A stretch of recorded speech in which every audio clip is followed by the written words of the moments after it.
Welcome.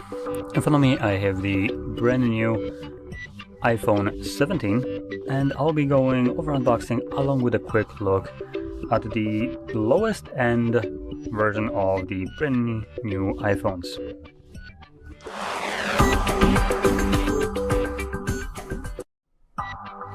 So, like I mentioned, this is the lowest end version that they released so far, but it's still pretty decent as a hardware spec. It's just, you know, they have the Air, also Pro, Pro Max, and primarily the differences are in cameras and sizes of the devices. Other than that, internally, they're about the same, all running the same A19 Apple chipset, which is pretty fast. Now this is the, what are they calling it? Apart from being just a green color, what the name of it is? Where is that info? Sage? I think that's the name of the color here. Now anyway, apart from the device, we also have our Type-C to Type-C cable, and it is braided, so that's pretty nice. Below that we have paperwork, and that's about it. So taking a look at the device, let's peel that off. Split it up. Now this is the 6.3-inch device, so it is very compact. It feels pretty nice in the hand. Now the display right here is, like I said, 6.3 with a resolution of 1206 by 2612 pixels. It is LTPO Super Retina XDR OLED display. So basically an OLED display with LTPO tech, meaning that the screen can drop the refresh rate down to like 1 Hertz to preserve battery life. So that's decent. Now, it boasts a peak brightness of 3000 nits, comes with a 90.1% screen to body ratio and pixel density of 460 pixels per inch, covered with a ceramic Shield 2 Mesh Level 5 glass. And that's really all there is to the display. Oh, and that's pretty nice. They're using the gyroscope to kind of move the wallpaper. Anyway, display right here is actually for the lowest end iPhone at the release. Finally, something that you'd suspect of a flagship device to have, which is a OLED display, high refresh rate. They didn't mention it's running 120 Hz refresh rate. Now, unfortunately, Apple decided to skimp out on the certification, so no Dolby Vision, apparently certification, and also HDR10 and not 10 Plus. Again, skimping out on just certification, even though this display is well and capable of basically achieving that no problem. Now, if we flip it over, we have dual camera setup at the back, and the main sensor is a, I can actually find it. Okay, so the two main sensors, because they're basically the same, we have 48 megapixel 1.6 aperture 26mm wide lens and 2.2 aperture 13mm 120 degree ultra wide lens. So both of them 48 megapixels, and with that you can record videos up to 4K at 60 frames, unfortunately no 8K, and 1080p also gets you 60 along with slow motion up to 240. With Dolby Vision HDR, there is support for it, I guess, and up to 60 frames with this. Additionally, at the front we have a selfie right here, and that is an 18 megapixel multi-aspect 1.9 aperture wide sensor that allows you to capture videos up to also 4K at 60, and 1080p gets you same thing, 60 with slow motion only to 120 instead of the 240. And we also have the biometrics sensor right here for the 3D like face scanning. We can see it right now trying to scan my face, even though it's not even set up. Thanks, Apple. That's completely not creepy. I also want to point out that this flashing light that you see only just is visible in the camera. It is infrared, so human eye can't actually see this light. So don't worry, it's not something that you're going to see in person. It's just the camera that is picking it up. Now, with that in mind, we can now move over to the internals, and it's a relatively small device, and it comes with a 3000 692 milliampere hour battery. That is a bit underwhelming. Now, normally devices of this size, even with normal batteries like this one, would be getting somewhere around more like 4,000 milliamps. So, like, I'm not sure what they're doing here. I want to quickly check something. Because if that... bear with me.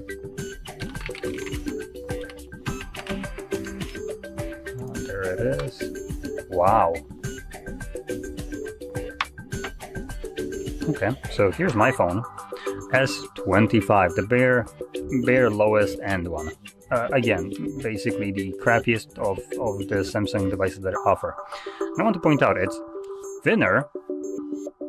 The looks of it, right? Let me just quickly get it side by side. Trying to figure out how I want to compare them. Yep, it is thinner.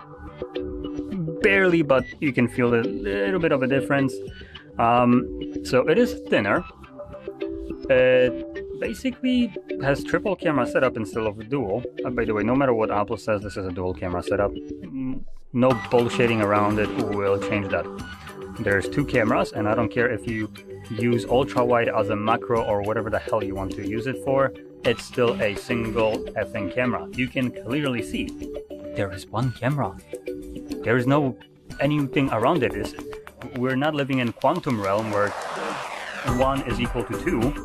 So yeah, or some quantum fluctuation state.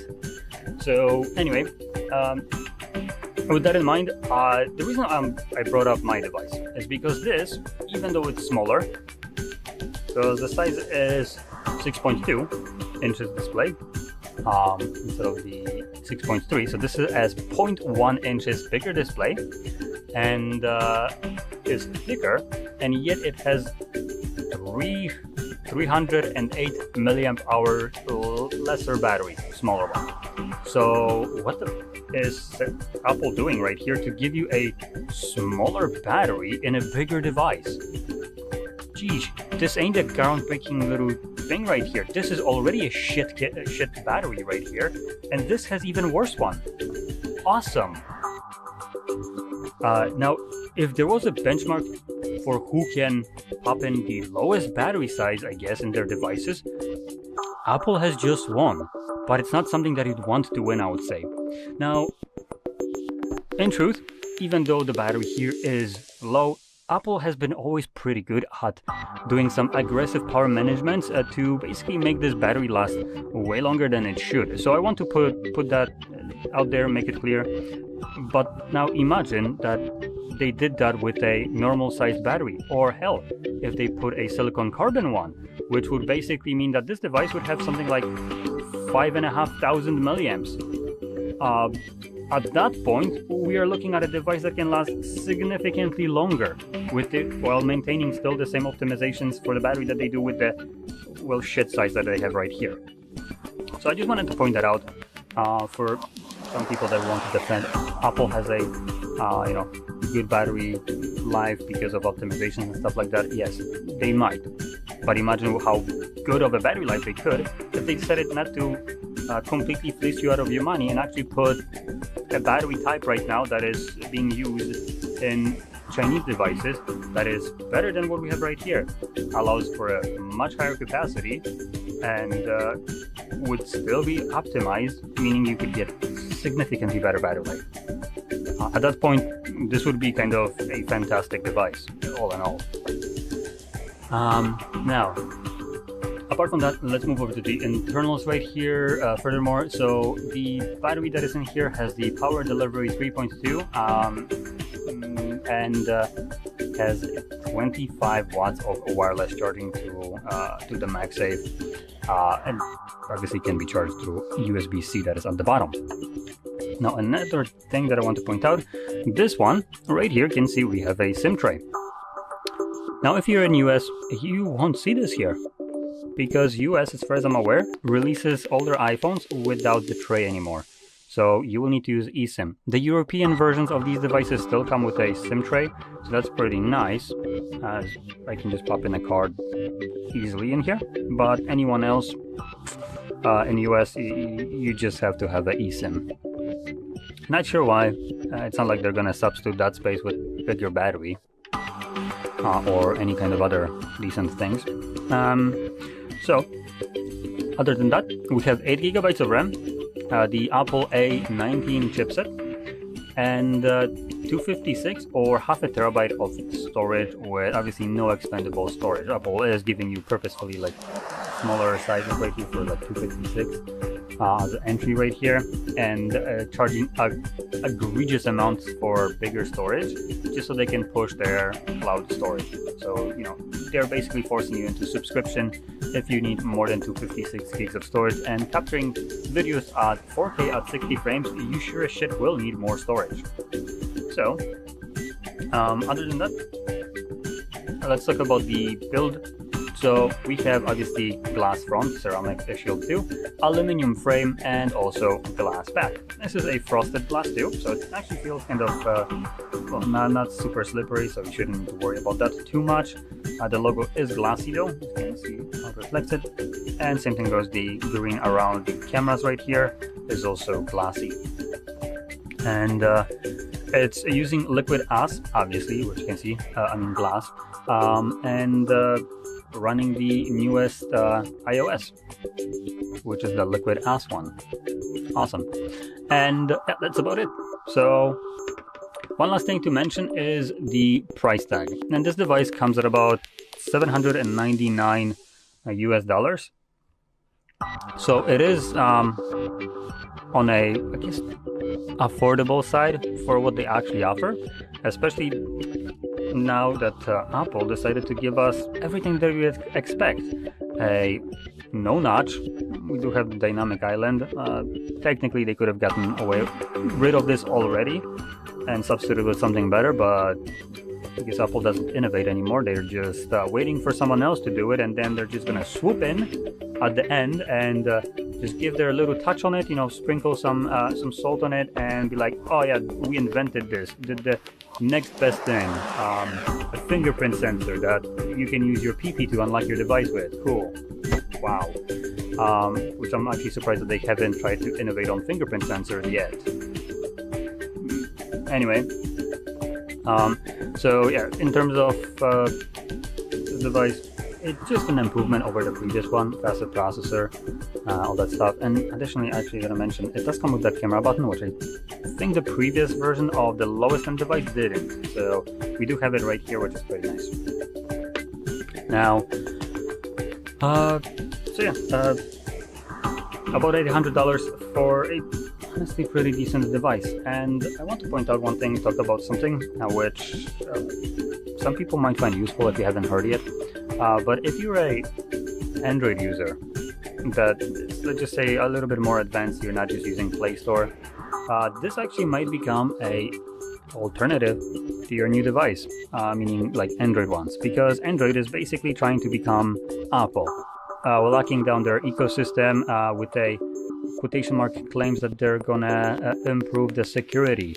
Yeah, bullshit. You can do that by, I don't know, implementing some antivirus and not actually just blocking me from doing whatever I want on a system. So at that point, they're actually doing what Apple is doing, and Apple is needing to undo what they're doing because European Union is just completely trying to shove them up from behind with monopolistic behavior. So they're getting punished for that, and they're literally forced to unlock it or continue pay fines.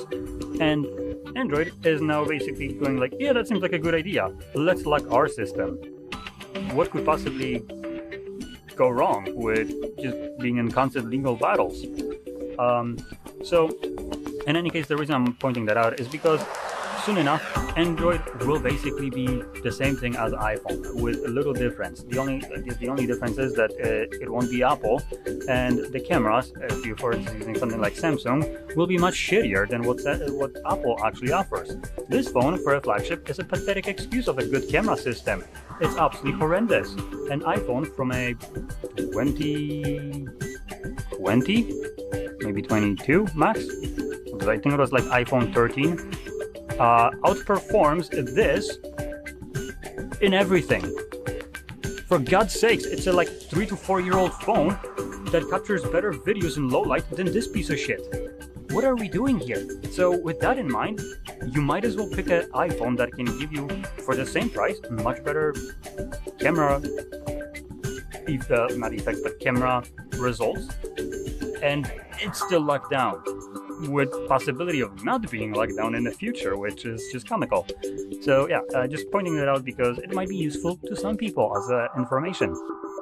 Now that will be more something that is going to be happening in 2026, not just yet, but it is going to be happening apparently. So if you're thinking about a new phone, iPhone actually might be a better option soon enough. Now with that being said, hopefully you found this very helpful, and if you did, don't forget to hit like, subscribe, and thanks for watching. Welcome. In front of me I have the JE Tech case for the brand new iPhone 17 Pro, and I'll be going over unboxing along with a quick look at the case itself and a quick test fit.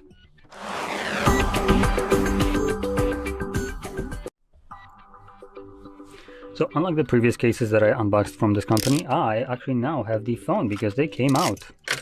So let's get into this.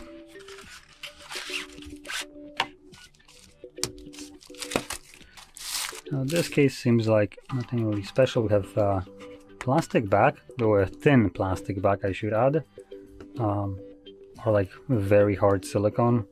I'll lean more towards plastic. We have the MagSafe embedded in here, and cutouts for the buttons. Cutout right here for the button, and then here so it's easier to press. You can see the gaps. Same thing goes on the other side. And let's just get the iPhone quickly. Now one thing, when you have any kind of lens protection, as I was also applying them on video, they will not fit in these cases, as when you plop it on, the case itself already protects the lens, so it has a little bit of a lip around it here, so the lenses never actually touch the table if you put it down, and obviously there is almost no space whatsoever for anything here, which most lenses either are like a bigger piece that you just slap in like over the entire area, and that's glass that is just kind of sticking up about this much, or single lenses, which yeah, I don't have any, but I have my phone, which they are basically identical to what we have right here on. So the ones that I was applying were similar to these little rings that we have right here, each separate that you just plop on here. Obviously those rings also have some more space, so these cases would not work whatsoever with such a device.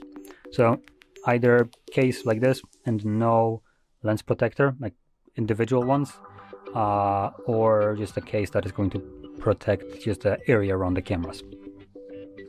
So there we go. Not much to it. The one more thing that I actually want to point out is there is no button covering the camera button right here. So some of the cases that I've unboxed, even from this company, have this covered, similar to what we have right here, and it's a capacitive button that basically transfers over your touch to the actual button right here, so it still functions. Because typically if you were to grab, I don't know, something like this and press it, it would no longer, as you can see, work. Although, kinda does. Nope, never mind, it just it's just pressure. So it just detects the pressure, but not the sliding like it's right now. So yeah, like I said, the other cases have that, and they will also transfer it over. Here it's just exposed, and other than that, it fits well on the case, so not much to it. It's a fitted case, and I would say it reduces the Apple's island right here, or plateau of innovation that they have.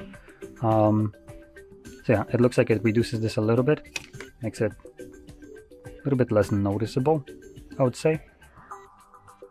Could be also that it's less noticeable because it's covering this hideous color with the two tones to it. So yeah. Anyway, that's about it. So, if you found this very helpful, don't forget to hit like, subscribe, and thanks for watching. Hello, in this video I'm going to show you how you can restore backup and how you can transfer data into your iPhone 17.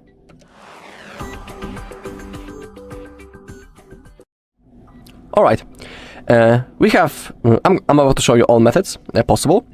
So first, I'll show you how you can transfer the data from your previous device into your iPhone. In my case, I have picked the Android to show you what to do exactly, because if you are transferring from your old iPhone into your new one, that's the easiest way, and I'm sure that you will handle it. Actually, even during the setup process, the first option to transfer data is from the iPhone to iPhone. Both iPhones are going to simply connect to each other. Then you need to scan the code and then simply follow the instruction on the screen.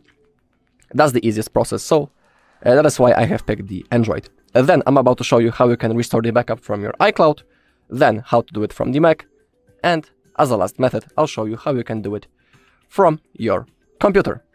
I mean, with Windows operating system. So now, as you can see, we are in the setup process. We need to select our language. Now select your country and the region. In my case, I will select the United States. You can select your appearance, click on continue. That's the thing that was saying to you, quickly set up with iPhone, but in our case, we need to select setup with another device. Now we need to connect into our Wi-Fi, so that's what I'm about to do. I'll type the password. Okay. Now we need to wait a little bit.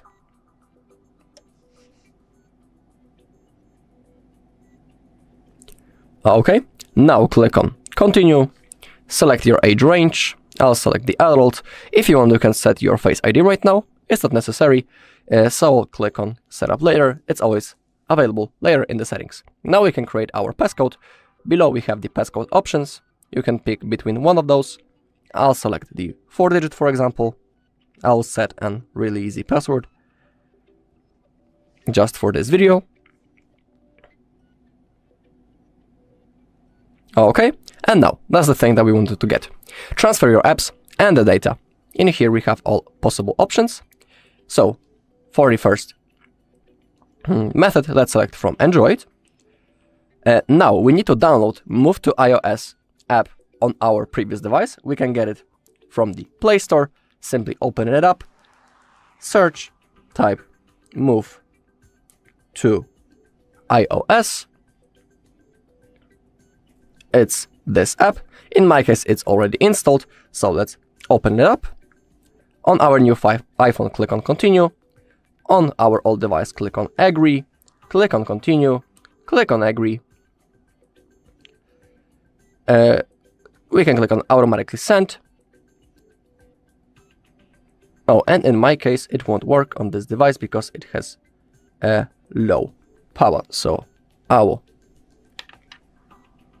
connect a cable, so I'll be able to move forward. Now, if you want, you can connect both devices to each other using USB-C to USB-C cable. In my case, I don't have that cable that fits, so I'll select continue with Wi-Fi. Now select iPhone 17. Make sure that both devices are connected into the same network. And now click on continue. If the code doesn't appear, you can click on no code. Then click on continue. Now we need to type this code on our old device.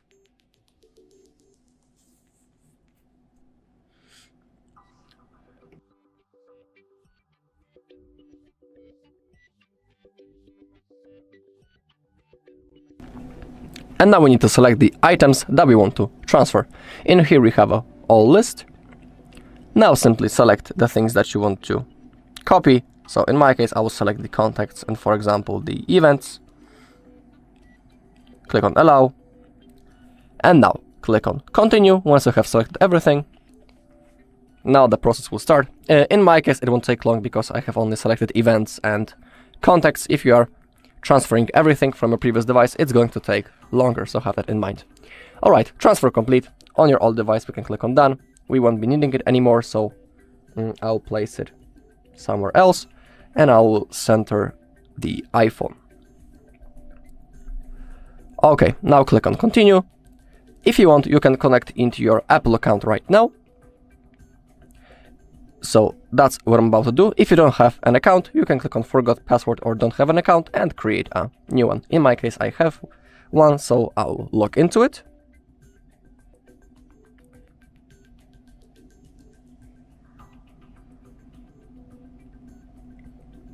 Okay, then click on continue, and now I will need to type the password.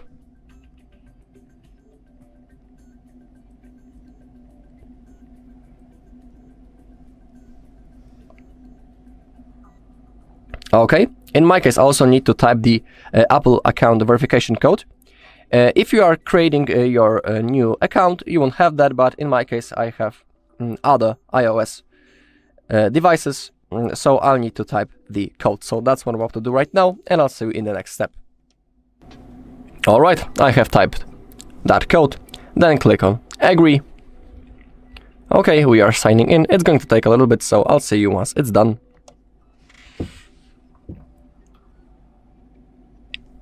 Alright, I have been signed in, then click on continue. Now we just need to go simply through the setup process. Okay, you can add your card into your Apple Pay. I don't want it, so I'll click on setup later. You can set up your Apple Intelligence. In my case, I'll do it later also. In here we have a tutorial about the camera control. In here we have a special button. Then click on continue. You can customize the action button if you want. I'll do it later, so I'll click on not now. Click on continue. Alright, click on get started. And now we are ready to use our iPhone. Now I will reset it once again, and I'll show you how we can restore the backup from the iCloud. Okay, now to restore from the iCloud, again, we are doing the setup process. Select from iCloud backup. Now we need to sign in into the same Google account on which we made the backup. It is necessary, so I will log in.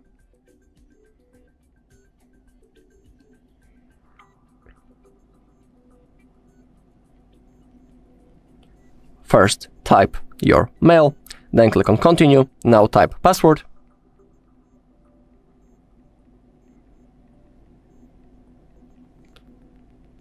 And click on continue. In my case, I also need to type the verification code that has been typed into my another iPhone. So I'm about to type it, and I'll see you in a second. Okay, I have typed the password and it let me through. Then click on agree. I have typed the code. Now we are signing in into our Apple account. So let's wait a little bit until it's finished.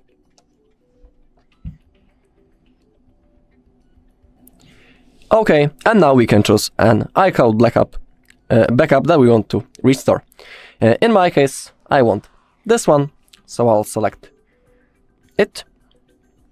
Now we need to wait a little bit.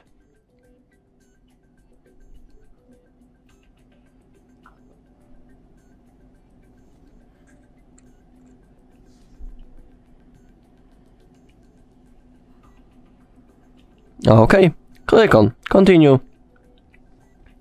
And now, just like in the first method, we just need to go simply through the setup process. So when it comes to the Apple Pay, I want to set it later. If you want to set the Apple Intelligence right now, you can do it. In my case, I will do it later in the settings. In here we have the tutorial about the camera control. I'll click on continue. Okay, click on continue. Okay. Now our backup is being restored, so we need to wait again.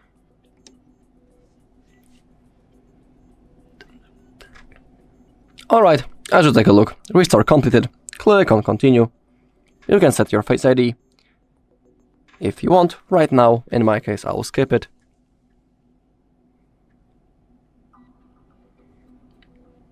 Okay, same thing with the Apple Pay. If you want, you can set it.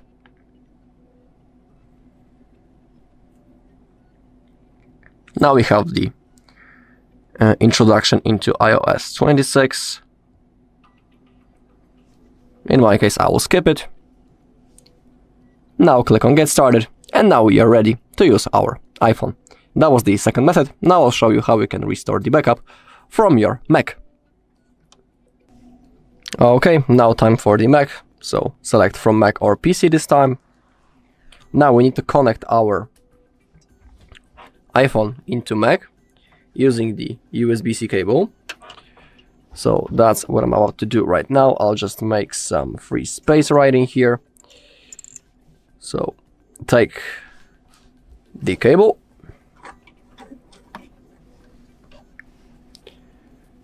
connect your iPhone. Okay, just like that.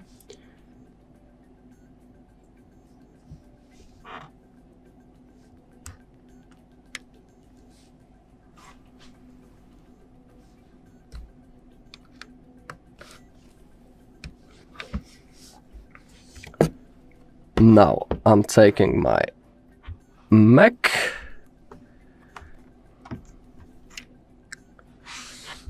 And now we need to open up the Finder app. Now find your iPhone on the left side right in here.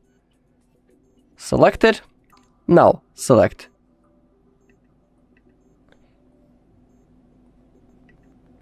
Restore from this backup and select the backup that you want to restore. And click on Continue. Now the process will start. We can see on our iPhone that restore is in progress, so now we need to wait a little.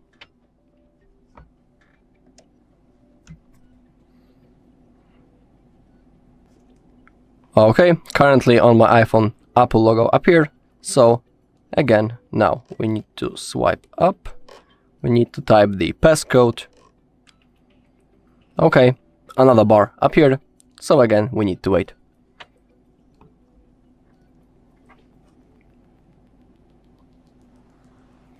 Okay, and now we can see on our iPhone that restore has been completed. Click on Continue. And now again we just need to go simply through the setup process. I won't do it right now because I have shown that on my previous methods. So if you want, you can look for it. Now let's go straight into the fourth and the last method. Okay, and now finally the last method to restore from the PC. Select from Mac or PC, connect your phone, and now we need to open up the Apple Devices app on our PC. We also need to connect our phone into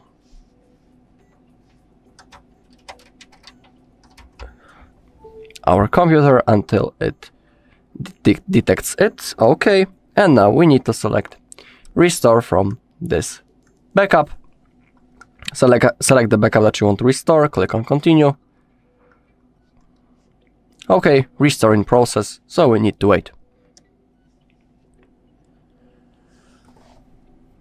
Okay, when something like that appears on your iPhone, swipe up, type your code if you have one, and on your PC click on OK, or on your laptop of course.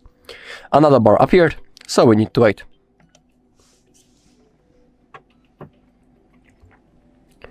Okay, we can see on our iPhone that restore has been completed. Click on Continue. You can set your Face ID, and now all you need to do is simply go through the setup process. I won't show you that because I have been showing this in the previous method, so if you want you can check it out. Now I will end this video. I hope that it helped. Hi, it's HardReset, and today I'll show you how to enable Find My iPhone on iPhone 17.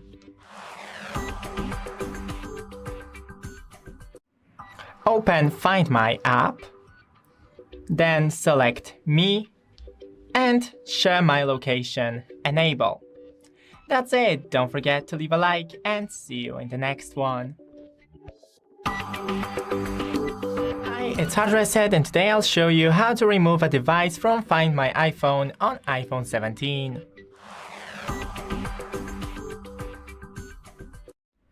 So first open Find My, then select an iPhone, scroll down and click Remove. That's it, don't forget to leave a like and see you in the next one. Hi, it's HardReset and today I'll show you how to adjust text size on iPhone 17.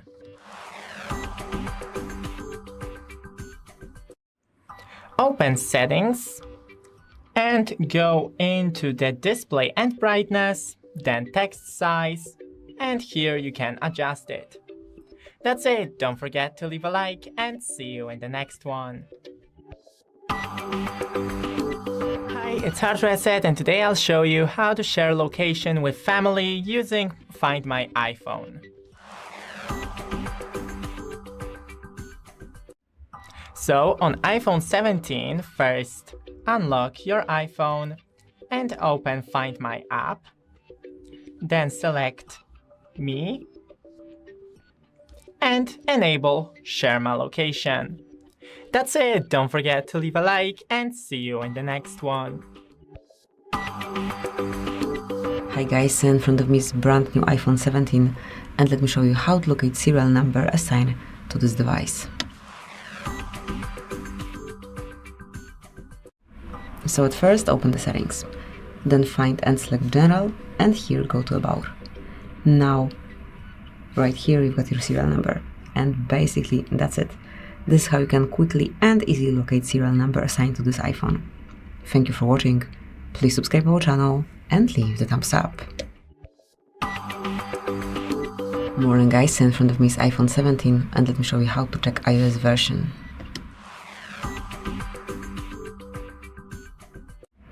Whenever you need to check the current system version, just open the settings, then find and select General, and now click on About. Now right in front of you, you've got iOS version and you can smoothly check it. So that's it. Here you've got all necessary details. Thank you for watching, please subscribe our channel and leave the thumbs up. Hello, in front of me I've got iPhone 17. In this video I'll show you how to change screen timeout.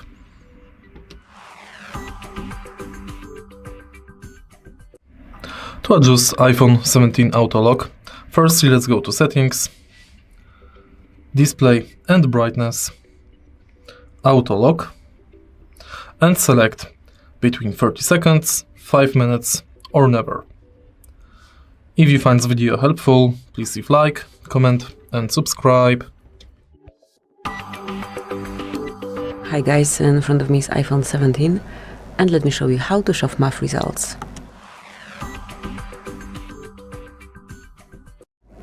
So if you wish to activate this super useful feature, no need to open calculator ever again, just open the settings, then find and select General Options, right here, go to Keyboard, under all keyboards you will notice Show Math Results, just mark it and that's it, from now on it is active.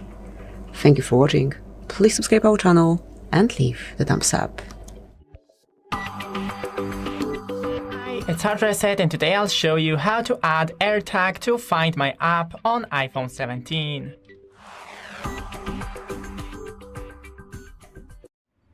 First, unlock your phone, open Find My, select Devices and click this plus, and then AirTag.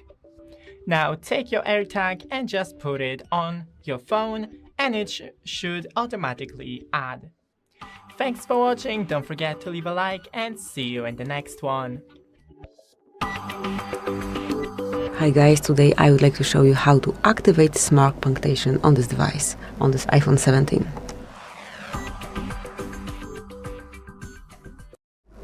So let's start with opening the settings. Now go to General Options, from this panel choose Keyboard over here.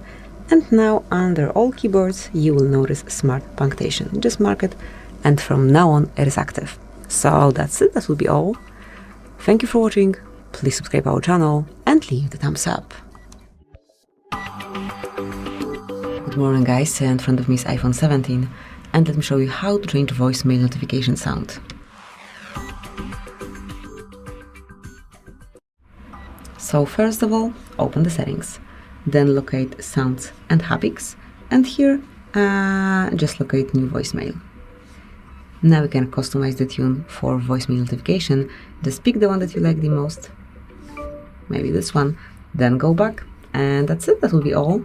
So thank you for watching, please subscribe our channel and leave the thumbs up. Morning guys, let me show you how to activate spell checker on your iPhone 17.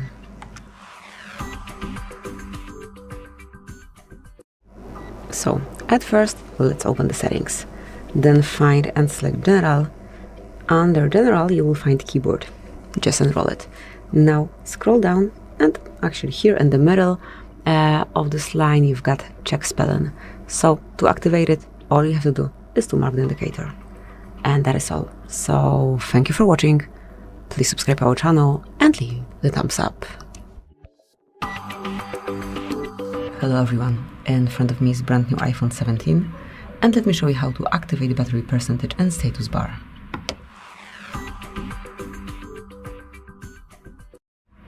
So at first enroll the settings.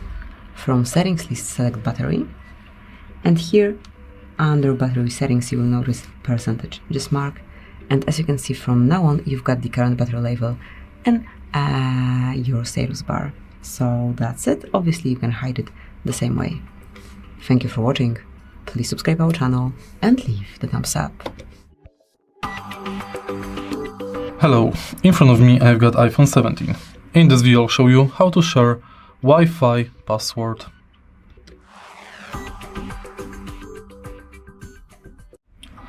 In the beginning, make sure that your smartphone is connected to Wi-Fi. Go to Wi-Fi settings, enter Wi-Fi connection, tap on password, and now copy it. If you find this video helpful, please leave like, comment and subscribe. Hello everyone, in front of me is brand new iPhone 17 and let me show you how to activate keyboard character preview. So at first let's open the settings, then mark General, go to Keyboard, and here you will notice character preview. Just mark it, and from now on this super useful feature is active. So that's it, but whenever you want to switch it off for any other reason, just unmark it. So that's it, that will be all. Thanks for watching, please subscribe our channel and leave the thumbs up. Morning guys, in front of me is brand new iPhone 17 and let me show you how to change phone ringtone.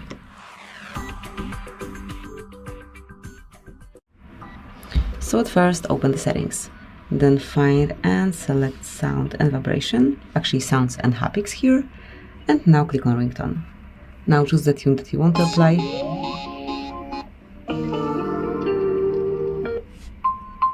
Once you find the most preferred one, just go back, and as you can see, it is already applied. Thank you for watching, please subscribe our channel and leave the thumbs up. Hello everyone, in this video I'll show you how to turn off Assistive Touch and remove floating circle from the screen on iPhone 17.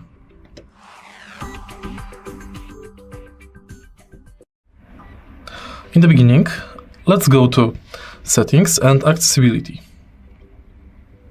Enter Touch, Assistive Touch, and switch this button off to remove floating circle. If you find this video helpful, please leave like, comment and subscribe. Hi, it's HardReset and today I'll show you how to play sound on iPhone 17 with Find My iPhone.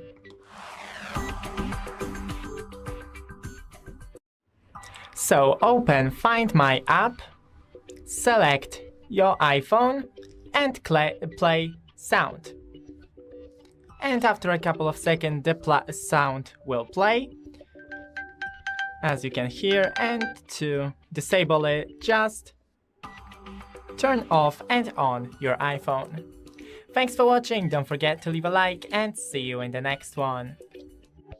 Hi everybody, welcome back to the HardReset.Info channel. Today I'm going to tell you how you can easily check your IMEI number via code on your iPhone 17.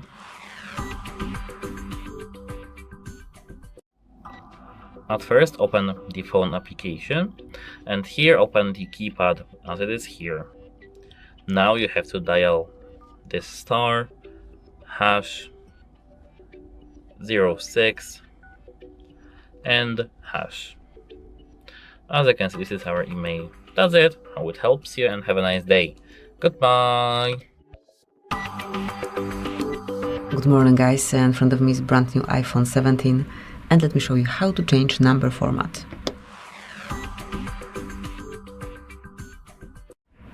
So if you wish to change the numbers, like their layout, their format, just open the settings, go to general, now find and select language and region, and here you will notice number format. Just mark and choose the one that you like the most. I'll go with this one.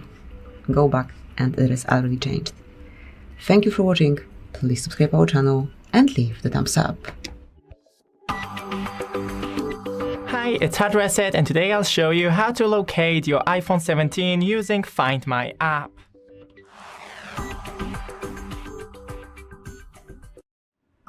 So first, unlock your other iPhone phone that you have Find My on. Open it and select Devices. Here search for your iPhone 17 and just click on it, and here you would have the address. Thanks for watching, don't forget to leave a like and see you in the next one. Good morning guys, in front of me is brand new iPhone 17 and let me show you how to close all running apps on this device.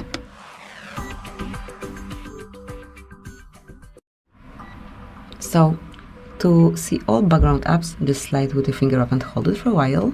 Here we've got all apps that are currently active, and as you can see, as in previous versions and as previous iPhones, you have to slide app by app to close them all, but obviously just do it quickly and then no background apps are active. So that's it, that will be all. Thank you for watching, please subscribe our channel and leave the thumbs up. Good morning guys, today we've got here brand new iPhone 17 and let me show you how to activate autocorrection.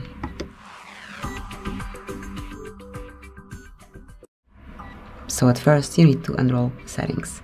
Then from main settings list, go to general and here locate keyboard. And under all keyboards settings right here, you will find autocorrection, the second feature here. So just mark and that's it. From now on it is active. So thank you for watching, please subscribe our channel and leave the thumbs up. Hi, it's HardReset and today I'll show you how to erase your iPhone 17 remotely with Find My iPhone.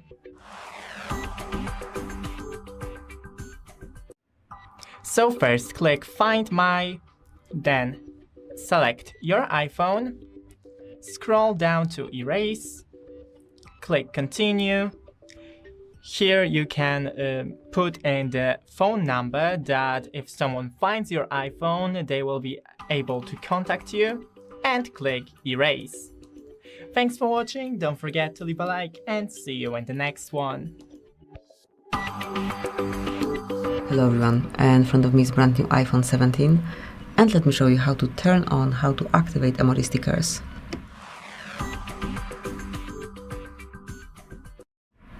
So at first, let's open the settings, then find and select general, and now go to keyboard. Here scroll all the way down, and at the very bottom you will notice emoji. So all you have to do is to mark stickers to activate emoji stickers. From now on you will be able to send stickers from your emoji keyboard.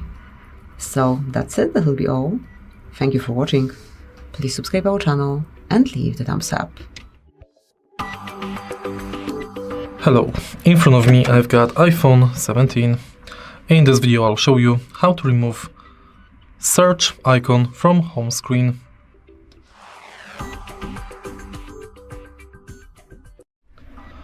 In the beginning, let's go to settings of your smartphone and then go to home screen.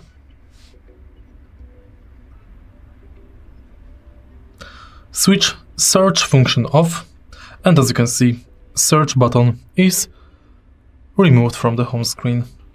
If you find this video helpful, please leave like, comment and subscribe. Good morning guys, and in front of me is a brand new iPhone 17 and let me show you how to change date format.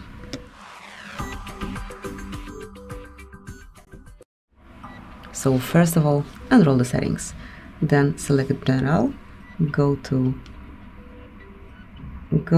Language and Region, and here you will notice date format. Just mark it and now pick the one that you like the most. So as you can see, you've got several options. Whichever you prefer, just mark. I'll go with this one. Go back and it is already set. Thank you for watching. Please subscribe our channel and leave the thumbs up. Morning guys, in front of me is a brand new iPhone 17 and let me show you how to change the default search engine in Safari.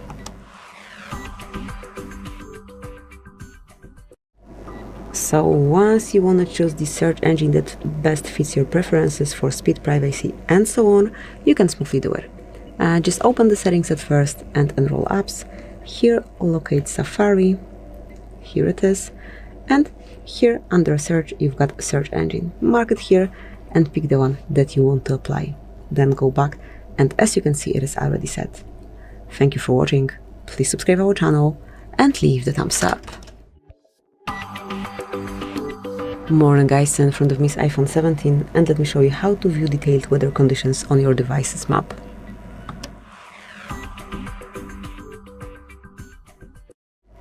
Well, at first enroll settings, go to apps, under locate maps, and here under climate you will notice weather conditions feature.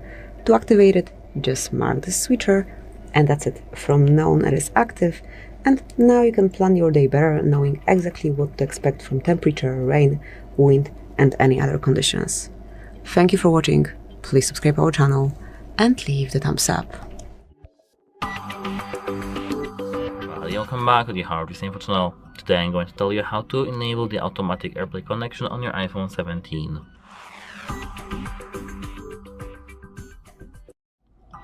At first, open Settings, over here, and now you can scroll down till you see General.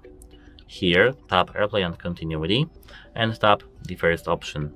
Select Automatic over here. And that's it. Hope it helps you and have a nice day. If you have any questions, ask them in the comments down below. Goodbye!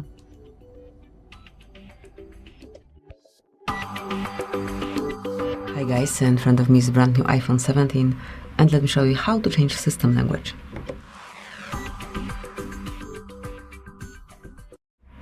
So at first, let's enroll the settings. Now find and select General and here click on Language and Region, right here. Now select Add Language and choose the one that you want to use your device in. Mark Use Spanish or obviously the language that you picked. And that's it. As you can see, it is already applied. Thank you for watching. Please subscribe our channel and leave the thumbs up. Good morning guys, in front of me is iPhone 17 and I want to show you how to enable full screen previews when you take a screenshot.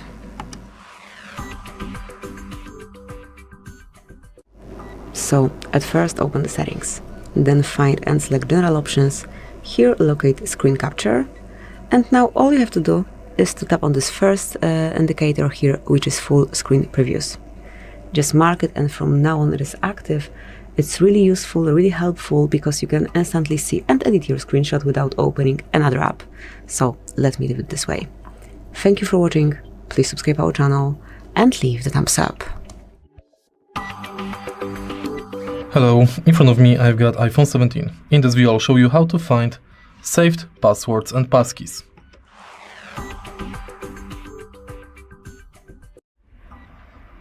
To find saved passwords and passkeys on iPhone 17 or any iPhone running iOS 17 or later, go to Settings and go to Passwords. Scroll all the way down and select Open Passwords. Now unlock it with your face or code, and here you can check all of your passwords. If you find this video helpful, please leave like, comment and subscribe. Hi guys, today we've got here iPhone 17 and let me show you how to check your device's warranty date.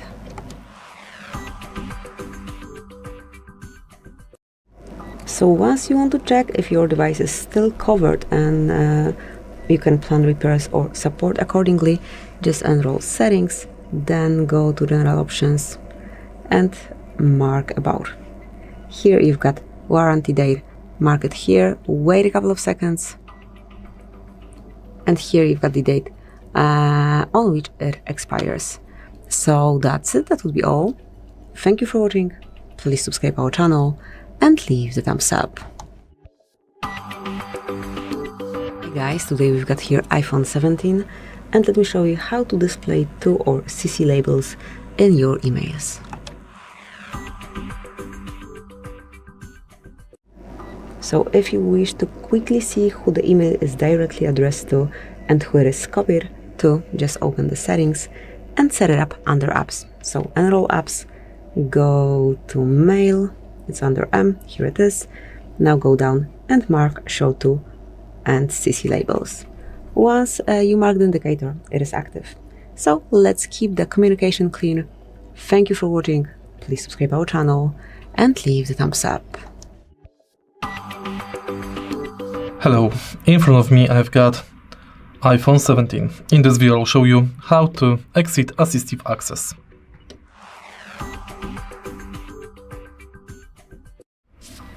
Assistive access is simplified iOS mode, in which you can select which apps are available for simplified use. If you want to exit assistive access, press power button 3 times quickly. Now select Exit Assistive Access, enter passcode, and it's done. If you find this video helpful, please leave like, comment and subscribe. In front of me is iPhone 17 and let me show you how to change screen timeout on this device.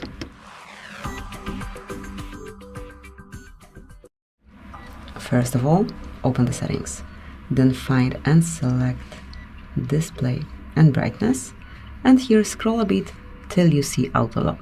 Now mark it and then choose the period of time after which you want your display to fall asleep. It can be 1, 2, 3, 4, 5 minutes or even never. Obviously there's also this first option which is 30 seconds, but I'll go with 4 minutes, then go back and as you can see it is already applied.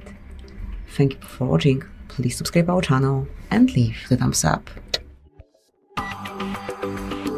Welcome, in front of me is iPhone 17 and in this video I will show you what to do if you cannot see the battery percentage on the status bar of your smartphone.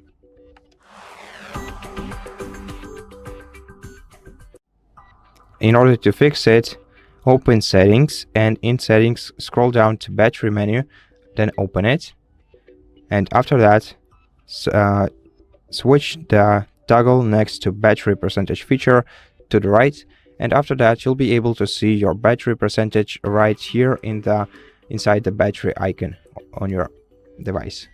And that's it. Thank you for watching this video. If it helps you, please consider subscribing to our channel, leave us a like and a comment below, and I'll see you in the next one. Morning guys, in front of me is iPhone 17 and let me show you how to set up Handoff feature.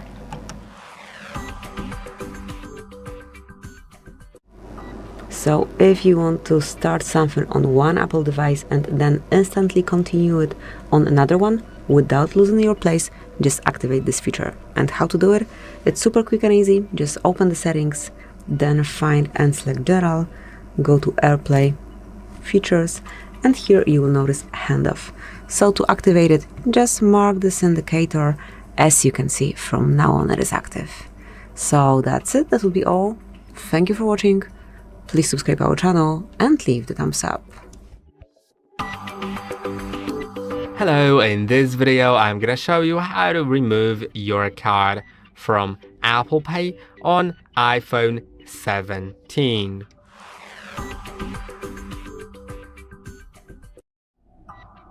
Okay, so if you'd like to remove your card from Apple Pay on iPhone 17, you'll need to go to the Wallet app, then select the card that you'd like to remove, click on three dots in top right corner and go to Card Details. Now scroll all the way down and click on Remove Card, then click on Remove. Now the card will be removed. I hope that this video was helpful. Don't forget to like and subscribe, and I'll see you in the next one. Good morning guys, in front of me is brand new iPhone 17 and let me show you how to block a number, how to block a contact on this device.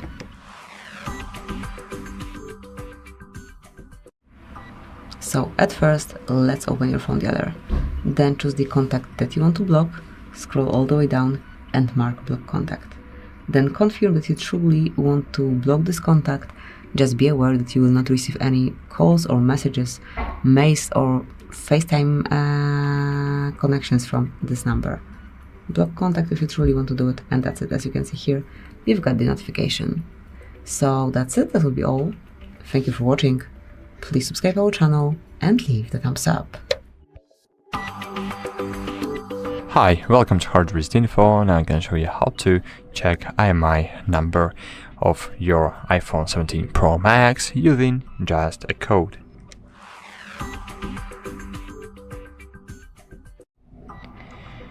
To do that, just open the phone application, then open keypad and input. In this way, you will see your IMEI number 1 and number 2 for eSIMs. If you have American version, you will have only one. That's it. Thanks for watching. Like this video, subscribe to our channel, and bye. See you. Hello, in front of me I've got iPhone 17. In this video I'll tell you how to turn on blue light filter and night shift mode.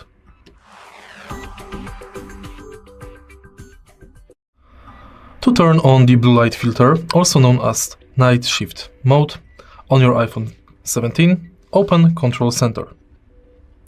Now touch and hold brightness control icon and select night shift mode. To disable this function, tap on this icon again. If you find this video helpful, please leave like, comment and subscribe. Good morning guys, in front of me is iPhone 17 and let me show you how to enable live activities in the News app.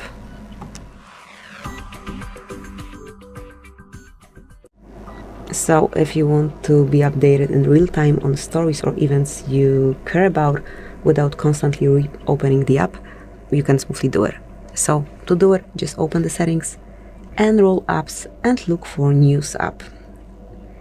So here we've got it, mark to open, and at the very top of the list you will find live activities. Mark it here, and from now on you will have pop-ups with all important data. So that's it, that will be all. Thank you for watching, please subscribe our channel and leave the thumbs up. Hello everyone, in front of me I've got iPhone 17. In this video I'll show you how to go back to home screen without home button.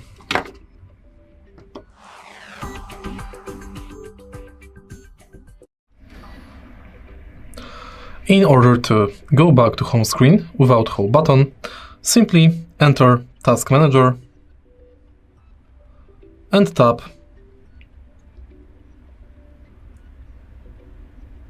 Home Screen, like this.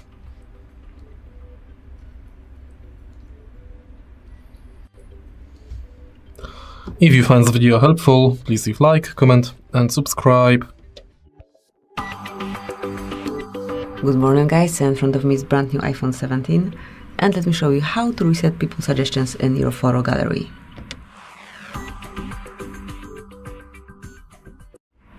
So at first, let's enroll the settings, then enroll apps, and here locate photos. Here they are. Just enroll, scroll down, and here under memories you will find reset people and pet suggestions. As you can see, you cannot reset just people suggestions, you have to do it all together with pet suggestions, but if you still want to do it, just mark and confirm by tapping on reset. And that's it, that will be all. Thank you for watching. Please subscribe our channel and leave the thumbs up. Hi guys, in front of me is brand new iPhone 17, and let me show you how to check total screen time on this device. So at first, let's enter the settings, then find and select screen time, and mark see all app and website activity. Obviously, if you do use this phone a bit longer, because I just opened it, you will have the statistics right here. And then also here, you can check it weekly, daily, however you like. Then you can also set some app limits here and so on. Just use it a bit longer, and then in this panel, you will see the whole statistics. So that's it, that will be all. Thank you for watching.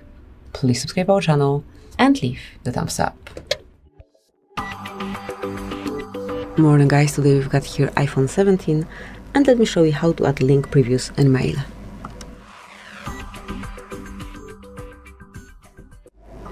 So at first, let's open the settings, then find and select apps. Now under apps you need to locate Mail. Here it is. Go down and locate add link previews. Just mark the indicator, and as only you click, it is active.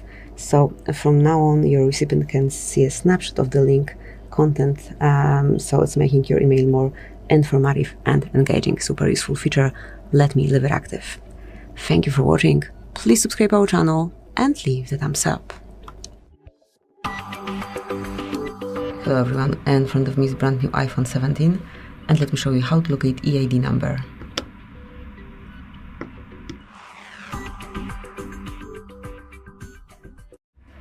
So you've got two options. The first one, super quick one, is to open your phone dealer. Now enter code *#06#, and that's it.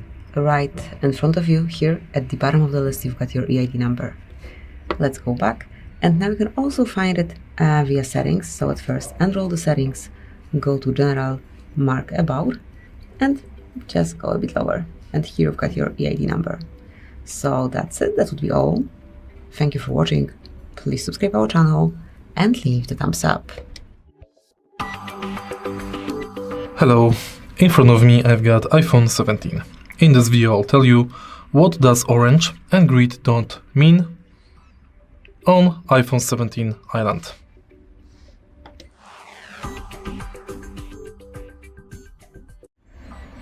If you see an orange or green dot at top of the iPhone screen, it's Apple's privacy feature in iOS 14 and later. Orange dot equals an app is using your microphone, like voice memos, and green dot an app is using your camera, or both camera and microphone, like during video call. If you find this video helpful, please leave like, comment and subscribe. Good morning guys, in front of me is iPhone 17, and let me show you how to enable Ask Before Deleting feature in your mail.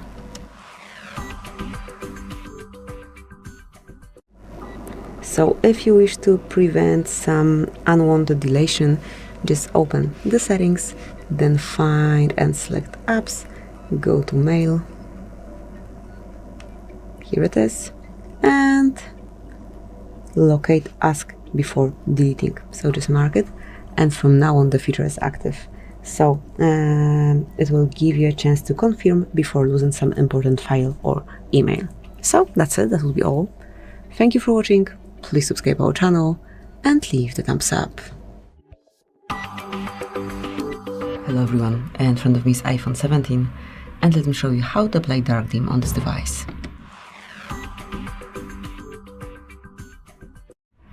So start with opening your settings, then find and select display and brightness, and here mark dark. As you can see, that's it. Right after you mark it, it is applied. You can also set some schedule, just tap on automatic and then select one from the following options, so you can choose either from sunset to sunrise or at custom hours. So just click on custom schedule, set the hours, and then between those hours your dark dim would be applied. So this is it. Thank you for watching. Please subscribe our channel and leave the thumbs up. Morning guys, in front of me is iPhone 17 and I would like to show you how to turn on your device as an AirPlay receiver.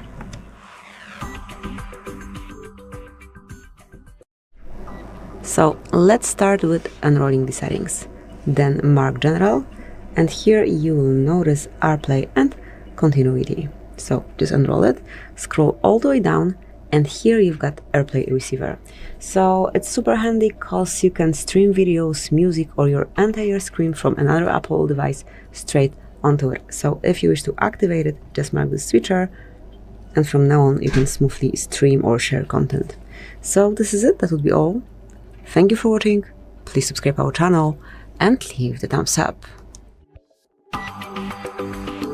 Good morning guys, and in front of me is brand new iPhone 17 and let me show you how to activate bringing devices together feature.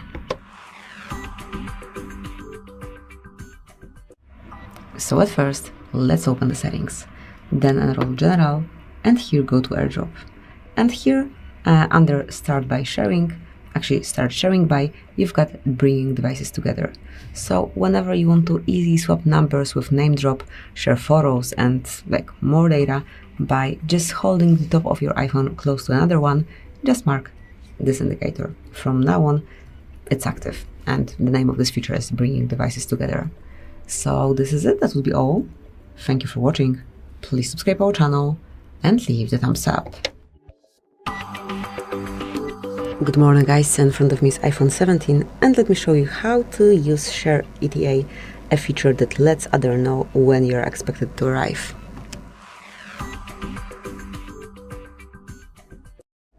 So you can turn it on pretty quickly, just open the settings, then go to Apps, locate Maps because it is to be set under Maps, mark it here, scroll down, and here we've got Share ETA. Mark the indicator to turn it on, and basically that's it. From now on you will be able to share your current location with friends or family, and they will be able to track your progress in real time, making meetups and picks up more confident. So this is it. Thank you for watching, please subscribe our channel and leave the thumbs up. Morning guys, today we've got here brand new iPhone 17 and let me show you how to take screenshots in CarPlay, how to activate this feature actually.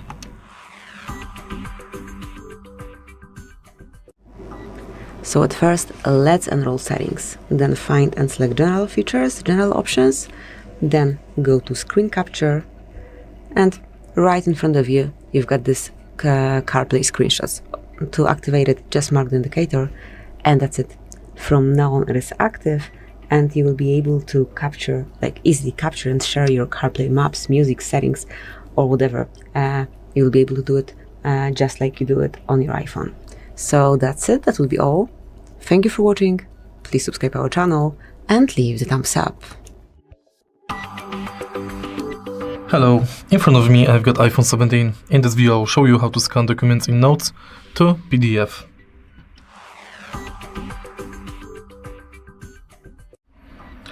To scan documents in Notes app, firstly enter Notes.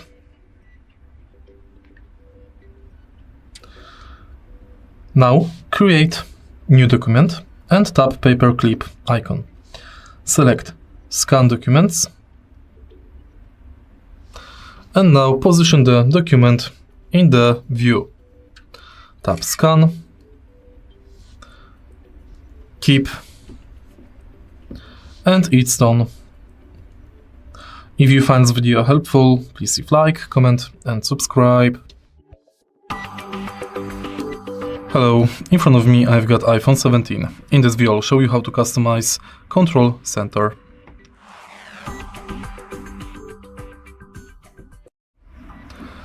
To customize Control Center on your iPhone, swipe down from the top right corner on the screen. Now tap and hold on the free space to enter edit mode. Now you can remove shortcuts by tapping minus icon, and you can add shortcuts.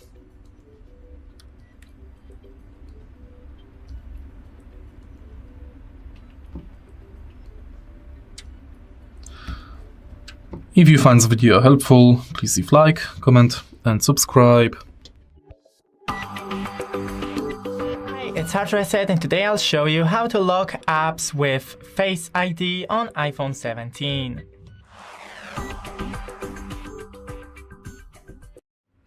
So first, open your settings and go into the Face ID and passcode. Put in your PIN and make sure that the Face ID unlock is enabled. If you don't have your Face ID, then you need to set it up. Then select a app, click and hold, and then require Face ID, and click require Face ID. Thanks for watching, don't forget to leave a like and see you in the next one. Hi guys, in front of me is brand new iPhone 17 and let me show you how to activate sound check on this device. So let's enroll the settings at first, then enroll apps. From apps locate music, obviously you've got it under M, and here under audio you will notice sound check. To activate it, just mark this indicator. From now on it is active, and I truly recommend to leave it active, leave it this way, because it's truly useful, truly handy, as it automatically evens out volume levels across songs, so you don't get sudden loud or quiet tracks while listening. Super useful. So this is it. Thank you for watching.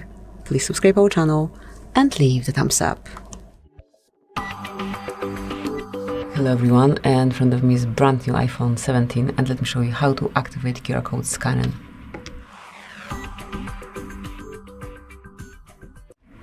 So just to make your life easier to scan QR codes quickly, just by opening your camera, you need to activate this feature. To do it, just enroll the settings, then find and select camera, here it is, scroll down and find scan QR codes, here it is.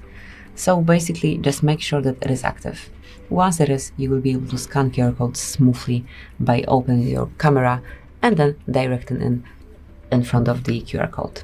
So this is it, that will be all. Thank you for watching, please subscribe our channel and leave the thumbs up. Hi guys, in front of me is iPhone 17 and here's how to enable autofill to your passwords.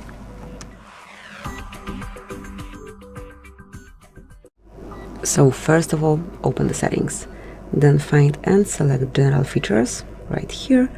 Now go to autofill and passwords, and all you have to do is to mark this autofill passwords and passkeys, and that's it. Here you can customize it.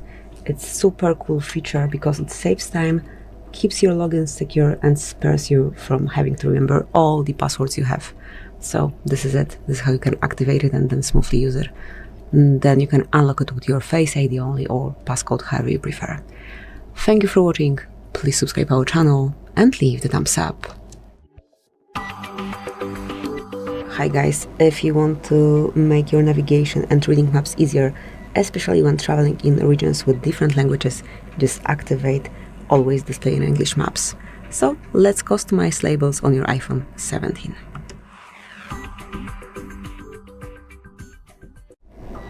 So if you wish to set up map labels to always display in English, just open the settings, then find and select apps, go to maps, scroll all the way down, or actually not that low. Here we've got maybe somewhere in the middle, more or less, you've got map labels. Just mark the indicator and from now on it is active. So that's it, that will be all. Thank you for watching, please subscribe our channel and leave the thumbs up. Good morning guys, in front of me is brand new iPhone 17 and let me show you how to turn on, how to activate Bluetooth on this device.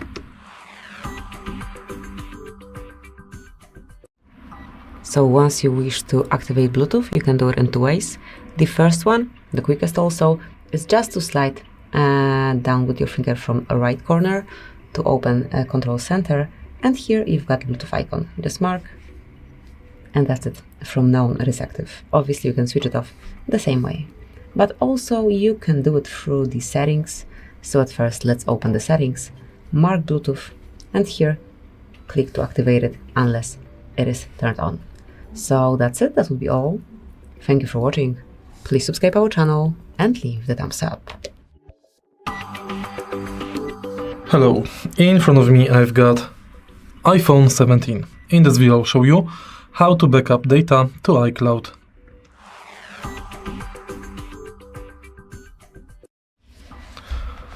In the beginning, let's go to settings of your smartphone and tap on your name.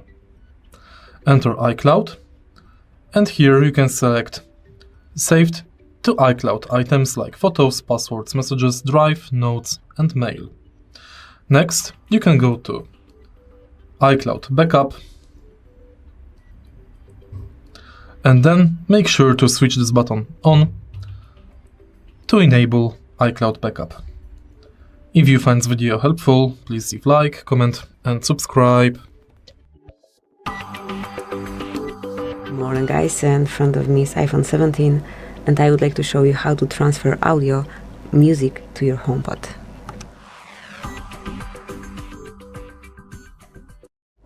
So, at first open the settings, then find and select General. Now go to AirPlay, and here almost at the top of the list you will notice Transfer to HomePod. So to activate it, just mark the indicator. Once you see it's active, it's green, it would be on. So from now on you will be able to use this feature. It's super convenient because you can seamlessly move music, move calls, podcasts, whatever you listen to from your iPhone to your HomePod for richer sound. So this is it, that will be all. Thank you for watching. Please subscribe our channel and leave the thumbs up. Good morning guys, in front of me is iPhone 17, and let me show you how to activate the Air Quality Index feature on your device in Maps, obviously.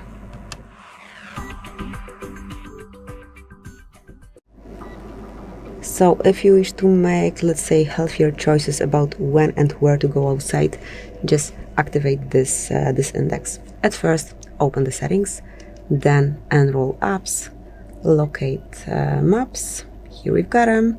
Scroll down, and here you've got Air Quality Index right under Climate. So mark it here, and from now on it is active. You'll be able to monitor local air pollution levels, so it's truly useful. So that's it, that will be all. Thank you for watching. Please subscribe our channel and leave the thumbs up. Hello, in front of me I've got iPhone 17. In this video I'll show you how to enable one-handed mode.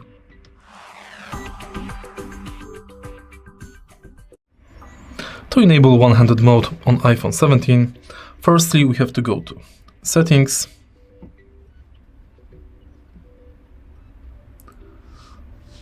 Accessibility, and Touch. Switch this button and one-handed mode is enabled. To bring the top into reach, swipe down on the bottom edge of the screen.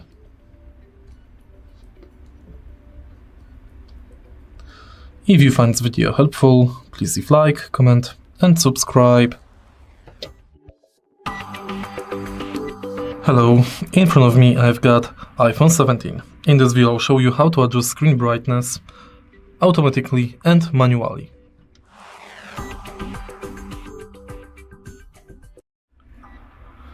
In the beginning, let's enter Control Center by swiping down from the top screen. Now you can adjust brightness of your smartphone manually on this slider by swiping finger through it. You can also go to Settings,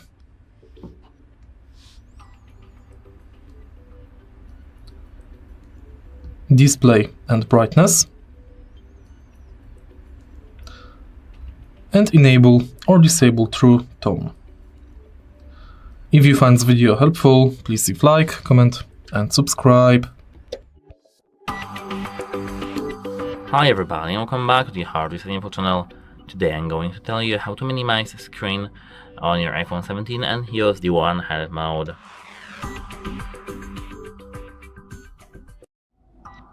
To use the one-handed mode, you don't have to really enable anything.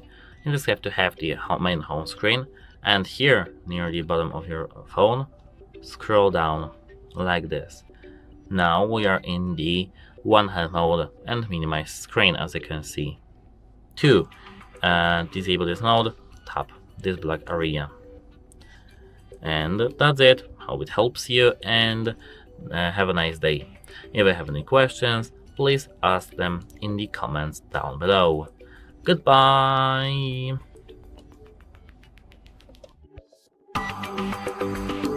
Hi everybody, welcome back to the HardReset.Info channel. Today I'm going to tell you how to turn on and off the location services in your iPhone 17.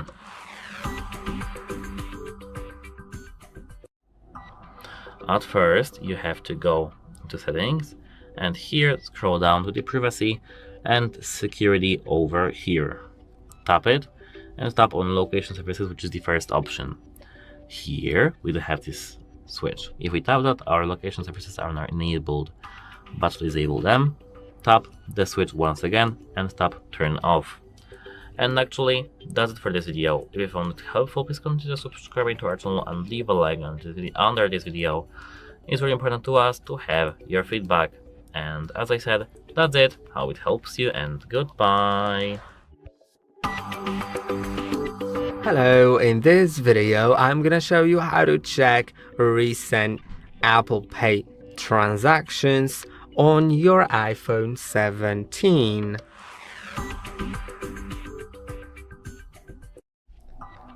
To do it, you will need to go to Wallet on your iPhone. Now select the card that you'd like to see the details from, click on it, and the history will show up here. I don't have any history, so it's unavailable here.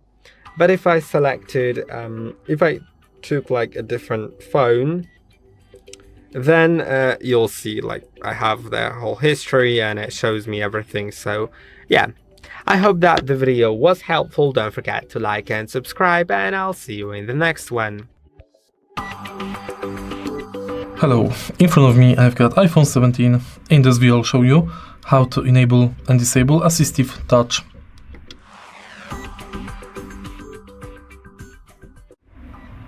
In the beginning, let's go to settings. Now find accessibility.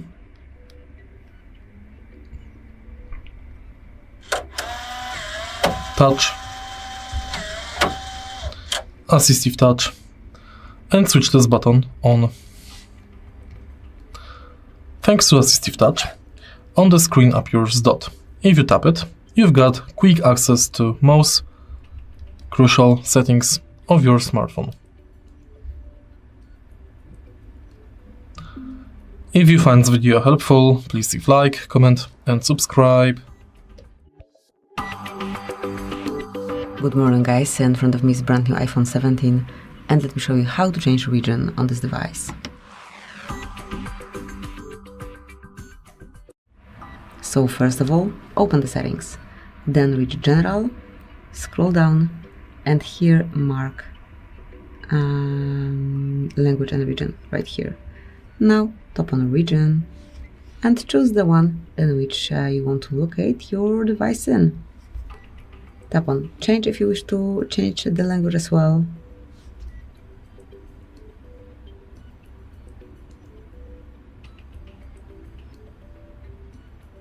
And that's it. As you can see, it has been already switched. This is how you can change region on your device. Thank you for watching. Please subscribe our channel and leave the thumbs up. Hello, in this video I'm gonna show you how to remove eSIM from your iPhone 17. In order to remove your eSIM, you would need to go to Settings, then go to Mobile. Now scroll down until you find your SIMs and select the SIM that you'd like to remove. I'm gonna select this one, and this is my eSIM, so when I slide down, I'll find Delete eSIM. Then I can click on Delete eSIM again, and delete eSIM. Remember that if you want to re-add it to the same or a different phone, you would need to actually generate a new QR code from your carrier. I hope that this video was helpful. Don't forget to like and subscribe, and I'll see you in the next one. Morning guys, in front of me is iPhone 17 and let me show you how to activate slide to type feature.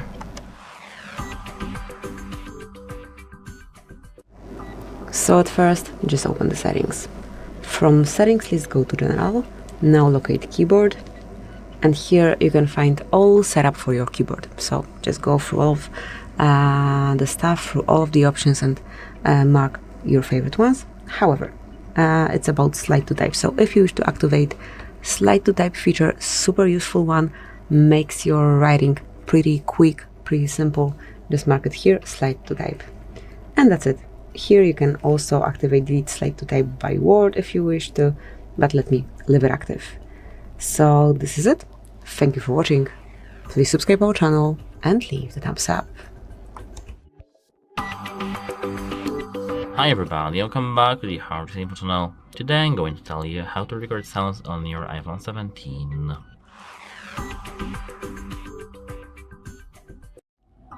At first, go to the folder of utilities here, and then tap on voice memos.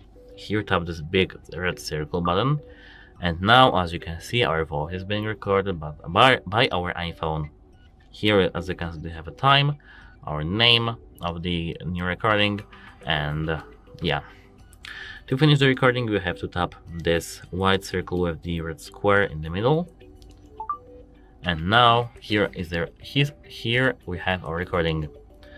To delete this recording, tap this bin icon over here and your recording will be deleted.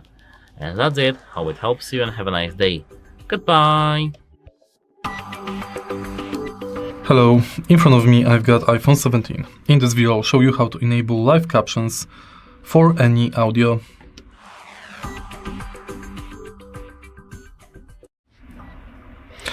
To enable live captions on iPhone 17, firstly you have to go to Settings. Now enter Accessibility and go to Live Captions.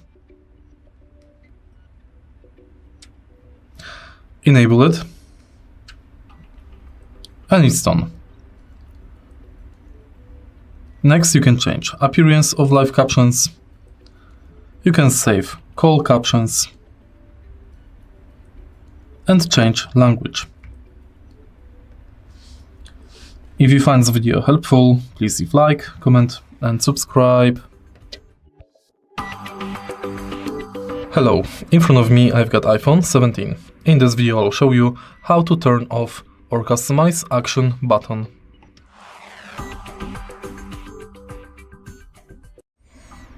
To customize or disable the action button on iPhone 17, go to Settings and Action button. You can select multiple functions for this button. You can switch between silent mode, focus, camera, visual intelligence, torch, voice memo, recognize music, translate, controls and more. To disable action button, simply select no action. If you find this video helpful, please leave like, comment and subscribe. Good morning guys, today we've got here brand new iPhone 17 and let me show you how to reset, how to remove all suggested memories in your photo gallery.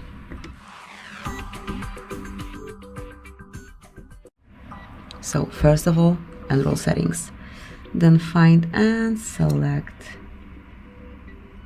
photos.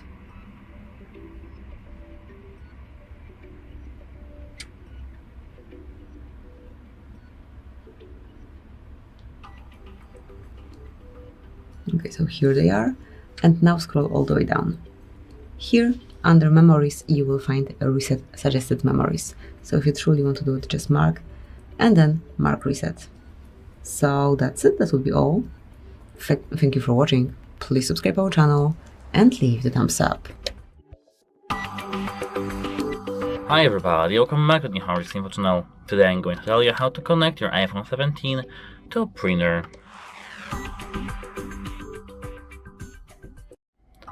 Actually, this process is quite easy.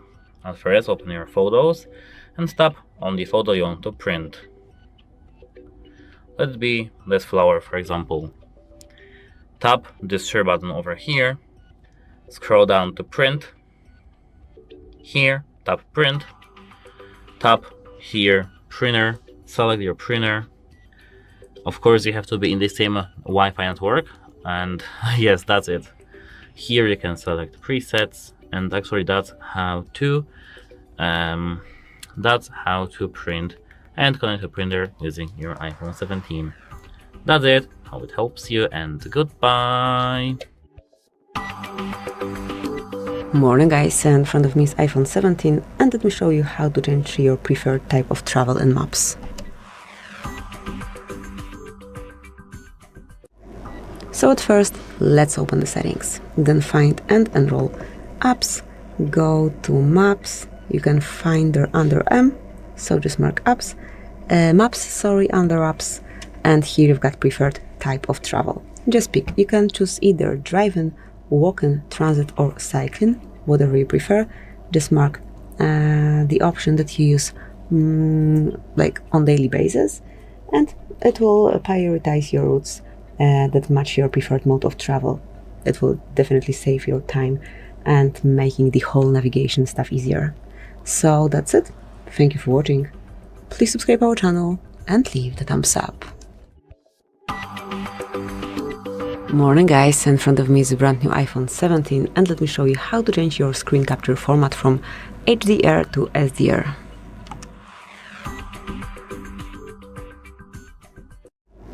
So at first let's enroll settings. From main settings list, pick general, scroll down and click on screen capture. Here you've got all the options connected with screen captures. And you will know this format, so you've got it straight away. Smoothly tap on SDR to activate it. And it's super useful as SDR screenshots are easier to share and look consistent across all devices and all apps. So I truly recommend to make sure that your SDR format is active instead of HDR. So that's it, that will be all. Thank you for watching. Please subscribe our channel and leave the thumbs up. Hello, in front of me I've got iPhone 17. In this video I'll show you how to turn standby mode on or off.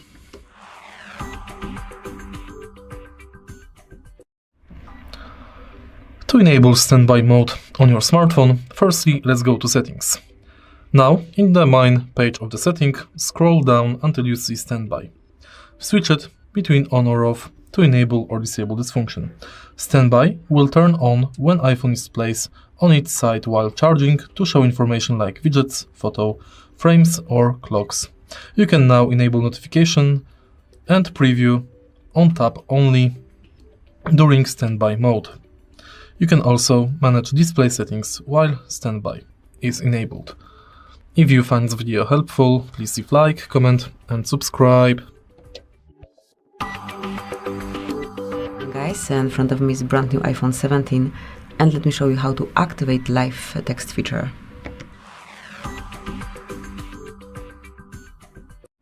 So once you want to copy some text from photos or through your camera, you need to activate this super useful feature.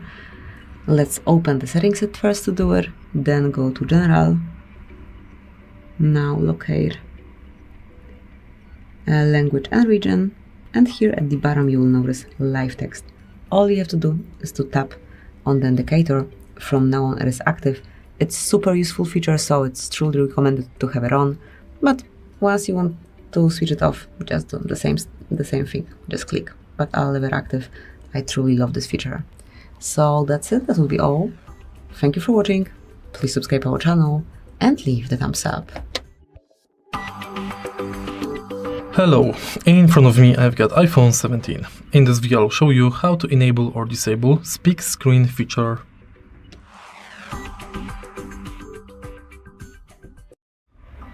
Speak screen is a useful feature thanks to which your smartphone can read messages or articles aloud, so you won't have to do it. In order to enable this function, firstly let's go to Settings and next find Accessibility. Enter Read and Speak. Find Speak screen and switch this button on. Now you can show controller, enable highlights, and adjust controller actions for this function. If you find this video helpful, please leave like, comment, and subscribe. In front of me is iPhone 17, and today I would like to show you where you can find the Downloads section on this device. First of all, if you want to locate the Downloads section on any iPhone, especially iPhone 17 I just tested, you need to find an app called Files that's already on it. This is how it looks. When you're ready, you need to click on it, and then tap on Browse section at the bottom right corner. Last but not least, just click on Downloads over here. Thanks so much for watching. If you enjoyed this video, leave a like, comment, and subscribe. Bye! Hello everybody, welcome back to HardReset.Info channel. In today's video, I'll show you how to easily find downloaded files on iPhone 17.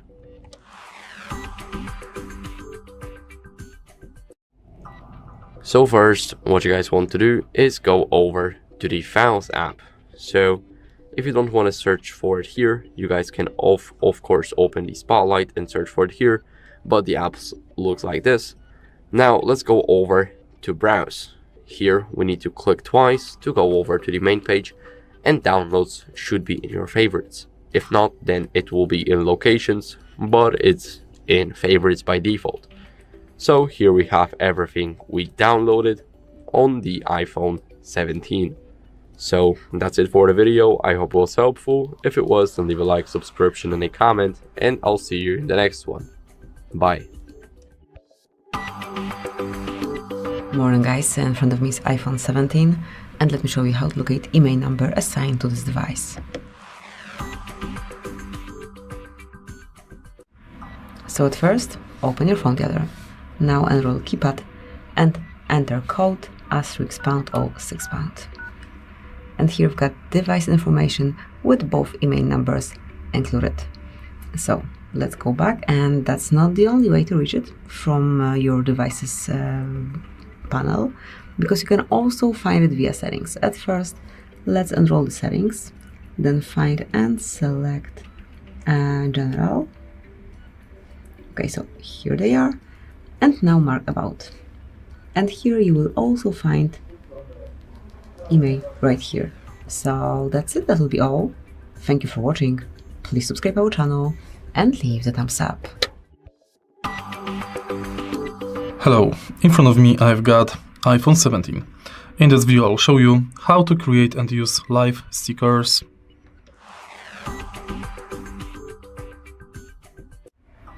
To create and use live stickers on iPhone, open Photos app.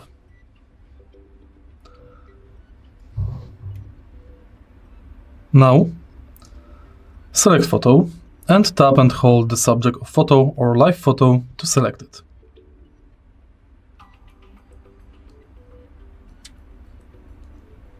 Now select Add Sticker, and it's done. In the end, you can add effect for the sticker.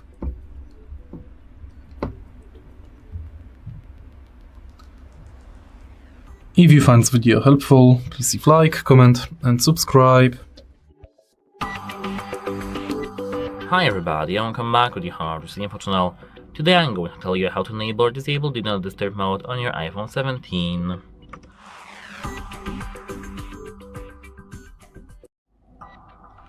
So, at first we need to go straight to the control panel over here. So scroll from the top to the middle, as you can see, and go to the first page over here. Here, as you can see, we have this focus, and if we tap this moon icon, we'll have Do Not Disturb. We can, as I can see, select different focuses. Here they have, as I can see, disturb. But if you don't have this control, hold your finger on the background, tap add a control, and now scroll down to the focus. You will see it here. If you tap that, now, as you can see, second one enabled. Turn, and here you have 2 1. And that's it. Hope it helps you, and goodbye. Have a nice day. Here I have iPhone 17 and let me show you the quickest way to avoid the blurry shots, so let me show you how to use the lens cleaning hints. Let's begin.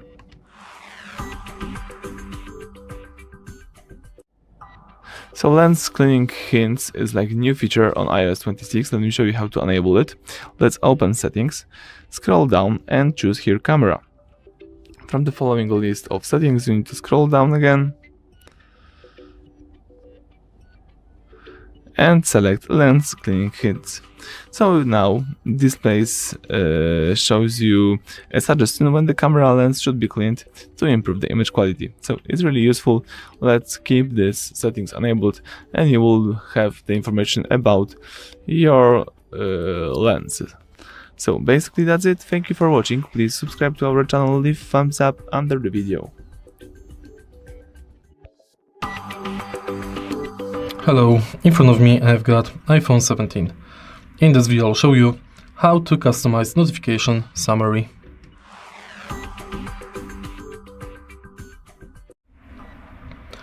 To customize your notifications summary on iPhone 17, firstly you have to go to settings and now notifications.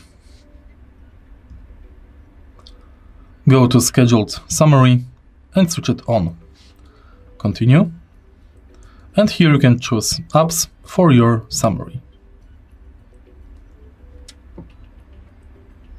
Turn on notification summary.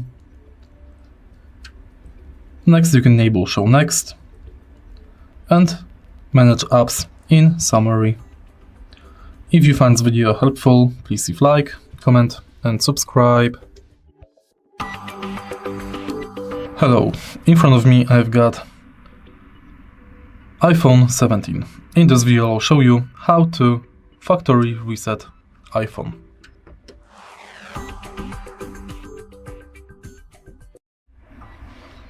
To erase iPhone, firstly you have to go to settings. Now enter General and transfer or reset iPhone. Select Reset or Erase all content and settings. Continue and it's done. Remember that this function resets everything to factory defaults, including your personal data. If you find this video helpful, please leave like, comment and subscribe. Good morning guys, in front of me is iPhone 17 and let me show you how to mark messages as read in your mail app. So at first let's open the settings, then go to apps. Actually we are in apps, so from main panel select apps and here go to mail. Here it is. Now scroll down and here you've got mark message as read. You've got 3 options here. It can be set as default, it can be done immediately or never. Just pick the option that you want to apply. However, if you wish to mark them instantly, just mark default. It's super convenient because you can keep your inbox organized. You can quickly identify which mails you've already seen. So it's truly helpful. So let me do it this way. Thank you for watching. Please subscribe our channel and leave the thumbs up. Hello everyone, in front of me is brand new iPhone 17 and let me show you how to change the date and time on this device. So start with enrolling the settings, then enter General and now locate date and time. And at first obviously you need to switch off automatic setup and then choose it from the list. So just pick the date, then time,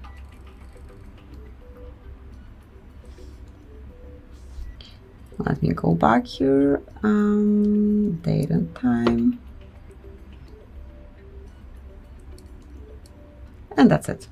Then you can go back and this date and time will be applied.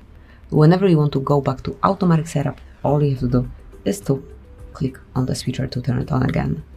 Thank you for watching. Please subscribe our channel and leave the thumbs up. Hi everybody, welcome back to the HardReset.Info channel. Today we are going to talk about if your iPhone 17 does support the dual SIM. So actually, yes, your iPhone 17 does support the dual SIM. Of course, it depends on the region where you are, but usually it's nano SIM and the eSIM. If you are in the Europe, you can use eSIM plus eSIM or eSIM plus nano SIM. If you are in the USA, you can use 2 eSIMs at once. And if you are in China or Macau or something like that, for Hong Kong, you have only 2 nano SIMs, which are just 2 SIMs, dual SIM, using the nano SIMs. And that's it for this video. If you found it helpful, please consider subscribing to our channel, leave a like on this video. It's very important to us. And that's it. Hope it helps you, and goodbye. Hi everybody, welcome back to the HardReset.Info channel. Today I'm going to tell you how to block pop-ups in your iPhone 17. So, here as you can see, we have our iPhone, and first we need to open settings. Now we have to scroll all the way down to apps. Here we have to find the letter S, which is here, and now we have to tap on the Safari. Here, if you are in the Safari, we have to scroll down till we see the block. I think I missed that. Block pop-ups, it's here. We have to have it enabled like this green to the right, to have it enabled, or if you want to disable that, we have to just have it gray. But I think that you won't have our pop-ups blocked. And that's it. Hope it helps you, and have a nice day. Goodbye. Hello, in front of me I've got iPhone 17. In this video I'll show you how to clear Safari history, cache and cookies.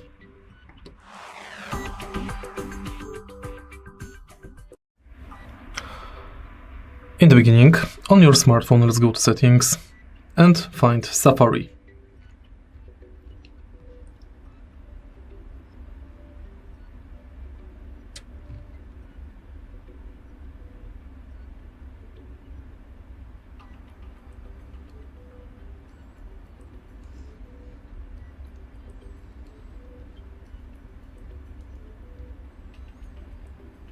Now, tap Clear History and Website Data.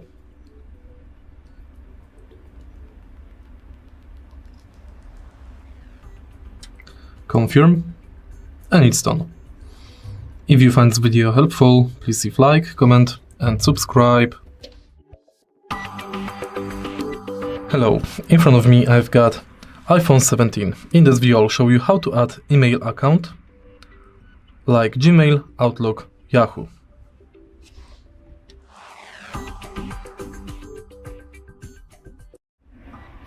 To add email account to your iPhone, including Gmail, Outlook, Yahoo, now go to Settings and find Apps.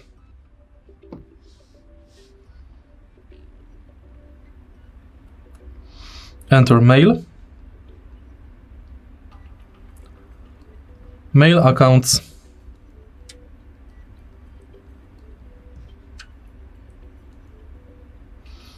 Add Account, and add your mail.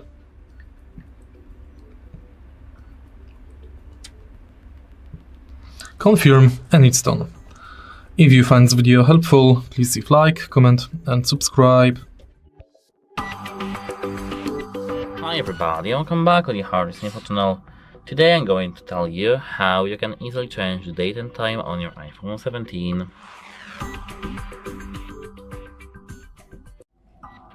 Firstly, enter the settings. Now you have to scroll down till you see the general, and now scroll down to the date and time. Not here, date and time. disable set automatically. And now to set the date and time, tap on this and select your date manually. As you can see, it works. Wait a moment, I will set something in the day. For example, like this. And now we have this date exact. But we can tap set automatically to set our date automatically. And that's it. Hope it helps you, and goodbye. Hi everybody, welcome back to the HardReset.Info channel. Today I'm gonna show you if your iPhone 17 does come with a charger.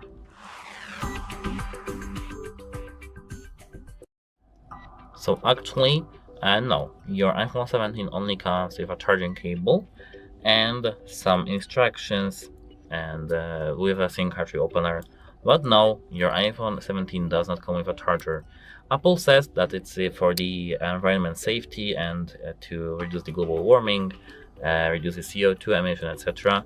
But no, your iPhone 17 does not come with a charger, and in Europe you can't really send products with a charger anymore. So yeah, of course, as for United States, no, there is no charger too, of course, and every single region too. And that's it. Hope it helps you, and have a nice day. Goodbye. Hello, in front of me I've got iPhone 17. In this video I'll show you how to enable vehicle motion source.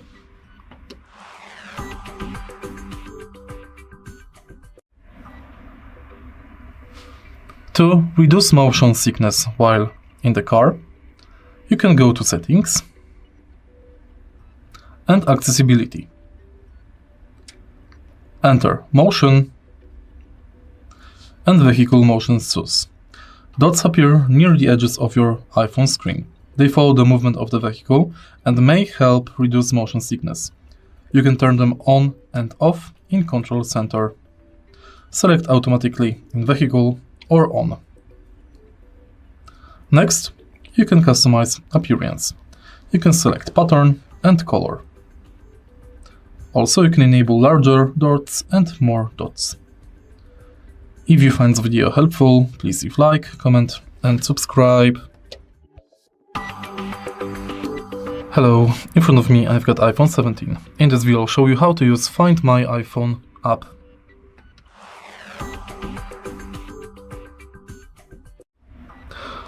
Find My iPhone is a useful tool thanks to which you can track and locate lost devices like your smartphone, Apple Watch or iPods.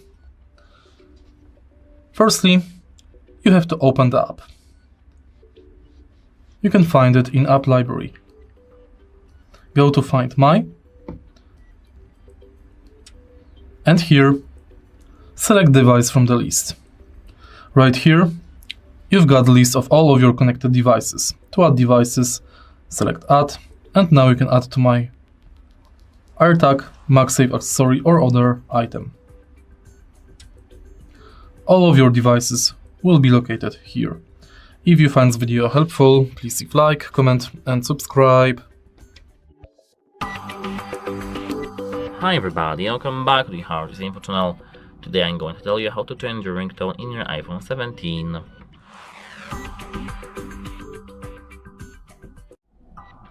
At first, open Settings, and now you have to scroll down to the Sounds and Haptics over here.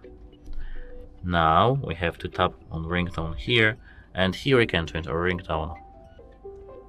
By tapping on each, we can hear it and select.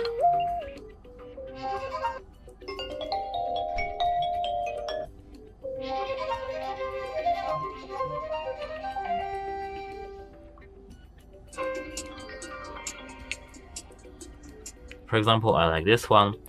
We have to tap that, and now we just have to go back. And that's it for this video. If you found it helpful, please consider subscribing to our channel and leave a like under this video. It's very important to us to have your feedback. And that's it. I hope it helps you, and goodbye. Hi everybody, welcome back to the HardReset.Info channel. Today I'm going to tell you how to share the contact information on your iPhone. At first you have to go straight to the phone application and tap on the contact you want to share. Here, scroll down and tap Share Contact. Here you can select the fields you want to share, which is the first name and mobile. If you have here, for example, some descriptions, second name, middle name, or something like that, you can select that or unselect that. Then tap this tick icon. And now, as you can see, you can share it through the messages, through the AirDrop, etc. as you can see, or save to files, everything that you just want to. And that's it. If you found this video helpful, please consider subscribing to the channel and leave a like under this video. It's really important to us. And that's it. I hope it helps you, and goodbye. Hi everybody, welcome back to the HardReset.Info channel. Today we're going to talk about if your iPhone 17 does support the dual SIM. So actually, this is quite common to ask this question, and yes, your iPhone 17 does support the dual SIM. Of course, it depends on the region how do you use that, but for example in Europe you can use 2 eSIMs or 1 eSIM, 1 nano SIM. If you are in the USA, you can use 2 eSIMs at once only, and if you are in the, for example, China mainland or Macau or Hong Kong, you do have only 2 nano SIMs at once. And that's it for this video. If you found it helpful, please consider subscribing to our channel, leave a like on this video. It's very important to us to have your feedback. And as I said, that's it. Hope it helps you, and goodbye. Hi, it's HardReset, and today I'll show you how to use Lost Mode on iPhone 17.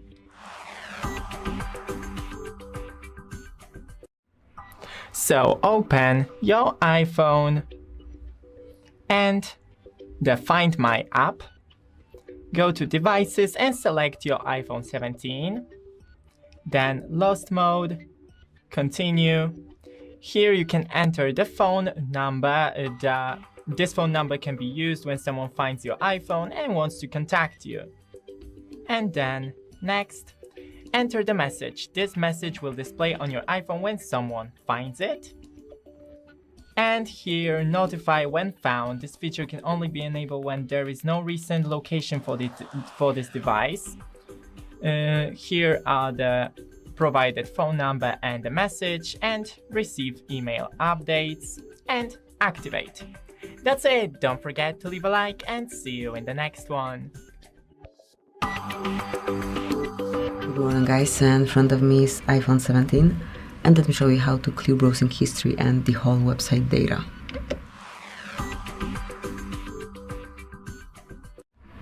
So at first, let's enroll the settings. Then scroll all the way down and click on apps to see all of them. From app list, select Safari. Obviously if you are using Safari, if not, then just pick the browser that you are using. Now scroll down, and here you will notice clear history and website data. So if you truly want to do it, just mark this icon and then choose the time frame. So to perform a full cleanup, mark all history, and if you wish to close all currently opened apps as well, just mark close all tabs. Okay, so no tabs are open right now, but if there are, you will be able to smoothly activate it, and then just mark clear history. And that's it, that will be all. Thank you for watching. Please subscribe our channel and leave the thumbs up. Hello. In this video, I'm gonna show you how to decline incoming calls on lock screen, the lock screen on your iPhone 17. You can see I'm on the lock screen, and when someone calls me, which I'm gonna do right now, I can see this screen, and it doesn't have the decline button. So what I can do is click on the side button right here first to mute it. Now it's still ringing it's still calling, but it's not ringing. You can't really see the ringtone, right? And if you click on the side button again, you decline the call. So I hope that the video was helpful. Don't forget to like and subscribe, and I'll see you in the next one. Hello, in front of me I've got iPhone 17. In this video I'll show you how to change touch duration.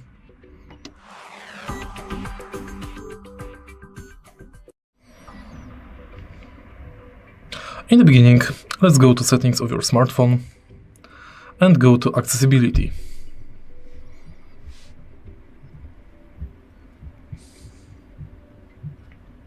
Now, enter touch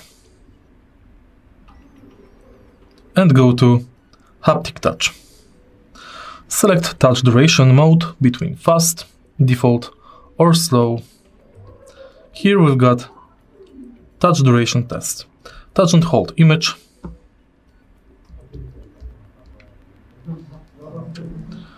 To test touch duration.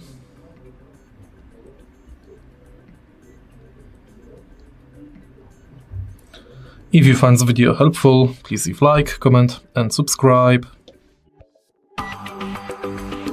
Hello, in front of me I've got iPhone 17. In this video I'll show you how to turn on voice control and how to use it.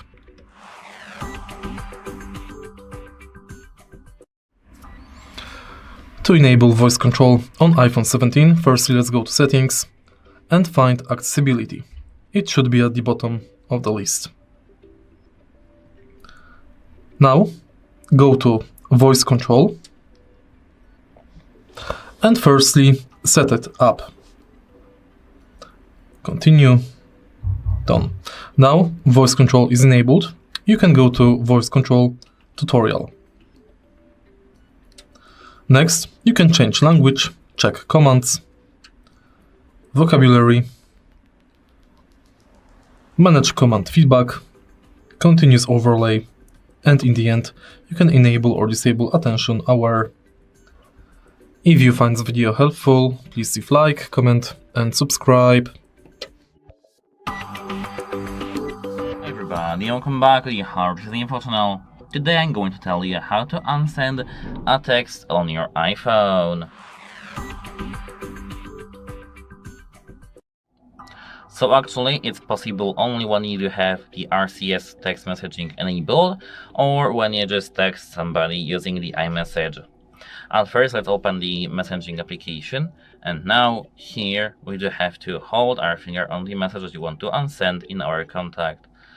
Of course it has to be within the 10 or 15 minutes. Here if you hold our finger on the message you can see the button undo send. Tap it, and now as you can see you unsend a message.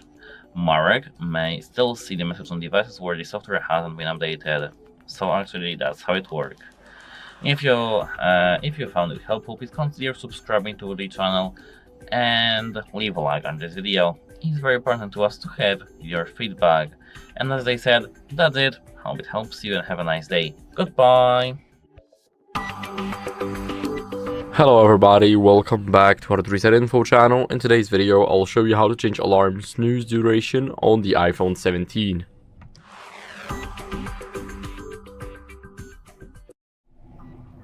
So first, what we want to do is we want to go over to the clock. So here we need to go over and either search for it or open it. It does not matter. Here we are at the alarms. Now let's click on the plus button and create an alarm. I'll quickly add it. And right here, we will be able to either enable or disable the snooze. And here we can change the snooze duration from 1 to 15 minutes. So I'll set it as, let's say, 15 minutes, save it, and then go back here. It's at 15 minutes, but now I'll change it to a minute, save it, and go back. It's also at 1 minute. So this is how you guys can do that. I hope this video was helpful. If it was, then leave a like, subscription, and a comment, and I'll see you in the next one. Bye. Good morning guys, in front of me is iPhone 17 and now I will show you how to turn on background app refresh.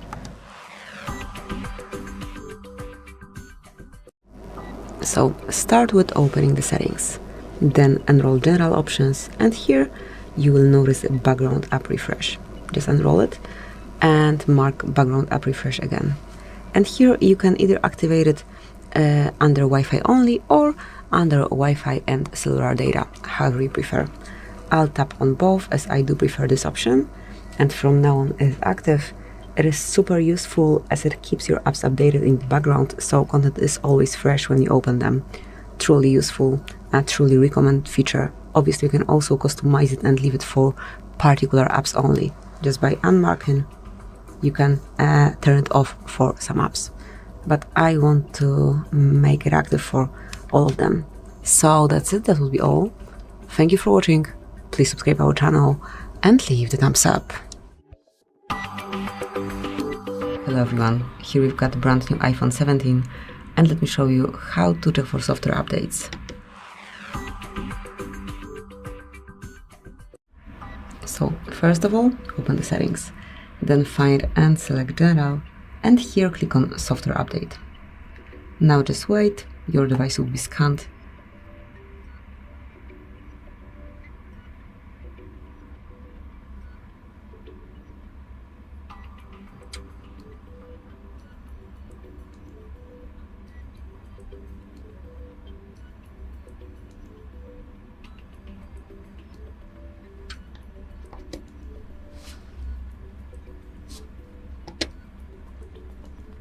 And as you can see here, we've got the notification. So once there is a new version available, you will find this Update Now icon.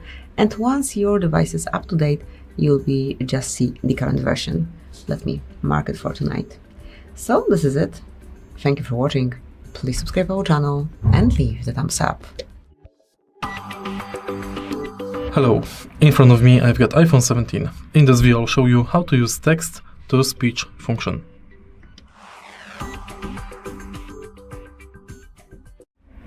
In the beginning on your iPhone, firstly go to Settings and next go to Accessibility.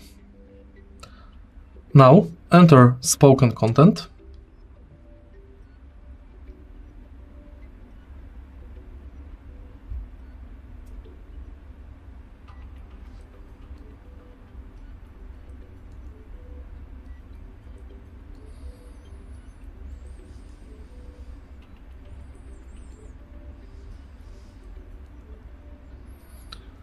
Go to Speak Screen and switch this button on.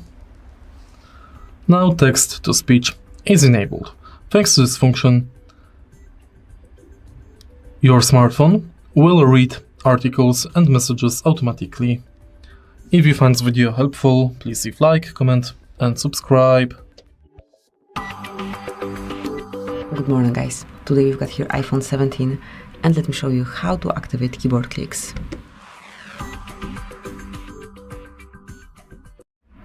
So at first, let's enroll the settings. Then find and select General and locate keyboard. Here it is. And now here in this panel you can totally customize it to set some features. And also if you wish to add sound, if you want to create the skip add sounds, just mark sound.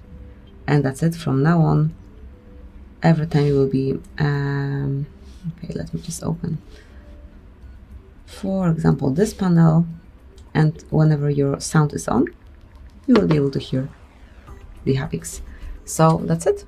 This is how you can activate keyboard sounds. Obviously, once you are annoyed with it and you want to mute it, just unmark.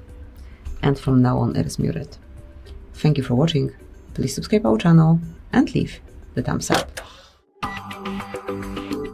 Hi everybody, welcome back to the HardReset.Info channel. Today I'm going to tell you how you can easily put your iPhone on the Do Not Disturb mode.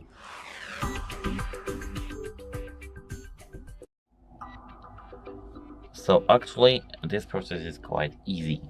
I'll first scroll to the control panel here from the top right corner to the middle, and now you have to find this thing over here, which is the focus. If you tap it, you can set for Do Not Disturb focus. Tap it, and now your Do Not Disturb mode is enabled. But what if you don't see this focus disturb thing. You have to hold your finger in your background, tap other control, and here scroll down to defocus over here. Wait a moment. Alphabetically, focus, tap it, and now you can tap this and search for the Transcript mode back again. And that's it. Hope it helps you and have a nice day. Goodbye! Hi guys, in front of me is brand new iPhone 17 and let me show you how to change wallpaper on this device. So, at first, enroll the settings. Then find and select Wallpaper right here and choose Add New Wallpaper. Now you can either select it from your photos, you can create photo shuffle, you can grab emoji wallpaper, color wallpaper, astronomy wallpaper, weather wallpaper, actually all the features that you know from previous iPhones. Let me pick, for example, the sprite wallpaper. This is a nice one. Here you can change the preset. Let me stay with this one, mark add, and then decide if you want to set it as a wallpaper pair or if you want to customize home screen separately, but I'll go with a pair. It looks quite nice, and as you can see, it is already applied. So this is it. Thank you for watching. Please subscribe our channel and leave the thumbs up. Hello, in front of me I've got iPhone 17. In this video I'll show you how to create and customize contact poster.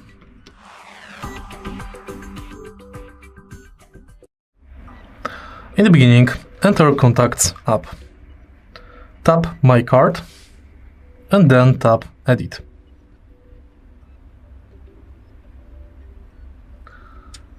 Now you can select photo for your card, monogram, memoji or emoji.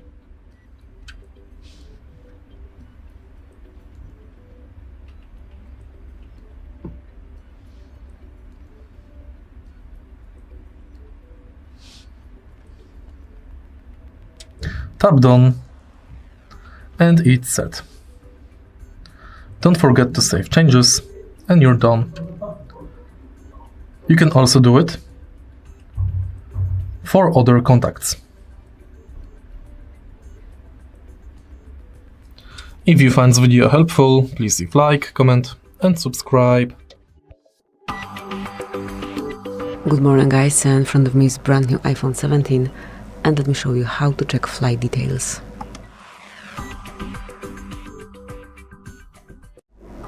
So if you wish to get the latest status of the particular flight, just get the number, and now you've got two options.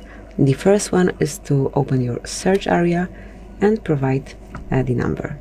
Now mark the stop indicator here and you've got all details. As you can see, this one has been cancelled. Here you've got all details. If it's actually everything okay with the flight, you will be able to see departure date, hour and date, arrival hour and date, then duration and baggage claim. So this is how you can check it.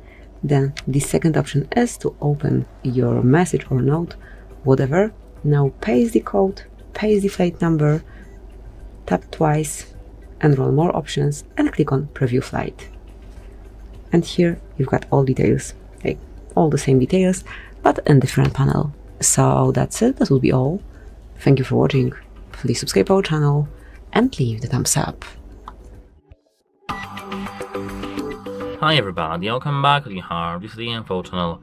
Today I'm going to show you how to do a soft reset on your iPhone 17.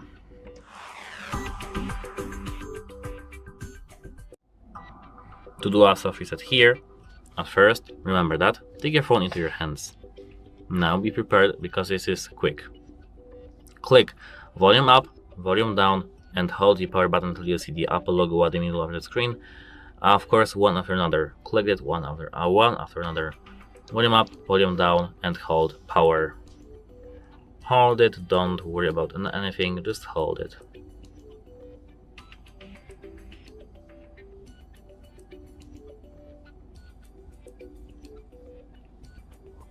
Now we can place our iPhone here. And actually this is how the process of the soft reset. Now we have to wait until our phone boots up.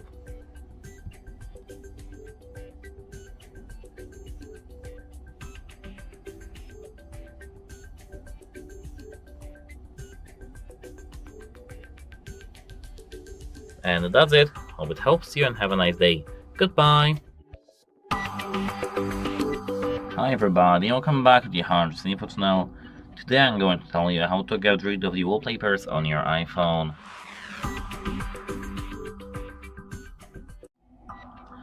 At first, let's have your phone locked. Then hold your finger in the background and tap 2 times or something like that to edit.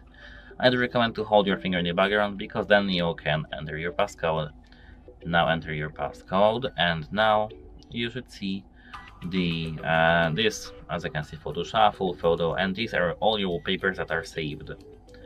As you can see, in collections, photo, something like that. To get rid of the wallpapers, hold your finger like this and get the wallpaper up to the app. As you can see, to the app. Actually, here tap this bin icon and tap delete this wallpaper. And now, as you can see, we get rid of the Labubu wallpaper. And that's it for this video. If you found it helpful, please consider subscribing to the channel and leave a like under this video. And it's really important to us to have your feedback. Goodbye! Hello everybody, welcome back to HardReset.Info channel. In today's video, I'll show you how to activate QR code scanning on your iPhone 17.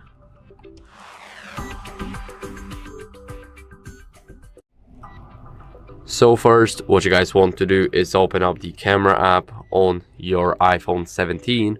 And now let me grab the phone and put the QR code right here.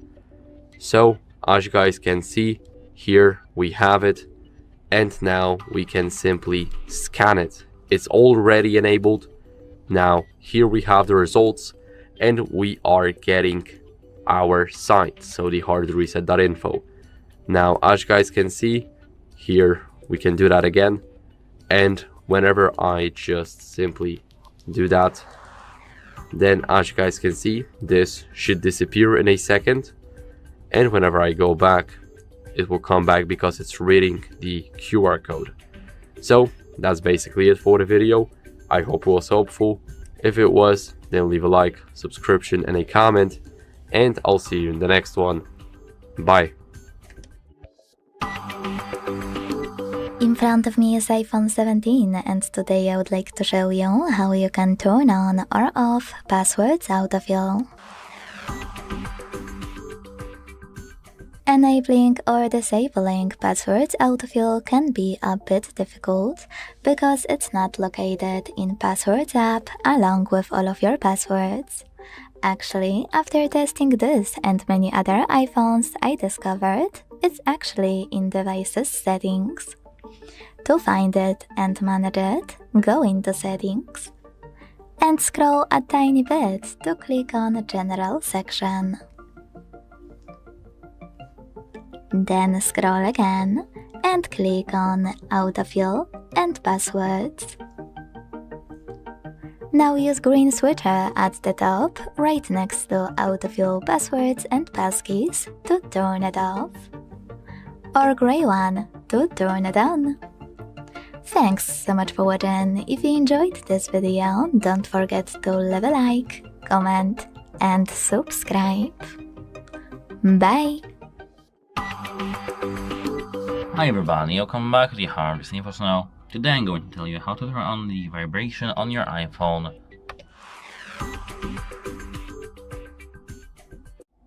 At first you have to go straight to the settings, and now you have to scroll down to the sounds and vibration over here, or sounds and haptics. Here, if you tap that, you will see a lot of options at once, but we have to scroll down to haptics and tap it. To enable the haptics, the variations, you can tap always play, play in silent mode, don't play in silent mode, or never play. To enable it, you just have to select these three over here. As you can see, these are the haptics for ringtones and alerts. So that's not it. We have to go back, and here now we can scroll down to the keyboard feedback and enable the haptic if you want, and go back and tap System Haptics. And that's how to turn on the vibration on your iPhone. That's it. Hope it helps you, and goodbye. Hello, in front of me I've got iPhone 17. In this video I'll show you how to use AirDrop.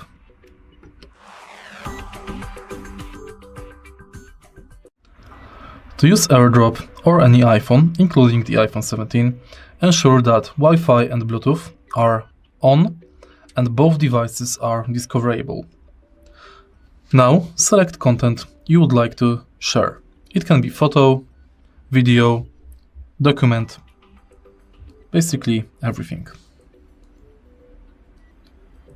Tap and hold on the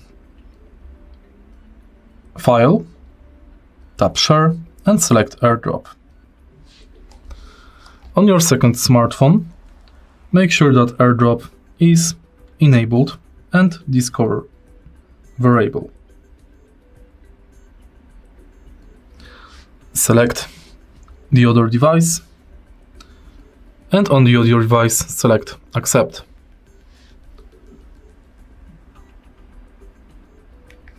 If you find the video helpful, please leave like, comment and subscribe. Hi everybody, welcome back to the HardReset.Info channel. Today I'm going to tell you how to change the time zone on your iPhone.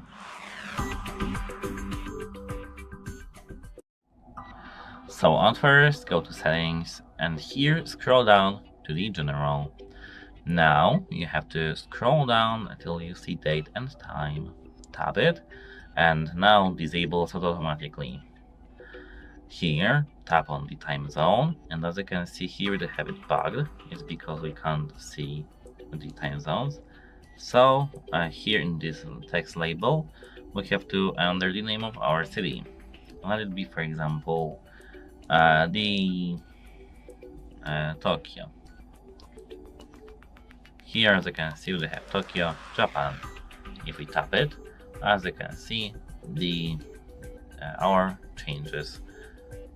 Here as you can see we have this time, and if we tap this automatically again, the time zone is automatically set to our location. And that's it for this video. If you found it helpful, please consider subscribing to the channel and leave a like on this video. It's really important to us to have your feedback. Goodbye! Hi everybody, welcome back to the HardReset.Info channel. Today I'm going to tell you how to change the ringtone in your iPhone 17. So at first we need to open settings, and now we have to scroll down to the sound and haptics over here. Now we have to scroll once again till we see the ringtone over here. Now if I tap any ringtone from the list, we will hear it, and to set that we have to tap on one and go back. Let me show you how does it work.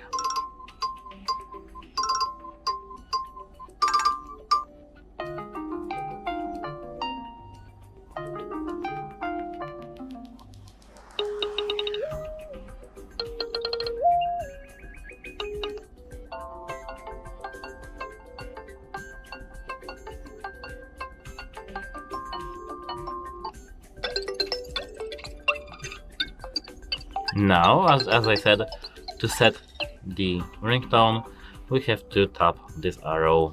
And now, as you can see here, we have ringtone reflection. And that's it. Hope it helps you, and goodbye. Hello everybody, welcome back to HardReset.Info channel. In today's video, I'll show you how to easily hide your number on iPhone 17.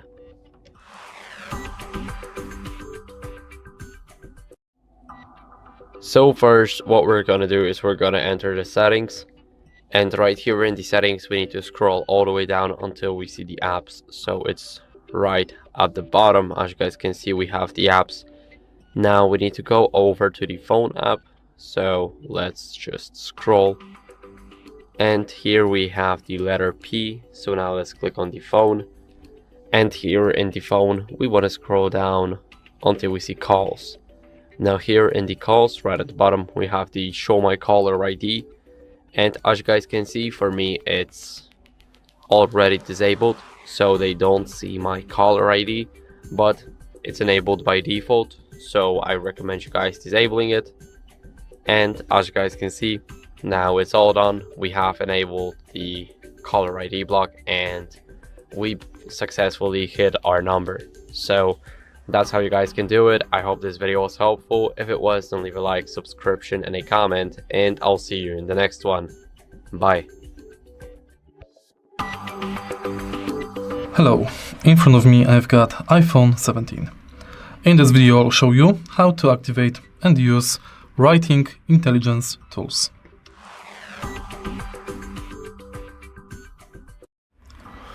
To use writing tools with Apple Intelligence, firstly, find certain piece of text you would like to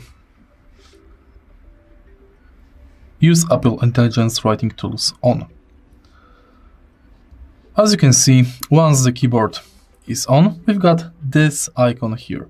Tap on it to activate writing tools.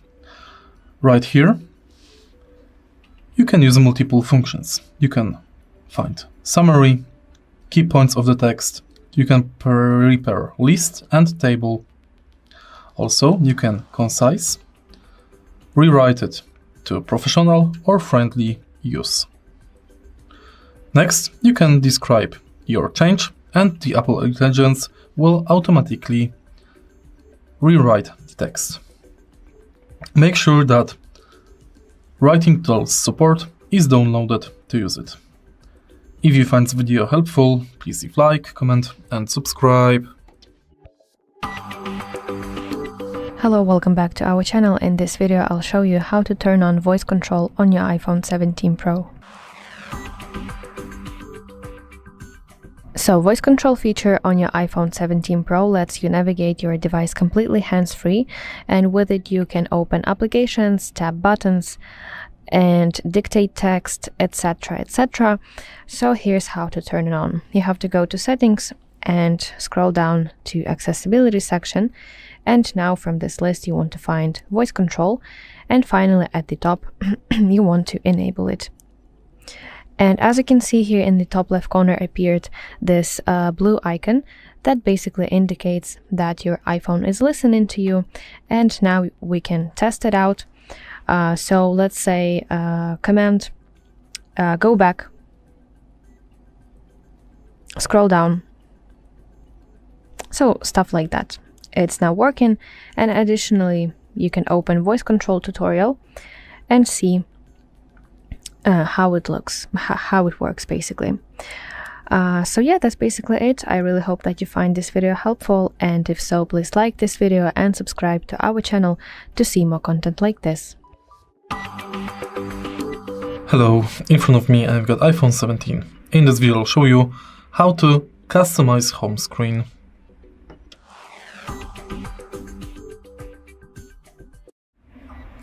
To customize your home screen, tap and hold on free space on the screen. Now, from this menu, you can remove icons from the home screen or delete them from the phone. You can also go to Edit, and now add widgets,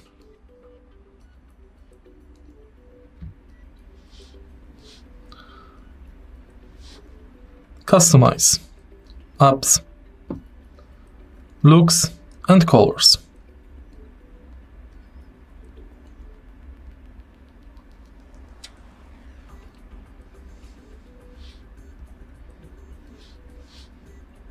Edit wallpaper,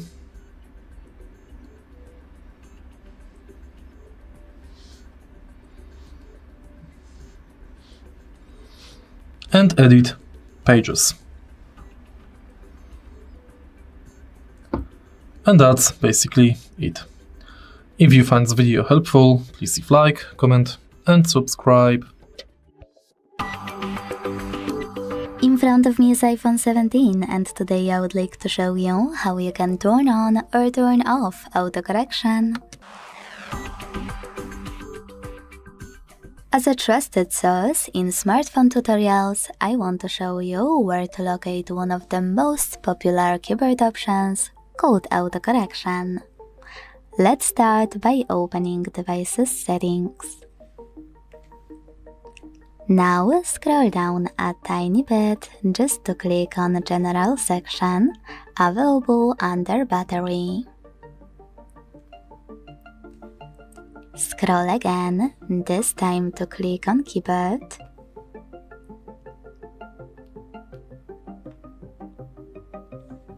And when you're ready, use a green switcher next to autocorrection to turn it off, or a grey one to switch it on. Autocorrection helps you type faster and with fewer mistakes, so I would recommend to at least try it. Thanks so much for watching. If you enjoyed this video, don't forget to leave a like, comment and subscribe. Bye! Here I have iPhone 17 and let me show you how to enable screening of unknown colors on the following device. Let's begin.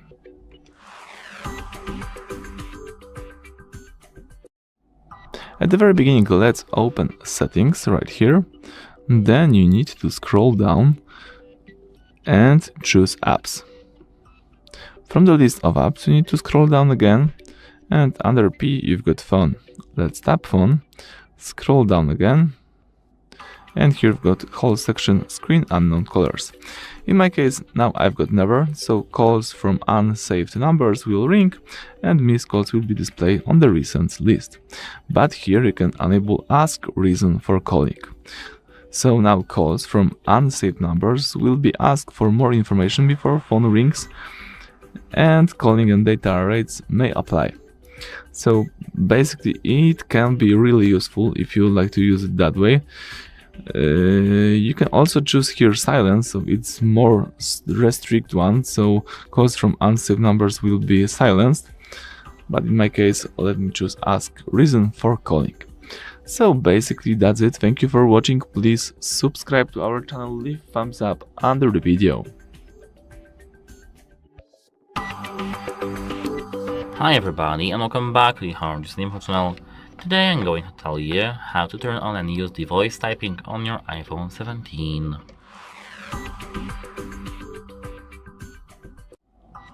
So, firstly we need to go into the settings of our iPhone like that, and now we have to scroll down to General. Here we have to scroll down till we see the keyboard over here. Now we have to scroll all the way down again till we see the dictation option here. Here you have to make it green like this and enable dictation like this. Here if you tap dictation languages, we can change or set the language of our dictation. We can enable the auto punctuation too. And now if you enter notes, for example, new note, and tap this microphone icon in the bottom right corner, we can say, "Hi everybody and welcome back to our channel. Today we're going to use our brand new iPhone 17. Now as you can see, we're done. That's how to turn on and use voice typing in your iPhone 17. Goodbye! Hi everybody, welcome back to the HardReset.Info channel. Today I'm going to tell you how to enable the voice to text mode on your iPhone 17.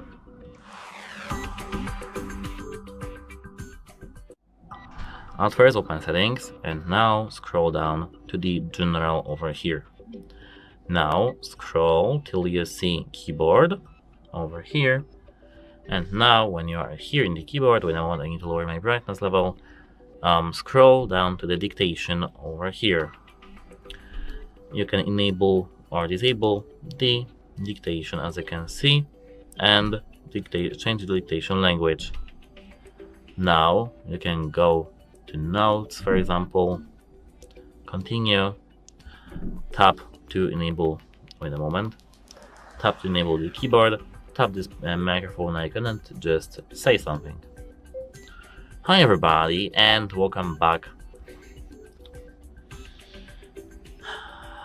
Oh, great. Hi everybody and welcome back to our channel. Today we're going to use the voice typing on our iPhone 17. As you can see, it works. That's it. Hope it helps you and goodbye.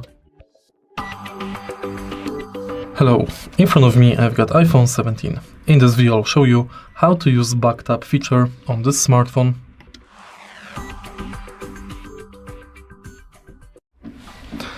Thanks to back tap feature, you can assign back tap gesture on your iPhone. The gestures can be different. For example, you can assign camera access or screenshot to the back tap. In order to do it, first let's go to settings of your smartphone and now enter accessibility. Scroll all the way down. Go to touch and now scroll all the way down. Enter back tap and select gesture for double tap and triple tap. For example, let's select camera for double tap and screenshot for triple tap. Now, if you double tap or triple tap back of your smartphone, you will use assigned gesture.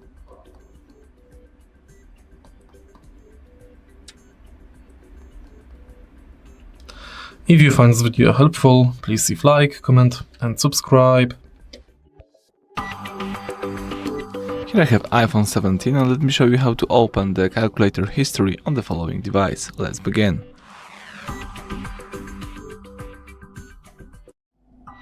So at the very beginning, let's find the calculator. It should be somewhere on your home screen, in my case it's under utilities. Let's tap calculator and here you can make some calculation right here and you can use the following icon in the left upper corner, and as you can see here you've got your history. So this is like my last calculation and some other of my calculation from the today, and if I would like to remove some of the history I need to tap edit, simply tap on the item that I would like to remove and choose delete. Tap delete. That's it. Now let me also test it. For example, let me make simple calculation right here. 2 plus 5. Okay, let's tap the following button here. And as you can see, it's in my history. So it could be really useful if you make some calculation and you would like to go back to this. Let's use just history and you will be saved. So that's it. Thank you for watching. Please subscribe to our channel and leave thumbs up under the video. Hello, in front of me I've got iPhone 17. In this video I'll show you how to create custom voice control gestures.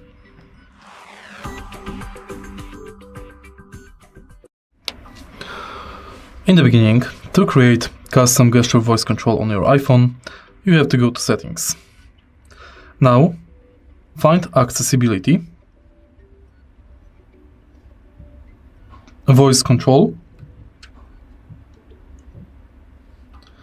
enable it and go to commands.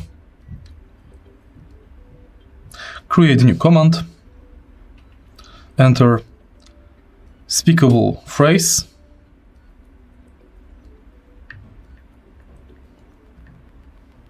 and set action.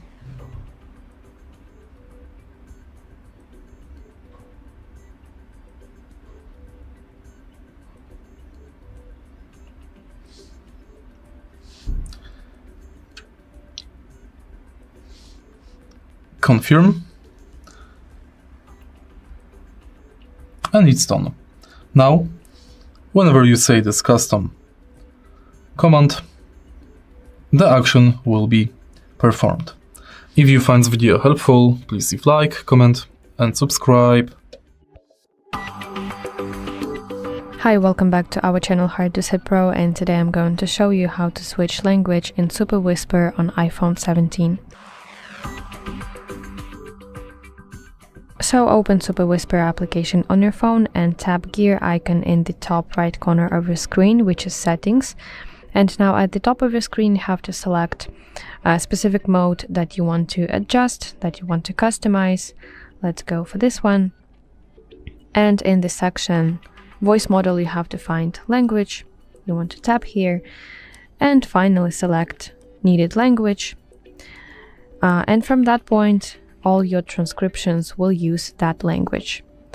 But if, for example, you're switching between languages often, you can come back to this menu and change it anytime. But please make sure that the language that you select matches what you're really speaking, because this will help Super Whisper maintain the best accuracy. So, for example, if you're doing a meeting in Spanish, you have to set language to Spanish. But if it's in English, switch back to English. So I think it's pretty clear. And that's basically it. I really hope that you find this video helpful, and if so, please like it and subscribe to our channel to see more content like this. Hi everybody, welcome back to the HardReset.Info channel. Today I'm going to tell you how you can easily turn on the Wi-Fi calling on your iPhone.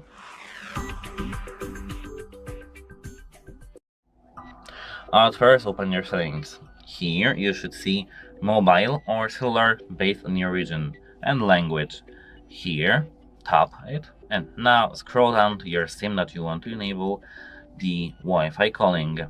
I select the first one. Here you'll see Wi-Fi calling. Tap that and tap this option over here. Of course, here we have to tap it here and then tap enable.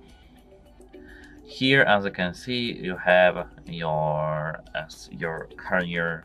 Notice that you are enabling the Wi-Fi calling. Here, for example, let me translate it from Polish. You're activating the Wi-Fi calling in Play. From now, you can call, send SMSs and MMS while being connected with your hotspot, Wi-Fi hotspot. And here we have to tap accept, of course based on your carrier, and now we are good to go. And that's it. If you found it helpful, please consider subscribing to our channel and leave a like under this video. It's very important to us to have your feedback. Goodbye! In front of me is iPhone 17, and today I would like to show you how you can rename it. Changing your iPhone's name is useful when connecting to Wi-Fi, Bluetooth or AirDrop, so you can easily recognize which iPhone is yours. That's why I will show you exactly how to do it step by step.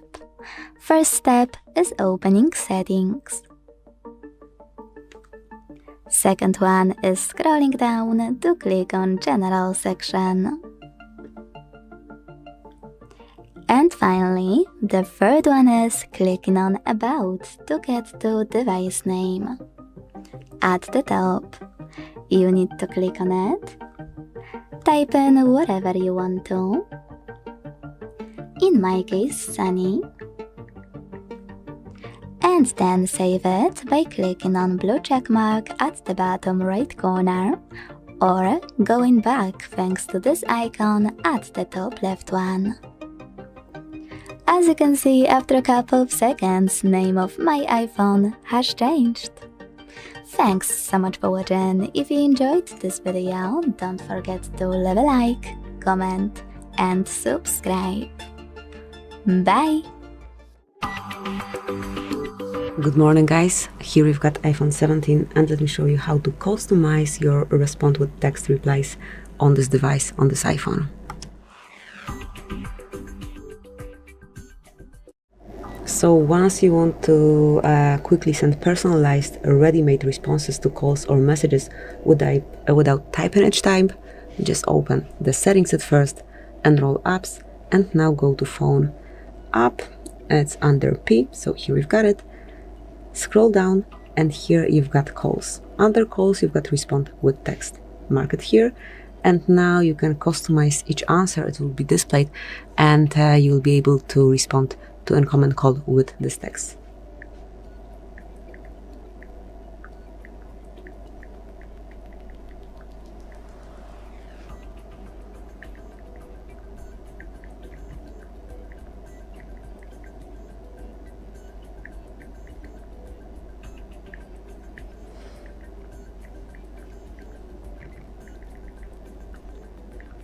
So that's it. Now you can go back. It is already saved, and once you've got some incoming call and you want to respond with particular text, these would be your options. Obviously, you can customize it and change it whenever you want. You can also remove something. Thank you for watching. Please subscribe our channel and leave the thumbs up. Hello, in front of me I've got iPhone 17. In this video I'll show you how to lock, hide and unhide the apps.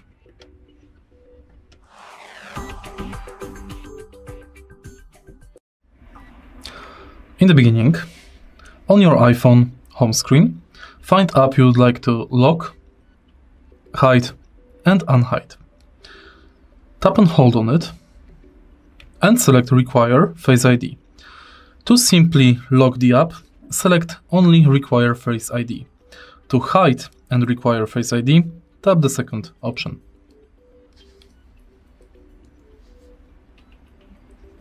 Now select Hide App, and as you can see, app is hidden.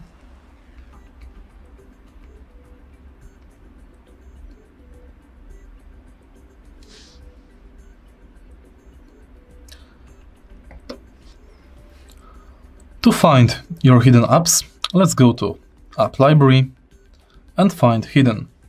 Tap on it, confirm with your Face ID, and it's done. To remove the app from the hidden, select Don't Require Face ID. If you find this video helpful, please leave like, comment and subscribe.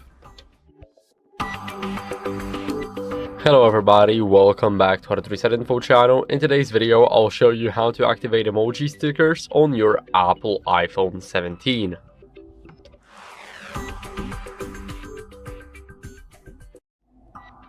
So first, what you guys want to do is go over to the settings. Now here in the settings, we want to head over to the keyboard ones. So let's swipe down, click on General, and in the General find the keyboard. So here we have it. Now all we have to do is scroll all the way down in those settings, and right here we have the stickers. So now they are disabled, and here you have the explanation: send stickers from the emoji keyboard. So we want to have it enabled, and now when it's enabled we can go to the Notes app for an example. Let me click continue and continue. Let's click here, and now we can try and use our stickers. So as you guys can see, they are loading for me, but here we have these stickers. We can use them just like emojis, and as you guys can see, that's what we can do. So I hope this video was helpful. If it was, then leave a like, subscription and a comment, and I'll see you in the next one. Bye. Here I have iPhone 17 and let me show you how to tint app icons to match your iPhone or case. Let's begin.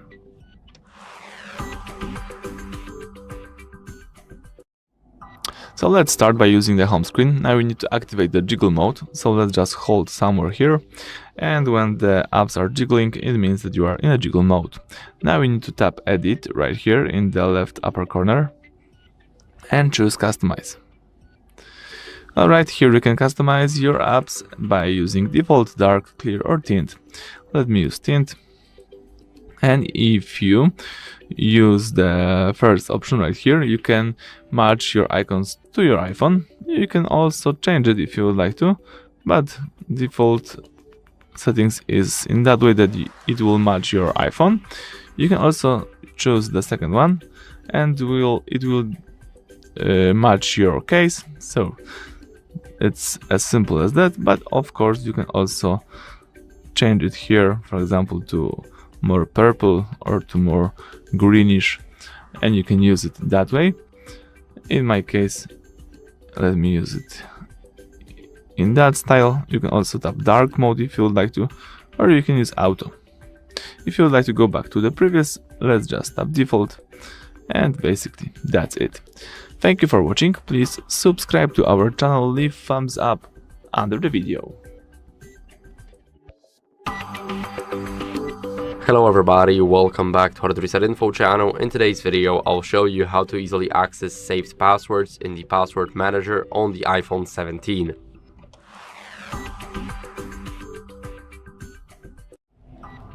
So first we need to find the Passwords app. So if you don't want to look at it here, it's probably in the utilities folder if you did not delete it. If you did, then you guys can find it in the either app library or by using the spotlight. But we're gonna stick to our folder, open it up, and as you guys can see, it requires the Face ID, but it also can be opened by the password. So now let's click on continue, click on not now, and continue. Now here we have all of our passwords, as you guys can see. So for example, for Adobe, AliExpress, even Among Us, and the Apple of course, and much more. So I have a total of 187 passwords saved. So here you guys can definitely access them, and whenever you click on one, so for example you click here, you will see the password, the website, and everything else.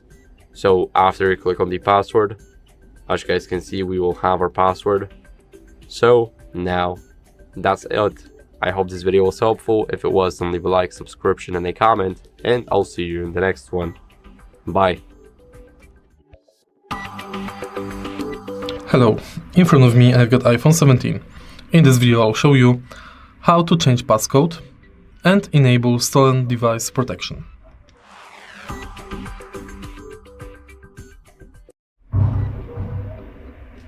In the beginning, let's go to settings of the smartphone.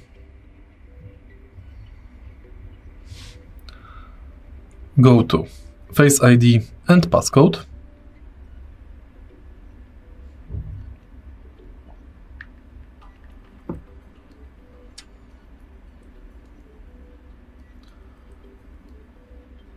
And find Stolen Device Protection. Switch this on to enable this function. Next, you can select Require Security Delay between Away from familiar locations and Always. Next, you can go to Change Passcode.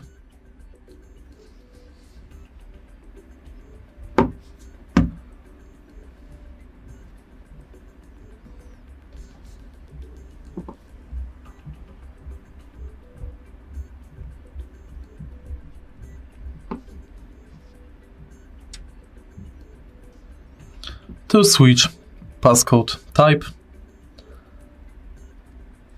and mode. If you find this video helpful, please leave like, comment, and subscribe. Hello everybody, welcome back to HardReset.Info channel. In today's video, I'll show you how to enable or disable data roaming on your Apple iPhone 17.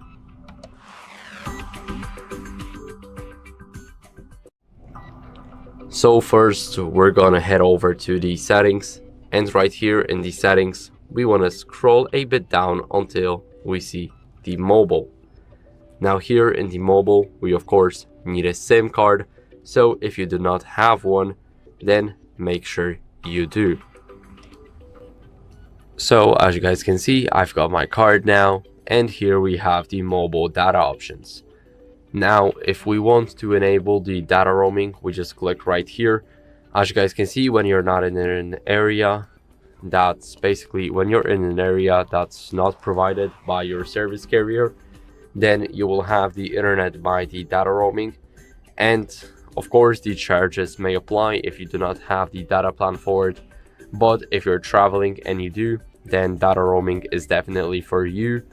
If not, then simply turn it off to not pay extra a couple $100 for the internet, because it may be expensive in some countries. So to disable it, you just tap on the switch and it should all be good. So that's basically it. I hope this video was helpful. If it was, then leave a like, subscription, and a comment, and I'll see you in the next one. Bye.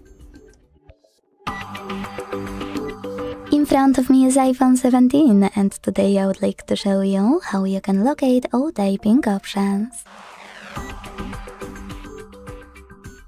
Text correction options on your iPhone let you control features like autocorrection, predictive text, or for example, spell check. Those and many more tools make typing faster and more accurate.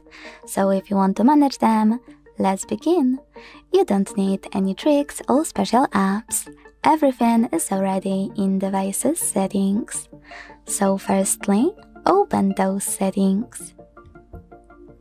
Now scroll down a tiny bit to click on General section.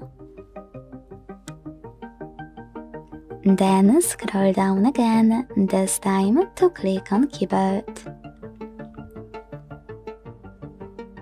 Following that, you need to scroll down and manage all of those options under all keyboards by clicking on the switches next to the chosen ones. To disable the ones you don't want to use, click on gray switches. And to enable them, tap on gray ones. Thanks so much for watching. If you enjoyed this video, don't forget to leave a like, comment, and subscribe. Bye! In front of me is iPhone 17 and today I would like to show you how you can turn on or turn off location. Location on your iPhone allow apps like Maps, Weather or Find My to work properly. That's why I wanna show you exactly how to enable or disable location services. No tricks, just few simple steps.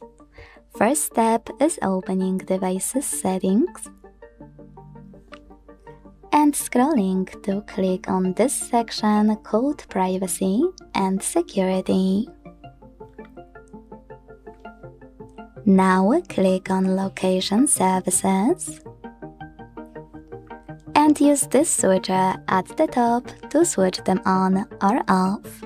As you can see, my switcher is green, which means that location services are now enabled. So when I tap, I need to confirm my choice in the pop-up by selecting Turn Off. And now location is officially disabled. To enable it, click on gray switcher. Thanks so much for watching. If you enjoyed this video, don't forget to leave a like, comment, and subscribe. Bye! Hello, in this video I'm gonna show you how to turn on or off Express Transit on Apple Pay on iPhone 17.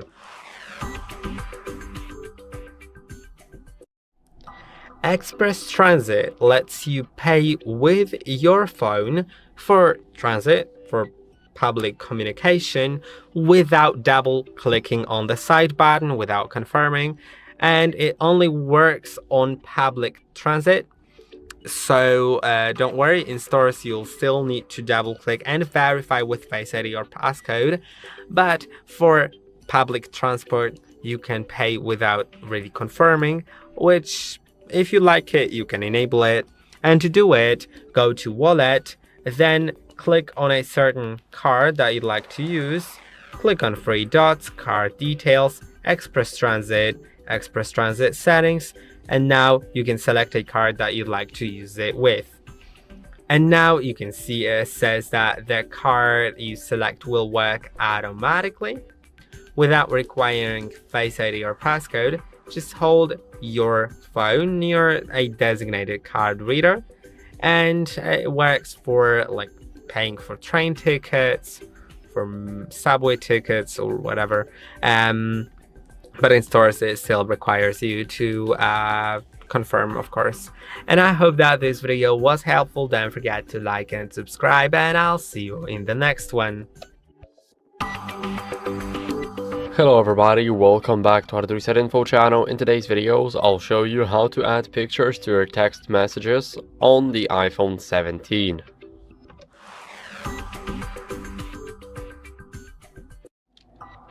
So first, what we want to do is we want to go over and open up the iMessage app, so the Messages app right here.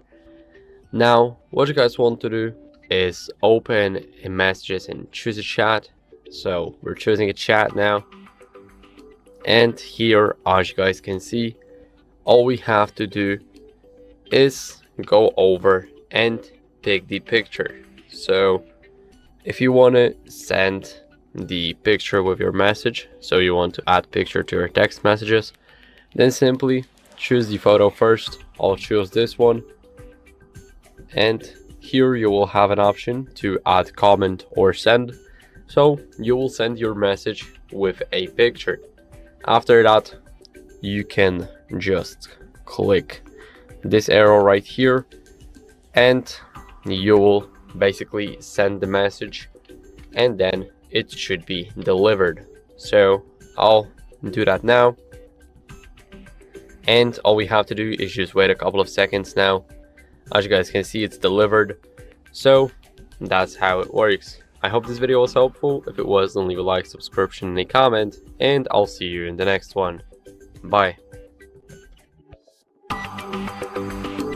Hello, in front of me I have iPhone 17, and in this video I'm going to show you how you can reboot your device.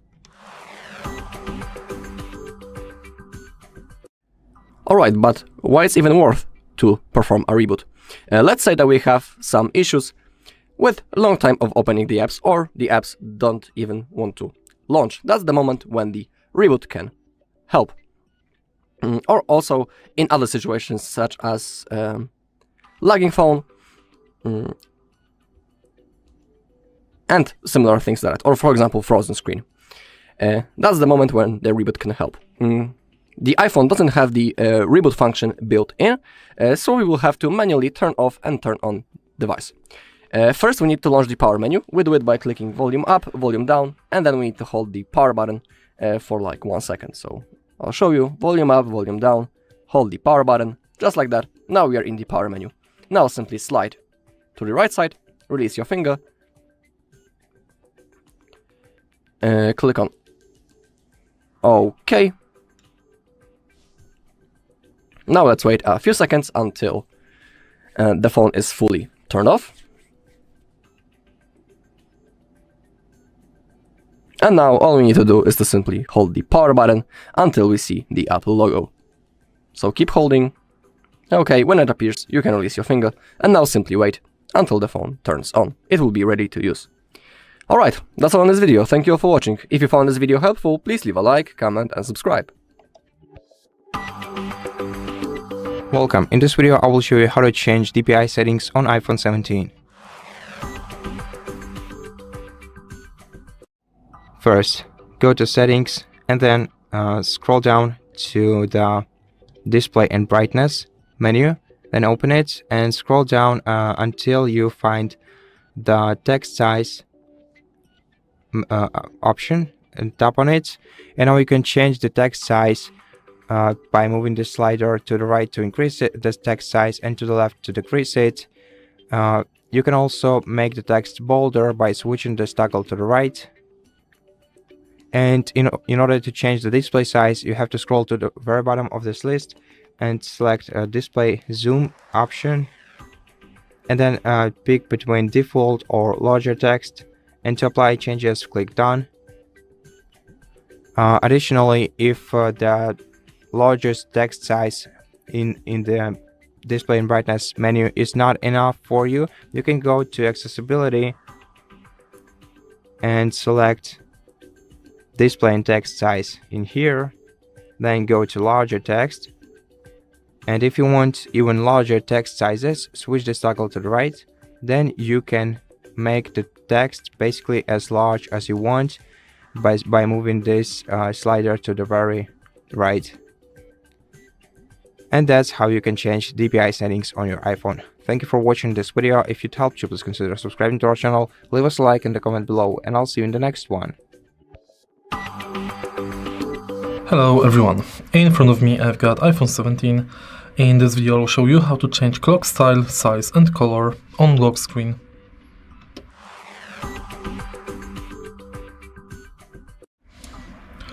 In the beginning, let's go to lock screen and tap and hold on the screen. Now, unlock your phone to edit and select Customize. Select clock, and here you can change font and color of the clock and boldness.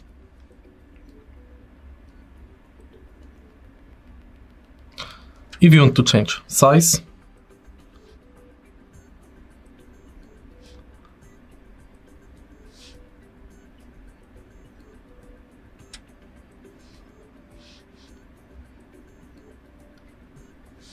select Add Widget, select Clock,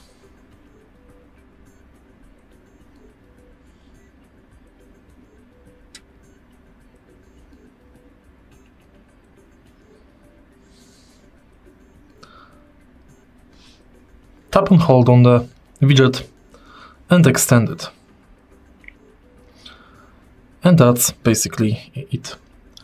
If you find this video helpful, please leave like, comment and subscribe. Hi everybody, and welcome back to the HardReset.Info channel. Today I'm going to tell you how to set up a VPN on your iPhone.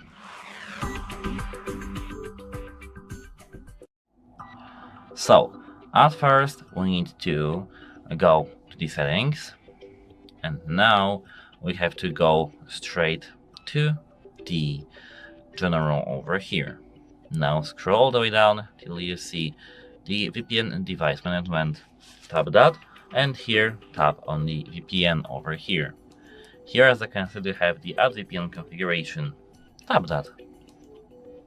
Now you'll see, as I can see, Add configuration type. We can tap it and select the type of our VPN. We do have here L2TP, IPsec, and IKE-v2. Here we do have inserted description, server, remote ID, and not locality. We can enter the locality, but we don't have to. Authentication, as I can see, username, certificate, or none. And as for the authentication, we can set it for username and password. And proxy, we can enable proxy as auto, and URL, manual, server port authentication, or off. And when we are done, we have to tap this tick icon, this blue tick icon in the top right corner, and we'll be good to go. And that's it for this video. If you found it helpful, please consider subscribing to our channel and leave a like under this video. It's really important to us to have your feedback. And as I said, that's it. Hope it helps you, and have a nice day. Goodbye. Hello everybody, welcome back to HardReset.Info channel. In today's video, I'll show you the easy AirDrop activation guide on your iPhone 17.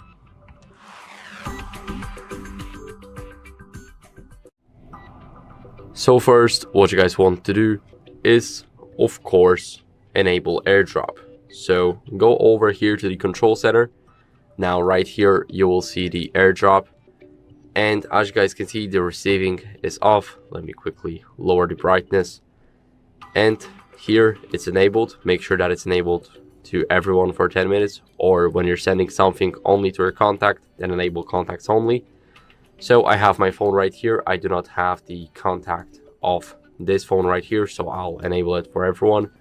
And make sure you do the same right here with the second phone. And now all we have to do is, let's say, AirDrop some files. So I'll go to photos and AirDrop myself this little screenshot of the calendar widget. So I'll click on the share button and go to the AirDrop. Now my phone should pop up any second. It's right here in the other devices. And as you guys can see, iPhone would like to share a photo. So I'll just click on accept. And it will definitely open that photo. So as you guys can see, we've got the photo right here, and that's how you guys can easily activate the AirDrop and use it. So I hope this video was helpful. If it was, then leave a like, subscription, and a comment, and I'll see you in the next one. Bye. Hello, in this video I'm gonna show you how to pay with Apple Pay in stores using iPhone 17.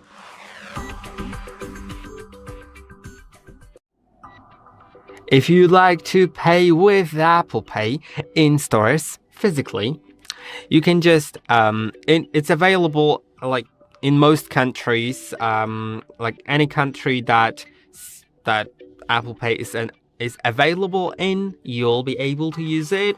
Besides United States, in United States it's available almost in any store, besides some stores like, for example, Walmart. Walmart does not allow it because Apple just doesn't share some details about you, and Walmart really desperately needs to know them. So yeah, but in other countries really it works in any store as long as it's available in your country, as long as Apple Pay is available in the country that you're trying to pay with your phone in. And to do it, double click on the side button once you have your Apple Pay set up. If you don't have it set up, then there are videos on it how to set up Apple Pay, so I'd recommend watching that. You can see now there's my card. If I had Face ID set up on my iPhone, I could have confirmed it with my Face ID and then pay, but I don't have it set up, so I can just click on Pay with Passcode, enter my phone's passcode, the one that I used to unlock the phone, and now it says hold near reader, so I could hold my phone to the reader, it'll pay, and then it's done. So it's very simple. I hope that the video was helpful. Don't forget to like and subscribe, and I'll see you in the next one. Welcome. In front of me is an iPhone 17, and today I'll show you how you can enable and set up your Do Not Disturb mode.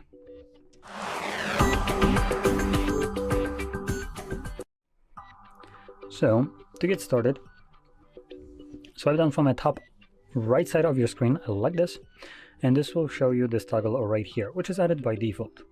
Now, it will say focus, but it might not have the moon icon next to it.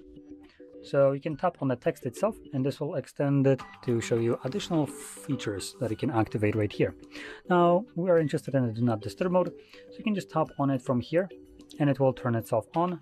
And additionally, you can then turn it on and off by clicking on this icon right here.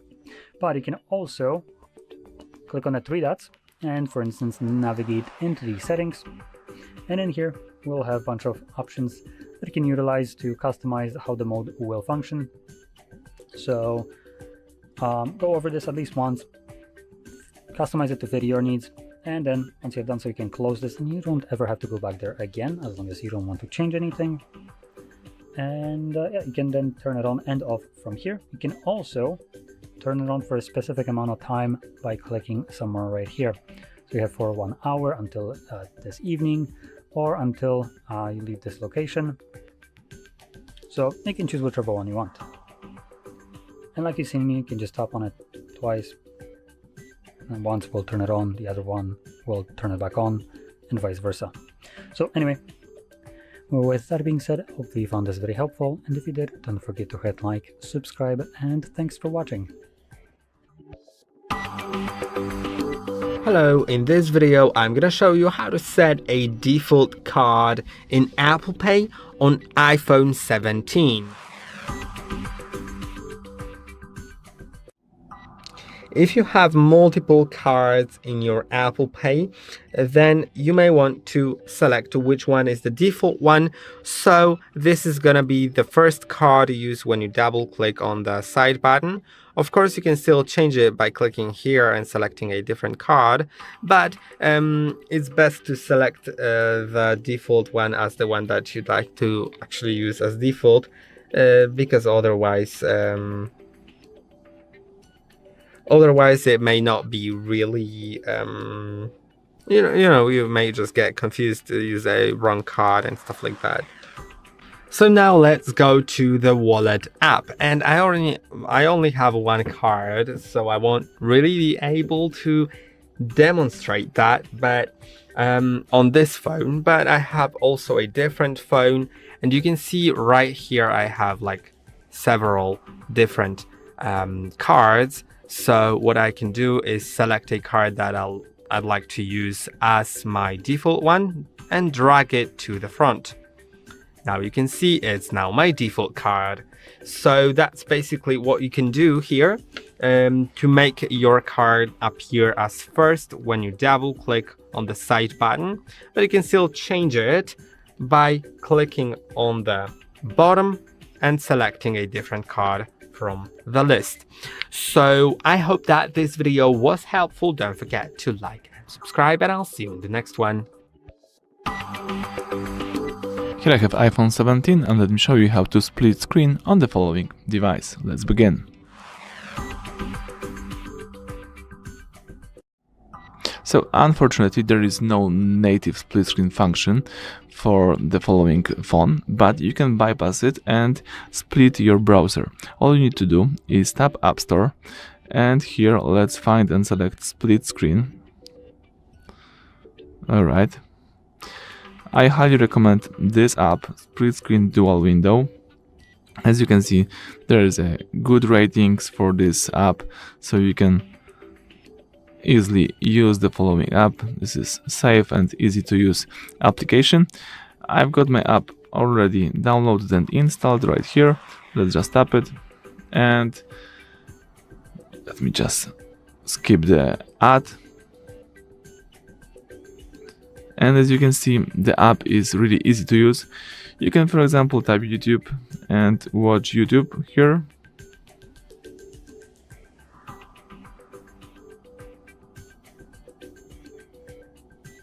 For example, let's tap some of our channel. You can watch it here. And while watching the following video, you can, for example, use the browser, you can use Google, Wikipedia, Facebook, etc, etc. And if you would like to close it, let's just close it. So, split screen, I highly recommend the following app. Thank you for watching. Please subscribe to our channel and leave thumbs up under the video.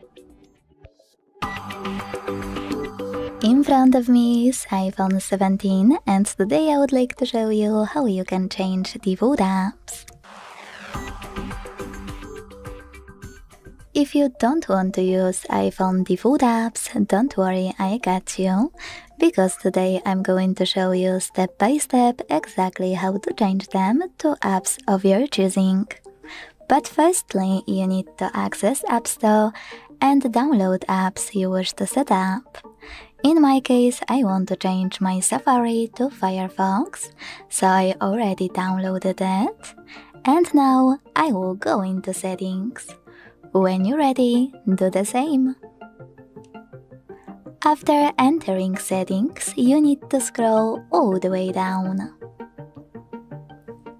Then click on apps located at the very bottom.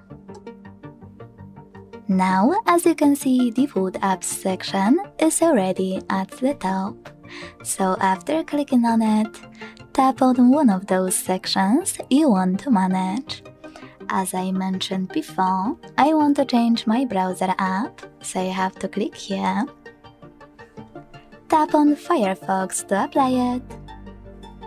And go back. So when I do that, as you can see, my default app has changed. Don't worry, I tested it on this iPhone and many others, so I can assure you it will work. Thanks so much for watching. If you enjoyed this video, leave a like, comment, and subscribe. Bye! Hello, in front of me I've got iPhone 17. In this video I'll show you how to restart this phone without power button.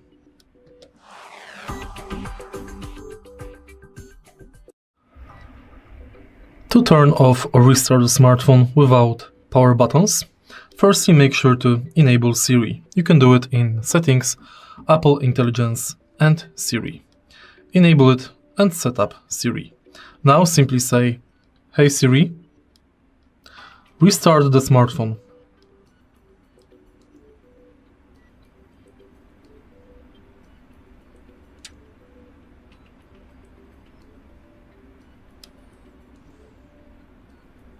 Something went wrong. Please try again. "Hey Siri, turn off my iPhone."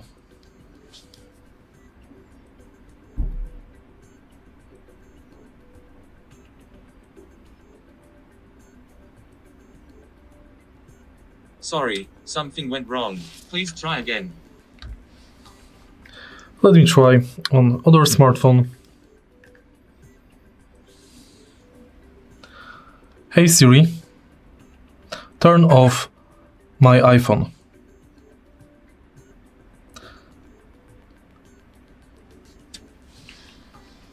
As you can see, this works on Reset iPhone. So maybe in case of this iPhone 17, my voice hasn't been properly recognized. Try it on your smartphone and let me know if it works. If you find this video helpful, please leave like, comment and subscribe. Hi everybody, welcome back to the HardReset.Info channel. Today I'm going to talk about how to use Hotspot on your iPhone 17.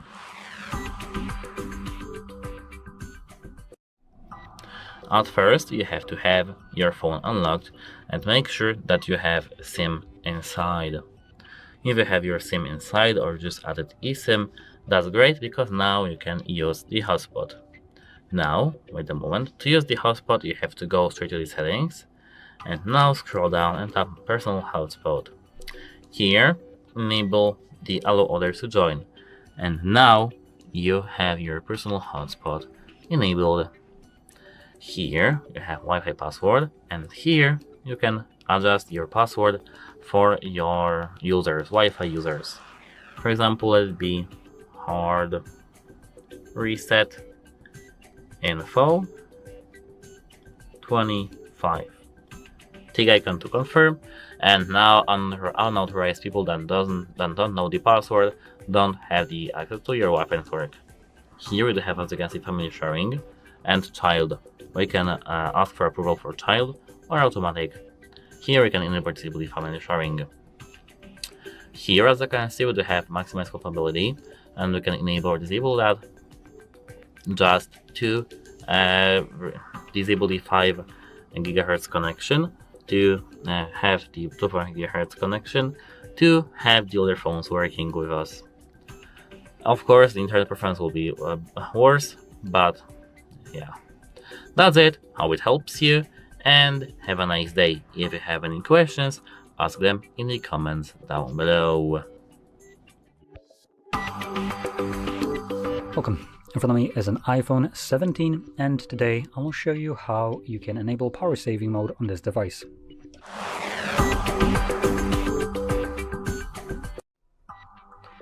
So to get started, swipe down from the top right side of the screen like this.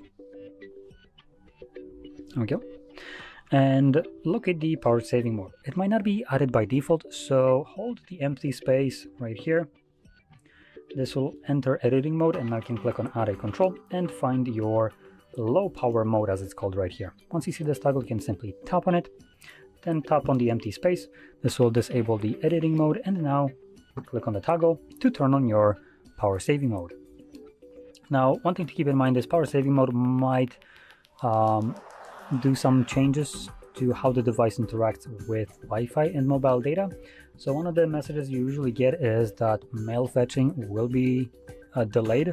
So if you rely on your emails being delivered to you on time, you might want to look in some other avenues because, like I said, this changes how the device interacts with Wi-Fi and mobile data, and to be more precise, it just kind of disables it when you're not using the device. Hence why you have the delay in notifications or mail fetching. But this also extends to other applications that would require internet connection. So once you're done using the power saving mode, you can quickly turn it off by tapping on it once again, which I just failed. There we go. And as you can see, it's now off. So if you found this very helpful, don't forget to hit like, subscribe, and thanks for watching. Hello, in this video I'm gonna show you how to turn your iPhone 17 into a Wi-Fi hotspot.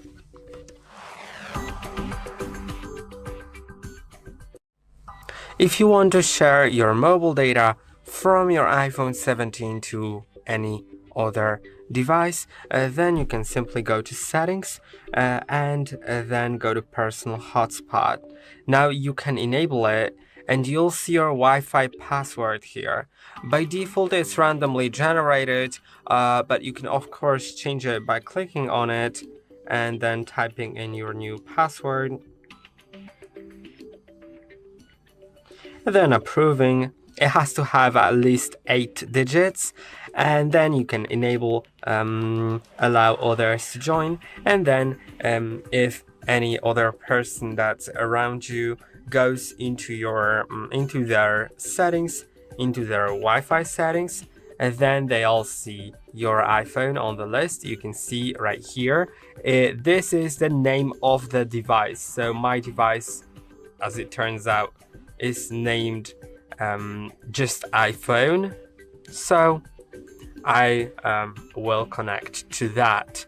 You can see now I am connected, and it displays it on my dynamic island, so I can click on it in order to return to settings pretty quickly to, for example, disable it.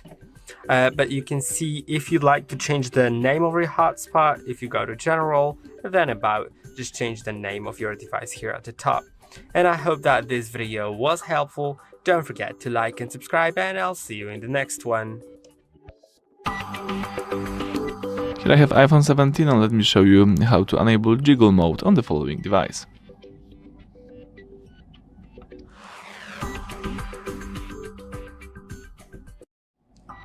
Alright, so if you would like to enable Jiggle mode, you need to open the home screen, tap somewhere here in the blank space and just hold it for about 2 seconds. Let me do it here. When the icons jiggles in, it means that you are in a jiggle mode, so you can here customize your home screen by moving the icons. You can also here choose edit in this corner. Let me tap it. Let me tap it again, it's difficult to do it in that position. Edit. Alright, and here you can add widgets if you would like to. Let me tap it. So you can add calendar, Safari, wallet, App Store, and many more. You can also search widgets if you would like to. You can also tap edit again and choose customize. So here you can customize your icons, for example, to dark mode, to clear. You can tint them and, for example, match them to your case or to your iPhone.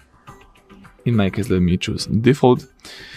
You can also, here in Jiggle mode, let me enable this again, tap edit. You can edit wallpaper or edit pages. For example, let me tap edit pages. As you can see, here you can edit the whole pages.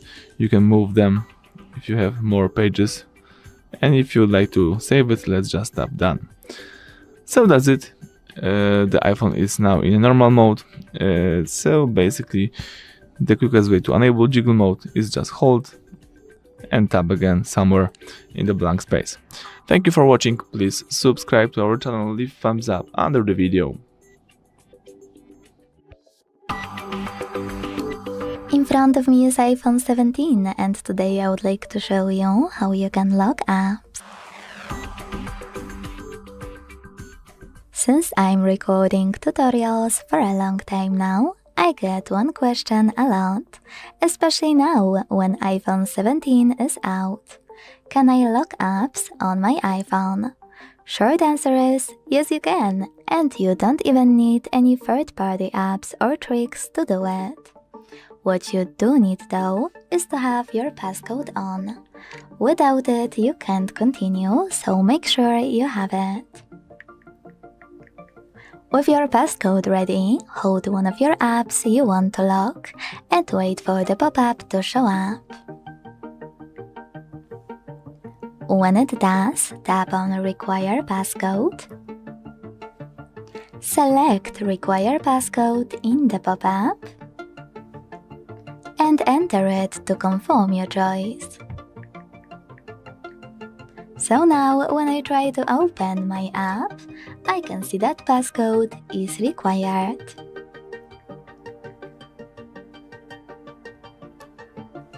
To disable it, you need to hold your app again to access the same pop-up. And this time click on Don't Require Passcode. confirm your choice again.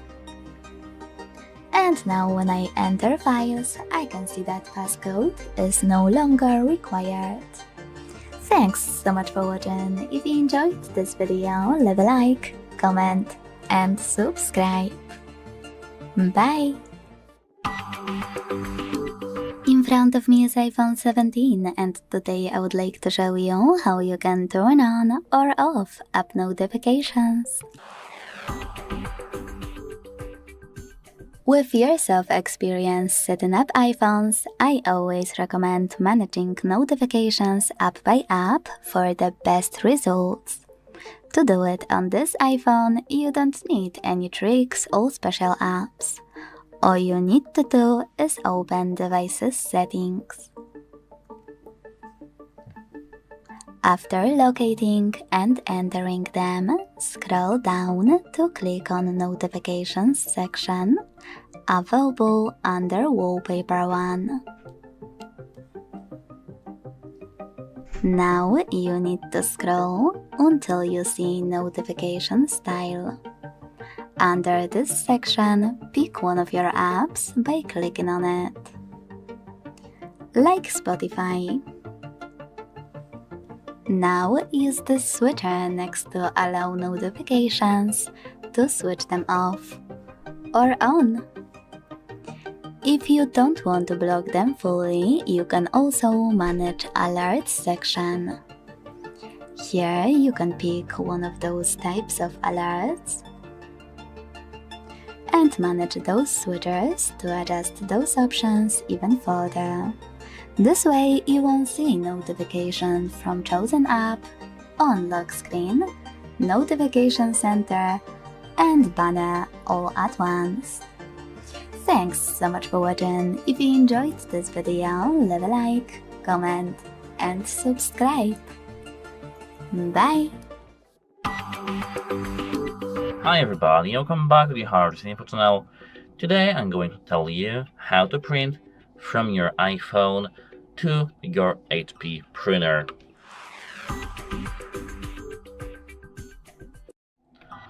So actually, this process is quite easy.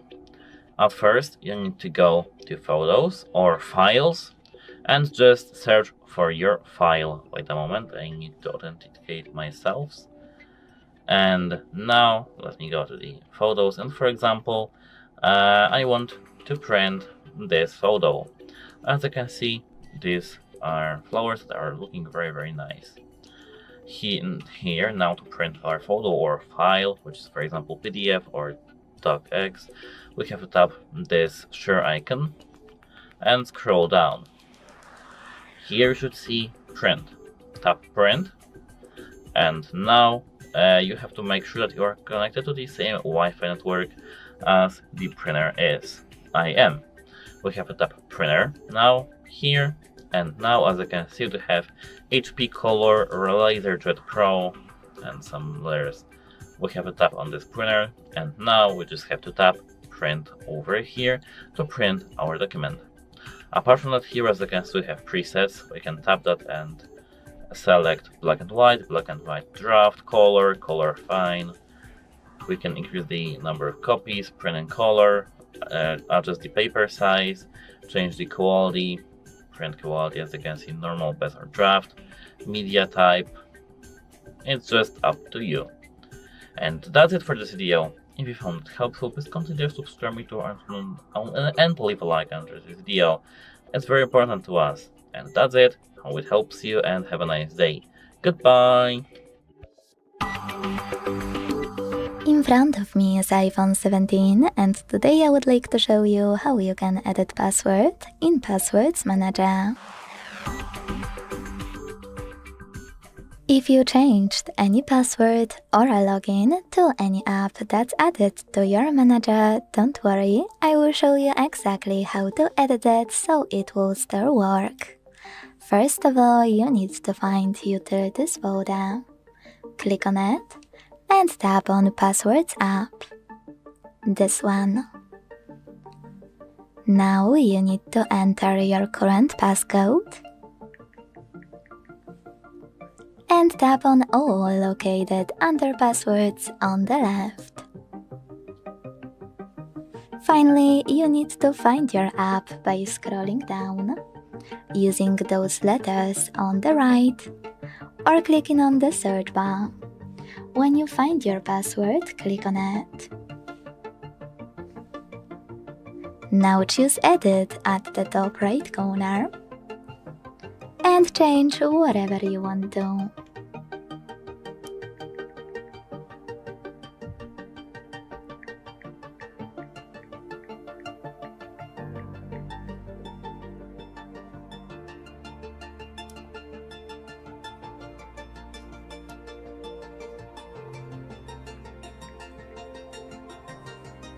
When you finished, to save your changes, tap on this check mark at the top right corner. So when I do that, as you can see, my password has changed. Thanks so much for watching. If you enjoyed this video, don't forget to leave a like, comment, and subscribe. Bye! Hello, in front of me I have iPhone 17, and in this video I'm going to show you how to create a backup of your WhatsApp.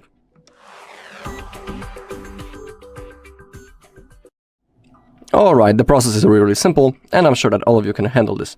So, all we need to do is to launch our WhatsApp. Once we are here, we need to click on the settings. Now scroll down a little until you find the chats. Now click on Chat Backup. And now, we have a few things. We can turn on the auto backup if you want. You can select the daily, weekly or monthly mode. In my case currently it's set on off, but let's say I'll select it on the monthly, and that means that each month the backup will be automatically made and I don't need to do this manually. Pretty convenient and comfortable feature. So in my case I will set it on the monthly. Also we can enable to include the videos in our backup, really useful thing. And if you want, you can add an extra security feature down below, end-to-end encrypted backup. If you choose to turn it on, in here you can create a unique password that you will need to type in the future if you want to restore your chats. But be aware that if you create a password and when you forget it, you won't be able to restore your chats. So you are doing it on your own, and if you are simply creating a password, create a password that you will remember. But it's not necessary to create a backup. Okay. Also, our backup will be saved to iCloud. So simply make sure that you have some free storage space to create your backup. Alright, and now to create your backup, simply click on Backup Now. Now the process will start. In my case, I don't have many messages, so it won't take long. As you can see, only 5 megabytes, so it should be done any second. Alright, as you take a look on the last backup we have today, we have the hour, and that means that everything went successfully. Alright, and that's all in this video. Thank you all for watching. If you found this video helpful, please leave a like, comment and subscribe. Hey everybody, welcome back to the HardReset.Info channel. Today I'm going to tell you how to change the wallpaper on your iPhone 17.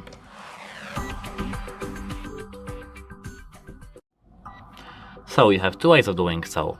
At first, we have to hold our finger in the background in our home screen and tap Edit in the top left corner. Tap Edit Wallpaper here. And now we have here the colors, as you can see. You can edit the colors of the background of our wallpaper. Apart from that, we can tap Blur or Unblur the background, or tap Photo and select the photo we want to actually set as the wallpaper. Now, as you can see, you can pinch to crop. And when you are done, we can tap Done in the top right corner. Now, done once again. And here, as you can see, our background, our wallpaper is only set to the home screen because we have edited the home screen.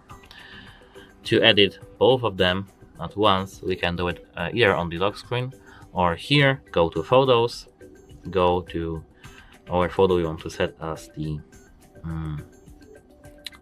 photo that we want to take as the wallpaper. We have to tap this share button, and here now we have to tap Use as Wallpaper. Now, as you can see, we have here the live photo And apart from that, we can pinch to crop. As I said earlier, we can add widgets, edit clock, and here we can tap to remove the live photo. Here now we can even set the filters for that, and when we are done, we can tap down in the top right corner. Here we can tap now set as wallpaper pair, and now our wallpaper is set. And that's it. Hope it helps you, and goodbye. Hello, in front of me I've got iPhone 17. In this video I'll show you how to set up vocal shortcuts.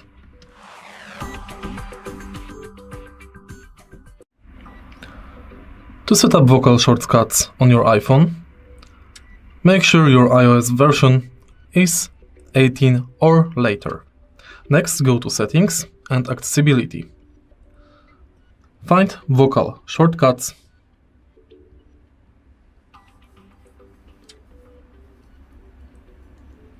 and set it up. You'll choose an action and record a phrase in order to teach your iPhone to recognize your voice. Select Shortcut,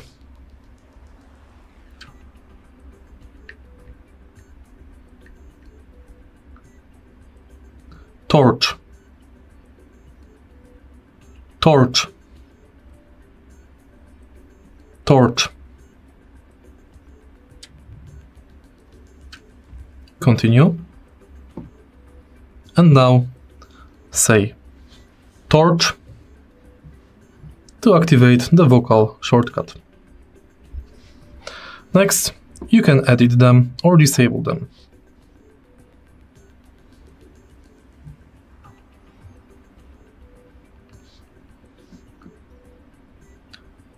Chat, chat, chat,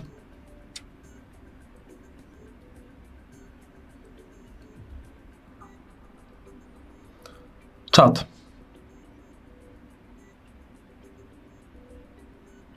torch,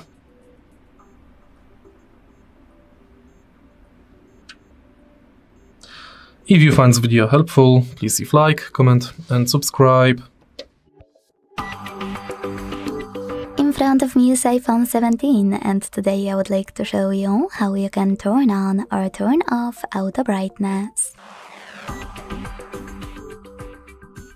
Before we begin, a quick disclaimer because I saw a lot of confusion in the comments. Auto brightness when enabled will change the brightness of your screen. For example, if you step outside in the sun, it will get brighter so you can still see it. If you step into dark room, it will dim so it will still be comfortable to use. It's often confused though with True Tone feature, that's actually in brightness settings on this iPhone, hence the confusion. True Tone though won't change brightness of your display, it will change color temperature. Totally different. So to enable or disable auto brightness, begin by opening Settings. Then scroll to click on Accessibility section over here. Now it's time to click on Display and Text Size. And finally, scroll all the way down to click on this switcher next to Auto Brightness. If your switcher is green, that means that Auto Brightness is on. To switch it off, tap on the same one until it's gray.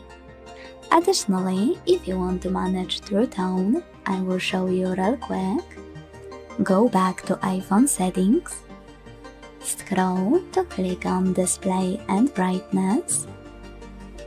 And use this switcher next to True Tone feature located right under Brightness slider. Thanks so much for watching. If you enjoyed this video, leave a like, comment and subscribe. Bye! Hello everybody, welcome back to HardReset.Info channel. In today's video, I'll show you the quick guide to using the flashlight on your iPhone 17.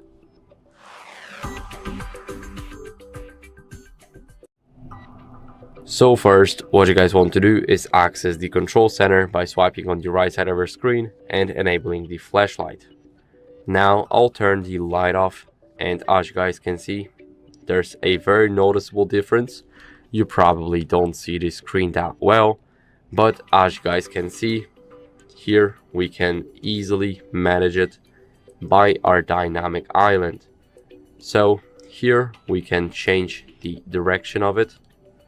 As you guys can see, we can change it. We can change how strong we want it to be. And also here we can manage the light brightness. So I think it is very cool. But the thing that you cannot do, but you can do in other different models, is that you cannot change the direction of where the actual flashlight is going. So I'll take my personal phone for an example. I'll quickly do that, and now I'll take it. As you guys can see, I am able to actually manage where everything's going. So as you guys can see here, we have it, we can change it, but you are not able to do that on the iPhone 17. So this is definitely the only minus, but still you can manage it like that, and I think this is amazing. So that's basically it for the video. I hope it was helpful. If it was, then leave a like, subscription and a comment, and I'll see you in the next one. Bye. In front of me is iPhone 17, and today I would like to show you how you can check a password in Passwords Manager. If you ever added a password to your manager and now you don't remember it, don't worry, you are not an only one. That's why I decided to test this feature on iPhone 17 and show you exactly how to check your password. First of all, you need to find the Utilities folder and click on it. Now select Passwords app by clicking on it here. To continue, you need to enter your current passcode.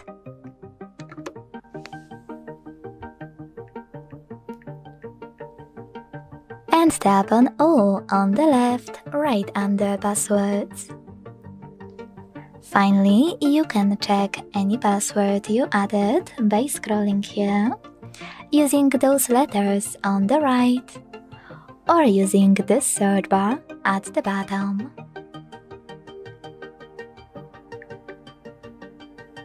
Then click on your password you wanna check. And tap on your password here to make it visible.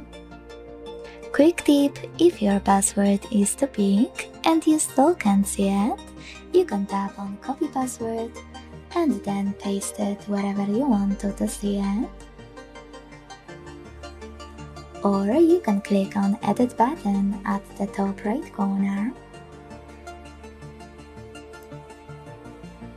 And check it out here.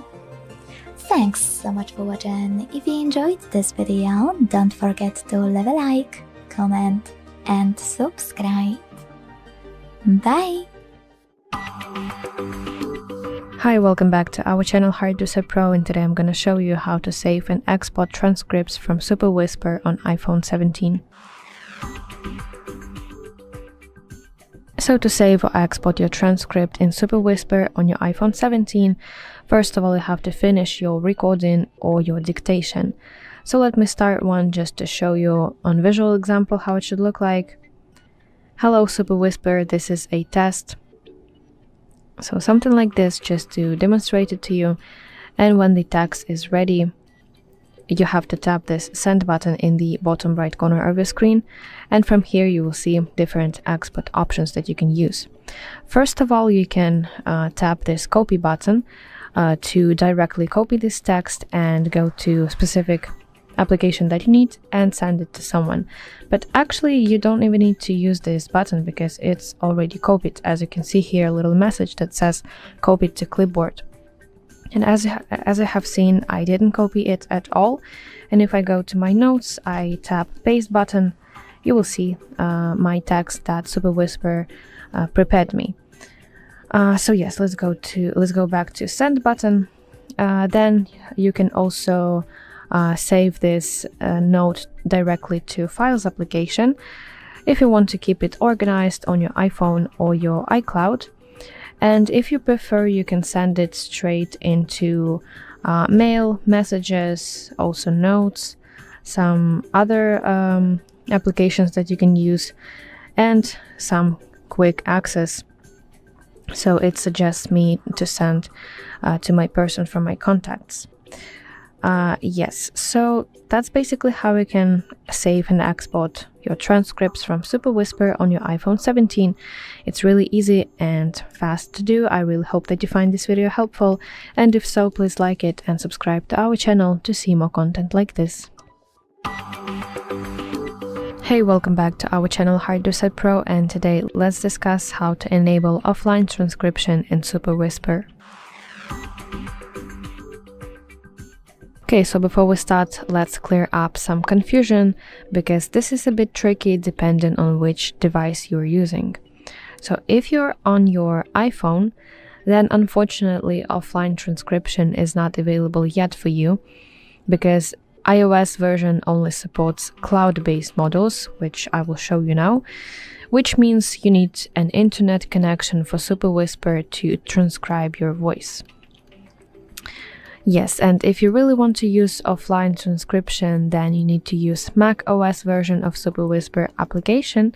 So if you have access to some kind of Mac device, then perfect, open Super Whisper application, go to settings, and under the tab with your modes, go to specific one to adjust it, and find section that says voice model, and tap option with voice model.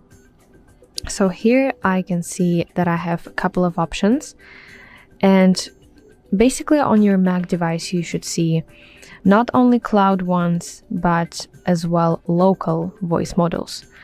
So basically this is the key, because offline transcription only works with local models, not with cloud ones. So on your Mac device you want to select some local voice model, and from that moment your transcription will happen completely offline right on your Mac device. Yes, so that's basically it. Offline transcription is coming for iOS devices, but for now only Mac users can enjoy it with local models. So I really hope that you find this video helpful, and if so, please like it and subscribe to our channel to see more content like this. Hello everybody, welcome back to HardReset.Info channel. In today's video, I'll show you how to connect via Bluetooth on iPhone 17.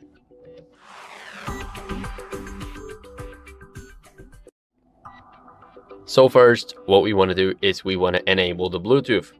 So it can be either on or not connected. So let me just click that. But we never want it to be off completely like this, because now, as you guys can see, the Bluetooth is off, and when it's on, then it will actively search for the devices. But if it's off, then it will basically stay not connected, and it will wait for a device to connect to it. So what I'm gonna do is I'm gonna enable my Bluetooth and go over here to Bluetooth settings. Now it will search for devices. It might search for them a couple of times. So for an example, you see one, you try and pair it, and it just won't go through. It's normal, don't worry. Here we have the device. This is my phone. So here I have it. And now let's connect to it. So as you guys can see, it's pairing. It should either disappear or we will see the pair window pop up. As you guys can see, it did not disappear. All we have to do is click pair and pair. And as you guys can see, we are connected. So here we are connected to this device, and right here I also have the iPhone. So this is this iPhone. We can check it by going into the general, and then about, we have the same device name right here and right here. So that's how we basically know this is the same phone. So this is how you guys can connect via Bluetooth. You guys can also try with your either AirPods, another device, or pretty much anything else that's supported by Bluetooth. And that's basically it. So I hope this video was helpful. If it was, don't leave a like, subscription, and a comment, and I'll see you in the next one. Bye. In front of me is iPhone 17, and today I would like to show you how you can resize icons. Many users, especially switching from an Android to iOS, wonder if you can change icon size on newest iPhone 17. Short answer is yes you can, but it looks a bit different than on an Android. To do that on this iPhone, hold your device's display until your icons will start shaking in a typical iPhone way, and you will see Edit button at the top left corner. Click on it, and when you access this pop-up, select Customize. Now in Customize section, available at the bottom, you can finally switch from your standard icons to large ones by tapping on this icon at the top right corner of Customize pop-up. So when I do that, I can see that size of my icons has changed. To close Customize pop-up, tap on your device's display. Unfortunately, if you turn on a large icon mode, your apps will stay without labels. To go back to standard ones, access the same settings. And click on the same icon at the top right corner. But quick tip, if you want to do something different with your apps, you can always use all of those options under Customize. Click on Dark, Clear, or Tinted to check out all of those, and maybe change style of your icons. If you decided to go back to your default ones, just go back to Customize section one more time and hit Default. Thanks so much for watching. If you enjoyed this video, leave a like, comment, and subscribe. Bye! Hello, in this video I'm gonna show you how to install YouTube on your iPhone 17.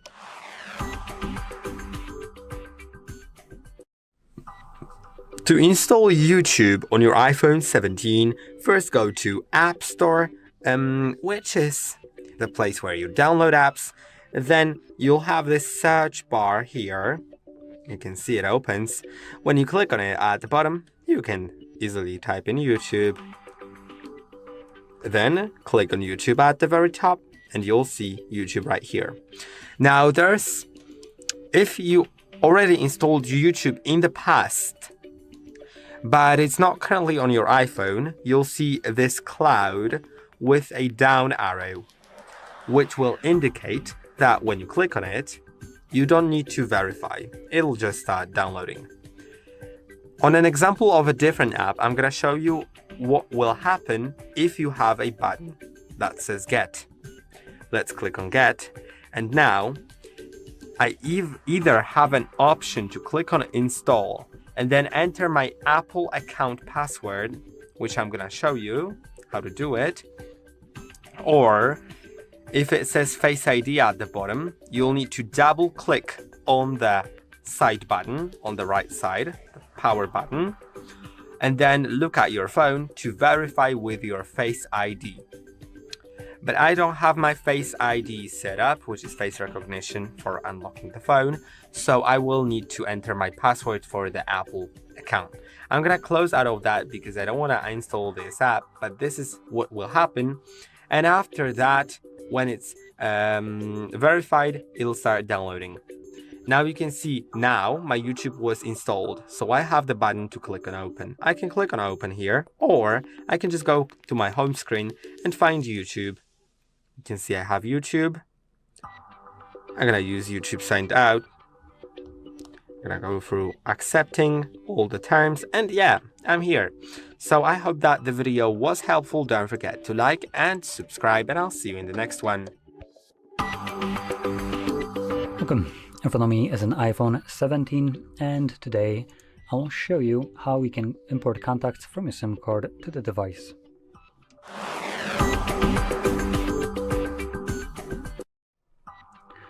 So, to get started, you will want to navigate into your settings,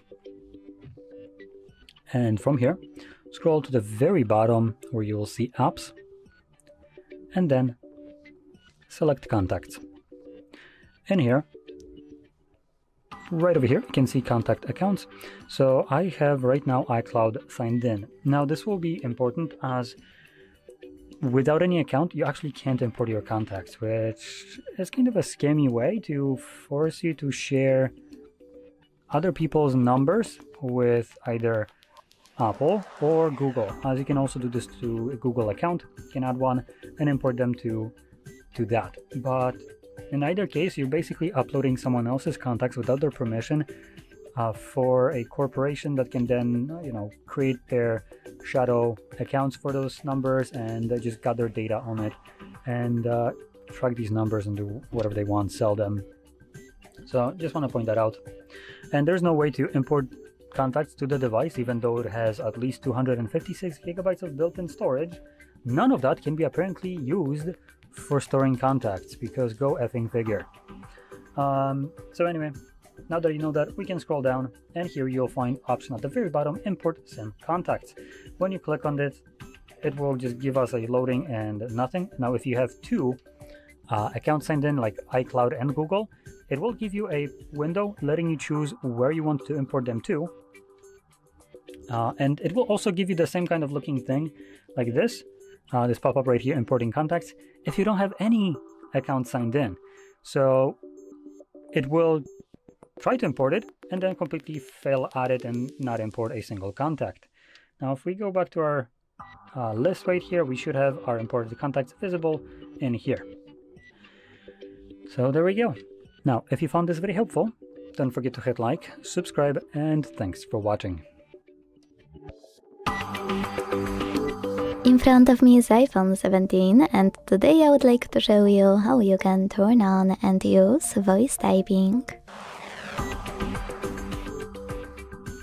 Using voice typing is honestly so fun and efficient, especially when in a hurry.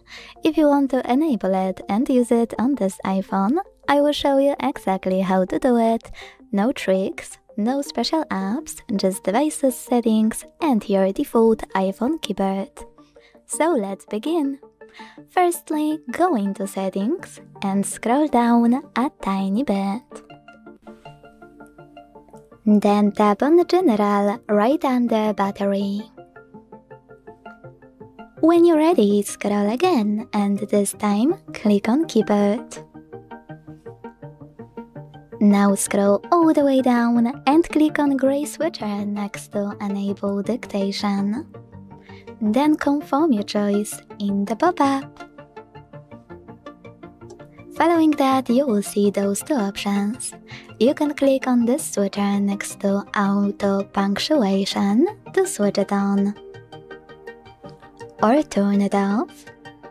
And also tap on Dictation Languages, especially if you are using more than one on your device. After tapping on it, click on your language and make sure you see this blue check mark right next to it. Then you can finally go back and launch your keyboard.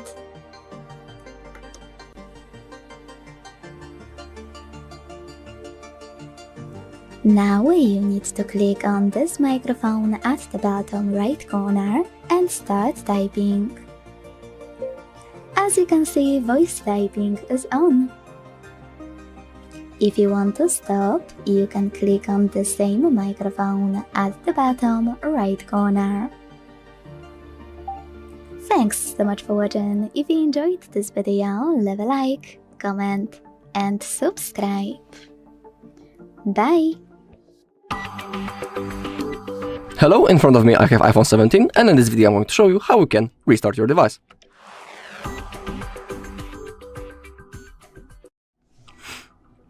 Alright, so let's begin. We have 2 methods how we can restart our device, and let me show you both of them. First one is a simple reboot using the power menu, but the iPhone doesn't have the reboot button built in, so for the first method we will have to manually turn off the device and then turn it on manually. So first, to launch the power menu, we need to click volume up, volume down, and then hold the power button, just like that. And now all we need to do is to simply slide to the right side to power off our device. When it's completely turned off, simply wait like max to 10 seconds, and after that you can start holding the power button until you see the Apple logo. When it appears, simply release your finger, wait a few seconds, and then your iPhone will be ready to use. When it comes to the second method, it's called the force restart, and it's recommended basically when we cannot perform the first method. And for example, in situations such as frozen screen, unresponsive screen, when we cannot do anything, basically. And why it's even worth to perform a restart or the reboot. Let's say that we have some problems with a long time of opening the apps, or they don't even want to launch at any time.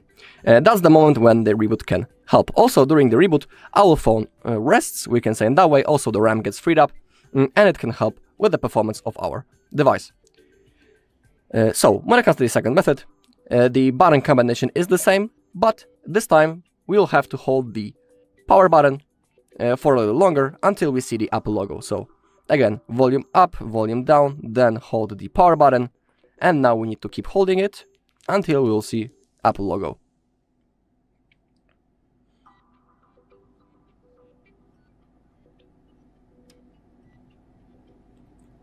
Okay, and when it appears, we can release our finger. Now simply wait until the phone turns on.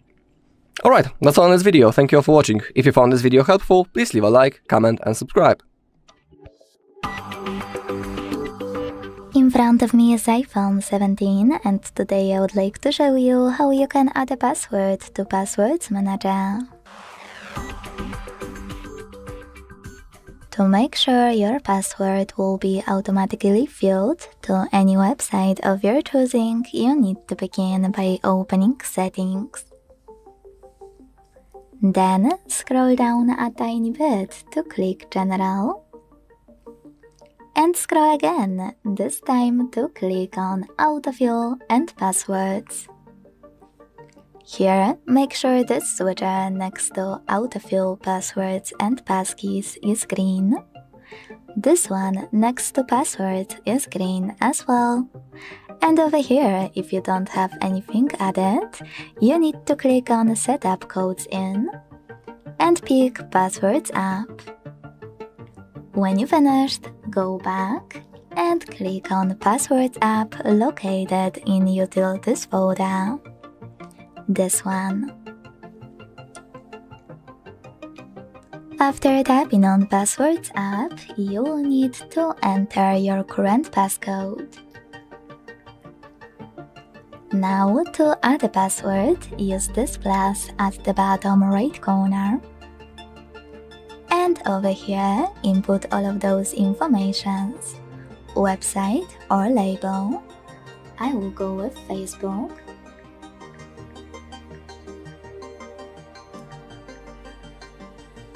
Username, email or phone number, password, and even some helpful notes. When you're ready, click on this checkmark at the top right corner to add your password.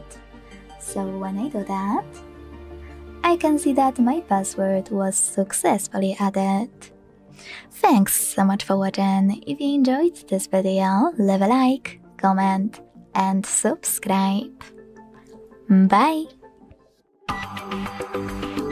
Hello, in this video I'm gonna show you how to set up Face ID on iPhone 17. Face ID is a face unlocking with a 3D sensor located right here at the top of your iPhone. And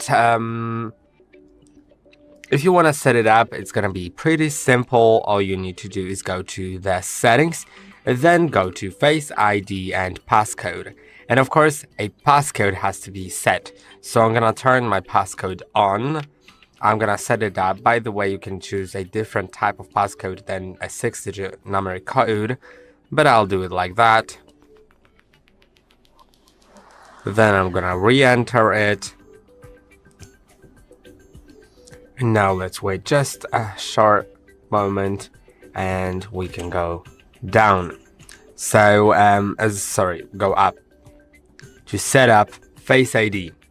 Now, when you click on that and click on Get Started, you'll need to position your face within this frame and then start rotating it a little bit.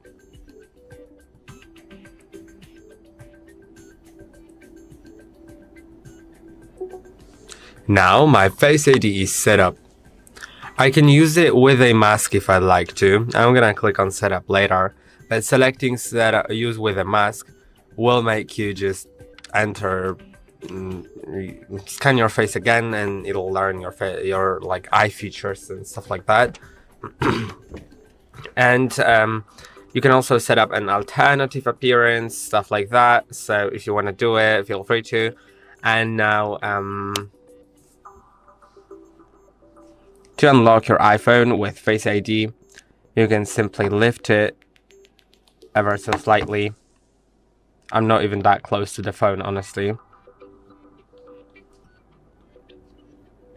And it's unlocked.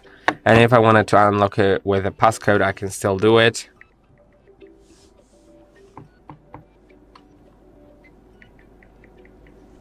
And I hope that the video was helpful. Don't forget to like and subscribe, and I'll see you in the next one. Hello, in front of me I have iPhone 17, and in this video I'm going to show you how you can restore your WhatsApp backup.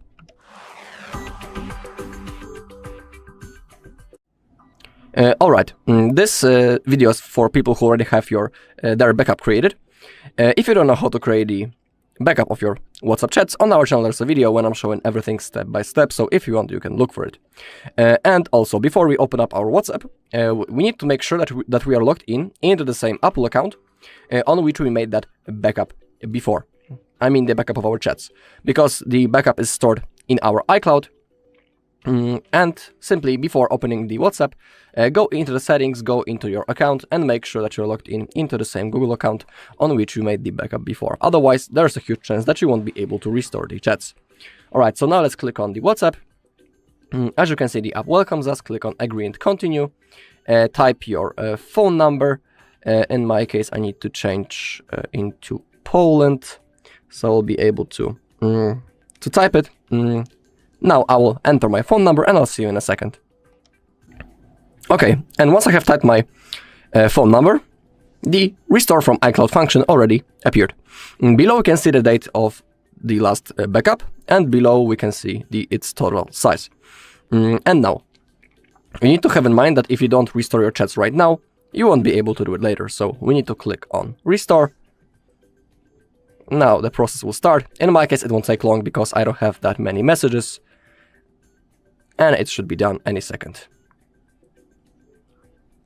Alright, 10 messages restored. We can click on next. WhatsApp would like you to access your contacts. Click on continue. You can select the contacts that you want to share or simply click on share all.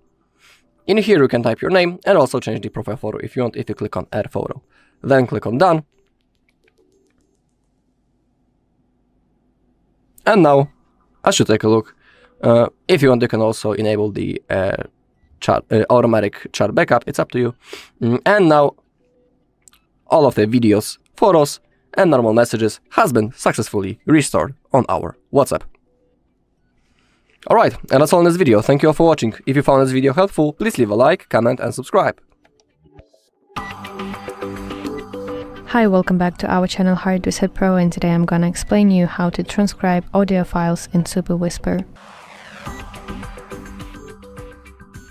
So before we start, I need to mention one really important key thing, that on iPhone you cannot directly import audio files for transcription, because simply you don't have that option in your Super Whisper application.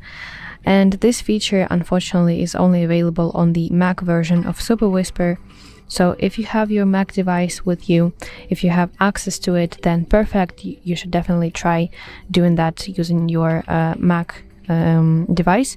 But if not, do not worry, because you can still use Super Whisper on iPhone to capture live audio, like some kind of videos, meetings, or voice messages, or basically any other stuff that you can speak into the application. So just open Super Whisper on your iPhone and then select specific mode that you want to use for this message, for this text. So depending on which goal you pursue, you have to select different modes and basically start speaking. And the application will transcribe your voice in real time, and it will turn it into clean and editable text that you can send it to someone. And my little life hack for you, that you can grab your another device and turn on file that you want to turn into text, and place your iPhone with your Super Whisper application opened, and basically you want to start a recording using this red button. And basically Super Whisper application will hear that message and it will turn it into that text. Yes, and as I mentioned earlier, if you want full audio file transcription, then you need to use your Mac version, your Mac device for that. And on iPhone, the application is still great for live dictation or some note taking. Yes, so that's basically it. I really hope that you find this video helpful, and if so, please like it and subscribe to our channel to see more content like this. In front of me is iPhone 17, and today I would like to show you how you can delete a password from Passwords Manager. If you no longer want for any password to be automatically filled on your iPhone, don't worry, I got you. This operation won't delete any account, just a password from your manager, so don't worry. First of all, go into Utilities folder to access Passwords app. Click on it and enter your current passcode to continue. Then select all located under password at the top on the left and look for your app you want to get rid of from this manager. You can find it by scrolling down, using those letters on the right, or clicking on the search bar at the bottom. When you find your password, tap on it and hit Edit at the top right corner. Then choose Delete at the bottom and confirm your choice in the pop-up by tapping on Delete Password. As you can see after that, mine was successfully deleted. If you want to restore it, you need to go back by clicking on the top left corner, selecting Deleted under Wi-Fi. Then you need to hold your password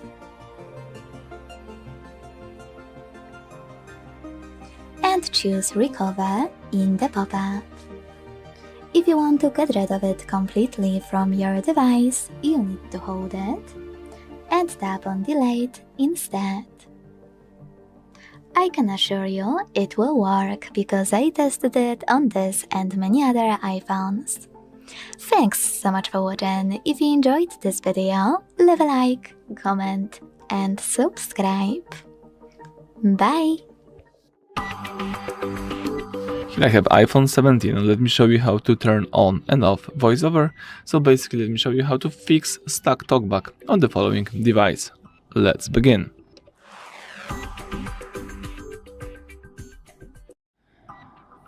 Alright, so at the very beginning let's show you how to easily enable manually talk back, how to enable the voiceover by using settings.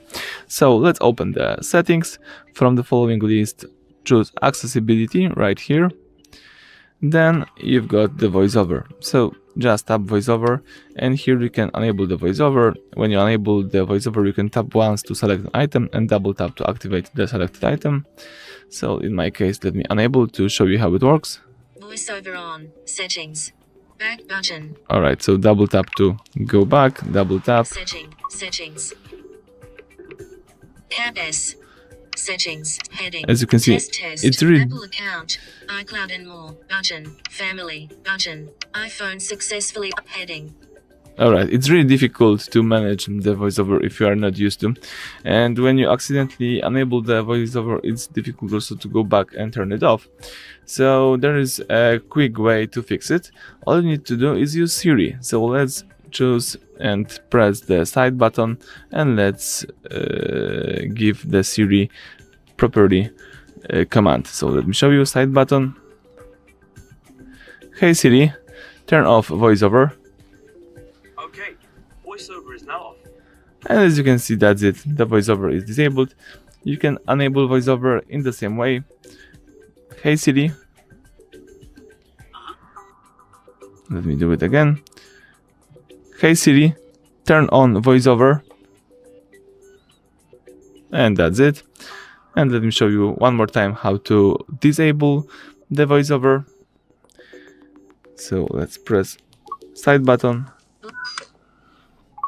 for a few seconds. Hey Siri, disable voiceover.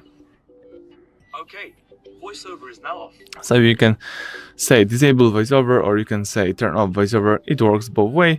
And now you can use your phone in a normal way. Thank you for watching. Please subscribe to our channel, leave thumbs up under the video. Hello and welcome back to HardReset.Info. In this video, I will show you how to enable Siri on Apple iPhone 17. And let's begin.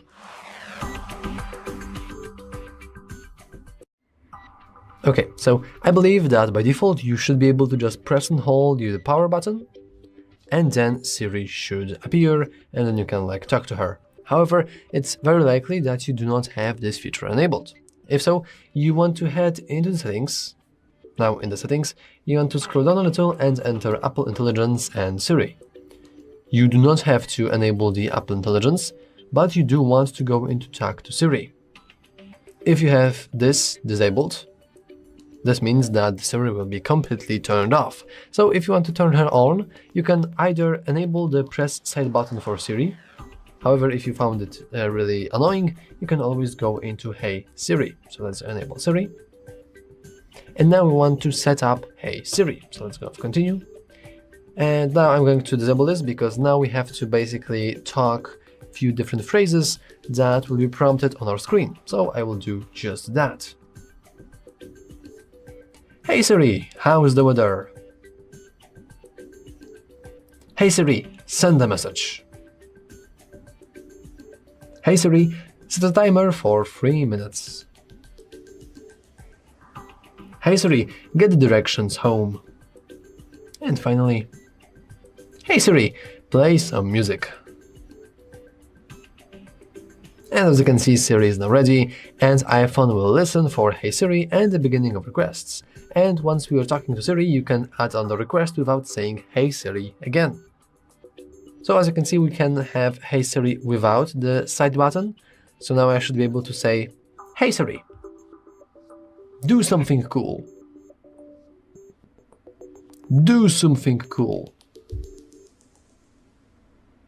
Then I guess she can't really do anything cool. Well, that's unfortunate, but I guess that's the end for this video. Once again, if you don't want to go with the talkback, you can simply enable the press side button, and then Siri will be available every time you press and hold the side button.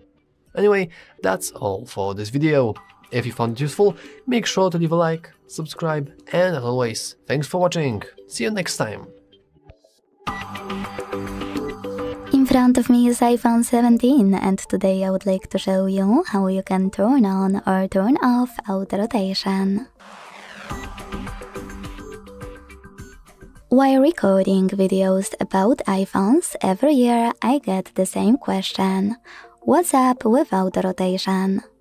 That's because auto-rotation works a bit differently on iOS than most Android devices. So especially when you switch from one to the other, it can be confusing. I will show you though exactly what's up. Firstly, go into Tab menu. To do that, swipe down from the top right corner of your screen. Now usually, when you click on one of those shortcuts, it will turn white, and that means that something, in my case flashlight, is enabled. To disable it, you need to tap on the same one until it's gray. But with auto-rotation, it works a bit differently. You see, after testing this and many other iOS devices, I discovered that auto-rotation is actually not available on iPhones. They have something else called lock orientation, and it works the other way around. This little shortcut here with the open padlock, the gray one, is lock orientation one. When you click on it, the padlock will turn red, close, and the background will be white. That means that lock orientation is on, so your screen is locked in a chosen orientation.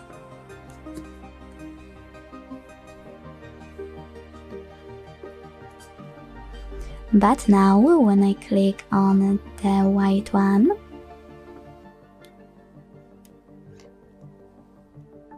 lock orientation will be disabled, which means auto-rotation is on. So this time, when I hold my phone, I can see that my screen rotates perfectly. Thanks so much for watching. If you enjoyed this video, leave a like, comment, and subscribe. Bye! Hello and welcome back to HardReset.Info. In this video, I will show you how to enter vibration settings on iPhone 17. Let's begin.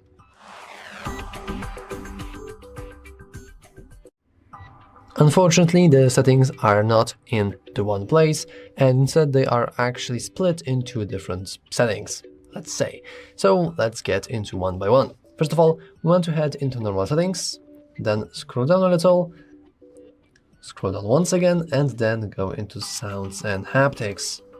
In here, we should see a couple of haptics settings. For example, here, we can go into always play, but this is only for ringtones and alerts.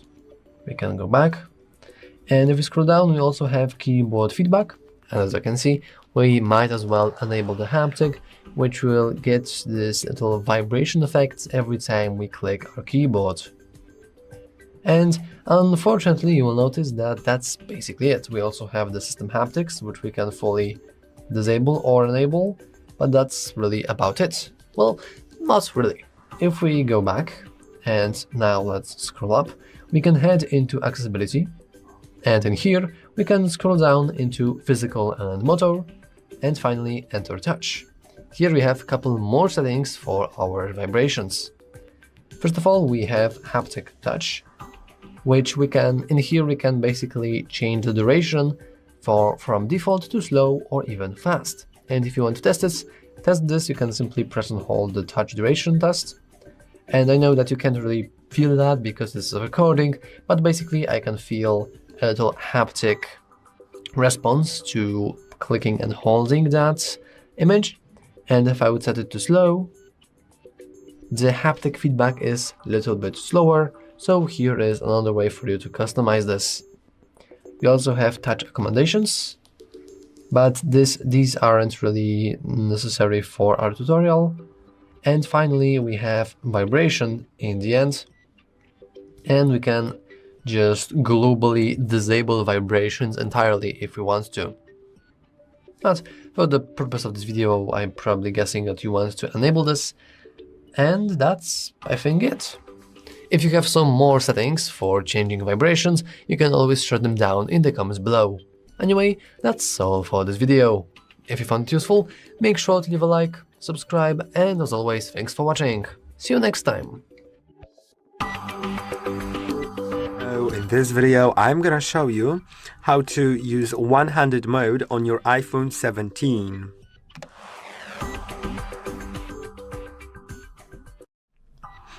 To use one-handed mode, which will let you use your phone with just your thumb, first we'll need to... Hold on a second, I'm gonna turn the brightness a little bit up. It's too dark. Okay. If it's enabled, if it's not, then I'm gonna show you how to enable the one-handed mode later. But if it's enabled in settings, you can simply slide down at the bottom of your screen like that.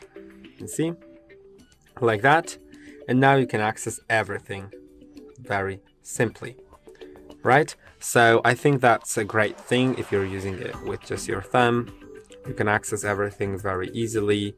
If you want to exit out of the mode, you can just tap anywhere above the top of the screen and you'll see it goes back. So this is the one-handed mode.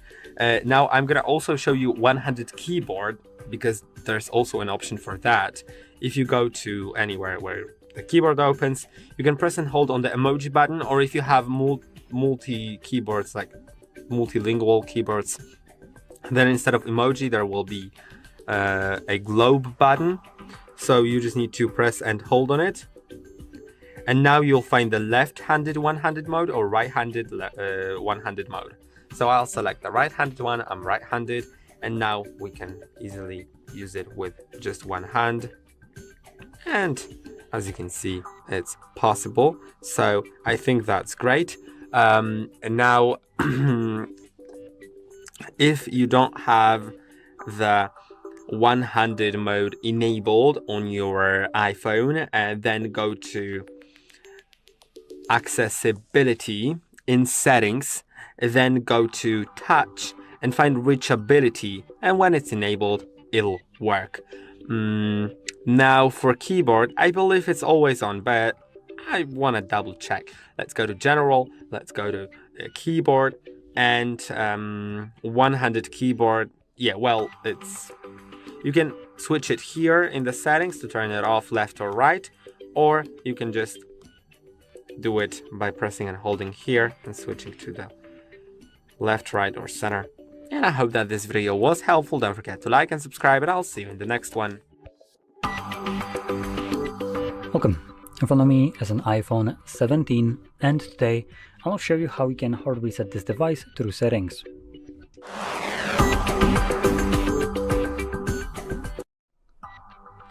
So, to get started, open up your settings, and in here, assuming you're on the main settings page, like this one, from here you want to navigate to General, and then at the bottom you'll find Transfer or Reset iPhone. Click on it, and then select the second option right here, Erase All Content and Settings. This will present you with the information of what will be deleted. So 41.5 gigs of data will be removed. Your Apple account will be removed from the device, and also Find My Device will be basically deactivated on this phone. We're going to select Continue, Erase iPhone. Now it will, number one, prompt you to confirm your SIM card, not SIM card, but your screen PIN, and then it will try to back up your data, which we can skip. I don't want to back up my data.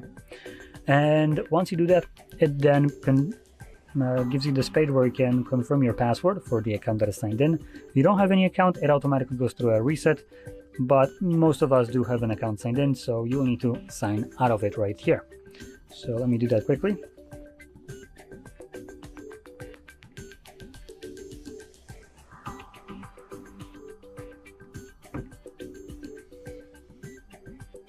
Now, let's see, is it showing anything? So I believe at the bottom there's like a loading screen. So I did confirm it with the check mark, as you can see. And you can see it finally succeeded. So it took it a moment. Once it signs out, it automatically begins factory resetting your device. And this will take about 5 minutes to finish up. This progression here doesn't indicate the actual progression till it's finished. It just indicates the removal of data, which is much faster. So anyway, prep like 5 minutes, and afterwards, once it's finished, we'll be presented with the setup screen. So I'll be back once that is visible for me. And I'll also pause the video just so I don't waste your time.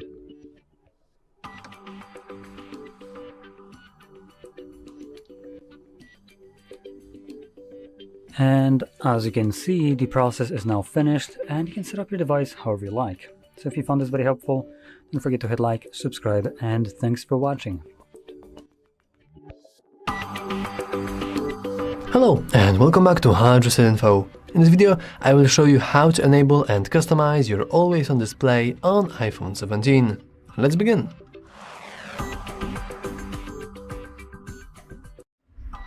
So as you can see, this is my lock screen. I can enable the password. I want to get the password. Can I please get the password? Thank you. And this is my device. However, if I would lock my screen, this is what I'm currently seeing. As you can see, this is not a black screen, the screen is still on, and this is something called Always On display. And in this video, I want to show you how to get rid of that, or if you want to, how to keep that on and how to customize it. So let's once again get into our phone and let's get into the settings. Now inside settings, we want to scroll down and navigate into display and brightness. In here, we can scroll down once again. And right at the bottom, we'll see Always On display. As you can see, we have a lot of information that Always On displays dims the lock screen while keeping information like time, widgets, and notifications visible using minimal power. We can click that. And here at the bottom, we can simply disable that if we want to, or enable it if we do want to. Notice that disabling this will save battery, because in reality this feature basically means that your screen will always be on, which is not very good for your battery. And for the customizations options, as you can see, you only have 3 of those. You have the ability to show wallpaper. I believe that if you disable this, you will have just a black screen. You can also blur the wallpaper photo, so you can show it, but you can also blur it, so you don't have any kind of sensitive information if, for example, you have your girlfriend as your wallpaper. And finally, the feature that most people actually use Always display for, the show notifications option. As you can see, we can disable everything, and Always On display will look something like this. I guess it doesn't really eat that much battery, because you do have the quick, easy access to like date and the hour. But once again, I'm not a big fan of this feature, only because it wastes really big amounts of battery. But once again, you can fully customize it if you want to. Or, once again, you can just disable it. And that's all for this video. If you found it useful, make sure to leave a like, subscribe, and as always, thanks for watching. See you next time. Hello everybody, welcome back to HardReset.Info channel. In today's video, I'll show you how to insert the SIM card on the iPhone 17.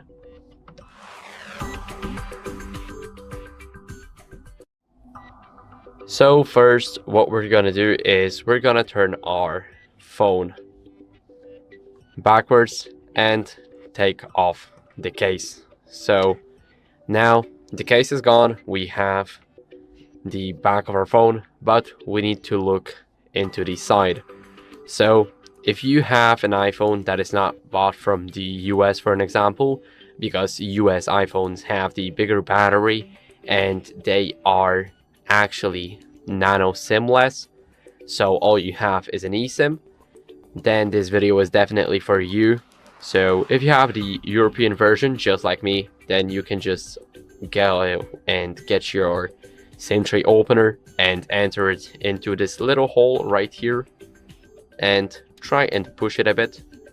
Now as you guys can see, all we have to do is just take it off. It will pop off on its own for a second here, and then you will just have to drag it.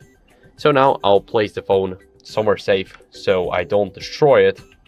And all we have to do now is follow the simple instruction of placing the SIM card. So as you guys can see, all we have to do is we have to match the edges So for me, this is how it looks like. This is how I'll enter my SIM card and the entire SIM tray into the iPhone. So as you guys can see here, I got the iPhone. Let me quickly leave the app, and as you guys can see, we have no SIM. Now let's place it, and here you need to be careful how you're placing it so you don't damage it. Make sure that this little hole matches the hole right here, and now all you have to do is just put it in. So as you guys can see, it's in. Now all we have to do is push it, and here we need to make sure that it's smooth and we can slide our finger without any problems. Now I'll place my phone back in the case, and as you guys can see, we have the signal, we have the mobile data, and we have our carrier name right here. So that's how we know our phone has a SIM card inside it. So that'd be it for the video. I hope it was helpful. If it was, then leave a like, subscription, and a comment, and I'll see you in the next one. Bye. Hello, in this video I'm gonna show you how to change billing and shipping address on Apple Pay on iPhone 17.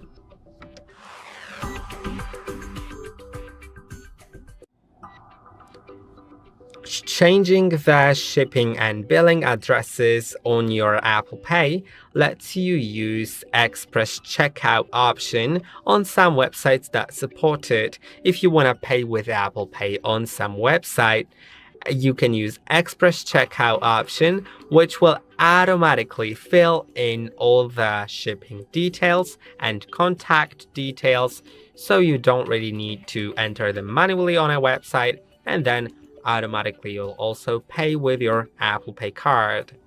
Now, in order to do it, go to Wallet on your iPhone. Now go to a card that you like to change the details for.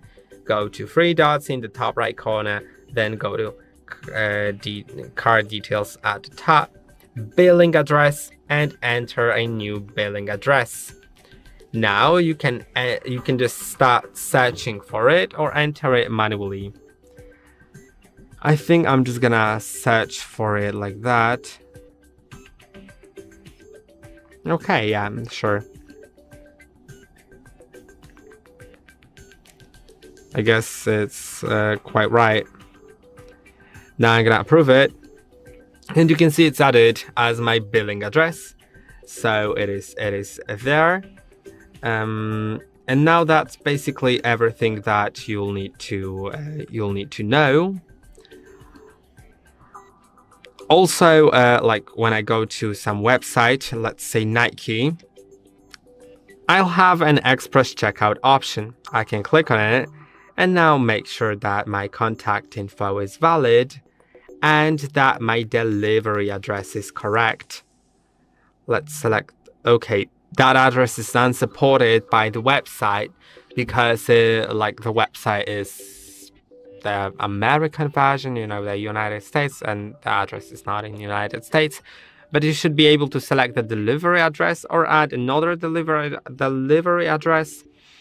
And then when you approve it here, it'll tell you to double click on the side button and it'll fill in all the details about you in the checkout.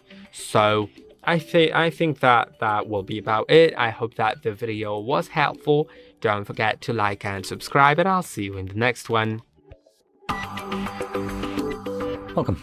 In front of me is an iPhone 17, and today I will show you how you can insert SIM card into this device.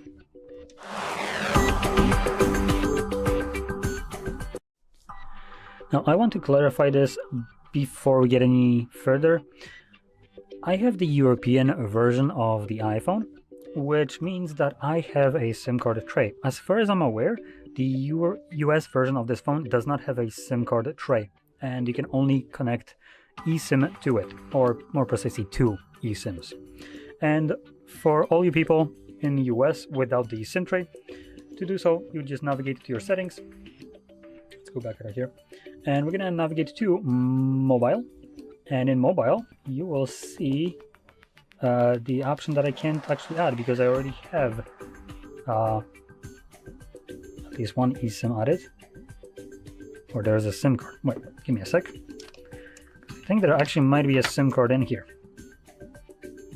Is that the case? Yes, it is. So eat that out of here. Let's see again.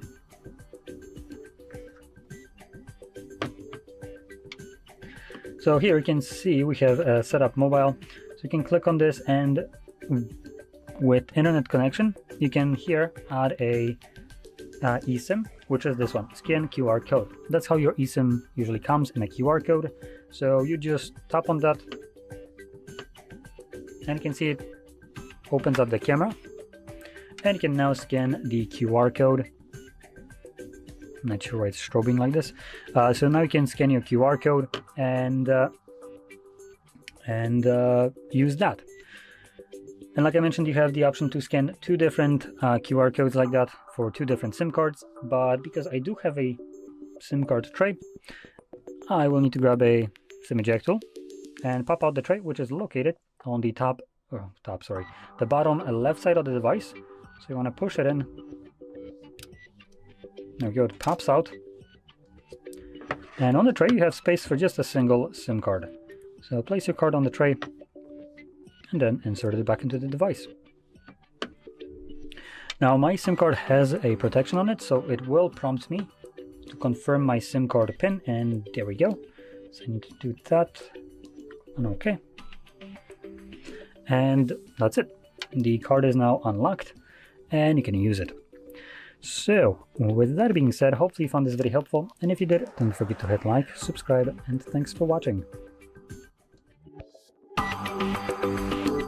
Hello, in front of me I've got iPhone 17. In this video I'll show you how to turn VoiceOver on or off.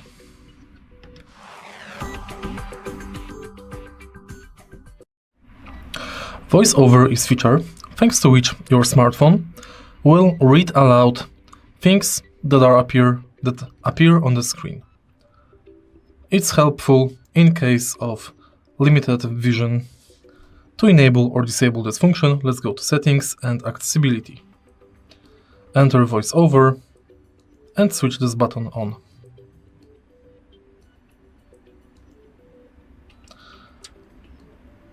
Finish the tutorial of the VoiceOver.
And it's done.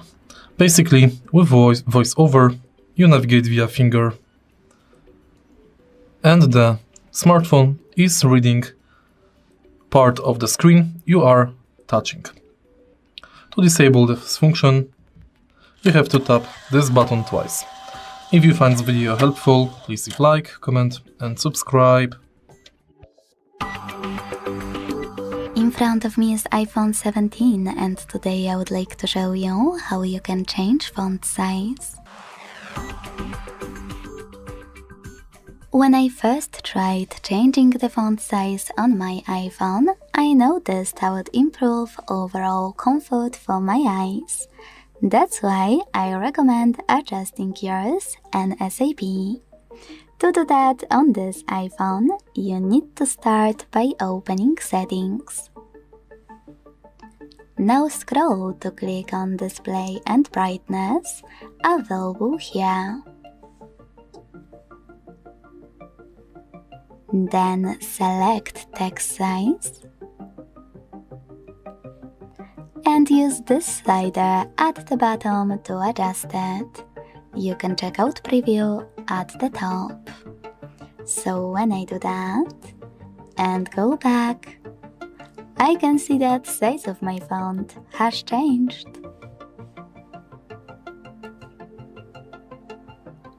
Quick tip: if the biggest available font size is still too small for you, which is this one, I can show you how to make it bigger, but only in your apps. It will stay the same on your home screen and in Tab menu. Firstly, open Settings and scroll down, but this time hit Accessibility section instead of Display and Brightness one. Now hit Display and Text Size. Hit larger text here and use gray switcher next to larger accessibility sizes to activate this option. After tapping on the switcher, it should turn green and this slider should extend. Now you can use it to adjust font size in your apps. When you're ready, just go back. If you want to disable a larger text, go back to the same settings and click on the now green switcher. Thanks so much for watching. If you enjoyed this video, don't forget to leave a like, comment and subscribe. Bye! In front of me is iPhone 17 and today I would like to show you how you can connect it to printer. Many users, especially switching from an Android to iOS, wonder how to connect iPhone to printer. That's because on an Android it's quite easy. From my experience I can show you, it's going into Settings and connecting to your printer in few seconds. On iPhone though, it's a bit more challenging because you can't connect to printer using Settings, but you can still connect and even print. Let me explain. Firstly, you need to launch a file you want to print. I will go with this one. When you're ready, look for this icon. In most cases, it will be at the bottom left corner. After tapping on it, you need to scroll and click Print. Then when you see this pop-up, tap on Printer at the top, and to connect to the chosen one, click on it. As you can see, after a few seconds, my device was successfully connected. Now, to manage the rest of printing settings, to print your file exactly how you want, hit Presets, apply the best option for you by clicking on it, choose number of copies, decide if you wish to print in color thanks to this switcher, tap on Paper Size, and apply the best one from the list of available ones. In my case, it's only this. Go back, scroll and tap on Media and Quality. Then you can tap on Feed From. Choose one of those options. I will go with Tray Tool. Select Media Type and pick one of those. and also hit Print Quality to tap on the one you wish to use. I want my print to be the best one, so I will go with the best quality by clicking on it here. Finally, to print, use this icon over printer at the top right corner and wait. Thanks so much for watching. If you enjoyed this video, leave a like, comment and subscribe. Bye! Hi everybody, welcome back to the HardReset.Info channel. Today I'm going to tell you how you can easily restart your iPhone.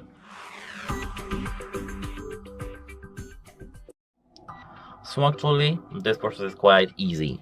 We have two ways of doing so. The force restart, when we force our phone to be restarted, when it's, for example, frozen or lagged, or the second way, using just the power button, our fingers, and just a simple gesture. So here, as you can see, we do have the volume up button and volume down button over here. Here we do have power button, and at first we need to click the power button, click the volume up button, then click volume down button, and then click and hold the power button till we see the Apple logo appear on our screen. Meanwhile, our phone will be turned off and then turn on. It doesn't have to be that quick, but you should see this menu. Volume up, volume down, and power. You should see now the slide to power off menu. Now our phone is powered off. You have to hold only the power button. Now we see the Apple logo, so I can now just lower the finger and wait for a moment until our phone boots up.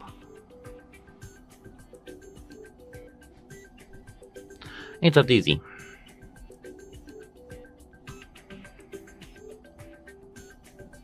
Now our phone, as you can see, is booted up and it's restarted. It's easy. Let me unlock it. And now to turn this phone off, like just restart it manually without this force starting thing, we can just hold the volume down button and power button at the same time and click, slide here over our finger this power button to the right to power off our phone. Now we have to wait a few seconds, for example 10 seconds, to let our phone completely turn off. And after this time, we have to just hold the power button until we do see the Apple logo. Usually we do use the force restart only when our phone is frozen, but actually this is up to you. Now, as you can see, we have the Apple logo, and now our phone will boot up.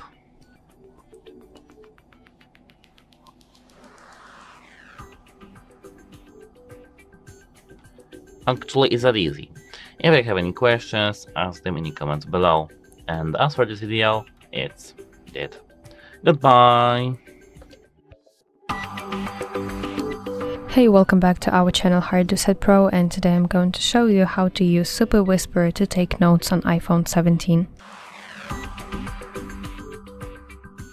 So if you're tired of typing your notes or simply want to have a faster way to capture your thoughts, then this application is honestly a game changer for you.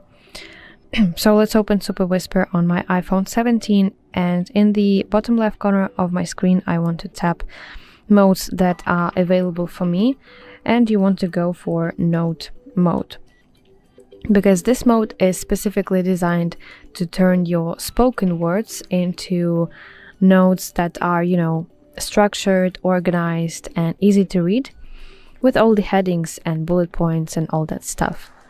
So you just have to tap this red button to start recording and start talking. You have to speak in natural tone, just like you normally would when you explain something to your friend, and Super Whisper will transcribe your words into text in real time. So let me start my recording, and I will demonstrate it how it looks like. Hey Super Whisper, so today I need to take some quick notes. First of all, I need to remember to buy some groceries, and then after that I will have my meeting at 2 p.m. and schedule a workout session after my meeting, and additionally brainstorm some ideas for my next YouTube video.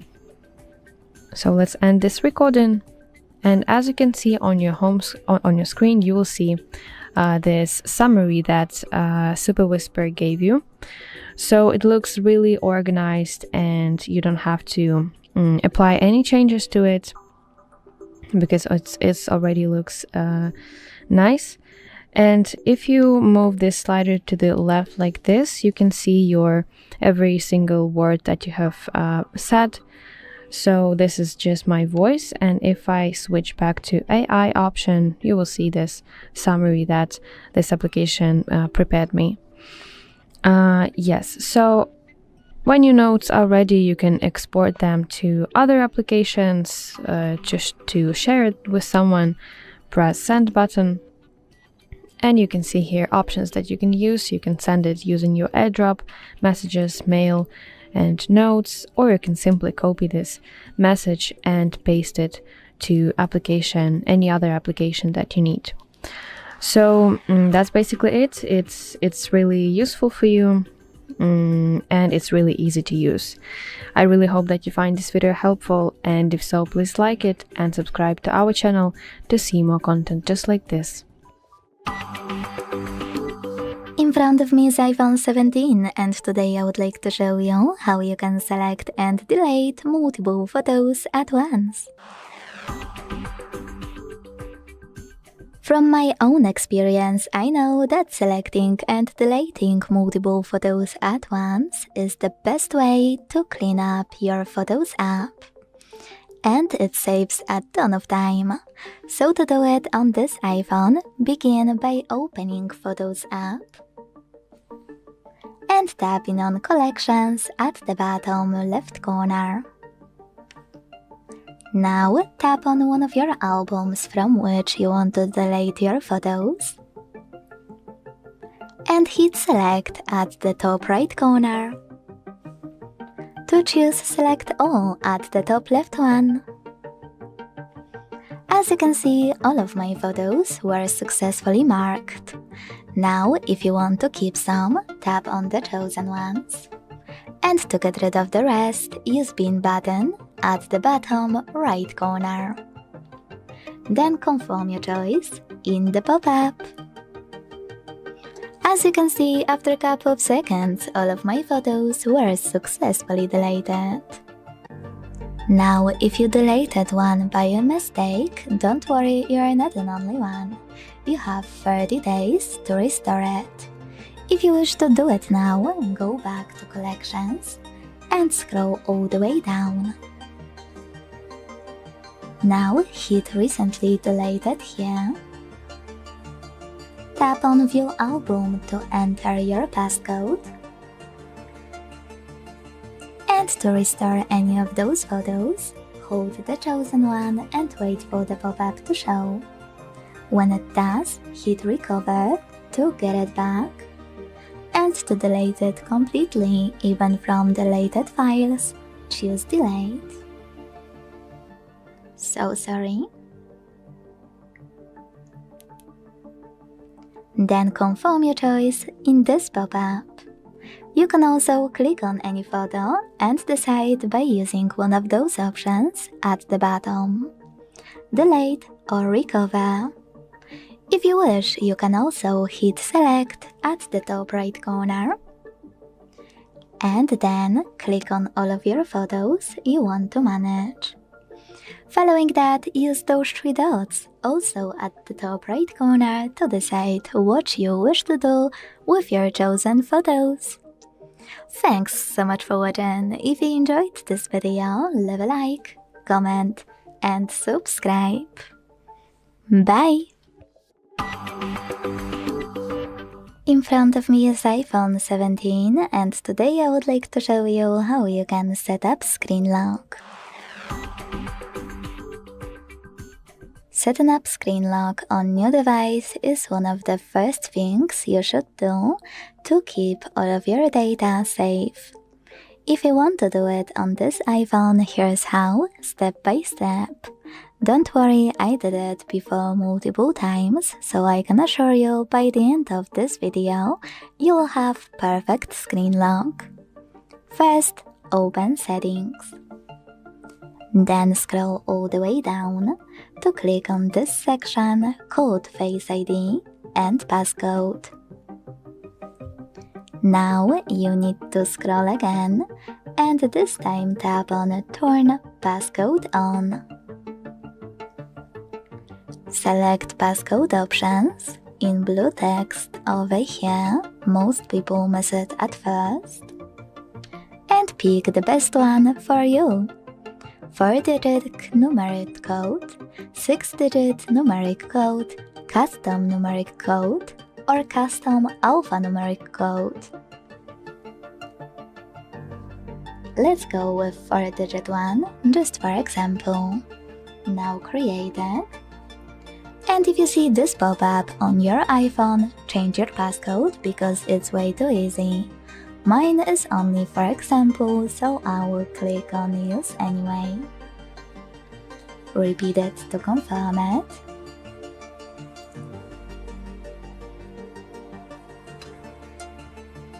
And then go back.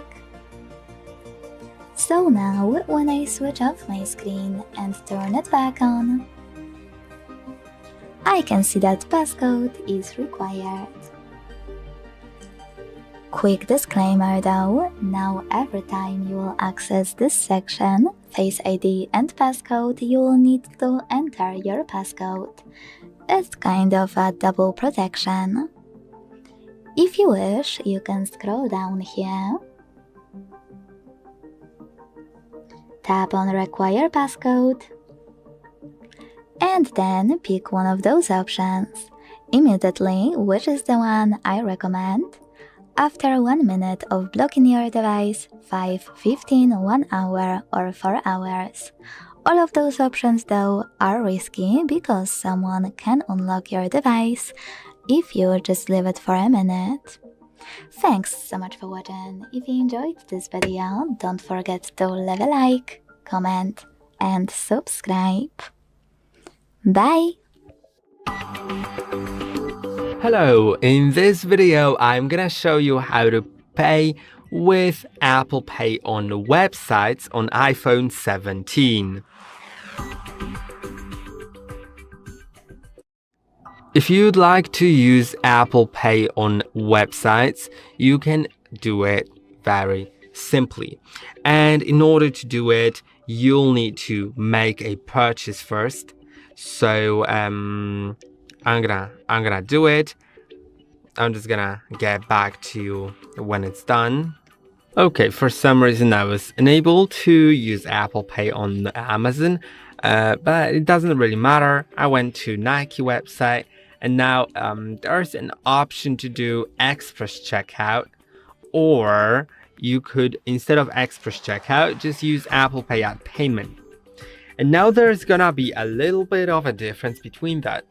An express checkout option will automatically fill in all the delivery data about you, so you don't need to enter it manually, and it's available on Apple Pay. So as long as you have your delivery details entered, you will be able to use it. Let's click on that. You can see I would need to update my delivery contact and my postal address. So let's do it. Let's click here and select a phone number. Approve it. Now go to delivery and select your location. There is a problem. I don't know what the problem is here, but maybe it's because it's an unsupported country. But yeah, you could do it, then double click on your side button, approve with your Face ID or passcode, and then it'll pay with the card selected here that you can also change by clicking here. And if you don't know how to add your card to Apple Pay, there is a video on it. and that basically adds you, lets you pay, right? But I'm gonna just enter the details manually, and then I'm gonna show you a payment method that is not the express checkout, just standard checkout. And you can see after entering all the details, Apple Pay is still available here, but now I entered all the details manually instead of using express checkout, and I could also select it here, then click on submit payment, and now just double click with side button to just pay without entering all the other details. So that's basically how it works, and I hope that the video was helpful. Don't forget to like and subscribe, and I'll see you in the next one. In front of me is iPhone 17, and today I would like to show you how you can add emergency numbers. Emergency contacts are a part of your iPhone medical ID feature, allowing essential numbers to be available even from a locked screen. That's why I recommend for all of you to add yours, just in case. To do that on iPhone 17, begin by opening Settings and scrolling down to access Emergency SOS. This section here available under Face ID and Passcode. Then scroll all the way down and tap on Set up Emergency Contacts in Health. Quick tip I would recommend for you to enter all of those informations, just in case, like I said before. Before adding any numbers, make sure this switcher next to Show When Locked is green. Thanks to it, those informations and emergency numbers will be available from locked screen. Let's continue. Scroll to hit Add next to Emergency Contacts and tap on Add Emergency Contact here. Then tap on the chosen one and pick one of those options. I will go with Friend. Then do exactly the same with all the other contacts you need. In order to remove any contacts from this list, not from your device completely, only from Emergency Contacts list, click on this icon on the left. Sorry, misclick. Then choose Delete on the right. If you want to edit one of those contacts, click on it and choose Relationship Status if you made a mistake before. Either way, when you're ready with all of your contacts, use this icon of a checkmark at the top right corner. As you can see, mine is over here. So now when I go back, switch off my screen and turn it back on, I can tap on Emergency at the bottom left corner. Click on Medical ID, also at the bottom left corner, and see my emergency contacts.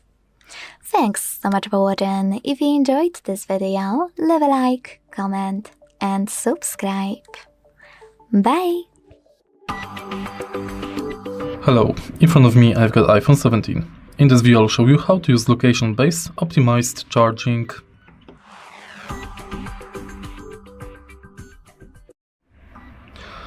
Optimized battery charging for iPhone 15 and later is location-based feature that learns your charging habit to reduce battery wear over time.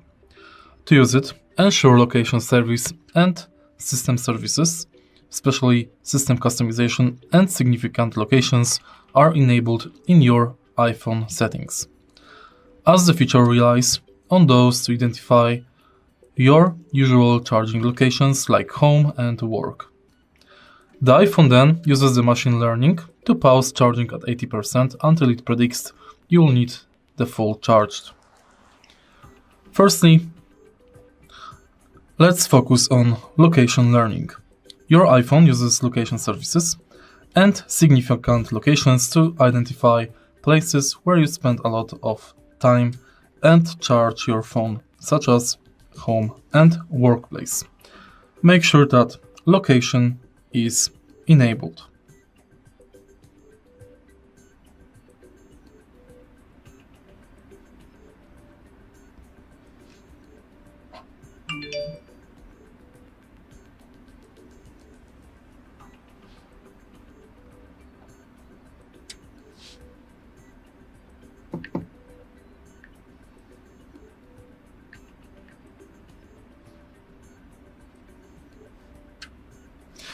Now, let's go to habit recognition.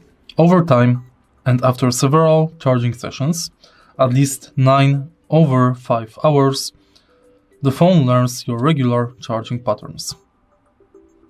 Let's focus on the next step, charging pause. When it identifies regular charging routine, this feature optimizes battery charging and will pause charging at 80%. Now, to optimize battery charging, go to Settings and Battery.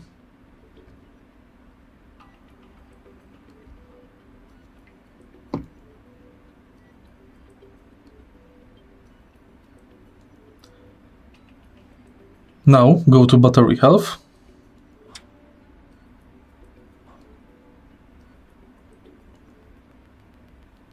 And make sure Optimize Battery Charging is turned on. Here you can find Cycle Count and Battery Health. Here you can find Optimize Battery Charging. Next, make sure to lower the charge limit to 80% to preserve battery health. If you find the video helpful, please leave like, comment and subscribe. Hello, in this video I'm gonna show you how to add eSIM to iPhone 17. If you'd like to add eSIM to your iPhone 17, you would need to contact your carrier in order to get a QR code for your eSIM. You can see I have a QR code right here, and if I wanted to add the eSIM, I need to get that QR code from my carrier. Now, you can go to Settings and go to Mobile. Now, click on Setup Mobile.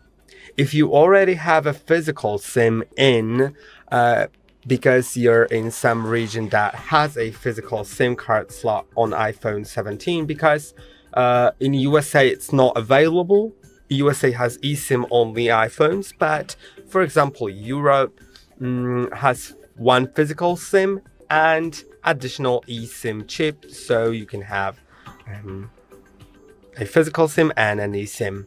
If you have a physical SIM, then that Setup Mobile may be somewhere else on the list, but when you click on it, you'll get to this screen right here, and you can transfer from nearby iPhone, transfer from Android, or use a QR code. And I'm gonna use a QR code. So let's click here. By the way, it's also possible during the setup of your iPhone. You'll be asked about that, so you can do it at the beginning in the setup. You just need to go through the same screens as me. You'll need to scan the QR code. So I'm gonna place my QR code here and scan it. Now it is loading. It has scanned the QR code, and let's go further. Now it says that my new eSIM is ready to activate, so let's click on Continue. Okay, as you can see, it is activating right now.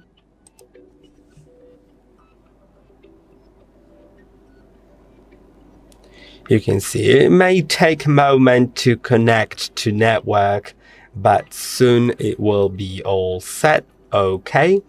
You can turn on iMessage and FaceTime for the SIM card. I'm gonna do that. And then let's click on Done here. And as you can see, my card is set.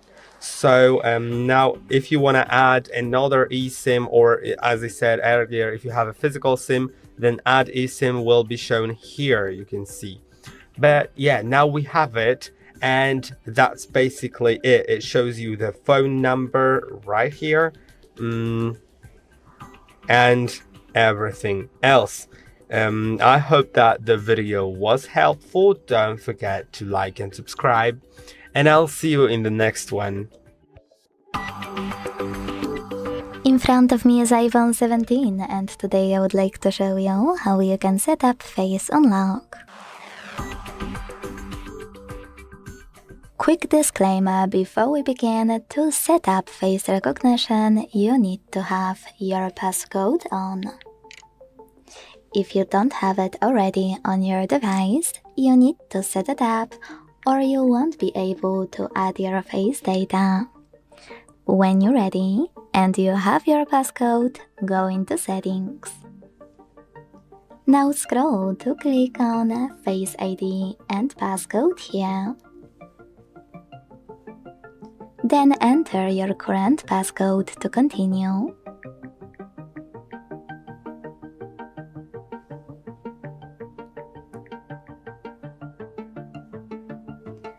And tap on Setup Face ID available here. Personally, I always use it on my iPhone because it's really easy to unlock it faster. So I would recommend at least trying it. Then hit Get Started, keep your face in frame, follow all of the instructions from your screen, and wait.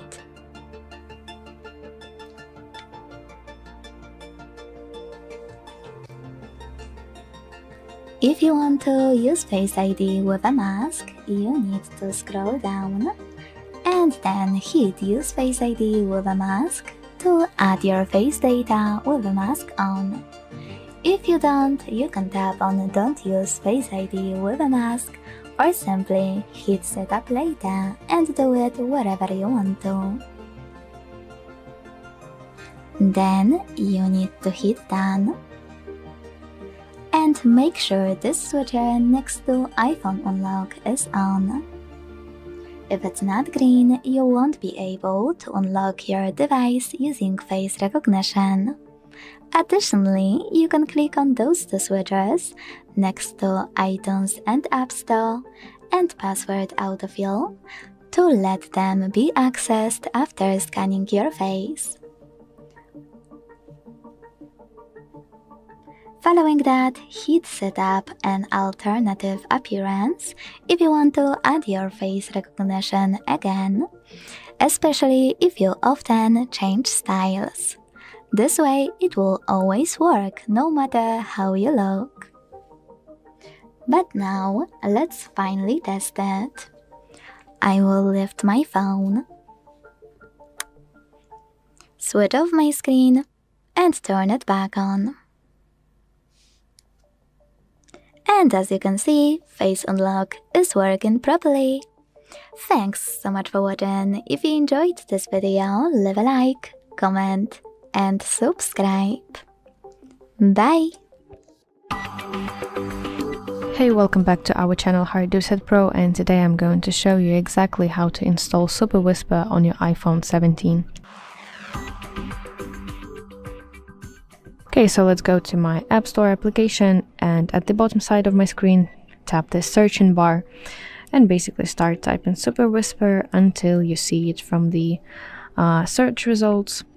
Then you want to find the icon of it. It looks like this, and tap Get button to start basically the installment process. So let's wait a little bit until it's installed. And once downloaded, let's open it from the App Store. And of course, the first time you open this application, the Super Whisper will guide you through onboarding. So let's start setup. And first of all, you have to select what will you use this Super Whisper for. And actually, I recommend you to use to mark all those options available. So it's voice, messages, emails, and notes. Let's tap Continue button. And of course, you have to allow microphone access. so that Super Whisper can hear you. Tap Allow button, again tap Allow, and now you can turn on full access for the Whisper keyboard, Super Whisper keyboard. Let's go to my settings, go to keyboards option, and move the slider to the right next to Allow full access option. And now when you tap Continue button and tap Try it out, you can see that when I switch between my keyboards, you will see that I have Super Whisper keyboard, and basically I can tap this record button and it will record my voice for me and turn it into text. So let's tap stop, and now we can see that this is the words that I have just said. So let's erase it, or simply go got it button, and basically let's try it out. When you set up, let's give it a test. So let's say something simple like, hello Super Whisper, this is a test. Let's stop recording, and Super Whisper will turn your voice into text, add some punctuation, and divide my language into sentences. Yes, so you can explore some features, maybe try formatting modes. Here you can see that you have 4 of them. Those are email, message, notes, and voice. Yes, so that's basically how it should look like. And also you can tap the send button to send your message to someone. So that's basically it. Once you've done these steps, Super Whisper will be ready to use on your iPhone 17. And I really hope that you find this video helpful. And if so, please like it and subscribe to our channel to see more content just like this. Hi, welcome back to our channel HardReset Pro, and today I want to discuss with you how to use Super Whisper while walking. So if you're the person who likes to think while walking, then Super Whisper on your iPhone 17 will make it super easy to capture your thoughts while you walk completely hands-free. So instead of stopping to type, you can turn your steps into productive note-taking time. So here's how it works. Open Super Whisper on your iPhone before you start your walk, and then you have to select the mode that fits what you need. So here in the bottom left you can see 4 default modes. Also you can create new mode if none of them fit your goal. And for example, I want to compose an email while I walk, so I will go to email mode, and I just have to hit record button, which is this red circle button. I have to lock my screen, and as I walk, start speaking naturally, just like as if I would speak to my friend. And Super Whisper will record my voice and transcribe in the background. And the best part about everything is that you don't need to look at your phone because it all happens automatically. So when you're done saying your spoken words, just pull out your iPhone, tap this red button to stop recording. So I will make a small mini recording just to show you how it should look like. So end this recording, and basically your transcript is ready. Let's go to send button here in the bottom right, and from here you can see a couple of options that you can use in order to share your note with someone. So you can use this quick access. So here are my couple of contacts, or also I can use different applications that Super Whisper provides me. Or if I don't have here from on the list of applications that I want to use, I can simply copy this text and go straight to application that I need, and then send to specific person. Yes, so this way your walks become more productive with Super Whisper application. But one tip for you is that you want a maximum accuracy of your texts. Try to speak clearly and avoid busy and noisy streets because, of course, environment matters. Yes, so whether you're walking between classes or you commute into work or you just take a break outside, Super Whisper will turn your iPhone 17 into a hands-free note-taking tool. Actually, it's one of the easiest and one of the most productive ways how you can make your walks more effective without ever needing to type. So yeah, that's basically it. I really hope that you find this video helpful, and if so, please like it and subscribe to our channel to see more content like this. Hi, welcome back to our channel HardReset Pro, and today I want to discuss with you how students can use Super Whisper in order to transcribe lectures. So if you're a student, one of the most valuable features of Super Whisper on your iPhone 17 for you will be the ability to transcribe your lectures. So instead of typing notes or trying to remember every single thing, you can focus on listening while the application will capture your professor's words in real time. So to get started, let's go to Super Whisper application on your iPhone 17, and then in the bottom left you have to choose a specific mode depending on how you want your transcript to look like. So let's tap here, and as you can see, by default you have here 4 modes that you can switch between. So for example, voice mode will capture your lecture word for word, and for example this note mode can structure the information into cleaner and more organized points. So let's go to note, for example, mode, and then you just have to tap this red button in order to start recording, and then you have to place your iPhone where it can clearly pick up the speaker and start listening.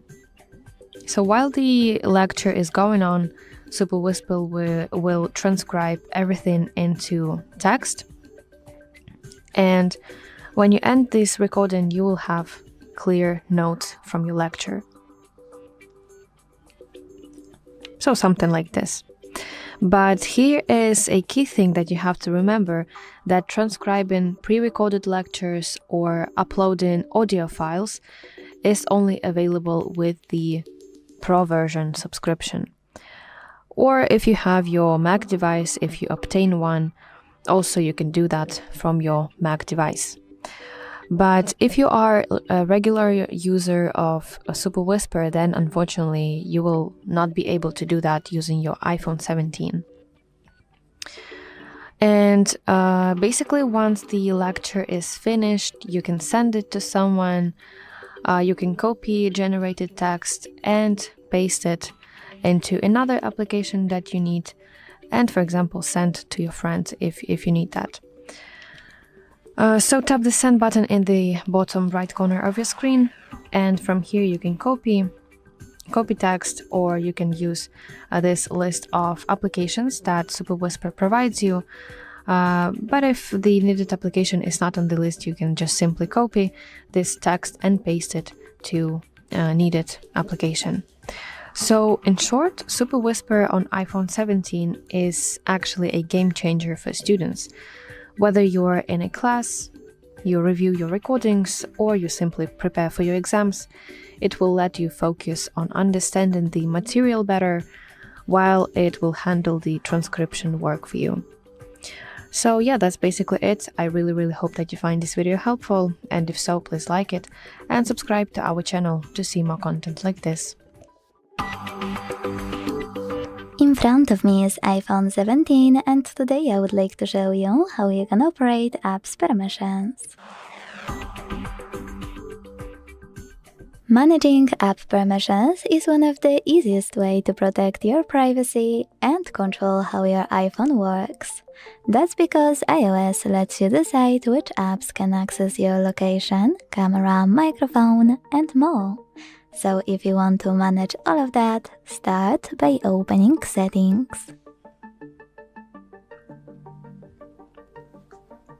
Then scroll all the way down to access this section called Privacy and Security.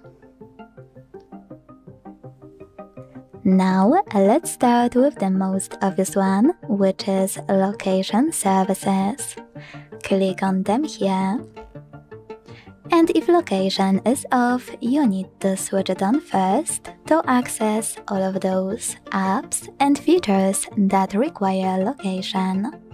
So tap on gray switcher at the top. When you see all of them, you can tap on whatever you want to manage. Let's start with maybe Find My App. And tap on one of those options to apply the best one for you. Never, Ask Next Time or When I Share, or while using the app. I will go with Never, so when I tap and go back, I can see that Find My no longer has access to my device's location. When you finished with all of that, go back, tap on Tracking, and enable or disable Allow Apps to Request to Track at the top by clicking on this switcher right next to it to turn it on or switch it off. Additionally, you can see all of your apps that request tracking here. To allow or deny, use switchers next to the chosen apps. Go back again and scroll. Now you can pick one of those apps, and if it requires access to any important feature, this is where you can manage it. When you scroll down a bit more, you can manage it the other way around, starting with a feature and then managing whatever it requires. For example, let's tap on Bluetooth. Now you can allow or deny, in my case Spotify, access to your Bluetooth thanks to this switcher. And that's all when it comes to Permission Manager. Additionally, most people struggle with wired accessories showing a pop-up every time they want to connect to their iPhone. If you are having this issue, then scroll all the way down. And at the very bottom, under the security section, you can find wire accessories. Enter it by a tap. And choose Always Allow to never see pop-up again. Thanks so much for watching. If you enjoyed this video, leave a like, comment, and subscribe. Bye! Hello, in this video I'm gonna show you how to put your iPhone 17 in lost mode using Find My iPhone service. If you'd like to put your iPhone in lost mode, because most likely you've lost it, you can simply do it via Find My service. And before I begin, I'm quickly gonna show you, if you're watching this video before that problem occurs, before you actually need to use it, it is very worth going to Settings, and then clicking on your name at the top, going to Find My iPhone, and making sure that Find My iPhone is enabled. I'd also highly recommend enabling Find My Network and Send Last Location, which let you locate your phone even if it's offline or the battery is very critically low. Now, if you have another Apple device signed into the same Apple account, you can go to Find My app on that other Apple device. But let's say we don't have it, then we can go to any device whatsoever and just go to a website. So you can see I have my computer right here and I have iCloud.com website open, and what I can do is click on Sign In, then enter my email, the one that's connected to my Apple account logged in on the iPhone that you're trying to put in lost mode. Then I'm gonna enter the passcode as well, the password as well. Let's see if it was correct. Yeah, now it sends this verification code, but let's say you don't have it because it's your only iPhone and it's lost. Then no need to worry, you can click on Find Devices here at the bottom. And now you'll see all your devices. Now, I'll need to select the correct one because there's quite a few of them. Okay, this is the one. This is iPhone 17, and I can click on Lost Mode. Now, this allows you to leave a phone number and message for the finder. So let's add the phone number. I'm just gonna, make it up. Now you can add a message. Let's say reward 100 USD. Let's activate it. And now, if the iPhone is online, it'll get in lost mode. So you can see it shows all the information, basically everything that that person may need. It still allows for emergency calls, which is great, and it also gives a call button if you have a SIM card inserted, so you can call the person that the person that finds it can call your number that you've entered here. And basically, if you find your iPhone, you can simply unlock it and it's out of the lost mode now. So yeah, basically that, and it's still locatable on the website. Now you can see it also shows as unlocked already. And that's basically it. I hope that the video was helpful. Don't forget to like and subscribe, and I'll see you in the next one. Hi, welcome back to our channel HardReset Pro, and today I want to share with you how to use Super Whisper to summarize voice notes on your iPhone 17.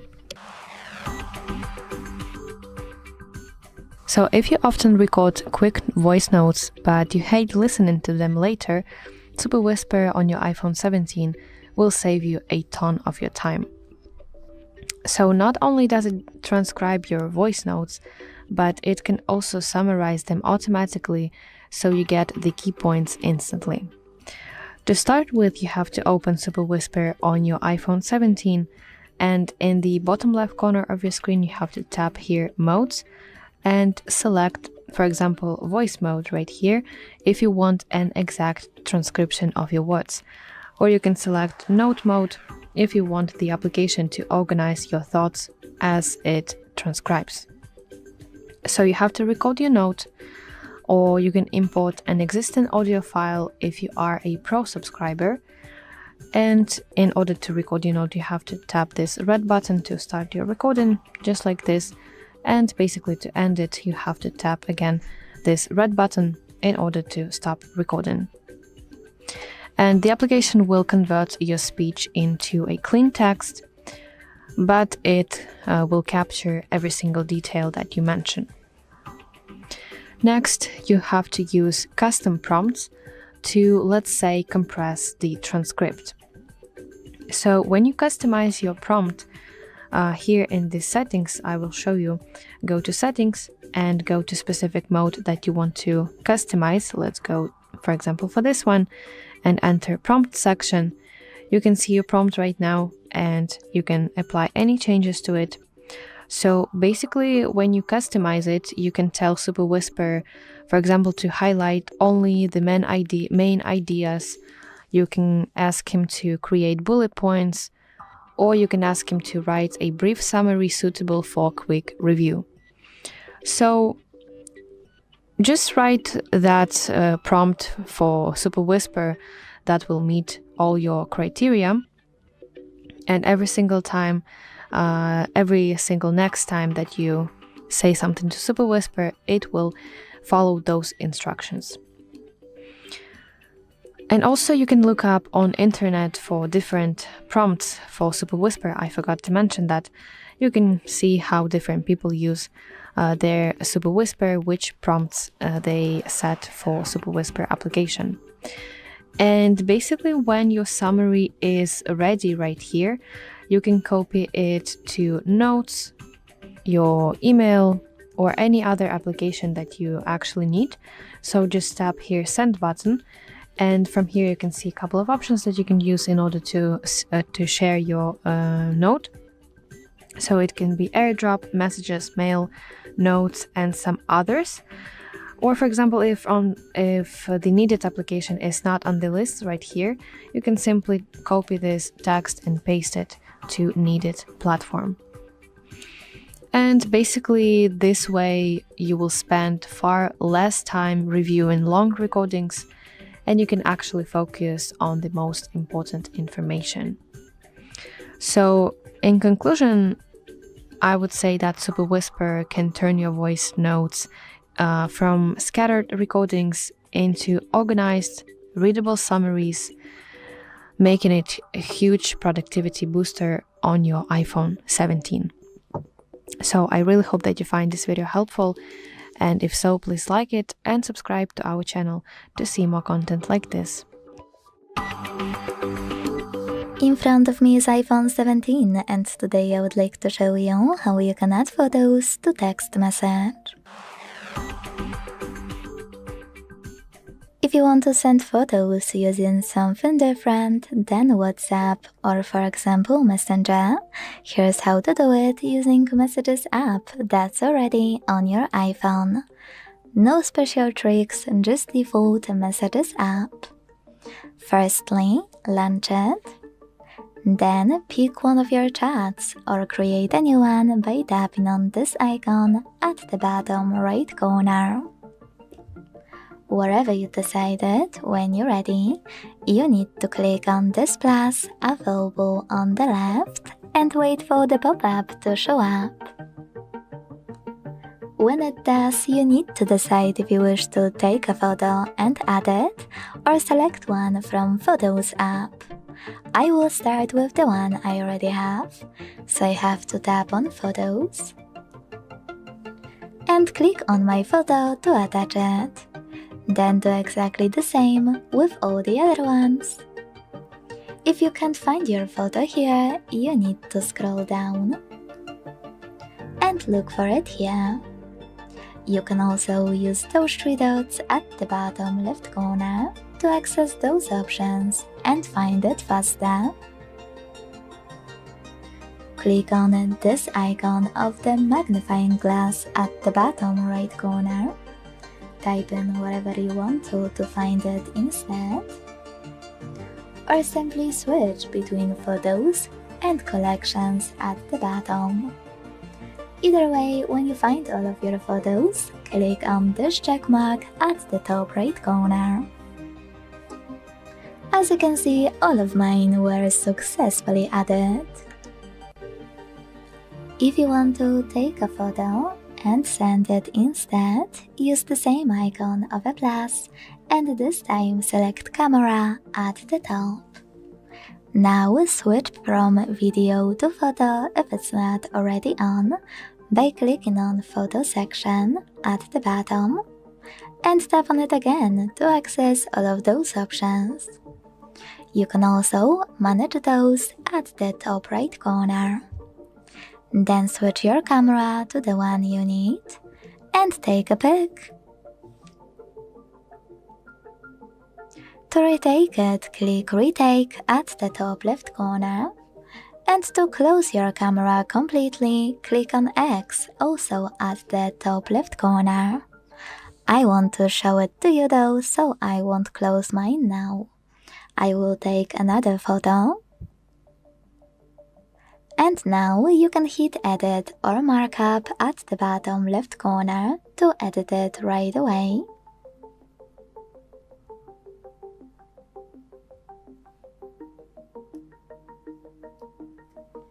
And save your changes by hitting Save at the top right corner, or discarding them by hitting this X at the top left one. Quick tip, you can also use those arrows to simply go back few steps. I will go with Save though. Now you can hit Done at the top right corner and this way add your photo to your message. Or you can send it right away by clicking on this blue icon at the bottom right corner instead. Thanks so much for watching. If you enjoyed this video, leave a like, comment and subscribe. Bye! In front of me is iPhone 17 and today I would like to show you how you can operate vibration settings. Based on my personal use of this iPhone 17, let me show you how to adjust the vibration settings for daily notifications and more. Start by opening Settings and scrolling a tiny bit to click on this section called Sounds and Haptics, right under Notifications. Now you need to scroll and click on Haptics under Ringtone and Alerts first. Then pick one of those options. Haptics for ringtones and alerts, always play, play in silent mode, don't play in silent mode, or never play. If you see a tiny check mark right next to one of your options, that means that it was successfully applied. When you're ready, go back, scroll down, and click on one of those options: Ringtone, Text Tone, New Voicemail, Calendar Alerts, Reminder Alerts, or Default Alerts. Every one of those sections, after you tap on it, have haptics options at the top. You can adjust it to each one the same way. So let's begin. Hit Haptics and either tap on Synchronized. Select one of those patterns by tapping on the best one for you. Or scroll all the way down to select None. But here's my favorite feature. After tapping on Create New Vibration, you can actually tap it in. When you're done, hit Stop at the bottom right corner. Then to play them, click on Play at the bottom left one. When you're ready, hit Stop. If you want to, you can always record them again by hitting Record and starting over. To dismiss creating new vibration completely, use this X at the top left corner. To save your new haptic feedback pattern, hit Save at the top right one. Now name it and hit Save in the pop-up. To apply it, you need to click on it here. Now if you ever want to delete it, you need to hit Edit at the top right corner. Click on your custom pattern and choose Delete on the right. Then go back. And after managing haptic feedback for all of those options, click on Keyboard Feedback here. And if you wish, enable or disable haptics by clicking on this switcher next to it. Then go back again and use this switcher next to System Haptics to switch them off or turn them on. Thanks so much for watching. If you enjoyed this video, don't forget to leave a like, comment and subscribe. Bye! Hello, in this video I'm gonna show you how to add a screen lock to your iPhone 17. You can see that my iPhone currently doesn't have a screen lock, so when I just slide up it unlocks, and it's not really secure because everyone can use my iPhone then. And if I want to lock it with a screen lock, all I need to do is go to the settings, then go to Face ID and Passcode. Now first, let's turn Passcode on. And you can enter a 6-digit passcode, or if you'd like, you can go to Passcode option, select a 4-digit numeric code instead, or a custom numeric code, or custom alpha numeric code, which will let you also use letters. But I'll use a 4-digit numeric code, then enter 4 digits. I'm setting it to something very simple, but I highly recommend you actually setting something more complex than this. Although it's not really, I'm just gonna set it to that, but as I said, it's better if you set it to something more complex. Now you should redo the passcode, and now it's done. So as you can see right here, the passcode is on, and I can now unlock my phone with the passcode like that. But I can also set up Face ID. Face ID uses the 3D sensor hidden in the dynamic island here at the top. And to set it up, you'll also need to go to Face ID and Passcode, enter your passcode, then go to set up Face ID. And I highly recommend it. I think it's really great. It works pretty smooth. Let's click on Get Started, then position your face within this frame. Rotate your face like that. And now the scan is complete. If you want to use your Face ID with a mask, you can click on Use Face ID with a mask, and then you'll need to redo it. If you don't want to use it with the mask, of course, you can also skip that. And remember that with a mask, you don't need to wear a mask for the Face ID. You just need to redo it again, so it'll learn more of your eyes features.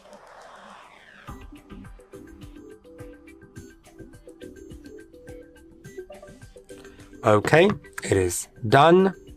Now let's click on Done. And you can add glasses if you have Face ID with a mask, but you'll need to wear those glasses. So you can either wear sunglasses or prescription glasses, then click on Add Glasses and redo the Face ID again, so it learns your appearance with those. And set up, you can set up an alternative appearance with bird, with makeup, with something else. So it also learns that. And you can also enable or disable require attention for Face ID. And I do really recommend that because it is worth having it enabled. So you need to look at your phone in order to unlock it. So it's great. And now let's try unlocking it. So I'm just gonna leave the phone, look at it, and it's unlocked. I can slide up without entering the passcode, but I can still unlock it with a passcode by sliding up and typing in the passcode. And I hope that this video was helpful. Don't forget to like and subscribe, and I'll see you in the next one. Hello, in this video I'm gonna show you how to hide clock behind objects on your lock screen on iPhone 17.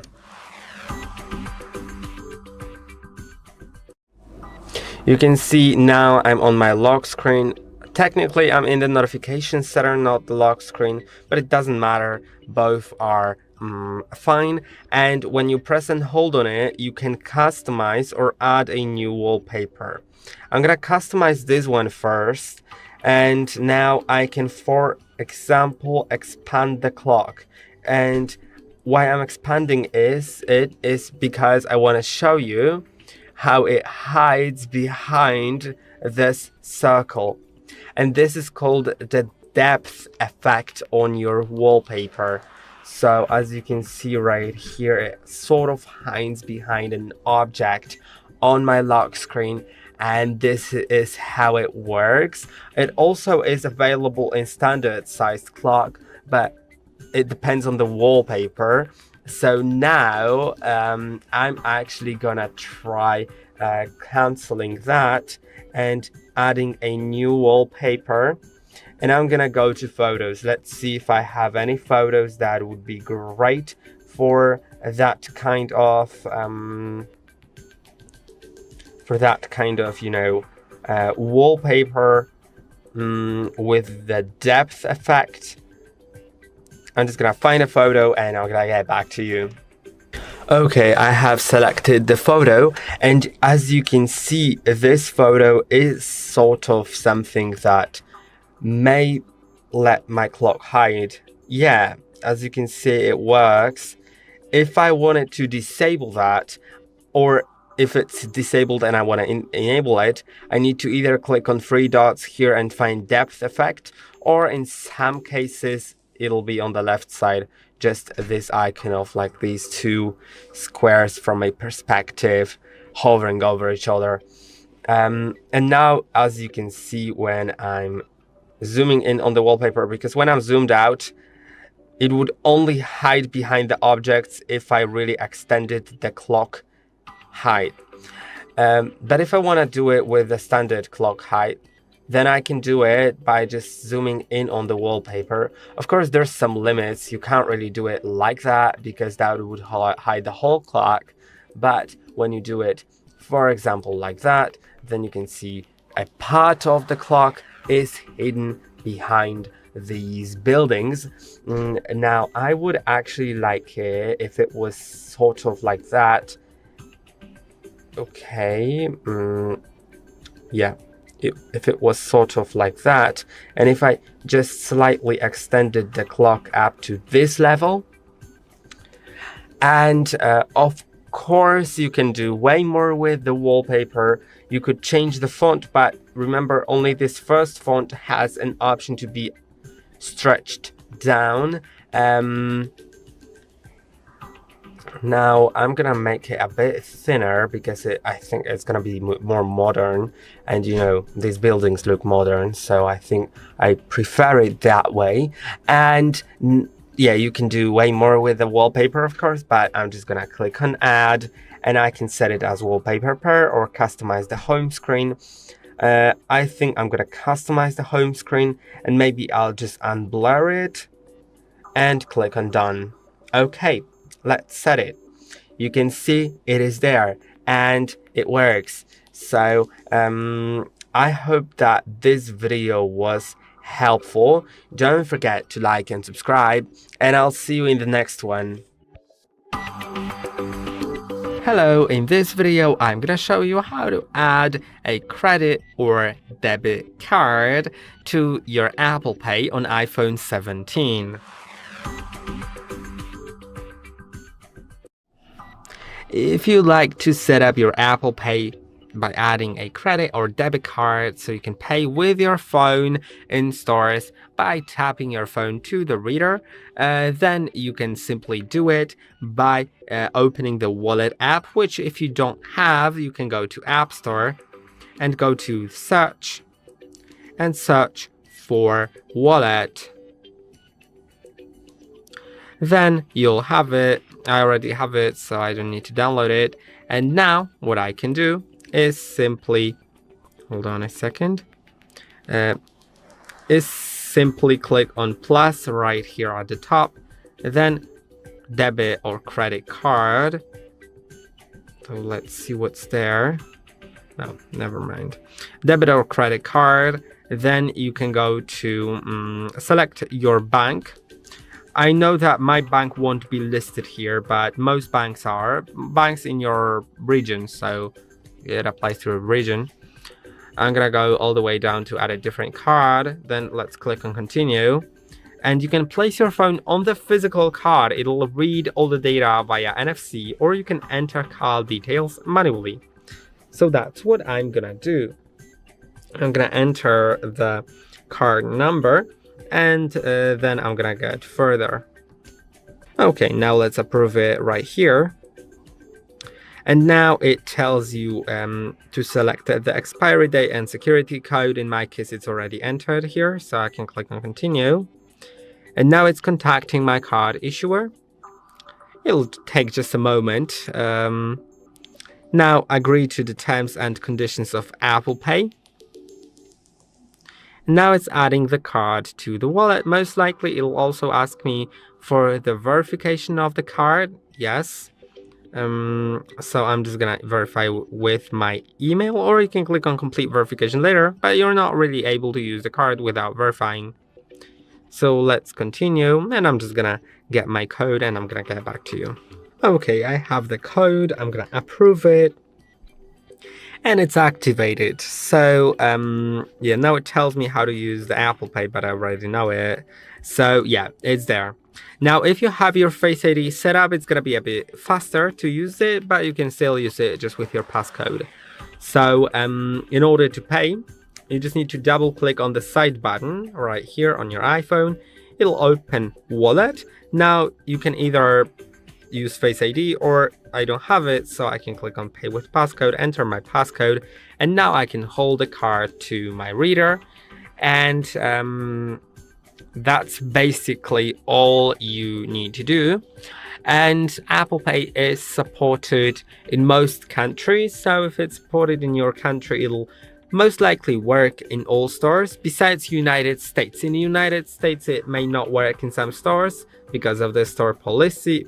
So if it doesn't work, then it's most likely, like, it's Walmart, for example, it won't work in Walmart, or maybe in Target. I'm not really sure. I'm sure it doesn't work in Walmart. But in other countries, if the country supports Apple Pay, then you can pay basically everywhere where contactless payments are.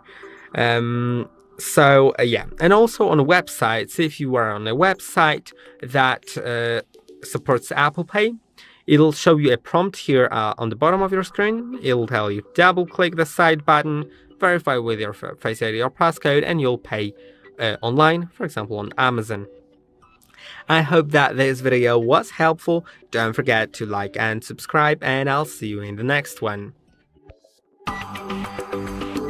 In front of me is iPhone 17, and today I would like to show you how you can add audio or a video file to text message.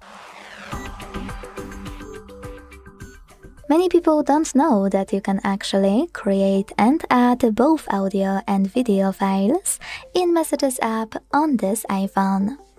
To do that, launch Messages and select or create a chat. Wherever you decided when you're ready to first add an audio file, you need to click on this plus on the left and select audio. Then record it, and when you're ready, end it thanks to this red button on the right. Then listen to it thanks to this play one. Discard it by clicking on this X, or send it by clicking on this green button available on the right. If you want to create and add a video window, you need to click on the same plus, and this time select Photos section. Now hold this line at the top of this section and drag it all the way up. This way you can click on any video after locating it here, and tap on this checkmark at the top right corner to add it to your message. If you can't find it though, you can use all of those options available at the bottom. This magnifying glass at the bottom right one to type in whatever you want to, and this way find your photo. Those three dots to, for example, sort your apps. Anything to make it easy for you to lock, or hit Collections at the top right next to Photos to find your video here. Either way, just click on it and use the same checkmark at the top right corner. Additionally, if you want to record a video and add it from Message app, you can do that as well. Click on the same icon on the left, and this time select Camera section available at the top of this pop-up. Then switch from photo to video at the bottom. Operate all of those options at the top and or above the shutter. Switch your camera to the one you wanna use by clicking on this icon at the bottom right corner. And if you change your mind, close your camera without recording thanks to this X at the top left one. I want to record my video though, so I will enter it again and start recording. You can pause or unpause your recording thanks to this button on the left. To end it completely, use the same one as before in the middle. Now you can hit retake at the top left corner. If you want to create your video again, you can choose edit at the bottom left corner to manage it. Then if you made any changes, hit done at the top right one. You can tap on done at the top right corner to attach your video to your message. Or you can create it and send it right away by clicking on blue icon at the bottom right corner instead. Thanks so much for watching. If you enjoyed this video, leave a like, comment and subscribe. Bye! Welcome. In front of me I have the iPhone 17 and today I'll be showing you how you can boot this device into recovery mode.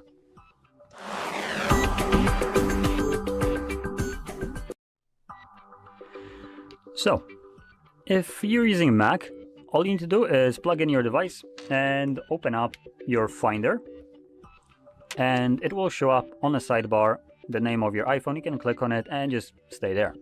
Now on Windows side, which is what I'm going to be using, we need to navigate to our favorite place where we get our applications on Windows. And no, that's apparently not Steam or web browser, it's the Microsoft Store. And that's really the only place you can download this crap from. So search for Apple devices and it will show up with this garbage. Amazing rating right here of 2.1 stars, even worse than iTunes used to be. And if you're wondering why we're not using iTunes, it's because that's the new version of iTunes. And it's not even the whole thing, it's separated into also Apple Music because... Huh? Microsoft Store Awards 2024 Music category.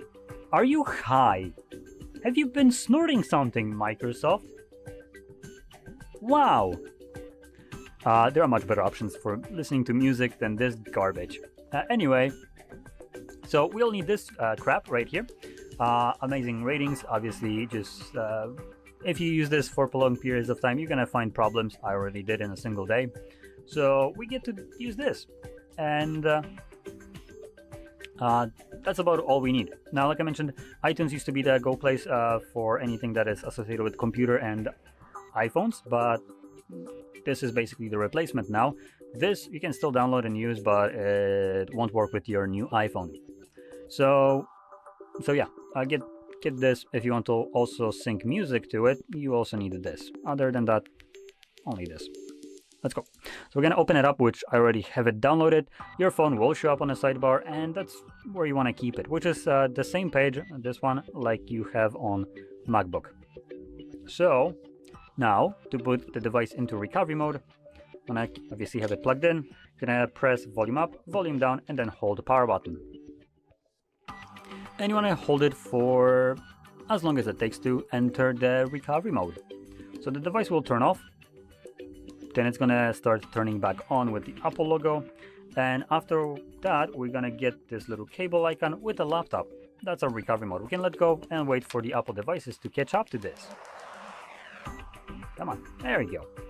Now, it also tells me that there is a problem with your iPhone. No, there isn't. Again, amazing software.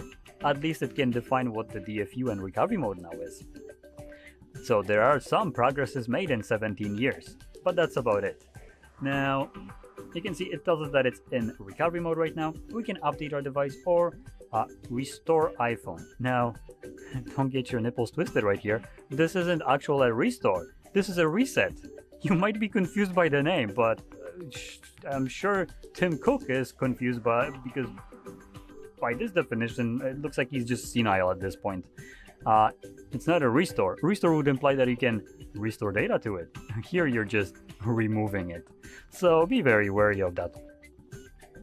So that's about everything that there is to the recovery mode. Now, if you're not doing anything with it in here, you can leave it by just, again, holding the same button. So volume up, volume down, and hold power button. This will reboot the device. So when it turns off the screen, you can let go. And it's going to automatically turn back on and enter the normal iOS system.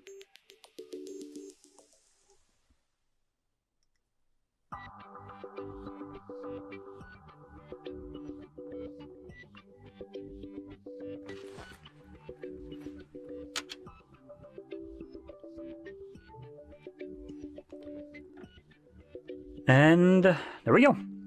So, if you found this video helpful, don't forget to hit like, subscribe, and thanks for watching. Hello, in this video I'm gonna show you how to play a sound on your iPhone 17 using Find My iPhone.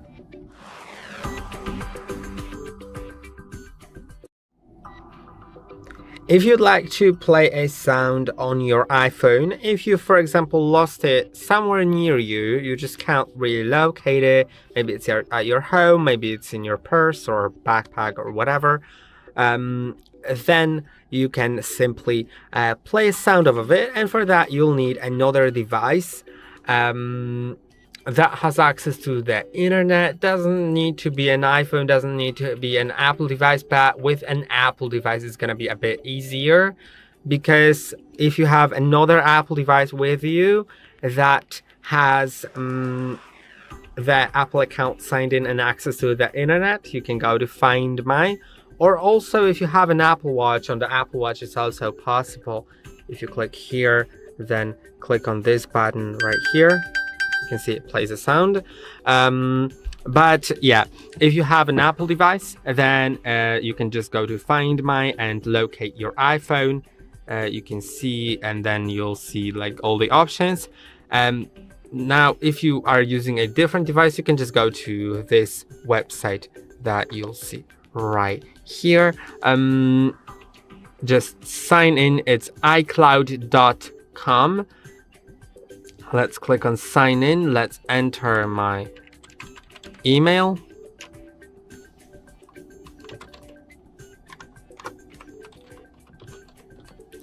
Okay, that was not sign. Let's try. Okay, I'm gonna enter the password, and I'm gonna show you something. Yeah, so as you can see now, it sends me the verification code, but I'm not gonna allow it. Let's say this is your only iPhone and you can't get the verification code because you don't really see the iPhone near you. You don't need to enter that verification code. You can just go to Find Devices at the bottom here.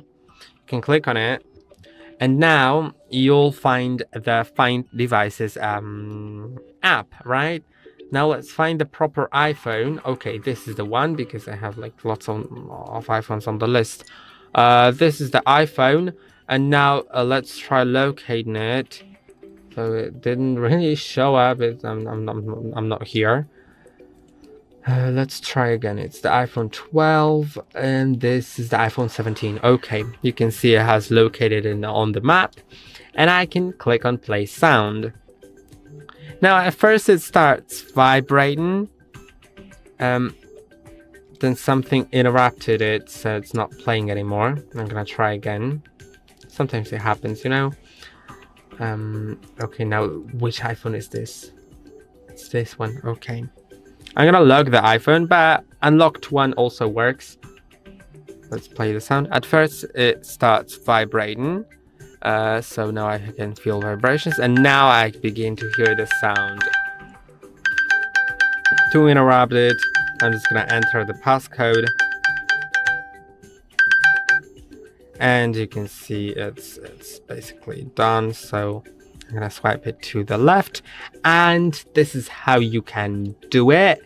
Also, it won't work if you have Find My disabled, so it's worth, before that situation happens, before you actually need to use it, it's worth going to Settings, then clicking on your name at the top, scrolling down to Find My iPhone, and making sure Find My iPhone is enabled. But I'd also highly recommend enabling Find My Network and Sendless Location, which helps you locate your device even if it's offline or discharged. And I hope that this video was helpful.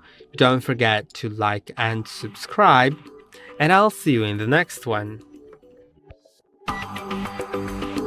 Hello, in this video I'm gonna show you how to set up Apple Pay on your iPhone 17.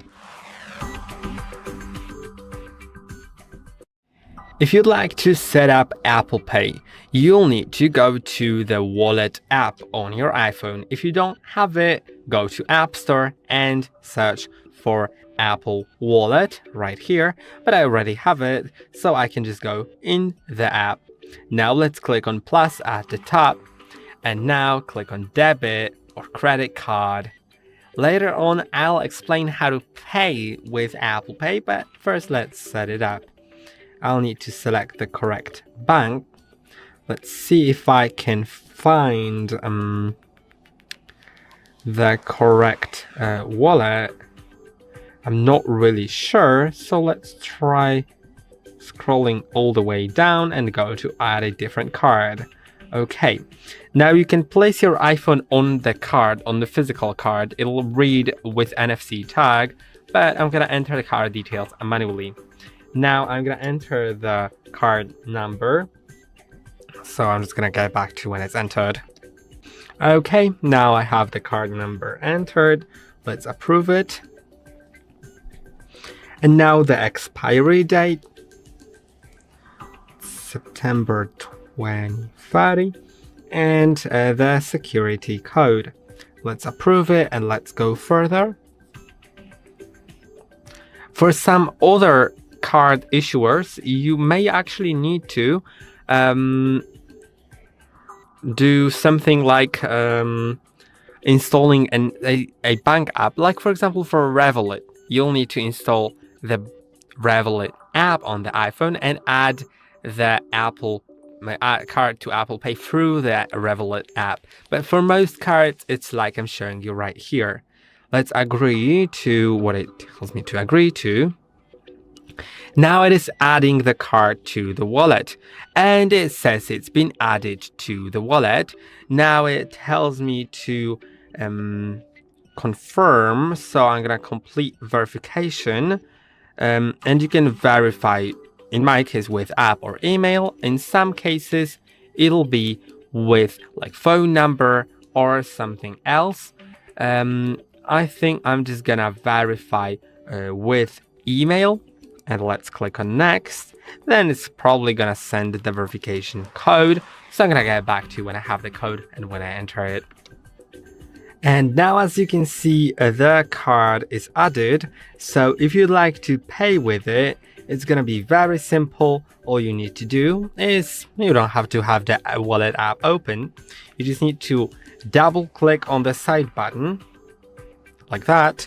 Then if you have Face ID set up, you can pay with Face ID, but I don't have it set up, so I can click on Pay with Passcode, enter my passcode, and now I can hold my phone to the reader and it'll make the payment. And that's basically how Apple Pay works. It also works across across websites.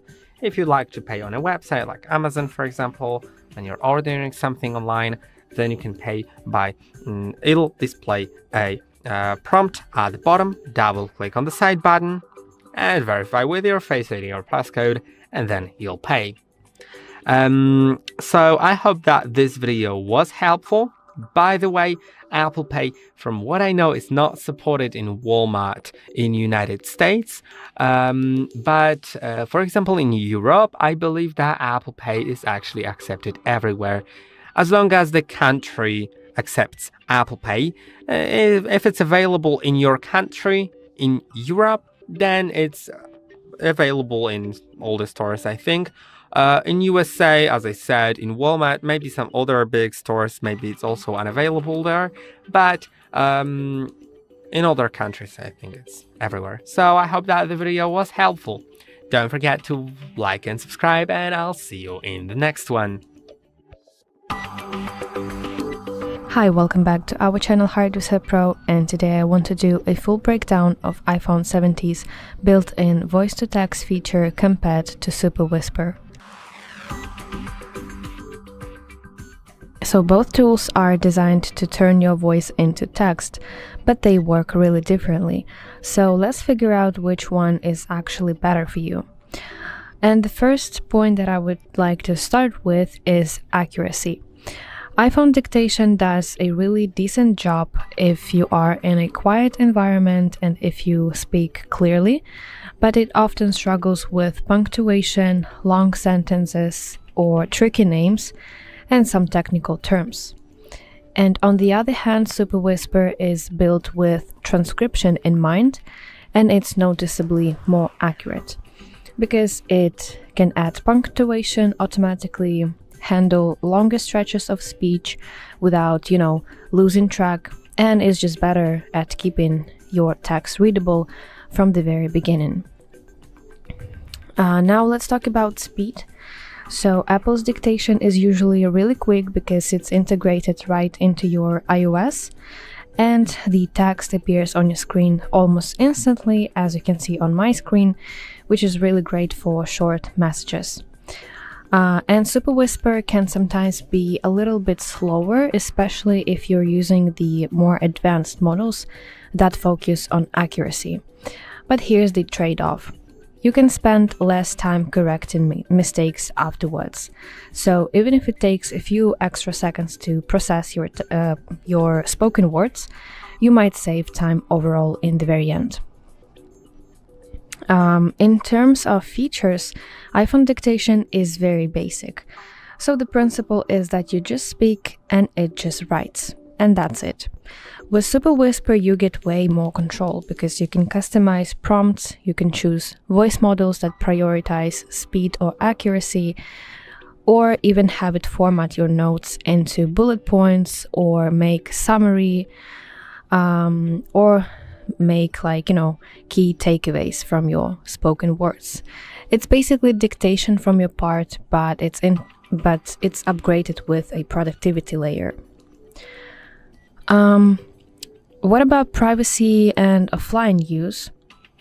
So iPhone dictation sometimes needs internet for more advanced processing, though Apple handles most of it on device. And Super Whisper on Mac devices especially allows you to choose local models, local voice models, so nothing leaves your device. And on iPhone it's mostly cloud-based for now, but I hope that they will fix that soon. But it's still designed with strong privacy in mind.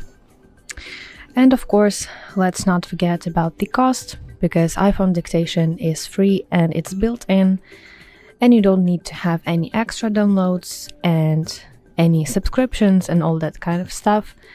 And Super Whisper has a free tier, but the more advanced tools and models are part of paid plan, of course. So if you're just looking for something quick and free, then Apple dictation will work out for you very fine. So which one is better in the end of the day? Here's my take.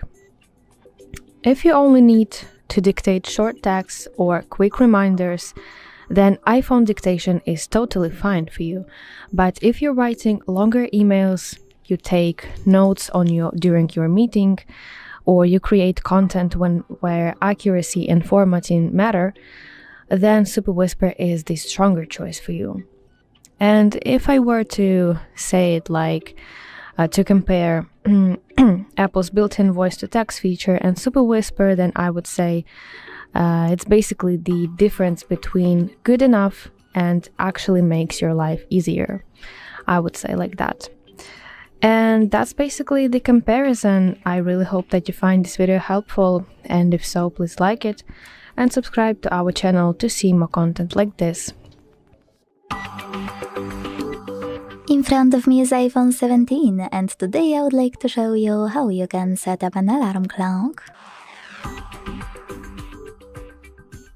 Using this iPhone as my daily driver, here's how I set up an alarm using all the fun options it has to offer. Don't worry, we'll go through all of them together, so I can assure you by the end you will have perfectly adjusted alarm. Start by opening Clock app. Then hit Alarms at the bottom.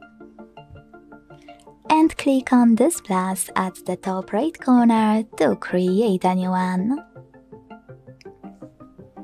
Now begin by setting up an hour at the top. When you finished, click on Repeat and tap on days of the week you want to set up. When you finished, go back. Click on Label to name your alarm however you want to, if you want to, and select Sound. Now you can click on Haptics at the top and pick one of those patterns, like SOS. You can also synchronize them with your melody, or my favorite part, scroll all the way down and click on None or Create New Vibration. If you decided to create a new one, click here and create it. When you finished, hit Stop at the bottom right corner. Then to listen to it, hit Play at the bottom left one. When you're done listening, hit Stop at the bottom right one. And if you want to correct it, hit Record again. Now, if you want to discard it, use this X at the top left corner. If you want to save it, hit Save at the top right one. Now name it and hit Save. To set it up, you need to tap on it. Then go back. Click on one of those options if you want to use Tone Store or Download or Purchase Tone sections, and pick your music from here. And if you don't, pick one of those melodies by clicking on a perfect one for you, or select Pick a Song under Songs and select any from your library. I will go with Journey. Go back again and operate this switcher next to Snooze to turn it off or turn it on. If you decided to enable it, click on Snooze Duration below it and decide how many minutes your snooze will take. Finally, to save your alarm, hit this check mark at the top right corner. As you can see, mine was successfully added. To turn it on or off, use this switcher right next to it. If you want to, you can always click Edit at the top left corner. And this way, remove your alarm thanks to this icon on the left. Then hit Delete on the right. Finally, click on this check mark at the top left corner. But if you want to only make some changes to your alarm, you can also just click on it, change whatever you want to, and tap on the check mark again. You can also click on it to delete it, because after you click, you'll see Delete Alarm option in the bottom. Click on it and wait. Thanks so much for watching. If you enjoyed this video, don't forget to leave a like, comment, and subscribe. Bye! Hello, in front of me I have iPhone 17, and in this video I'm going to show you how you can unlock this device without password.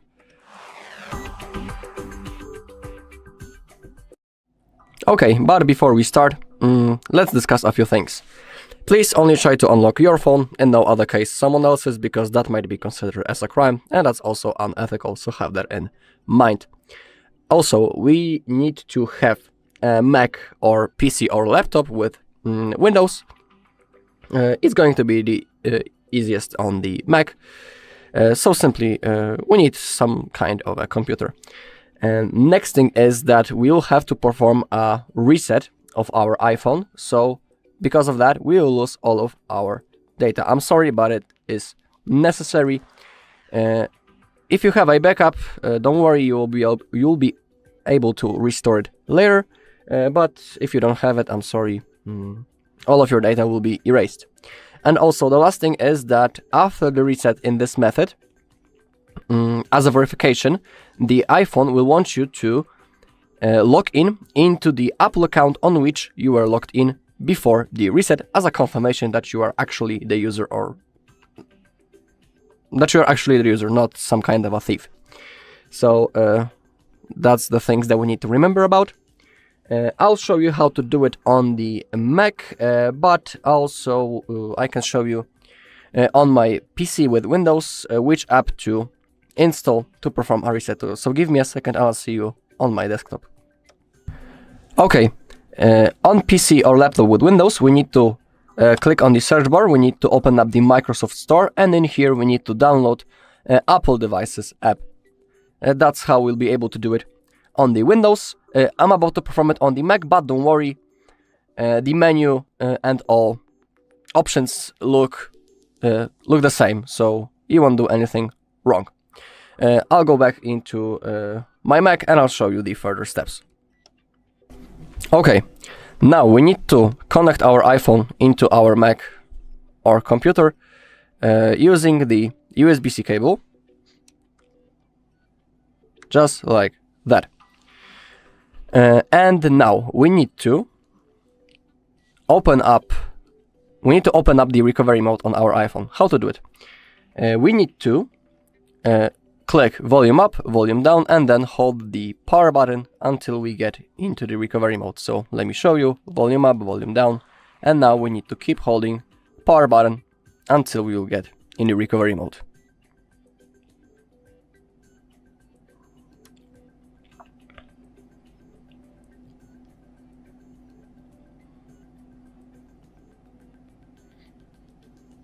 Okay, just like that. Now I'll show you what to do on the Mac. Okay, as you take a look, we already have a notification. First we need to open up also the Finder app. Okay, and in my case something like that appeared already.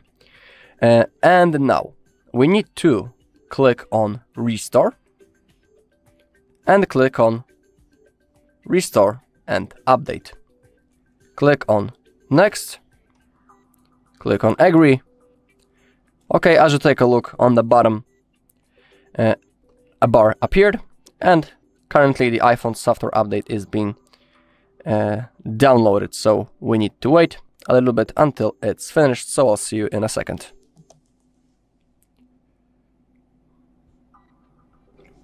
Alright, it took a little bit, but iPhone has finally restored. We are in the setup process. Now simply select your language and go. Go next to set up your phone. And as you take a look now on the Mac, my iPhone is currently connected to it. We have the activation log that I was talking about earlier. And now what I highly recommend to do is to simply in here log in into an Apple account on which we are logged in before the reset. So simply we'll be able to do it right now in the fastest way on our Mac. Alright, and that's all in this video. Thank you for watching. If you found this video helpful, please leave a like, comment and subscribe. Hello, in this video I'm gonna show you how to charge your iPhone 17.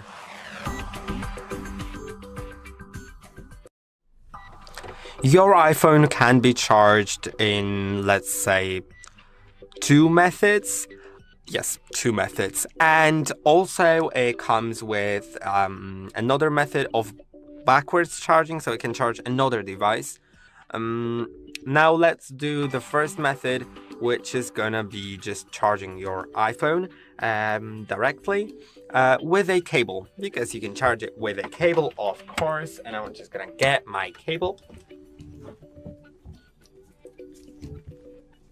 And now I can plug it into a brick and plug it into the phone.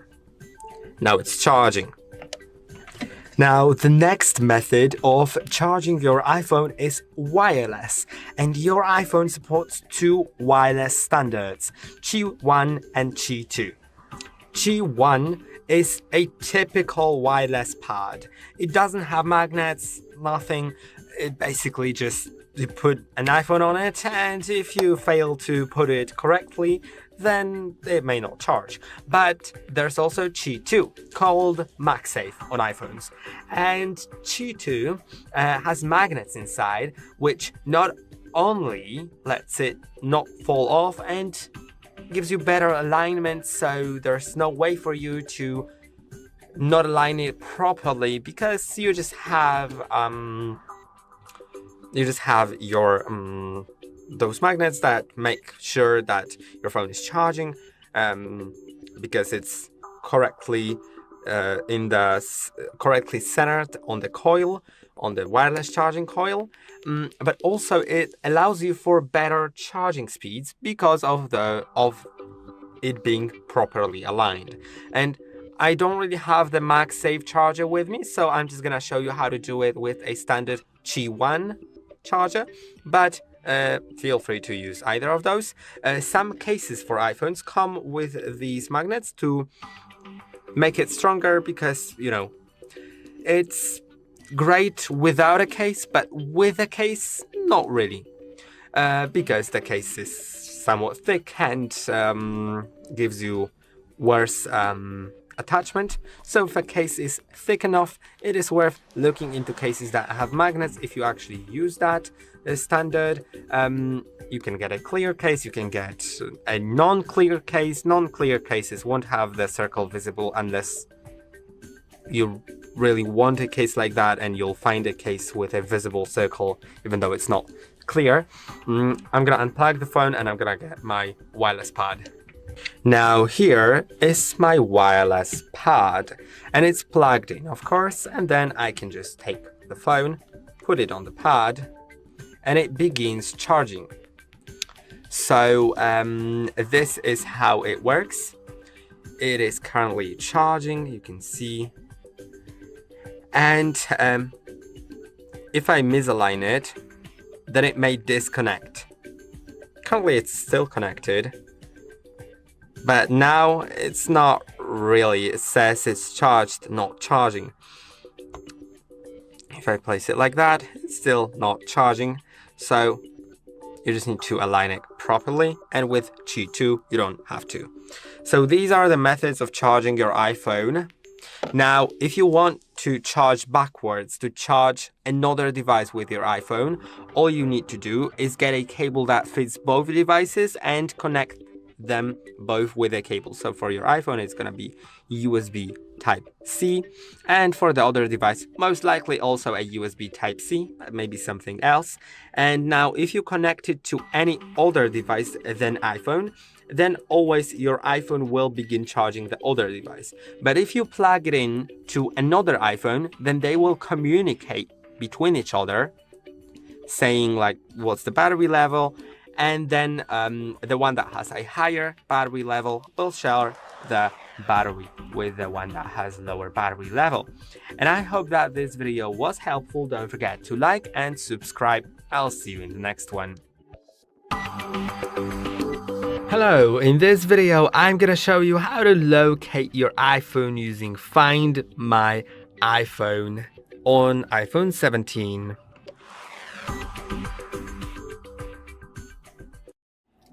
If you'd like to locate your iPhone, you need to be logged in on your iPhone with a certain Apple account, right? And Typically you are, but just to make sure, I'm gonna show you like if you're watching it before you actually need to locate your iPhone, I'm gonna very quickly show you. You need to go to settings, make sure that you're logged in here. If you're not, then sign in, then go in here and make sure that in Find My, if you go in there, if you go to Find My iPhone, it is on. Also, Find My Network, I'd recommend that on, and Send Last Location, I also recommend that, having that on. Now, if we want to locate our iPhone, we can go to any other device. It can be even a computer. It doesn't have to be a Mac. It can be anything. I'm gonna go to just a Windows computer. And we're gonna go to a certain website. So let's do that. As you can see right here, I'm on the website. I'm in the browser now. And to find the website, type in iCloud.com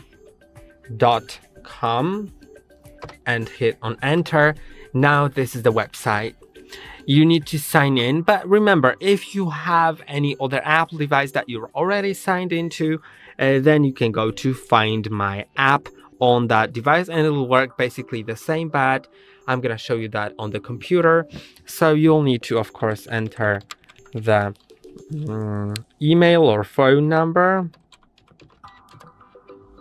Oh, that wasn't a... Okay, now it's correct. I'm gonna get back to when I enter the password.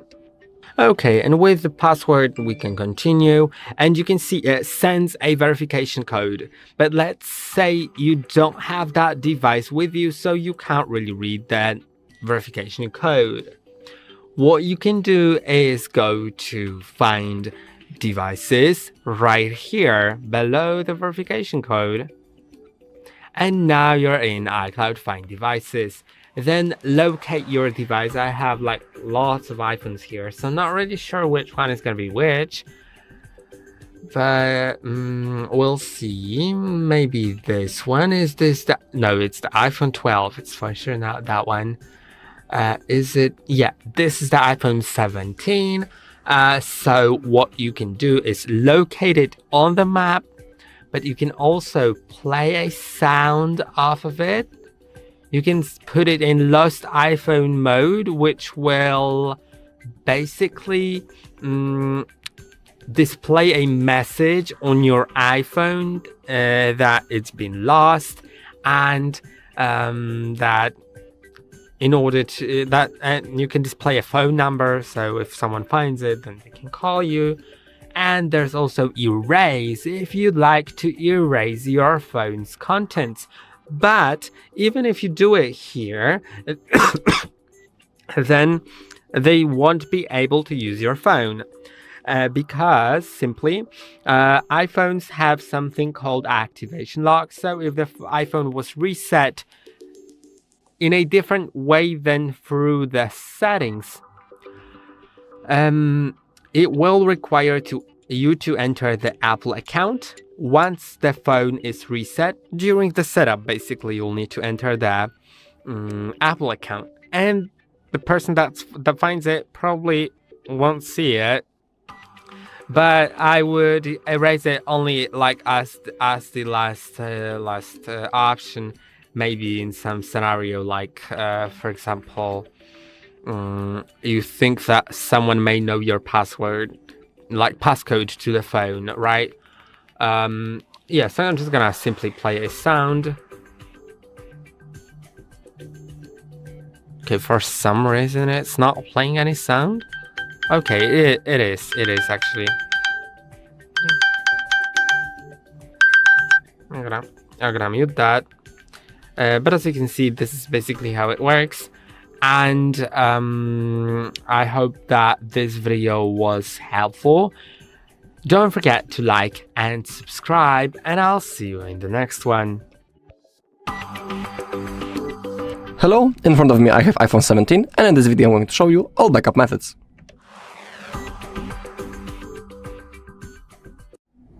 Alright, let's begin with the first method. To To do it, we need to open up the settings, and for the first method we are going to backup our data into our iCloud. So, to do it, open up your settings, click on your Apple account. Now, you can click on your iPhone. Make sure that iCloud backup is enabled, right in here, and now click on Backup Now. Remember that if you want to create a backup, you need to have some free storage space in your iCloud. So if you don't have enough, you'll have to delete something. Now to create a backup, simply click on Backup Now. Now the process will start.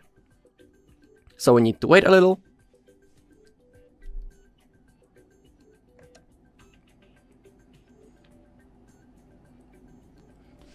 Alright, in my case, backup has already finished. If it goes well, we can see it right in here, last successful backup, and next to it we will see the hour. As you take a look on the real hour, everything is correct, and the backup has been successfully created. Alright, that is the first method. Now I'll show the second method, which will be how to backup your data from your iPhone into your Mac. So now, to do it, I just need to make some free space right in here a little. And now, I have my Mac next to me. Now, we will have to connect our iPhone into our Mac using the USB-C cable. So, that's what I'm about to do.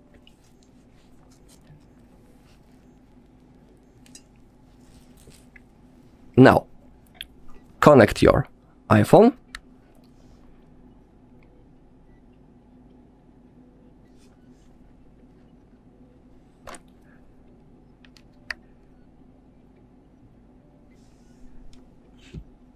Alright, that's the thing that should appear if you are connecting your iPhone for the first time. Trust this computer, click on Trust. Okay, now on the Mac it should appear. Now we need to open up the Finder app.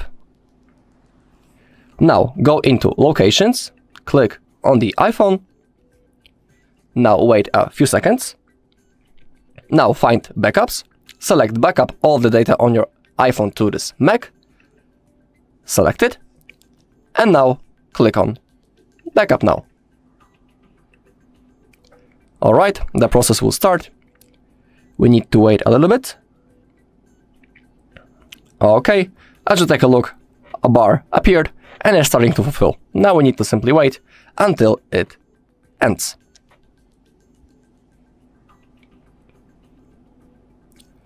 Alright, in my case it has ended. When you take a look right in here, last backup to this Mac, we have the date and we have the hour. So everything went successfully. Now I will show the third method. If you don't have a Mac, that's the method for you. Now we are going to backup our iPhone into PC or laptop, but with Windows. So give me a second and I'll see you on my desktop. Alright. Now, again, we need to connect our iPhone into our computer. Again, we have this notification. We need to click on Trust. Okay. And now we need to download the Apple Devices app into our computer. To do it, we can open up the Microsoft Store. Simply click on the search bar. Open up the Microsoft Store. And now type Apple Devices, that's this app. Okay, and simply download it. Once you have downloaded it, open it up. It's going to look just like that. I'll only minimize the window. Okay, and now it looks practically the same, just like on the Mac. Find the backups, select Backup all the data on your iPhone to this computer, and now click on Backup Now, right in here. Now the process will start, and again we need to wait a little bit until it's finished. So I'll see you once it's done.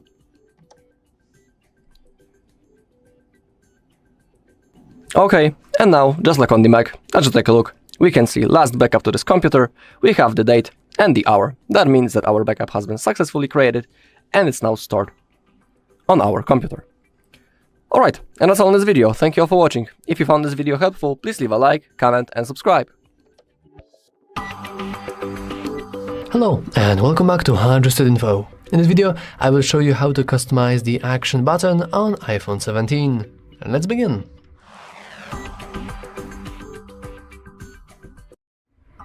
As you can see, the action button is located right here, and currently when I press it, it does nothing. There's only this little animation, but other than that, nothing is really happening.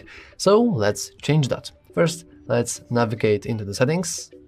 Let's scroll down a little, and right under accessibility settings, we should see the action button. We can click that, and we'll see that currently we have no action assigned to it. So we can keep scrolling down, keep scrolling left, or we can start with the further left option.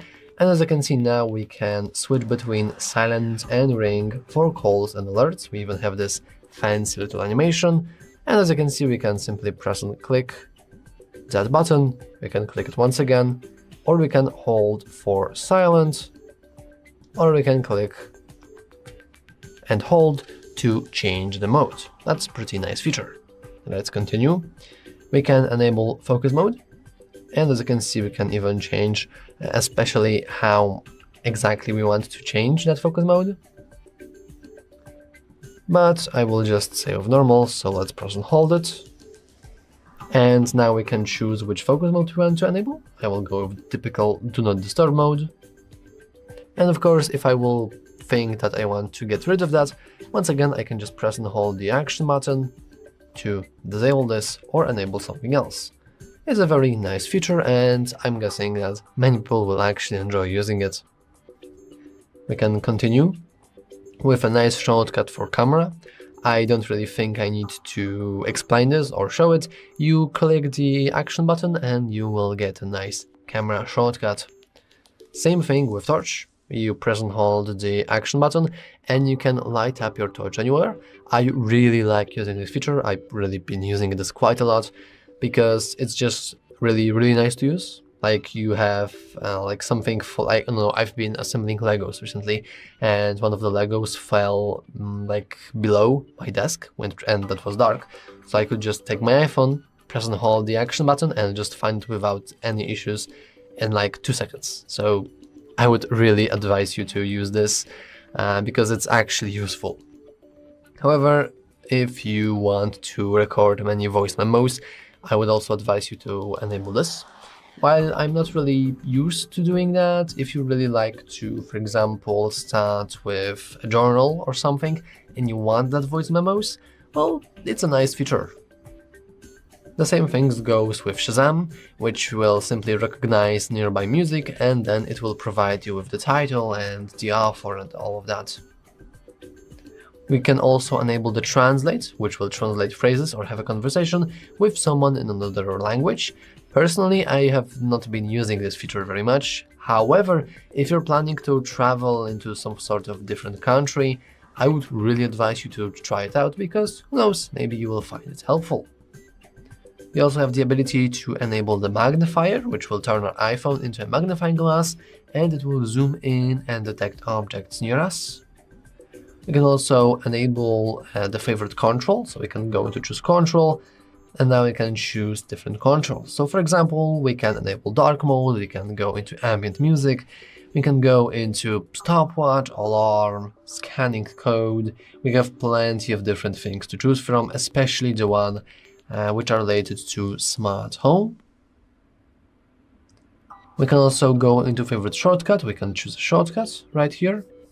So now we can, for example, open certain application, we can call our favorites, we can go into recently played, we can set a timer, we can show folders. There are plenty of different shortcuts to choose from. I don't want to get into too much detail, but as you can see, you can just choose whatever floats your boat. You can leave that. And finally, we can go into accessibility, so we can choose a feature. And every single time we press and hold the action button, we'll enable certain accessibility feature, like color filter, live recognition, increasing the contrast, magnifier, the reduce motion mode, reduce white point, there's voice control, assistive touch, background sounds, live captions. Fully customizability is the way to go, and I think it's very, very nice to have it. And I think that's all for this video, because the last option is once again no shortcut whatsoever. Once again, if you don't like using any kinds of the weird shortcuts, I would advise you to keep this on, or alternatively have the torch, because trust me, when you start using the torch shortcut, you won't be able to stop using it. But anyway, that's all for this video. If you found it useful, make sure to leave a like, subscribe, and as always, thanks for watching. See you next time. Hello, in front of me I have iPhone 17, and in this video I'm going to show you how you can reset this device.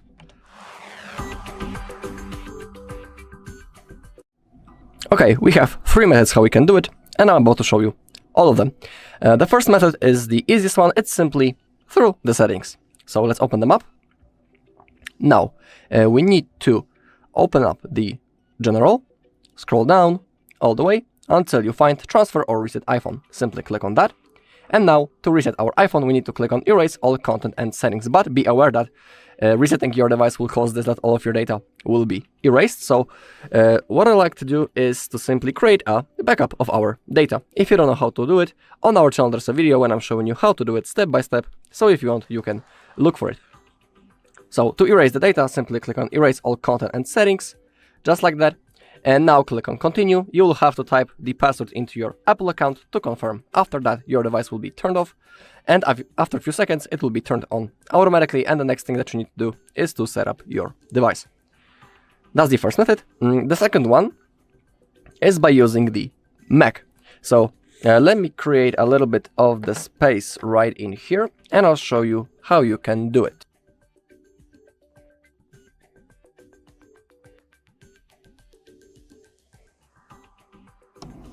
Okay, I have my Mac next to me.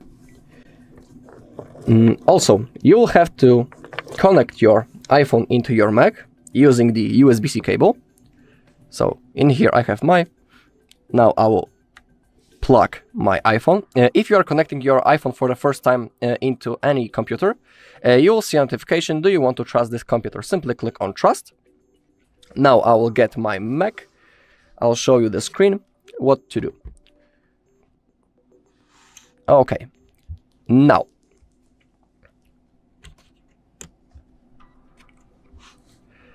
once you have connected your iPhone, you need to open up the Finder app. That's this app. Now find the locations, select your iPhone, and now to reset it, we need to click on Restore iPhone. After that, the process will start. We will see a bar on the bottom, and it's going to fulfill. And when it fulfills, our iPhone will be turned off. We will see an Apple logo and another bar that is going to start to fulfill. Simply wait until the process is done, and then the setup process will also launch, and then we need to simply go through it. That's the second method, and now I will show you the third method. In this case, I'll show you how to do it on a PC or laptop, but with Windows. So give me a second and I'll see you on my desktop. Alright, again, we need to connect our iPhone into our computer. And now on Windows, we will have to download the Apple Devices app from the Microsoft Store. To launch the Microsoft Store, simply click on this bar. In here, type Microsoft Store. Once it's turned on, click the search bar, type Apple Devices, download this app. Then click on open. And now, as you take a look, it looks almost the same, just like on the Mac. And in here, again, we need to click on Restore iPhone. But before going, we need to turn off Find My Mobile function on our iPhone. It will also appear when you are doing it on the Mac. So let me show you how you can do it. Open up the settings. Now, we need to click on our Apple account, click on Find My, click on Find My iPhone, and we need to turn it off right in here. Now, we need to also type the password into our Apple account to confirm. So that's what I'm about to do right now.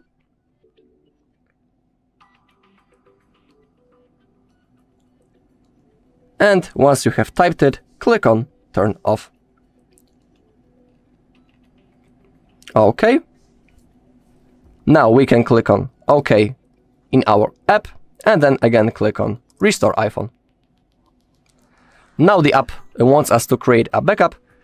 You can do it right now. If you don't know how to do it, also on our channel there's a video where I'm showing you how to do it. In my case, I will click Don't Backup because I have my backup already created. And now click on Restore. Click on Next. Click on Agree. Alright, and now I should take a look on the bottom. We have the bar that is starting to fulfill downloading iPhone software update. Now we need to simply wait until it gets into the opposite edge and until it's finished. After that, your device will be turned off. I think that the Apple logo will appear in the middle of the screen with another bar. Simply wait until it's fulfilled, and after that the setup process will launch, and then simply go through it to start using your iPhone. Alright, and that's all in this video. Thank you all for watching. If you found this video helpful, please leave a like, comment and subscribe. Welcome. In front of me I have the iPhone 17, and today I'll be showing you how you can boot this phone into the DFU mode.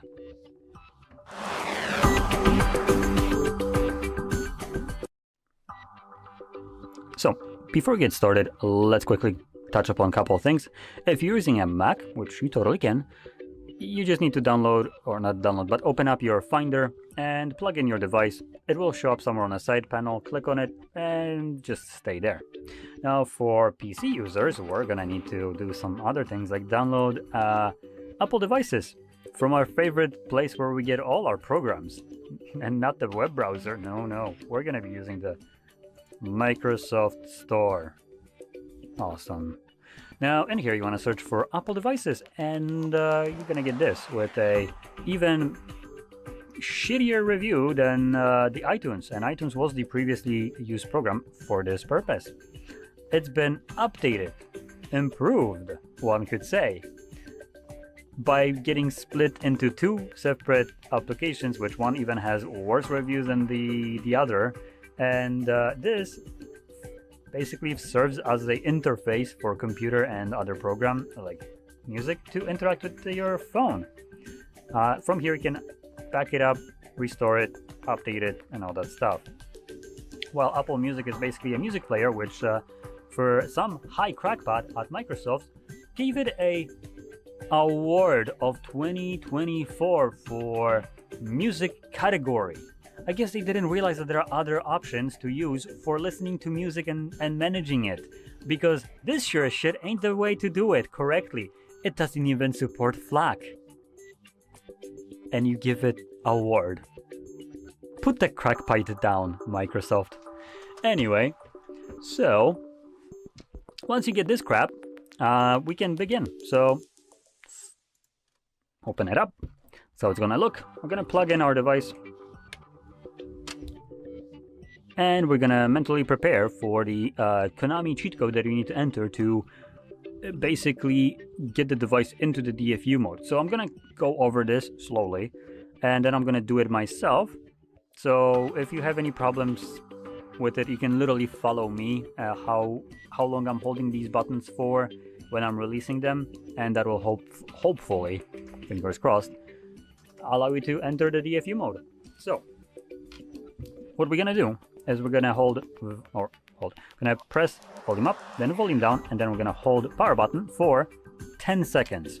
After 10 seconds, you're gonna add volume down, and you're gonna hold both of these buttons for 5 seconds. After 5 seconds, you're gonna let go of the power button. If it seems like a convoluted mess, that's because it completely is. And if you miss this by a second, guess what? You're entering this, which is not a DFU mode. So let's see if I managed to do it by the first try. So we're gonna press volume up, volume down, power. 1, 2, 3, 4, 5, 6, 7, 8, 9, 10. 1, 2, 3, 4, 5. and we're just going to continue holding it. It should show up, there we go, on our computer as DFU mode. One improvement that has been made to I guess the computer side, Windows or whatever, when it comes down to managing this, is that now this graph can define what a DFU mode is, unlike before where DFU mode was considered a recovery mode. Congrats, you did one thing correctly. Awesome. So in here we can check for updates, or well, not really, or restore iPhone, which basically means check for updates. Now I want to point out it says restore iPhone. Now I don't know what kind of logic people usually use in the US, but restore would usually imply restoring data. This is a reset. Factory one, which as far as I'm aware, reset and restore are two different things. But Tim Cook is pretty old, so he might be a bit senile at this point. So let's not, put too much emphasis on weird crap like this, which could get people to completely delete all their data from the device. Simple mistake, right? Anyway, whatever you do with DFU mode, if you reset your device from here or whatever, usually whatever you needed it for will reboot the device and take you back to just a normal iOS when it's done doing whatever you needed it to do. But if you want to leave this mode without doing anything, you can just press volume up, down, and hold power button till on our computer side this page disappears, like now. Let go of the buttons and you can see that it's now turning on its own. We can also unplug the cable, as it was only needed to get us into this mode, and other than that serves no purpose.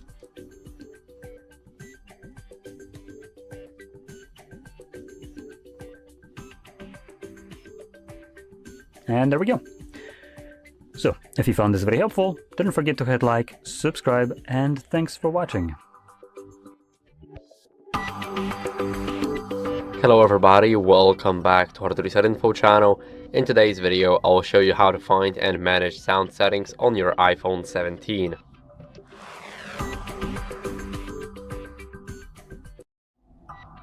So first, what we want to do is we want to open up the Settings app.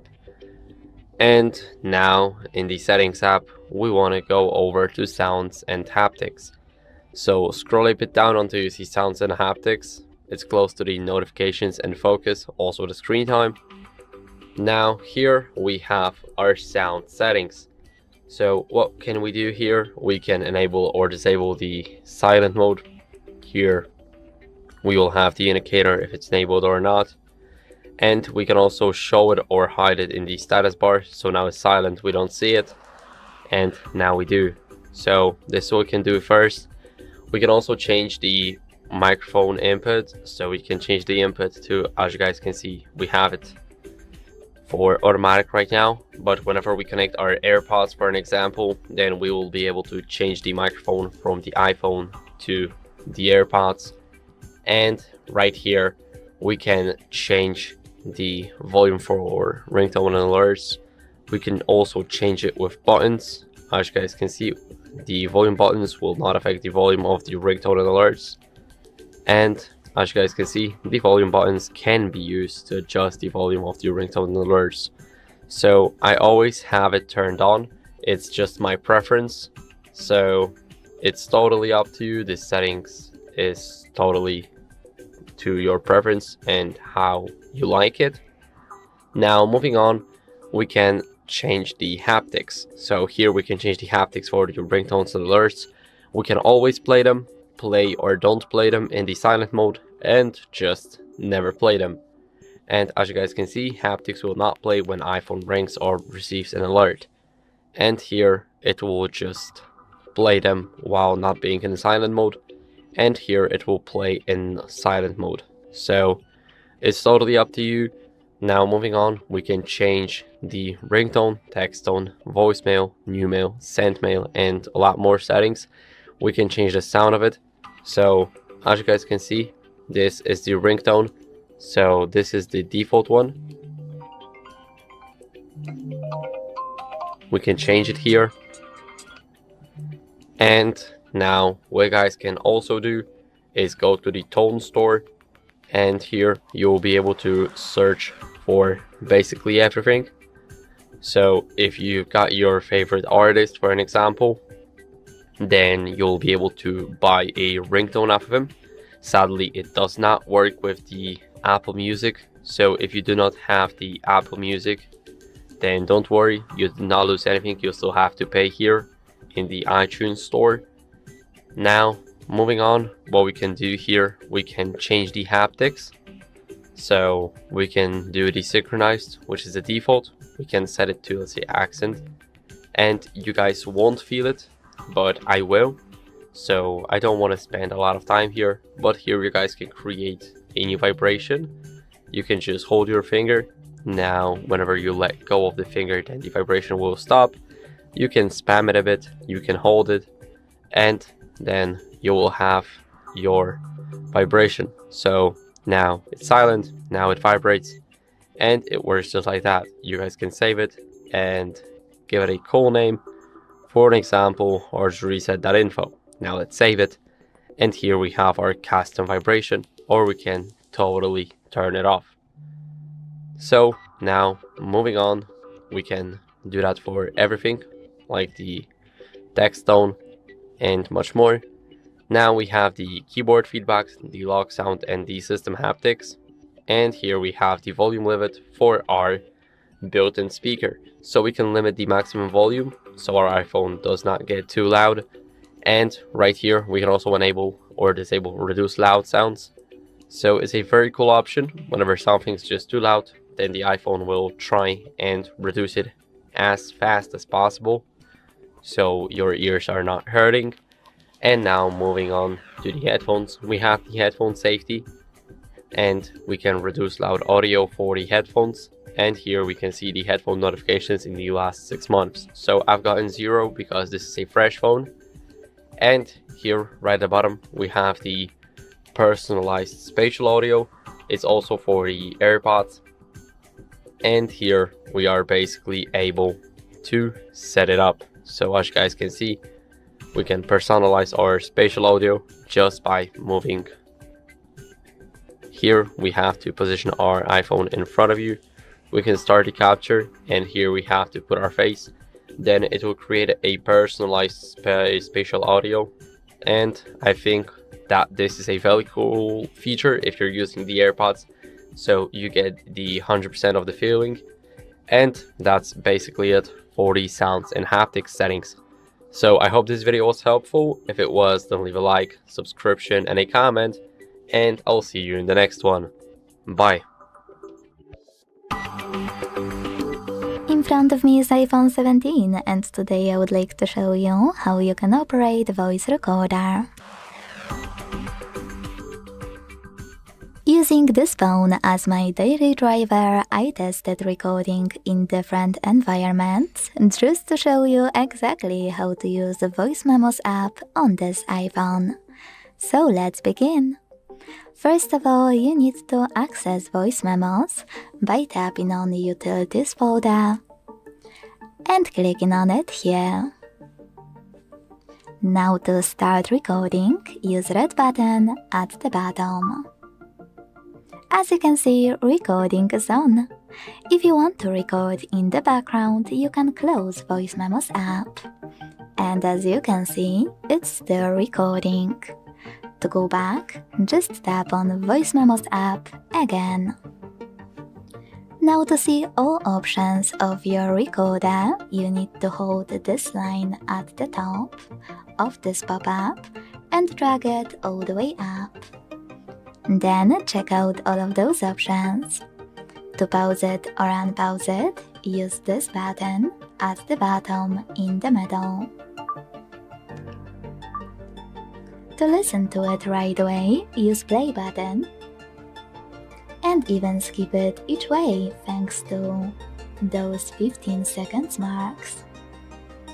If you want to replace a piece you already recorded, you can tap on Replace after sliding it to the proper section and record over it to correct it. To continue your recording, just swipe it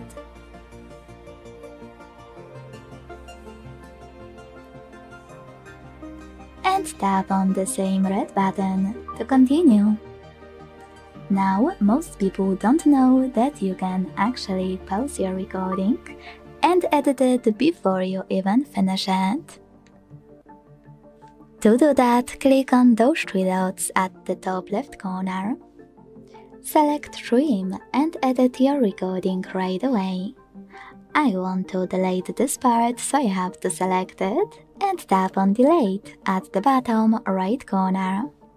Then apply my changes by clicking on Apply button at the top right corner. To rename your recording right away, click on New Recording and type in whatever you want to. If you want to enable transcript, click on this icon of a message at the bottom left corner. You can switch it off the same way. Last but not least, before we finally save our new recording, tap on those three sliders at the bottom right corner and play with those options. You can enable or disable Studio Voice and even adjust it thanks to this slider. And tap on this checkmark at the top right corner to save your changes. You can also change playback speed thanks to this slider here. If you change your mind, hit Reset at the top left corner. Then tap on the checkmark at the top right one to go back to your recording. Finally, to end it and save it, tap on the checkmark at the top right corner again. As you can see, my recording was successfully created. To play it, click on it and use play button. Now, to make some changes to it, you can click on those three dots on the right and use all of those options like edit, rename or share. You can also tap on this icon of a frequency on the left and then record over your recording or swipe it and finish it. To save your changes, tap on the checkmark again. Then decide if you wish to save it as new recording or save this version. To get rid of any recording right away, use this bin below it on the right. If you made a mistake and, for example, deleted recording you didn't mean, don't worry, I got you. You can click on this icon at the top left corner. Tap on Recently Deleted. And then select one of your recordings by tapping on Select at the top right corner, clicking on the chosen one, and hitting Recover at the bottom left one. Then confirm your choice by tapping on Recover Recording again. If you want to get rid of any recording, even from your bin, you can select it the same way and hit Delete at the bottom right corner. Then tap on Delete Forever. Thanks so much for watching. If you enjoyed this video, leave a like, comment and subscribe. Bye!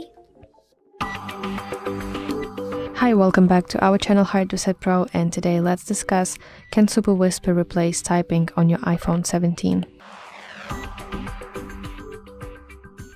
So when people ask whether Super Whisper can replace typing on their iPhone 17, the short answer will be, in many cases, yes, it can replace typing. So basically, Super Whisper is designed to turn your voice into clean and structured text, and it's always times faster than just regularly tapping on your keyboard with your fingers. So Super Whisper includes a wide range of features like automatic punctuation. Also, it has smart formatting. You can customize your prompts, you can adjust them to yourself as you want them to be. And of course, you have the ability to dictate full long messages or notes just in seconds, and it will give you this summarized and formatted text, as you can see on my screen right now. That said, this application of course is not perfect because accuracy can sometimes slip in noisy environments, with strong accents, or when, for example, you use very technical terms, technical words. Sometimes it will simply not understand you, and you'll probably find yourself going back to fix a few mistakes around your text. So this is the thing that is not really convenient when using this Super Whisper application.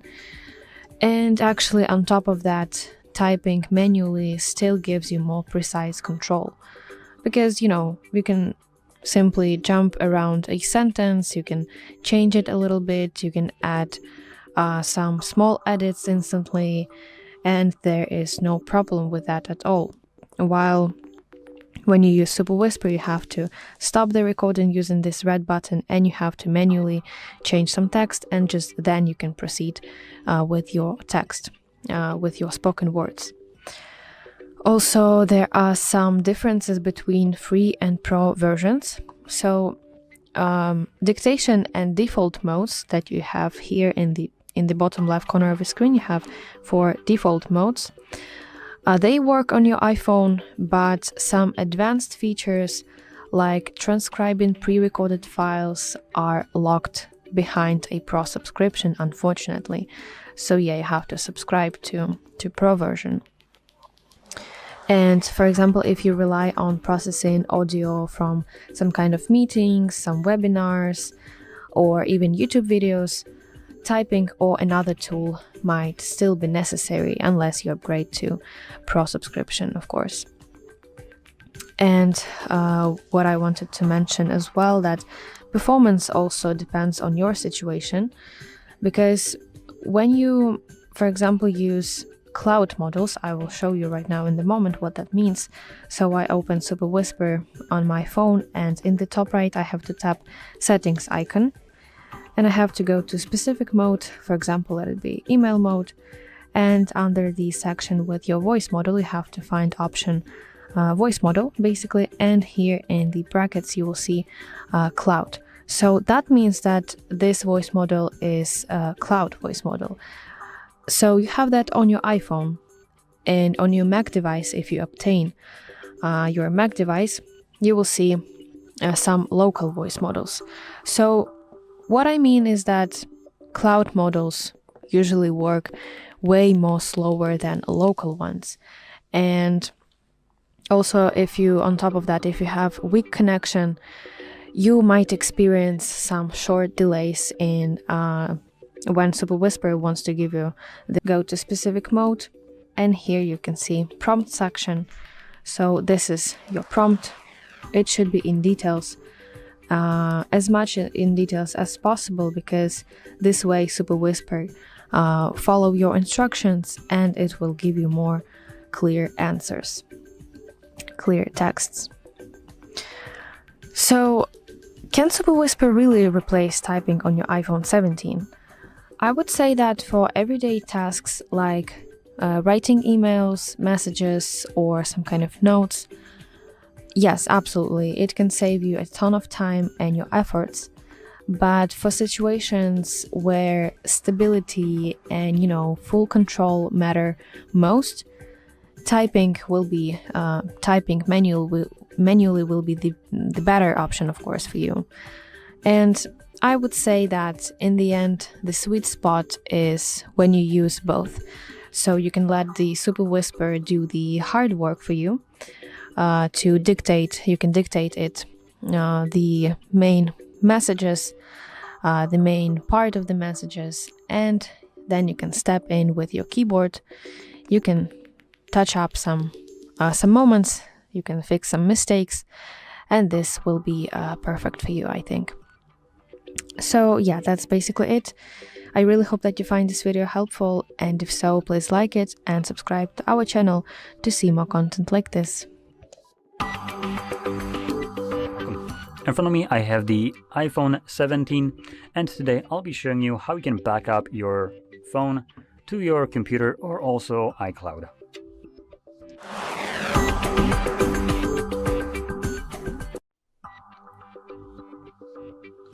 So, to get started, you can do this on Windows or Mac. Now, depending on which one you're going to be using, you might not need to do anything extra, or you might need to do something extra. So, Windows will need to do that extra things. So, what you want to do is open up your favorite place to download applications. And no, I don't mean the browser, I mean the second thing, which is Microsoft Store. Everyone's always second choice. The reason we're doing that is because that's the only place where you can download the Apple Devices program that we'll need. So, there we go.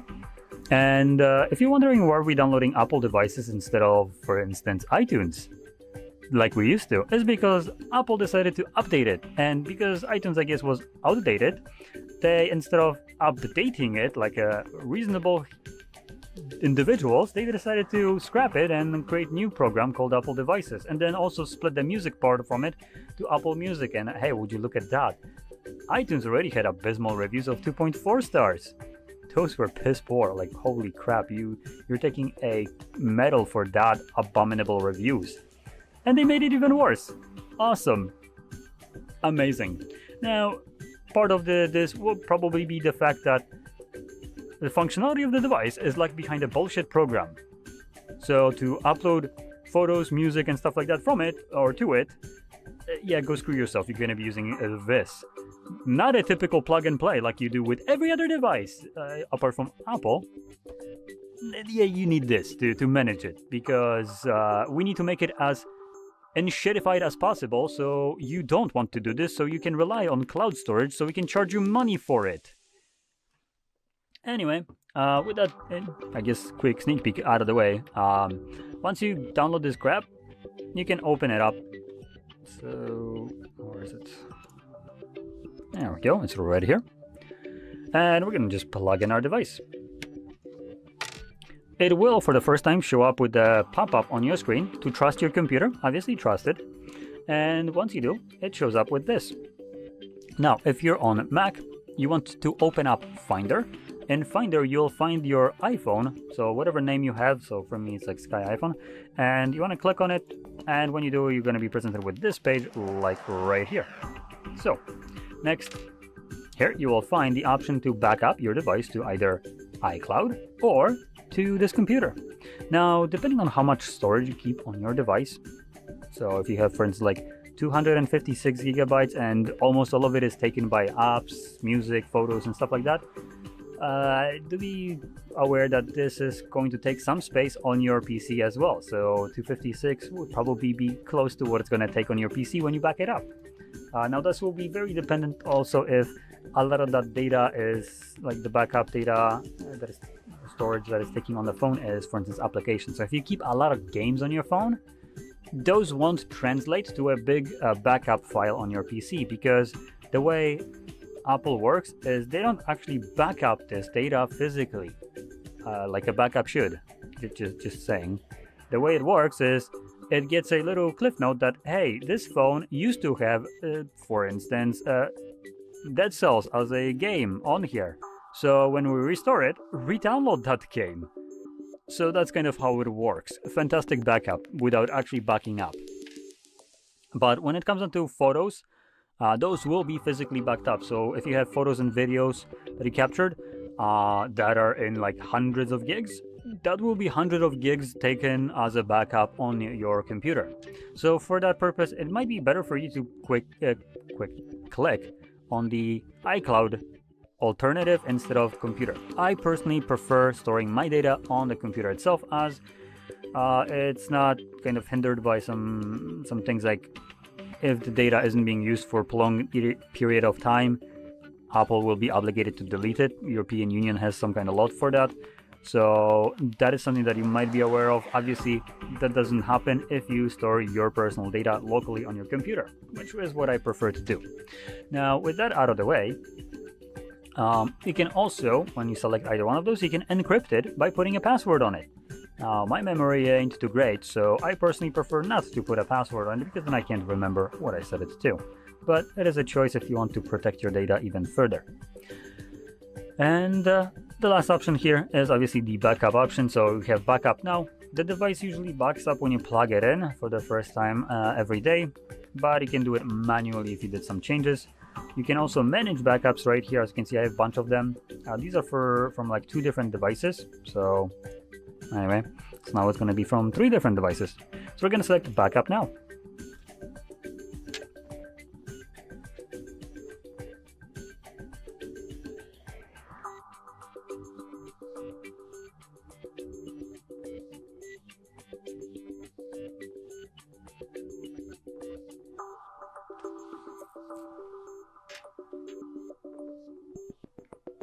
And it's backed up. Now you can see right here, it tells me that the last backup was done, well, just right now, so 6:56.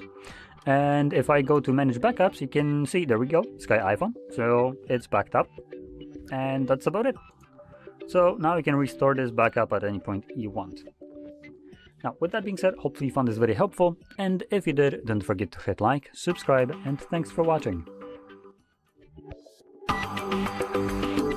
Hello, in this video I'm gonna tell you if iPhone 17 has Touch ID, which is fingerprint sensor.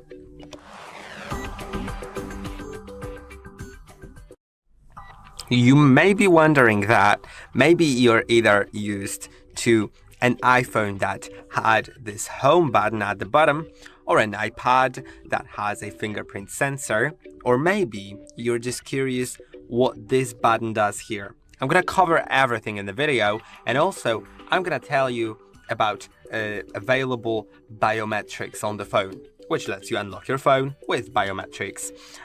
So the quick answer is there's no Touch ID, there's no fingerprint sensor on your phone. It's not under the screen, it's not on this button right here, it's not on the back, it's nowhere to be found because like I think the last iPhone with a Touch ID sensor was released in 2025, and it was the iPhone SE 2025 edition. Sorry, 2022. So the 2022, right? But of course I don't have the SE 2022, so it doesn't have. But let's first talk about the button. I'm gonna get later to other biometrics that we have on the phone. So this button right here is a camera control. When you click on it, you open the camera app. When you gently press, not click, but just use a little force to press on it, press it in. I failed.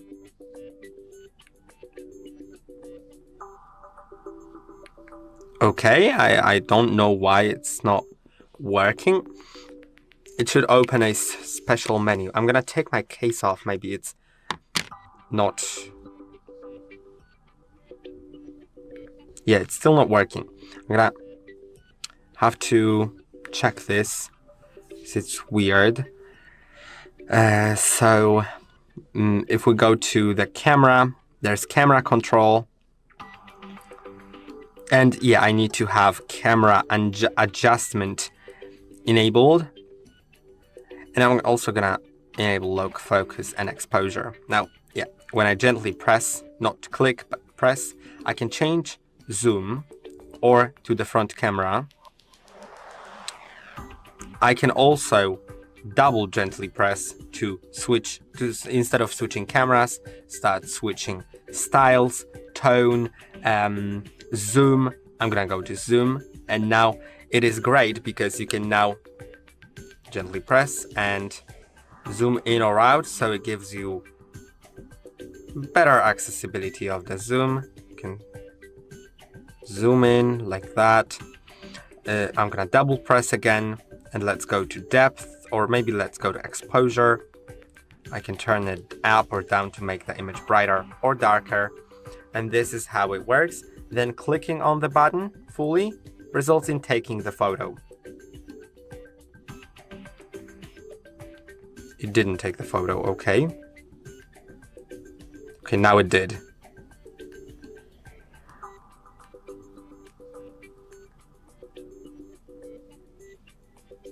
I think that this lock exposure, yeah, now I'm taking photos. Okay. So this is how the camera control works. If you have lock, focus, and exposure enabled, then you will be able to gently press and hold to lock the focus and exposure in the center.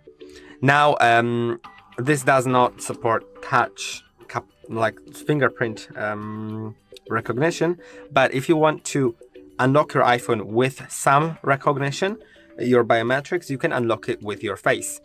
And in order to do it, go to settings, and here on this phone it's actually great, because if you've switched from an Android phone, you may be familiar with face recognition, but on Android phones it only bases on the camera, which means it can be unlocked with a photo of you. But here it's a 3D scan, so it cannot be unlocked with a photo of you, because photos of you are not 3D, and it doesn't.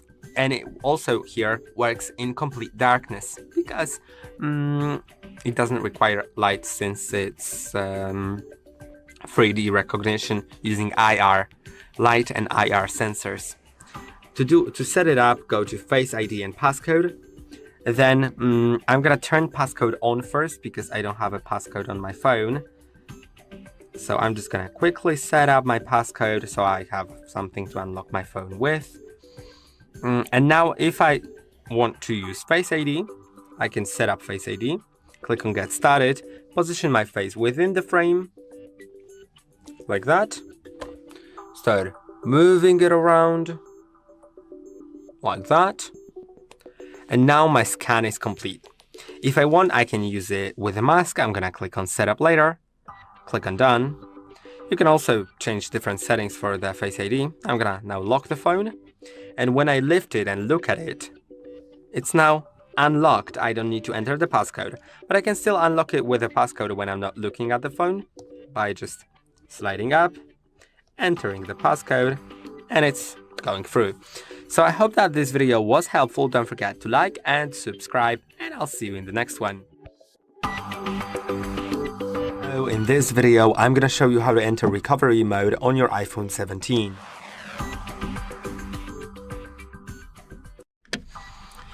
Recovery mode is used if your iPhone is not working properly. For example, it's stuck on the Apple logo, or it's stuck in a boot loop, which means it's turning on and off constantly. Also, it's used when your iPhone is not turning on even though it's charged, and in some other cases it also may become useful. I'm gonna explain more what you can do with it in a moment, but you can update your system, so it'll just update it. So for example, if you have problems after an update on your phone, then you can update it through recovery mode, so it fixes the issue. Also, you can restore if update fails, then you can restore, but remember, restore will erase the data on your iPhone. And if you have Apple account logged in on your iPhone, then you won't be able to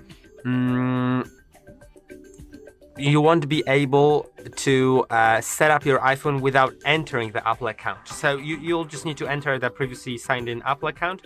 Without that, you can't continue in the setup after resetting the iPhone through restore method. But I'll explain more in a moment. First, let's talk about how to enter it. So you'll need a computer. It can be Windows, it can be Mac. On Windows, the app is called Apple Devices. You can get it on Microsoft Store.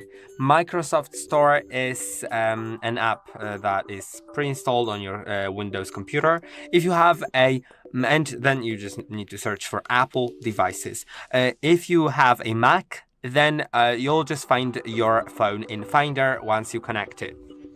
So I'm gonna connect it. Of course, your phone can be currently off because maybe it's not working, but I have it on so I can show you all the steps, how they look. I'm gonna trust this computer, but of course, if your iPhone doesn't work, it's not necessary to click on trust on your iPhone for the recovery mode to work. Now I'm gonna show you the app because I already have the Apple Devices app open. So as you can see right here, this is how it looks. And well, to enter the recovery mode, all you need to do is press shortly on volume up, then shortly on volume down, then start pressing and holding on the side button. And now, typically, this action, volume up, volume down, then side button, would be called a forced restart because your iPhone will restart. But it will only restart if you release the power button once the Apple logo shows up. But we will need to hold for longer. So let's do it. Shortly volume up, shortly volume down, then press and hold power button. If your iPhone currently works, you'll see this screen slide to power off, but don't do anything. Just keep on holding the power button. Now my screen has went off, but I'm still holding. I need to hold until I see the recovery mode. And your phone should be connected to the computer during that. Now you can see I have the recovery mode on my iPhone. The Apple Devices app has shown there is a problem, and I can either update it or restore it. Update doesn't erase the contents, just fixes the corrupted system data, and restore will erase the content and should be used if update fails. I'm gonna try updating normally. Okay, it says if your iPhone can't be updated, you will need to restore it to factory settings. Okay, let's just try updating. I already have downloaded the software, so I won't need to wait too long. You can see it's already extracting the software, but if you haven't downloaded it yet, then you'll need to wait for several minutes until it downloads about like 10 or 11 gigabytes of data. So it's important to know that. And I think I'll just get back to you when it's done. You can see that it is currently updating. This bar has to come to an end somewhere around here, and it may need to come to an end twice or even 3 times. Okay, for some reason it says it could not be updated and that an unknown error occurred. So I could either, okay, now I'll need to wait until the phone turns on. Maybe it's still working, maybe it'll manage to work. But if not, then I'll need to either try updating again, and if it fails again, then restoring it, which will erase the data. Okay, I actually needed to to force restart. So I just did what we did to enter recovery mode, but shorter. So I just did like volume up, volume down, then press and hold the side button until the screen has went off because it was just stuck there. So I need to actually restore it because I wasn't able to do it with the update. The update failed. Okay, for some reason it failed again. If it did, in your case as well, then there's a problem, and what you can do is enter the DFU mode, but for DFU there's another video, so if you had a problem like me, you can just watch a video called iPhone 17 DFU mode explained on our channel, and it'll tell you exactly what to do. So I hope that the video was helpful. Don't forget to like and subscribe, and I'll see you in the next one. Hello, in this video I'm gonna show you how to remotely erase your iPhone 17 using Find My iPhone.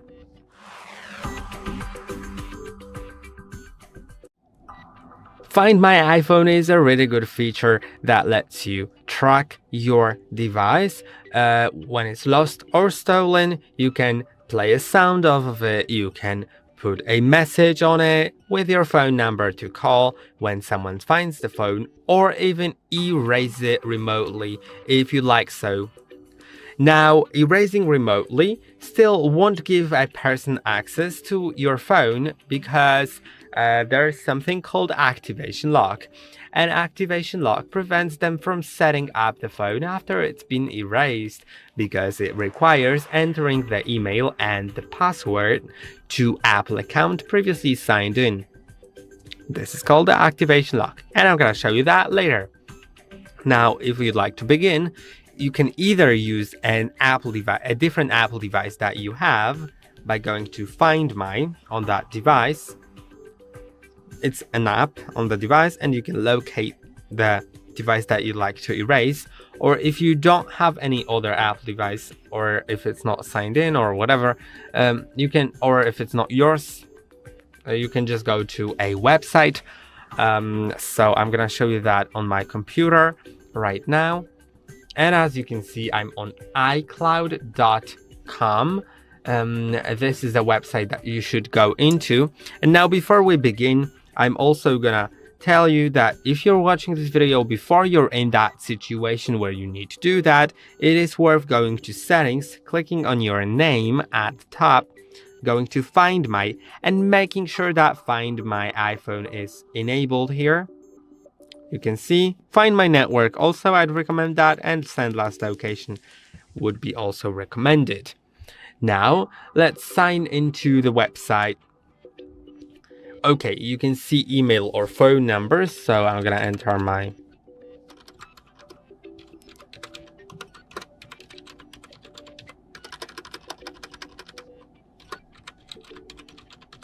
email and the password.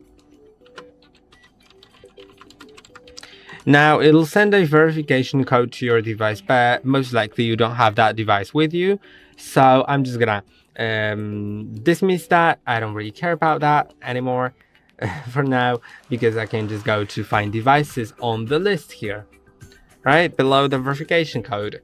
And now let's find the proper iPhone. So this is the one, and I can click on Erase. So remember, it deletes all the data. All content and settings will be erased if Find My network is enabled. You will still be able to locate this iPhone. That's why I recommend to enable Find My network. Let's click on Next, and now enter the password again to confirm. Now let's go further. Now it tells you about the two-factor authentication, but you're not really able to do it right now because the device is not with you. So let's try going to Find Devices again. Okay, we can't. Let's go Can't Get Code to your devices, and you can get text code to your phone number, get a call to your phone number, or click on Can't Use that phone number. And now you'll need to get your account fixed. So that's a little bit of a problem here, because you can see that it really just requires you to have somewhat at least access to the phone number, or if not, then recover your account, but that's also quite difficult. We're gonna try to bypass that. We're gonna see if we can do something about it.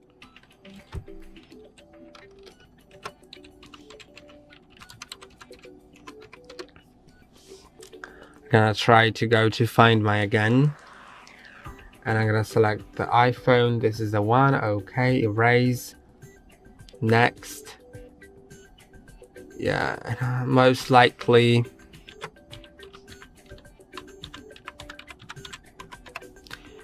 we'll still need to get the verification code.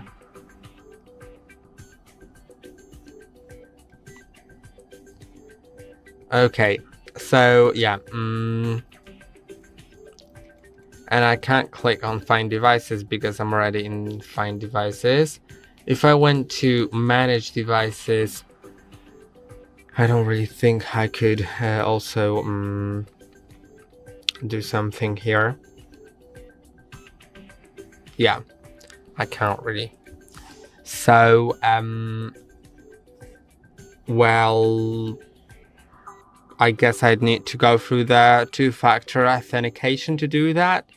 And after that, it'll let me to reset it. Or I could click on that button, you know, that says you can get your code to the phone number and then go through like the reset process of your Apple account. But that may take a few days because you'll actually need to enter your email, and then they'll send a code to your email, but then they'll tell you that you need to wait like 24 hours for a response that tells you like when you will be able to access your account.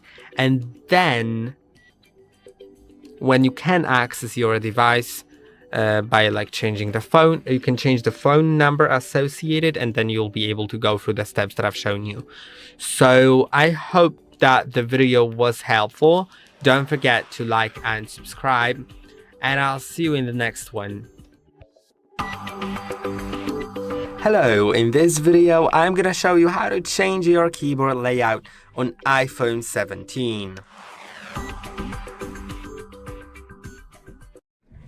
In order to change your keyboard layout, you will need to go to settings, but before we do that, I'm just gonna show you how my keyboard currently looks. It's the standard English keyboard in QWERTY layout, and if you'd like to change it, go to settings, then go to general, scroll down to keyboard, and now go to keyboards at the top. Now you can see I have one keyboard and the emoji keyboard. And if I want to change the layout of the keyboard, language that I currently have, I can click on it and I can add another language into the same keyboard. So the keyboard will be in the same layout, the same one, but multilingual. So it'll give you, the auto correction, no matter whether it's whether you're typing in one or the other language. It'll just recognize what language you're typing in currently, and you can change the keyboard layout. So maybe let's add another language just to see, or I'll do it later. First, let's change the keyboard layout. I can set it to QWERTY, which is a standard one, AZERTY, which is the French layout, QWERTZ, which is most known in Germany, or Dvorak, which is made for quicker typing. And let's see the AZERTY keyboard. You can see AZERTY now starts with A and Z instead of Q and W. And the Q goes in the place of previous A. Also, some other keys are changed here. And W is also in a different place. A QWERTY keyboard has only one difference, which is the Z and Y being replaced. Now, Dvorak is quite different. You can see in Dvorak, it's completely different, but it's made for quicker typing because the most used keys are in the second row, in the middle row of the keyboard. And it makes you type faster.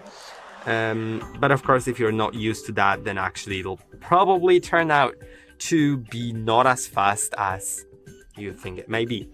Now let's go back to QWERTY. I'm gonna go back into the keyboard and let's add a language. Let's say Spanish, or no, let's add Polish because I don't know Spanish, I know Polish. I'll have two languages now, which means that when I type, both these languages utilize the same layout, the QWERTY layout, so it's possible for me to do that. And now when I start typing something, maybe here, or no, let's create a message, because in messages, I'll have also the suggestions here at the top, which is great. I can say something like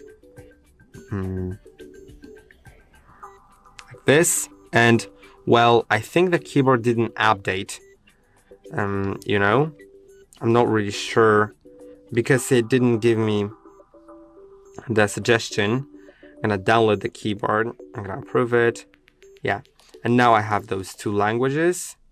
So I'm gonna try reopening the keyboard.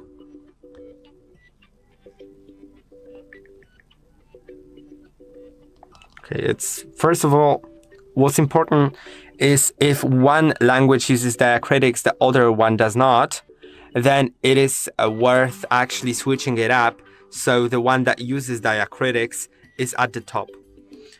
So I'm actually gonna edit it. Let's go here and just slide this keyboard out. I'm gonna add a new keyboard. I'm gonna add a Polish keyboard. I'm gonna add it as a new keyboard. I can select the layout, QWERTY. Now I'm gonna slide the English keyboard out. I'm gonna go into Polish keyboard, add a language, and let's select English, let's say UK, whatever. And now I think it'll be Polish first, then English, but it's still not working or whatever. Maybe I need to restart the phone. I don't want to do it now, but yeah, it'll just give you suggestions. Now let's go to adding multiple keyboards. If you want, you can click on add a new keyboard and select a language. I will select Chinese because I know like how Chinese keyboards look. So if we go to Chinese simplified, we have the pinyin, the Shangpin, handwriting, stroke, or ruby. So let's select maybe 2 different keyboards. I'll do the pinyin QWERTY and let's do stroke because it's gonna be a little fun. If we go into the pinyin, we can change between QWERTY, 10 key, or AZERTY. Now, if I go to the first one, which is pinyin, as we can see right here, I can type something in, and you can see it gives me a suggestion, and I can click on it, and it's typed in. Now, if I switch to this one, you can see I'm pressing and holding on the globe. Now I can actually type something and it'll give me a suggestion as well. I can go into emojis or stuff like that. I can do way more. So yeah, basically this is how it works with all the different keyboard layouts. You can see I have multiple one, so to switch between them, press and hold here and switch, or tap here and it'll just cycle through different keyboards that you have. And yeah, now I can see that the English and Polish have started working. So if I do it like that, then the diacritics are closed. You can see I don't need to search that long for the correct diacritic. And if I go to the messages, then yeah, there's also some suggestions, so that's great. And I hope that the video was helpful. Don't forget to like and subscribe, and I'll see you in the next one. Hello, in this video I'm gonna show you how to enable Find My iPhone on iPhone 17.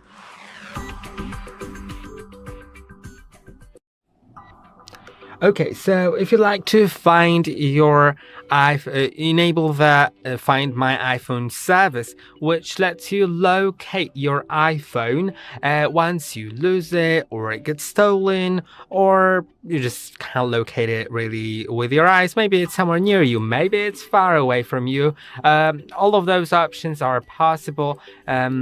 Well, if you want to activate that service, also it lets you like Find My service activates activation lock, which means if someone resets your phone without your permission, just without unlocking the phone, because that's possible via a computer, they still won't be able to use the phone because it will be locked with activation lock, which will require them to enter the email and the password to your Apple account. Now, if you'd like to activate your Find My iPhone service on your iPhone, go to the settings and then you can go to your name at the top. If you're not signed into Apple account, you'll need to sign into Apple account, because without that, Find My service doesn't make any sense, right? So yeah, I'm logged in, of course, and I have Find My right here. Now, if I wanted to make Find My iPhone work, I need to go here and make sure that Find My iPhone is enabled, which lets me locate, lock, or erase the device. Now, Find My Network will allow me to locate my iPhone even if the iPhone is powered off or offline, because other iPhones around my iPhone will send the location to the server, and then I'll need to they'll just locate it, you know, without internet on your iPhone. Just people around you that have internet on their iPhones will like automatically that'll send all the data if they also have Find My Network enabled, and most likely they have, so I think that's pretty reliable. Now, Send Last Location is also a very good feature, because when your battery is critically low, it'll send the location to Apple, so it'll automatically get saved. So even if your iPhone has like 0% of battery, you'll still be able to like know where it was when it had a bit more than 0%. Now, also My Location. And now it's set to a different iPhone of mine. So if I wanted to use this iPhone as my location, I'm gonna explain it in a moment what my location is. You can click on Use this iPhone as my location, and you can enable Share My Location, so you can share it with your family, friends, and stuff like that via messages or via Find My app. Now let's go to Find My app to see more about it. So now I'm here, and you can see if I zoom in, I'm gonna have all of my devices with me. Now they are all listed here, and because on all of these devices I have enabled Find My iPhone. Now what's important here is that the My Location can be assigned to one device, and My Location affects you when you share your location with someone. So you can go to, for example, People, click on plus, and share My Location. Then select your contact and share your location with that person. You can also go to Me to adjust some settings here, but we've already adjusted them, so we don't have to do that anymore. And yeah, so as you see, in My Devices, you can locate all your devices that you have connected to your Apple account, and if you want, you can select the device that you'd like to find. So for example, let's select a different iPhone than this one, and you can play a sound off of it. Like if it's somewhere near you but you just can't locate it, for example at home, then you can play sound and you'll have an idea where it is. There's directions, but I'm too close to the iPhone to give directions because I'm already in the place where the direction, like where the iPhone is. I can also select Lost Mode. I can turn it on, and that will make people unable to unlock my iPhone, and also it'll tell like a message, for example, to call a certain phone number, so when they find the iPhone, right? And you can also erase your iPhone if you'd like, so but it'll still stay with the activation lock, so it'll require the Apple account to be entered during the setup after erasing the iPhone, and erasing begins once the iPhone is online. Lost Mode also begins once the iPhone is online, but locating it is available even if the iPhone is offline, as long as you and people around your iPhone have Find My Network enabled. And from what I have experienced, I think it works quite great. There's no really problems with it, with like people not having it enabled, so it typically locates your iPhone anyway. Now I believe that if you don't have like any other device from Apple, then don't worry, you can still log in to a website. So let's go to a website. We can go to the website, right, to the browser, and then find iCloud.com. Search for that, then sign in. And now what's great about it is, even if I cancel that and I log in manually, just with my password, I'm gonna do that. Then typically, you know, Apple prompts you to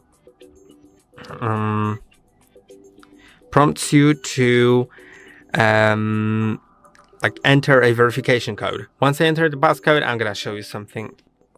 Yeah, so now it prompts me about the code. I'm gonna click on allow, but I'm gonna click on OK. Yeah, so there's two-factor authentication, but if you've lost your only Apple device, then you won't be able to send the code, to enter the code. So what you can do is scroll down and find the Find Devices section, click on it, and now you can locate all your devices. So I hope that this video was helpful. Don't forget to like and subscribe, and I'll see you in the next one. Welcome. In front of me I have the iPhone 17, and today I will show you how you can restore data from a backup.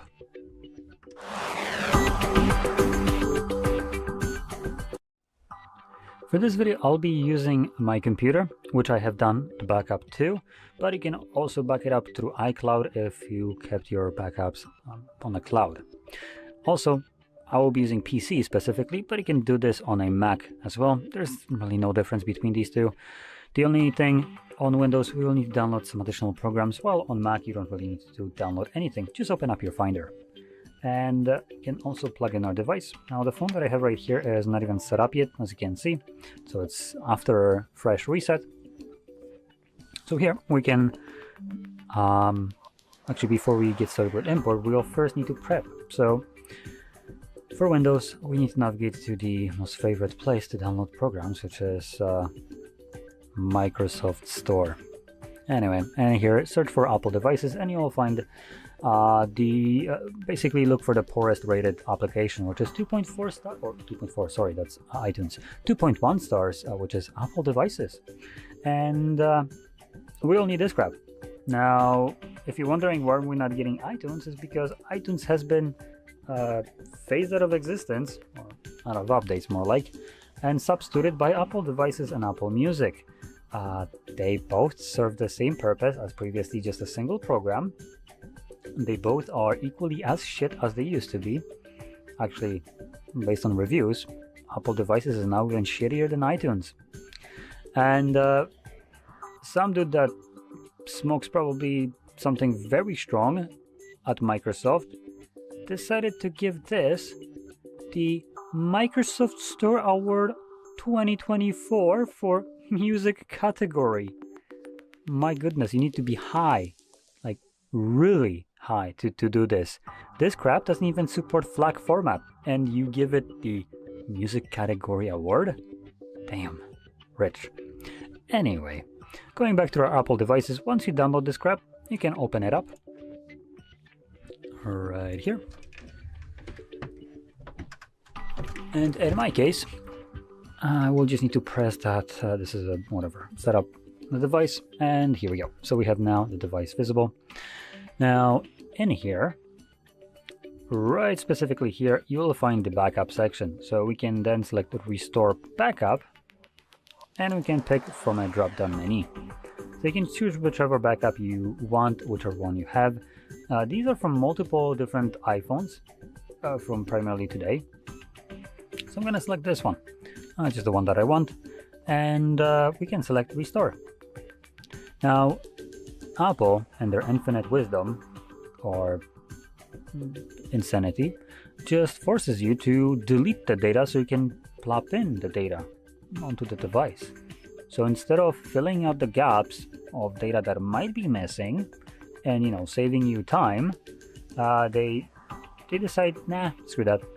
We're just gonna delete everything and then just drop the thing that is just strictly this backup. So we're gonna select erase and restore. And comically enough, this backup isn't really a backup. Now, it backs up, I believe, things like photos and videos and so on, but the applications themselves aren't really backed up. So if an application gets removed from App Store, even though you technically have a backup of it, yeah, that means absolutely F all, because this application needs to be downloaded, and if Apple doesn't support it anymore, it ain't getting on your device anymore. So they're doing that to save space. So the way you restore applications is by removing them and then re-downloading them from App Store. It's just what the backup holds is an info on what application it needs to fetch. Great design. Anyway, now this will take several minutes, probably like 10 minutes to be more precise, as it is basically resetting the device right now for no reason. So bear with me while this is going through. It's gonna take, like I said, a while. And once it's finished, we will be presented with the setup screen. Now, this will be regardless if your device was already set up and you're restoring it. You will always be taken to the setup screen once you restore the data. I honestly have no clue. So, anyway, I'm gonna be back once this is finished.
And there it is. So, actually, no, never mind. It's still restore in progress, so never mind. I spoke too soon. That would have been only 7 minutes.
Now we are actually done. So there we go. So if you found this video helpful, don't forget to hit like, subscribe, and thanks for watching. Hello, in this video I'm gonna show you how to set up voice control on iPhone 17.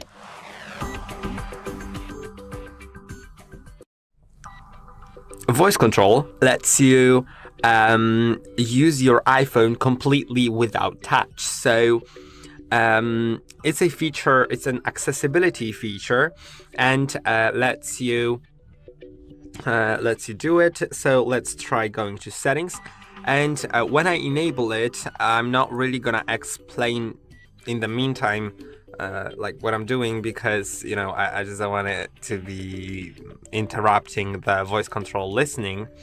Later on I'll also try like showing you how to easily enable and disable voice control. So like you can just disable it when you need it. But yeah, let's go to accessibility, and then go to physical and motor, and go to voice control. Now you can open the voice control tutorial. You can set up voice control. You can continue. Here are some things that you can do with it. Like you can say to turn up the volume. You can tell it to move down, move up, long press some item or whatever. You can show grid, show names, and you can say once at the end. You'll see everything during that. So let's click on done. Okay, it's downloading currently, so I'll need to wait a moment. You can see it's like 69% completed, so let's wait a moment longer.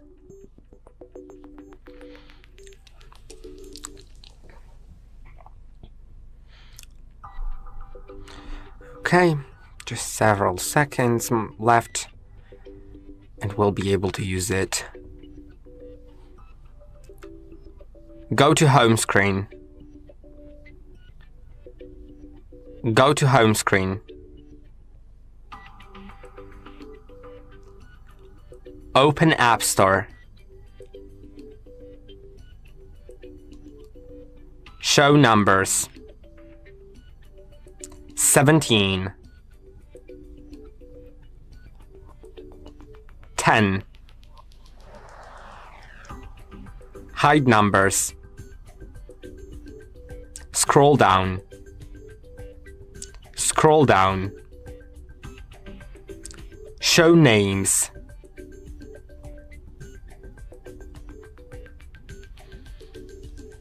Okay, let's see. Maybe instead of names, it'll be better to actually show numbers here, or grid. Show grid. Hide names. Show grid. 12. Click on 2. And you can see it's working. Now I need to type in the password, so I'm gonna do it.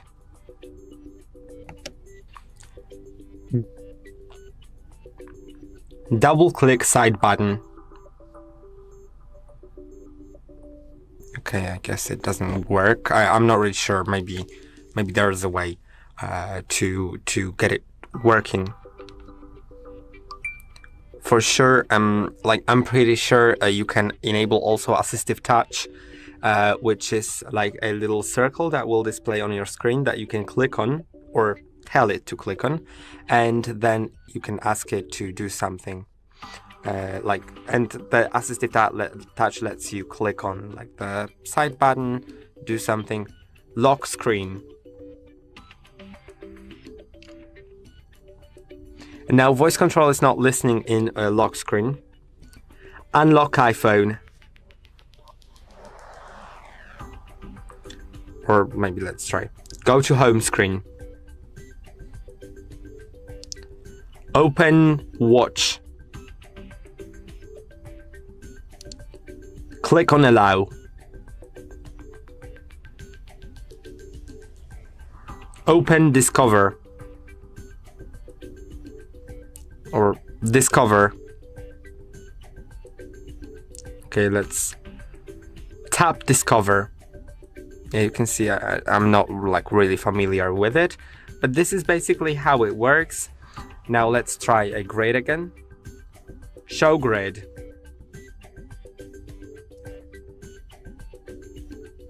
Click on 10.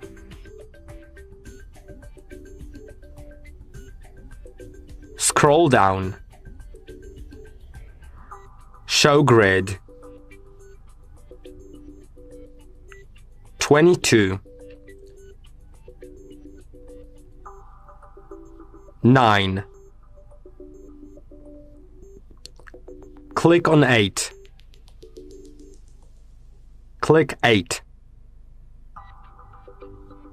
Yeah, you can see it's just going into the grid and so on and so on until I say click. Go to home screen.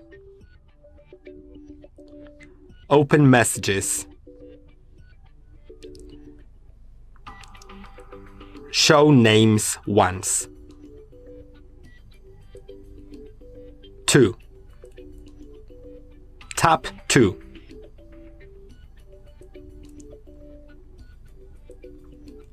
Tap plus. Show grid. 8. Click 8. Scroll down. Scroll down. Scroll down. Scroll down. Scroll up. Scroll up.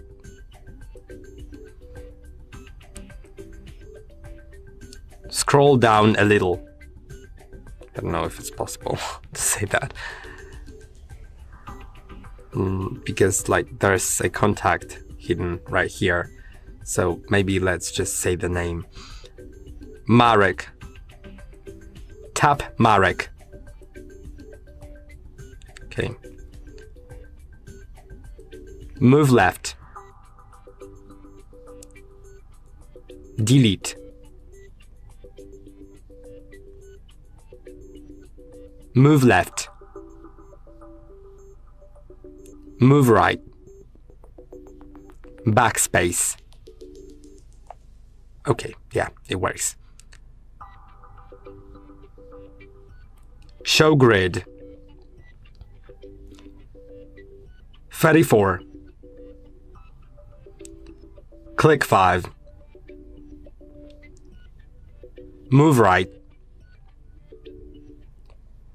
Move right. Move right. Delete phrase. Okay, delete word. Delete word. Hi, how is it going? Send.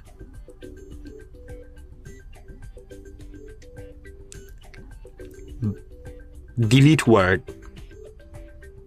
Tap send.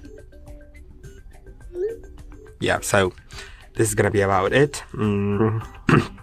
Now, as I said, I'll also show you a method to simply turn it off or on. We can say stop listening. Stop listening. And I wonder if, yeah, I can say this phrase, start listening, in order for it to start. Stop listening. Stop listening. So this is the easy method. The second easy method that I believe works, but I'm not sure, is sliding down from the right top part of the screen, clicking on plus in top left corner, add a control, and then finding voice control, and you can enable it here. You can now disable it fully or enable it. Now it's listening, but when I say stop listening,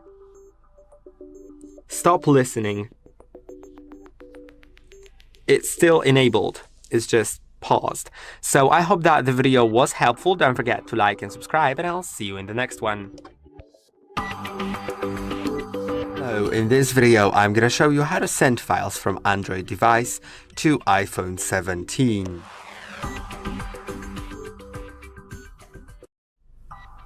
To do it, you should you can do various methods, but I'm gonna show you some different ones. Now it's important that that you know what type of what brand of Android device you have. So if you have a Samsung phone, it's gonna work really great, because if you're sending from Samsung, then you can just go to the app that you'd like to send from. I actually have a Realme phone. This is a Realme phone, so this won't be available most likely, but on Samsung it will be, so I'll show you where to find it, because I think I don't have a Samsung with me currently.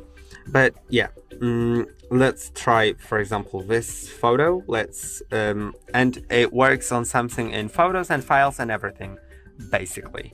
But if it doesn't, then you can follow the third method that I'm gonna show you later. Now, on Samsung, if you click on Share, then Quick Share, you'll have an option to use QR code. You can see I also have it on Realme, but using a QR code won't work in my case, because this QR code will only work on Android phones if you have something else than Samsung. And if you have a Samsung, then using this QR code will result, even if you use it on iPhone, will result in opening a website from which you can download the file that you'd like to download. But I'm gonna use the QR code, and you'll see that okay, never mind. Okay, when I scan this code with my camera app by scanning it and clicking on this orange button at the bottom, you'll see that it just doesn't work, and it won't work, and there's no way of it working. So yeah, but on Samsung it'll just open a website from which you can download files. Now on this exact phone, on this certain phone, this is the Realme, on the brand Realme, or Oppo, or OnePlus, or Vivo, or Poco. I'm not really sure which ones do that, but those type of brands, like the ones that are like similar to Xiaomi, let's say, when you click on Share, they have an option to share with iPhone, and that lets you download. Let's go to App Store on iPhone. And that lets you download an app called O+ Connect. When you download it on the iPhone and open it, you need to agree, of course, go through that, click on Get Started, allow Bluetooth devices, allow everything here and there, and then you'll see your iPhone on the list here. You can click on it. Now accept on your iPhone, allow access to your photo library, and allow for local devices. I'll need to also go to settings. It tells me I need to enable the location services. So let's go to settings, and let's go to, if it tells you that, also go to settings, go to privacy and security, go to location services and enable it. Now let's try again. Let's accept it. Allow while using the app. Join. It'll join the own Wi-Fi network created by the phone. And it'll just send the photo. It not always works. I found it to not work always. So if it doesn't work as well, follow the last step of the video, which is going to be the third step. Also, I can mention the fact that there may be... Oh, yeah, okay, we have it already. If I view it in the photos, well, I don't review it. Okay, yeah, it's here. Yes. Also, I need to mention there are apps that you can download on both devices to transfer files, but it's not always working. You know, these apps, they often like contain ads and stuff like that, so not really a fan of these. And I'm gonna show you the favorite method, which works everywhere on any device. It can even work on your smart fridge that has a browser. Your device needs to have a browser. So let's go to browsers on both devices and let's search for the same thing, which is gonna be AirDrop. Okay, we already have AirDrop here. Let's go here. This is AirDrop.net. Yeah, and we have it, and I'm connected to the same Wi-Fi network, so each other device is visible, right? You can see on Android it says you're known as Fuchsia Fred. So on iPhone I can see a device called Fuchsia Fred. And now if I want to send to my iPhone, okay, it has disappeared. Let's try refreshing. How do I refresh here? Okay, it's not working properly right now. Okay, let's try sending. If they don't show up, I'm gonna show you a method to fix it. And also, if you're on different networks, they won't show up. So I'm gonna just show you a method to do it with being on different networks. So now we can select whether we want to open camera, open video camera, or just select from photos and videos in the gallery. I'm gonna select a photo or video in the gallery. And after selecting this, I actually have an option to, instead of going to photos, I can just go to documents, for example, or downloads, and share a downloaded file. Then accept it on the iPhone. It's transferring.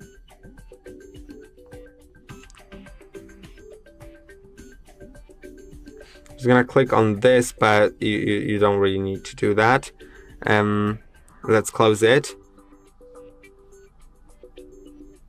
Okay, I think I didn't click on download. I accepted it, but I didn't download. I forgot I need to download afterwards.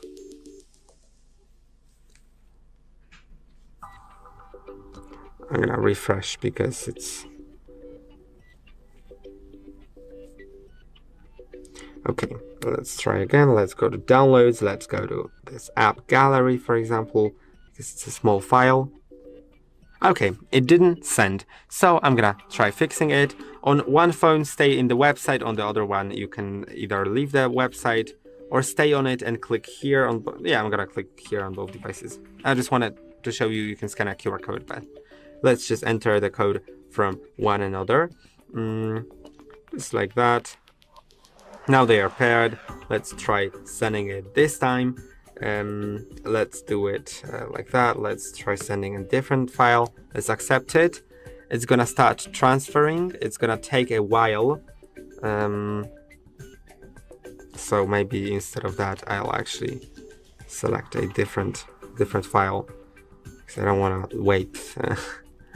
Let's go to images, for example, or yeah, let's go to images here. It's not images. I doubt it's images. Let's go to resend then. And let's select this photo. Yeah, now I can accept it. And if it was a file, not a photo, I would need to download, click on download. But yeah, for the image, I have this pop-up. I can click on save image and it's there. If I downloaded it like that through the download button, it wouldn't be saved to my gallery, but rather if I went to files on the iPhone, to files app, it would be somewhere here. Let's go to, I guess like iCloud Drive, downloads, and the newest, well, let's go to downloads here then. yeah, it's there. It's in downloads, right? So I don't really understand why it doesn't show up in the Files app. I'm gonna close it, reopen it, and we'll see.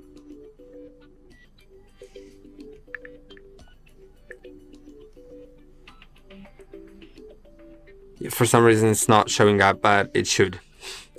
So let's maybe try clicking here, and then I'm gonna click here, okay, and let's save it to Files. Okay, maybe it's in the Safari folder. Makes sense, I guess. I'm gonna save it on my iPhone, and now you can see it's in the on my iPhone location. I could also just do whatever else with it. If I go to iCloud Drive, then I'm just gonna check if it's in Safari. No, there's no Safari. Okay, never mind. I hope that the video was helpful. Don't forget to like and subscribe, and I'll see you in the next one. Welcome. In front of me I have the iPhone 17, and today I will show you how you can reset this device through recovery mode.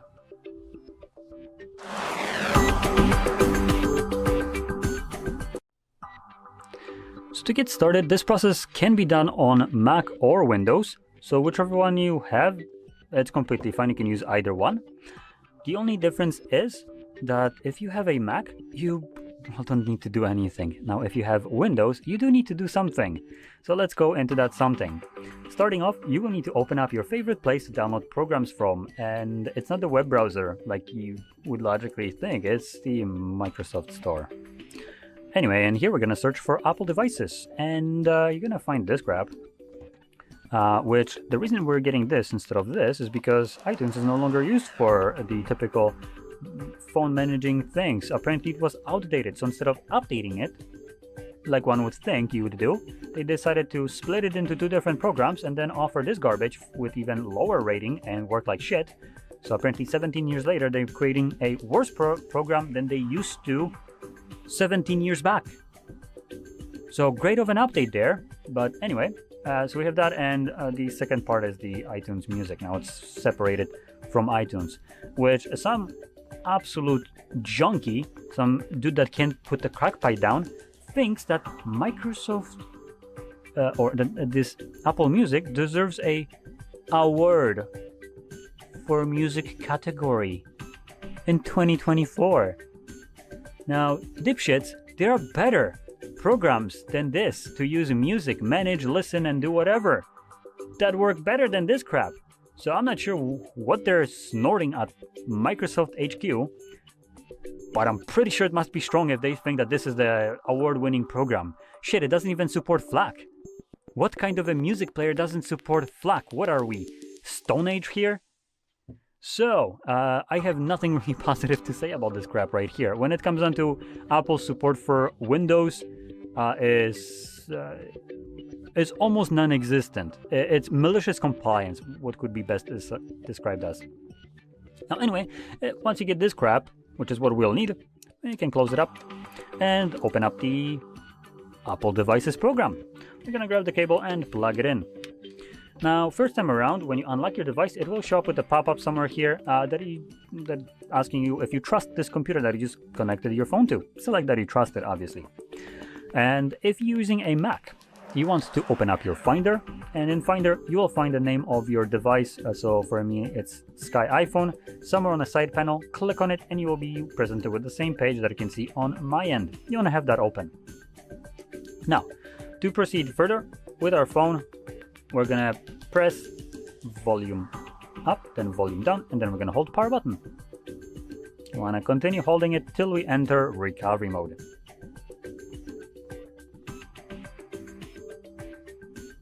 So the phone turns off, then it's gonna turn back on, right about now, there we go. And then it's gonna move into recovery mode. There we go, you can let go. Even though Apple device is still catching up to this fact, it might be slow, but it got the spirit. it will finally let us know that there is iPhone in recovery mode, and it then tells us that there is a problem with your iPhone. No, there isn't. Put down the crack pipe. And from here, it gives us a couple options. We can update it, restore it, which means reset by Apple Logic. If you were confused by restoring, like you would restore data, you restore it to factory settings by factory resetting it. So Tim Cook might be old, and he might be confusing restore with reset. You know, being senile isn't necessarily the best thing. So anyway.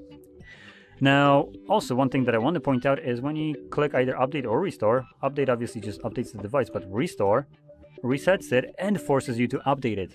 So there is no other option right here that it would allow you to restore the device to factory settings without updating it. You're going to be updating it because even though Tim Cook is senile, he will force you to do that. So you're running the newest version of it. So from here, I'm going to just click on this. Now for me, never mind, it's going to tell me that I need to download the newest iOS, which is literally like 26.0.1 instead of the 26.0 that I have. Awesome. So here's the update. We're going to need to download 10.2 gigabytes of data. Obviously, you need to have at least 20 gigs of space free on your PC because 10 gigs for the iOS that it's downloading, plus another 10 gigs once it extracts it. So be aware of that. The download here should be relatively quick. Now, the entire process will be, it's going to download this, it's going to extract it, it's going to prep the phone, which means it's going to just delete all the data from it, and then it's going to drop the files onto the device. Then the device needs to deal with them, and once it's done doing that, we're going to be presented with the setup screen. Now, if that sounded like it's going to take a lot of time, that's because it is. It's going to take the entire process, this entire video probably, in total from start to finish, probably 30 minutes. Now, I'm not going to make you sit through all 30 minutes of it. I am going to pause the video right after I'm done talking, and I'm going to just resume it every so often when there are some changes happening. So I'm going to keep it for the most part when it's installing and like validating the file, so you can see how that looks like, because it does it constantly. And yeah, so anyway, time to pause.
And as you can see, the process is now finished and you can set up your device however you like.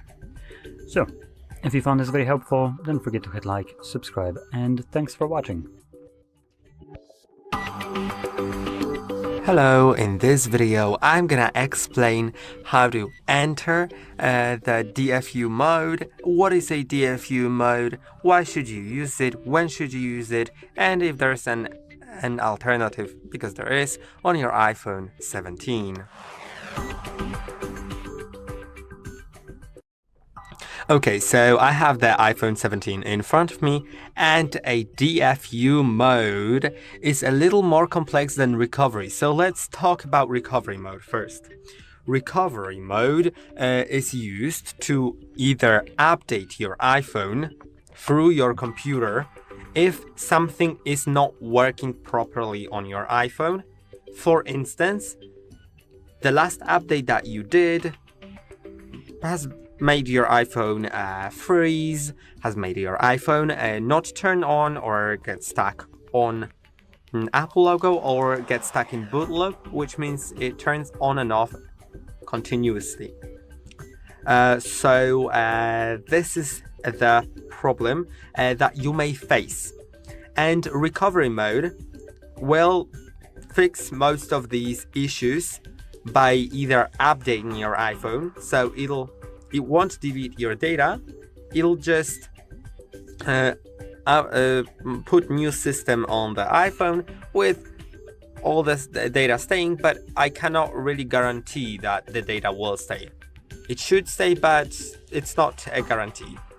And if the update doesn't work, you can do restore iPhone, which is also an available option in the recovery mode, and that fixes the issue in most cases. But if you are not able to enter recovery mode, then you should try entering DFU mode, or if you want to downgrade the system to the previous version, then you should also use DFU mode. Because DFU bypasses the bootloader. The bootloader is the first program that turns on your phone in order for it to be able to boot up to the system. And DFU bypasses it, it just goes to DFU mode without the bootloader. So if you want, I'm gonna show you both things. I'm gonna show you the recovery and I'm gonna show you the DFU mode. Now for recovery, it's way simpler to enter that. So if you don't know which one to choose, I'd recommend first going to recovery, seeing if you are able to work with it in your on your computer, because you'll need a computer connection. I'll talk about it in a moment. First, let's enter the recovery. So to do it, you'll need to shortly press on volume up, then shortly press on volume down, then start pressing and holding on the power button. And this is typically called a force restart, but we will actually be pressing and holding on the power button for long enough that we actually enter the recovery mode. So let's try doing it. Volume up, press and release, volume down, press and release, press and hold the side button. You'll see this screen if you are in the system, but if you're not in the system, then of course you won't see anything. You'll just need to wait. Wait and wait. I don't really know how long it takes typically, but if there's Apple logo, still keep on holding. Okay, I can see nothing has shown up, so we're gonna try again in a moment. I'm just gonna turn the phone on. It's not necessary to turn the phone on, but I just do it for presentation so you can actually see what is happening on the phone. So yeah, if we released the button about the time the Apple logo showed up, it would just restart into the system. So we need to not only hold it until you see the Apple logo, but hold it until you enter recovery. But I didn't enter recovery. So I'm just gonna connect it to a computer. I'm connecting it to a Windows PC, but that Windows PC has Apple Devices app on it that you can get off Microsoft Store. I'm just gonna make sure that there is a connection established, because I'm not really sure whether the cable is plugged into my PC. Yeah, turns out it's not. So I'm gonna quickly plug it in. Just never can find the correct orientation of the USB port.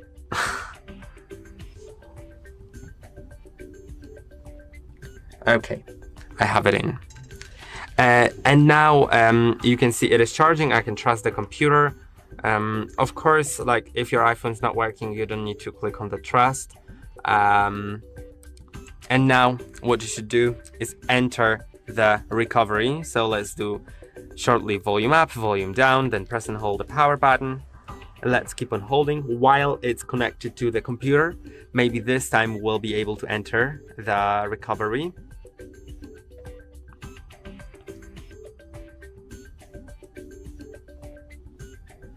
Let's keep on holding until we'll see this screen. Now, we'll need to unplug the phone sometimes, but not necessarily. Just if it doesn't show up on your computer, then you should unplug it. Now, I think you can see this is my computer with the Apple Devices app. And it says there is a problem with the iPhone that requires it to be updated or restored. And you can update it or restore it. And you should first try updating it because it doesn't erase the contents. And if it fails, then you should try restoring. I'm gonna actually cancel it and I'm gonna exit out of the recovery mode because I want to show you the DFU mode. So to exit, just press and hold on the side button until the screen goes off and it's gonna automatically reboot. Now for the DFU mode, we'll need our phone. And I would highly recommend having a timer nearby, a stopwatch nearby, because you will need to do a sequence of buttons in certain times. So I'll replace those plans with my iPhone with a timer. Now, no idea why there's personal hotspot here.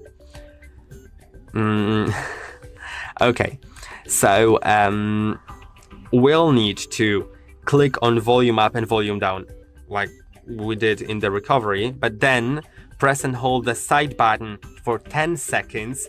After 10 seconds, keep holding the side button but add the volume down. Keep for additional 5 seconds. Then release side button and keep the volume down for additional some time until it shows up either in your Apple devices on your Windows PC or in Finder on your Mac if you're connecting to a Mac. And during that process, it's worth already being connected to the computer to make sure it all goes in. So I have the timer right here. I'm gonna repeat the steps. Volume up shortly, volume down shortly, side button for 10 seconds, then side button and volume down for 5 seconds, then volume down only. So let's do it. I'm gonna do it with one hand so I can actually operate the timer. Up, down, side. Now 10 seconds.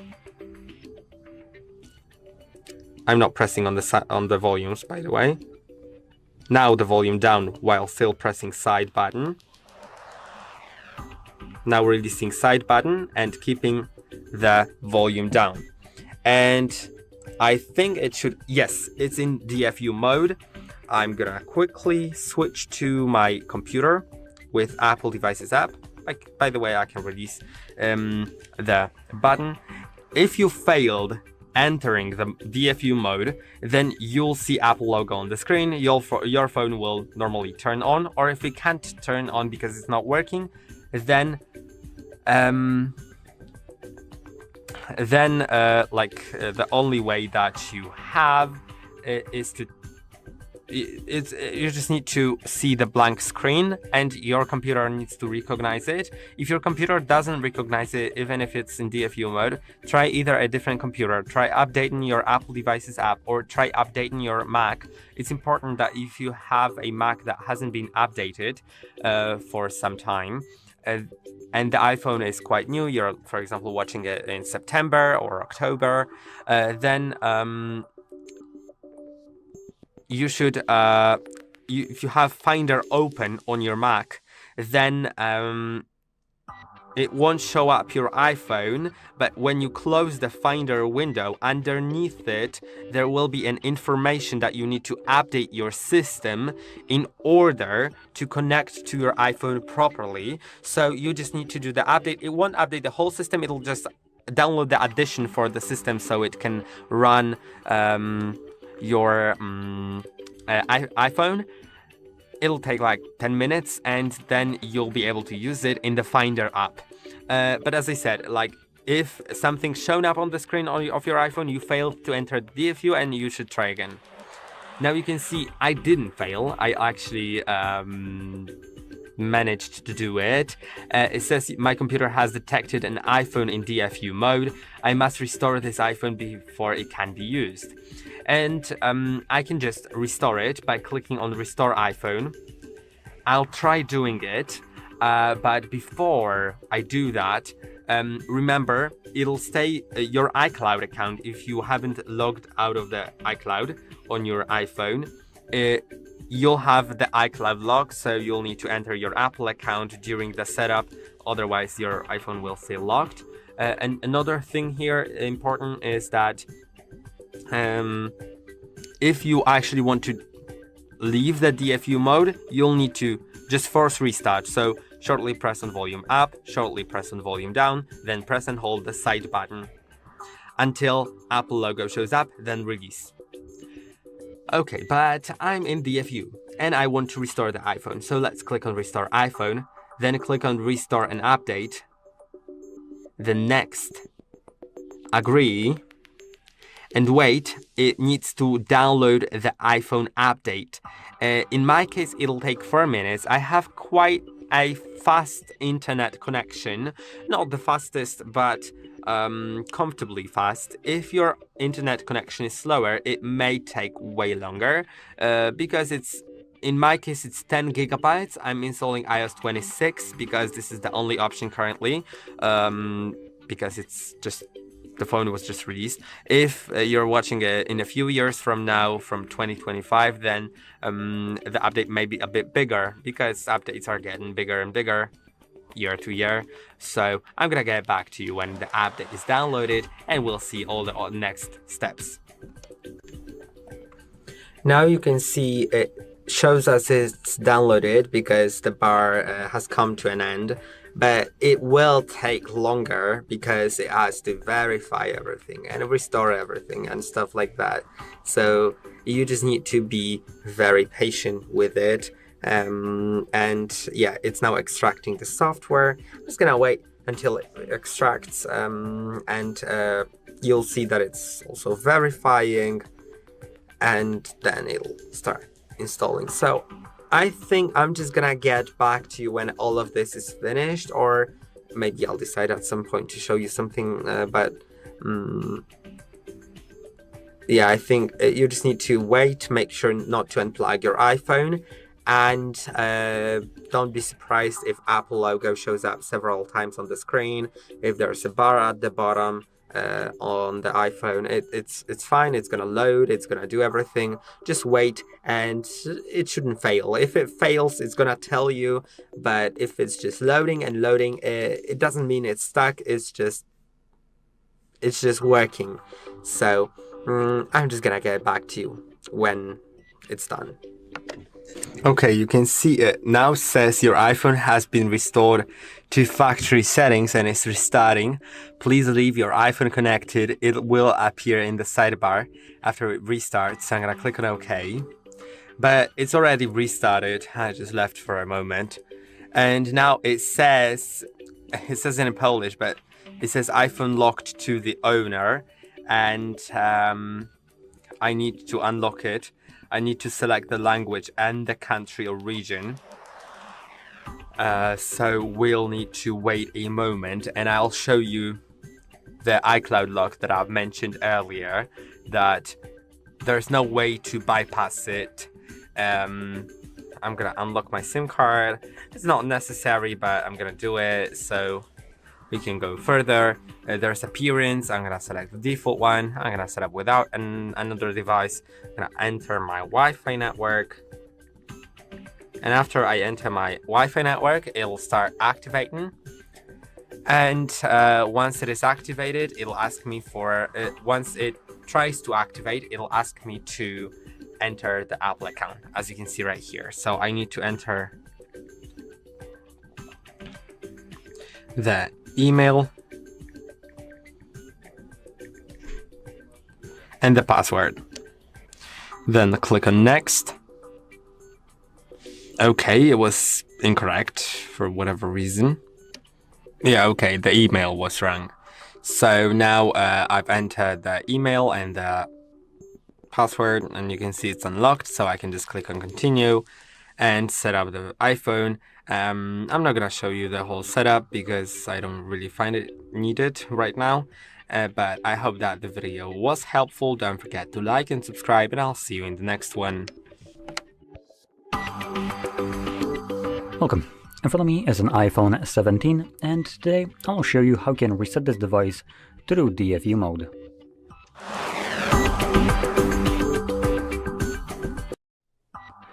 So before we get started, I will mention that we can do this kind of reset on Windows or Mac. It doesn't really matter which one you're using, you can use either one. The only difference is if you're using Mac, you're already good to go, and if you're using Windows, not so much. You will need to download a couple different things, and those couple different things will need to be downloaded from places where, let's be honest, none of us really get Windows programs from. So let's open up the favorite place to download programs from, Windows Store. And here we're going to search for Apple devices, which is the new program that you're going to be using to deal with your iPhone on Windows instead of iTunes. iTunes already had abysmal ratings, so it's better to start over and have even lower ratings. Congratulations, you have beaten your previously shittiest score. I guess that's what you get for shittifying your programs even further. Now, if you're wondering why, the reason is, I guess iTunes was outdated, so they updated it by changing nothing and also cutting away portions of its functionality and splitting it into own separate program that apparently Microsoft thinks deserves a award in 2024 for music category. What are you snorting there? This garbage doesn't even support FLAC. Where are you getting the award from? There are much better options that most likely came out in alone 2024. Probably every other music player, it was better. But in any case, let's not crap too much on this. Already done that for every other device. And let's download the Apple devices, which we will need. Now, there is a reason why the rating for it is so abysmally low, because it's dog shit. And hopefully, fingers crossed, you won't have any problems with it. I already did. So I'm already not liking this program at all. And that's just from a single day today. Anyway, once you download this crap, we can open it up. And let's plug in our device. Now on the Mac, you want to navigate to your Finder, and in Finder you will find your iPhone's name. You want to just click on it and it will show you either this page right here or one like this. Same thing goes obviously for here, which you just seen me deal with. So once you have this page visible, you're basically good to go. You will want to have this open and visible right now because when booting into DFU mode, there is no info if we have done it successfully or not outside of this page right here showing us that we did. So now to put the device into DFU mode, that is going to take a little bit of skill, specifically in counting time precisely. So what we're gonna do is press volume up, then volume down, and then we're gonna hold power button for 10 seconds. After 10 seconds, you're gonna add volume down. You're gonna hold both of these buttons for 5 seconds. After 5 seconds, let go of the power button. If it seems convoluted, that's because it completely is. It's done just, I think, to annoy us. Anyway, so hopefully I get this right on the first try. Let's see. So we're gonna press volume up, down, power. 1, 2, 3, 4, 5, 6, 7, 8, 9, 10. 1, 2, 3, 4, 5.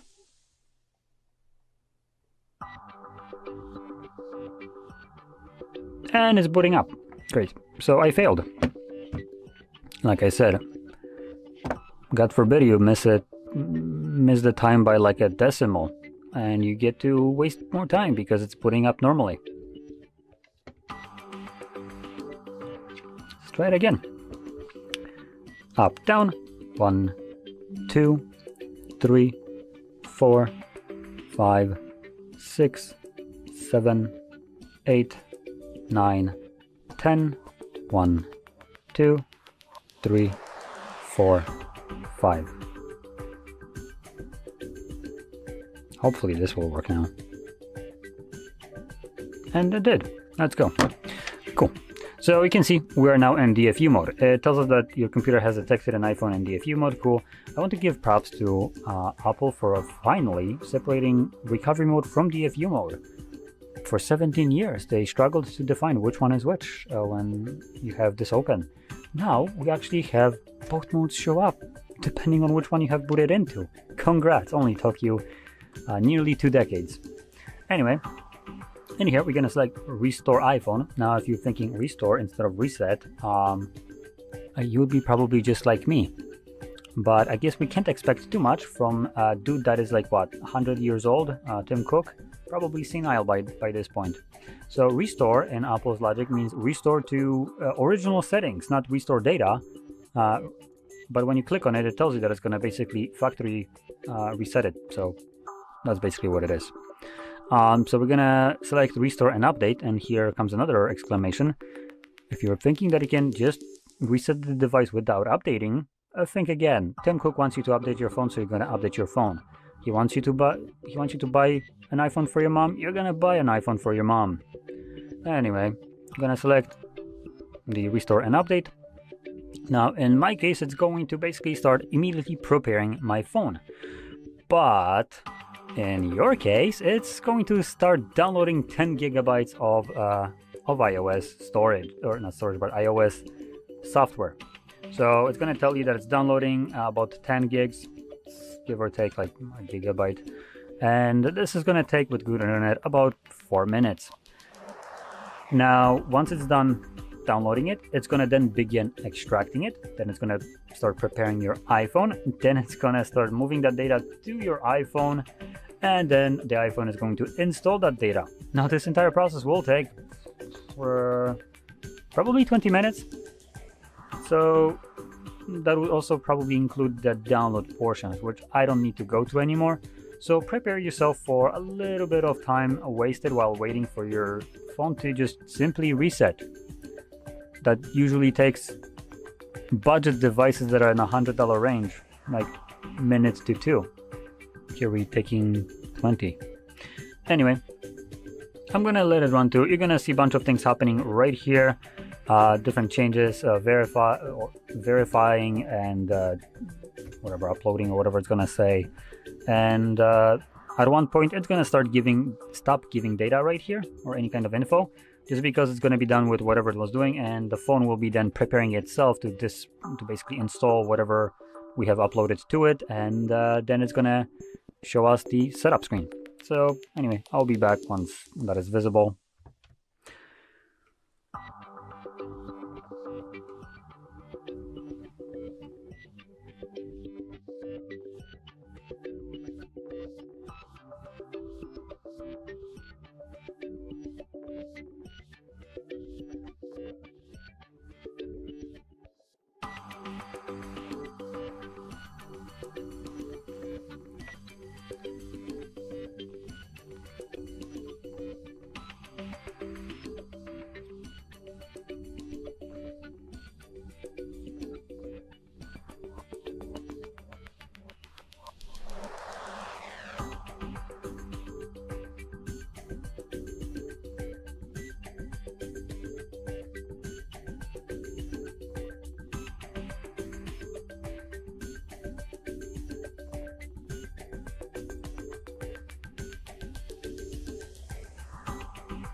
And as you can see, the process is now finished and you can set up your device however you like. So if you found this very helpful, don't forget to hit like, subscribe, and thanks for watching.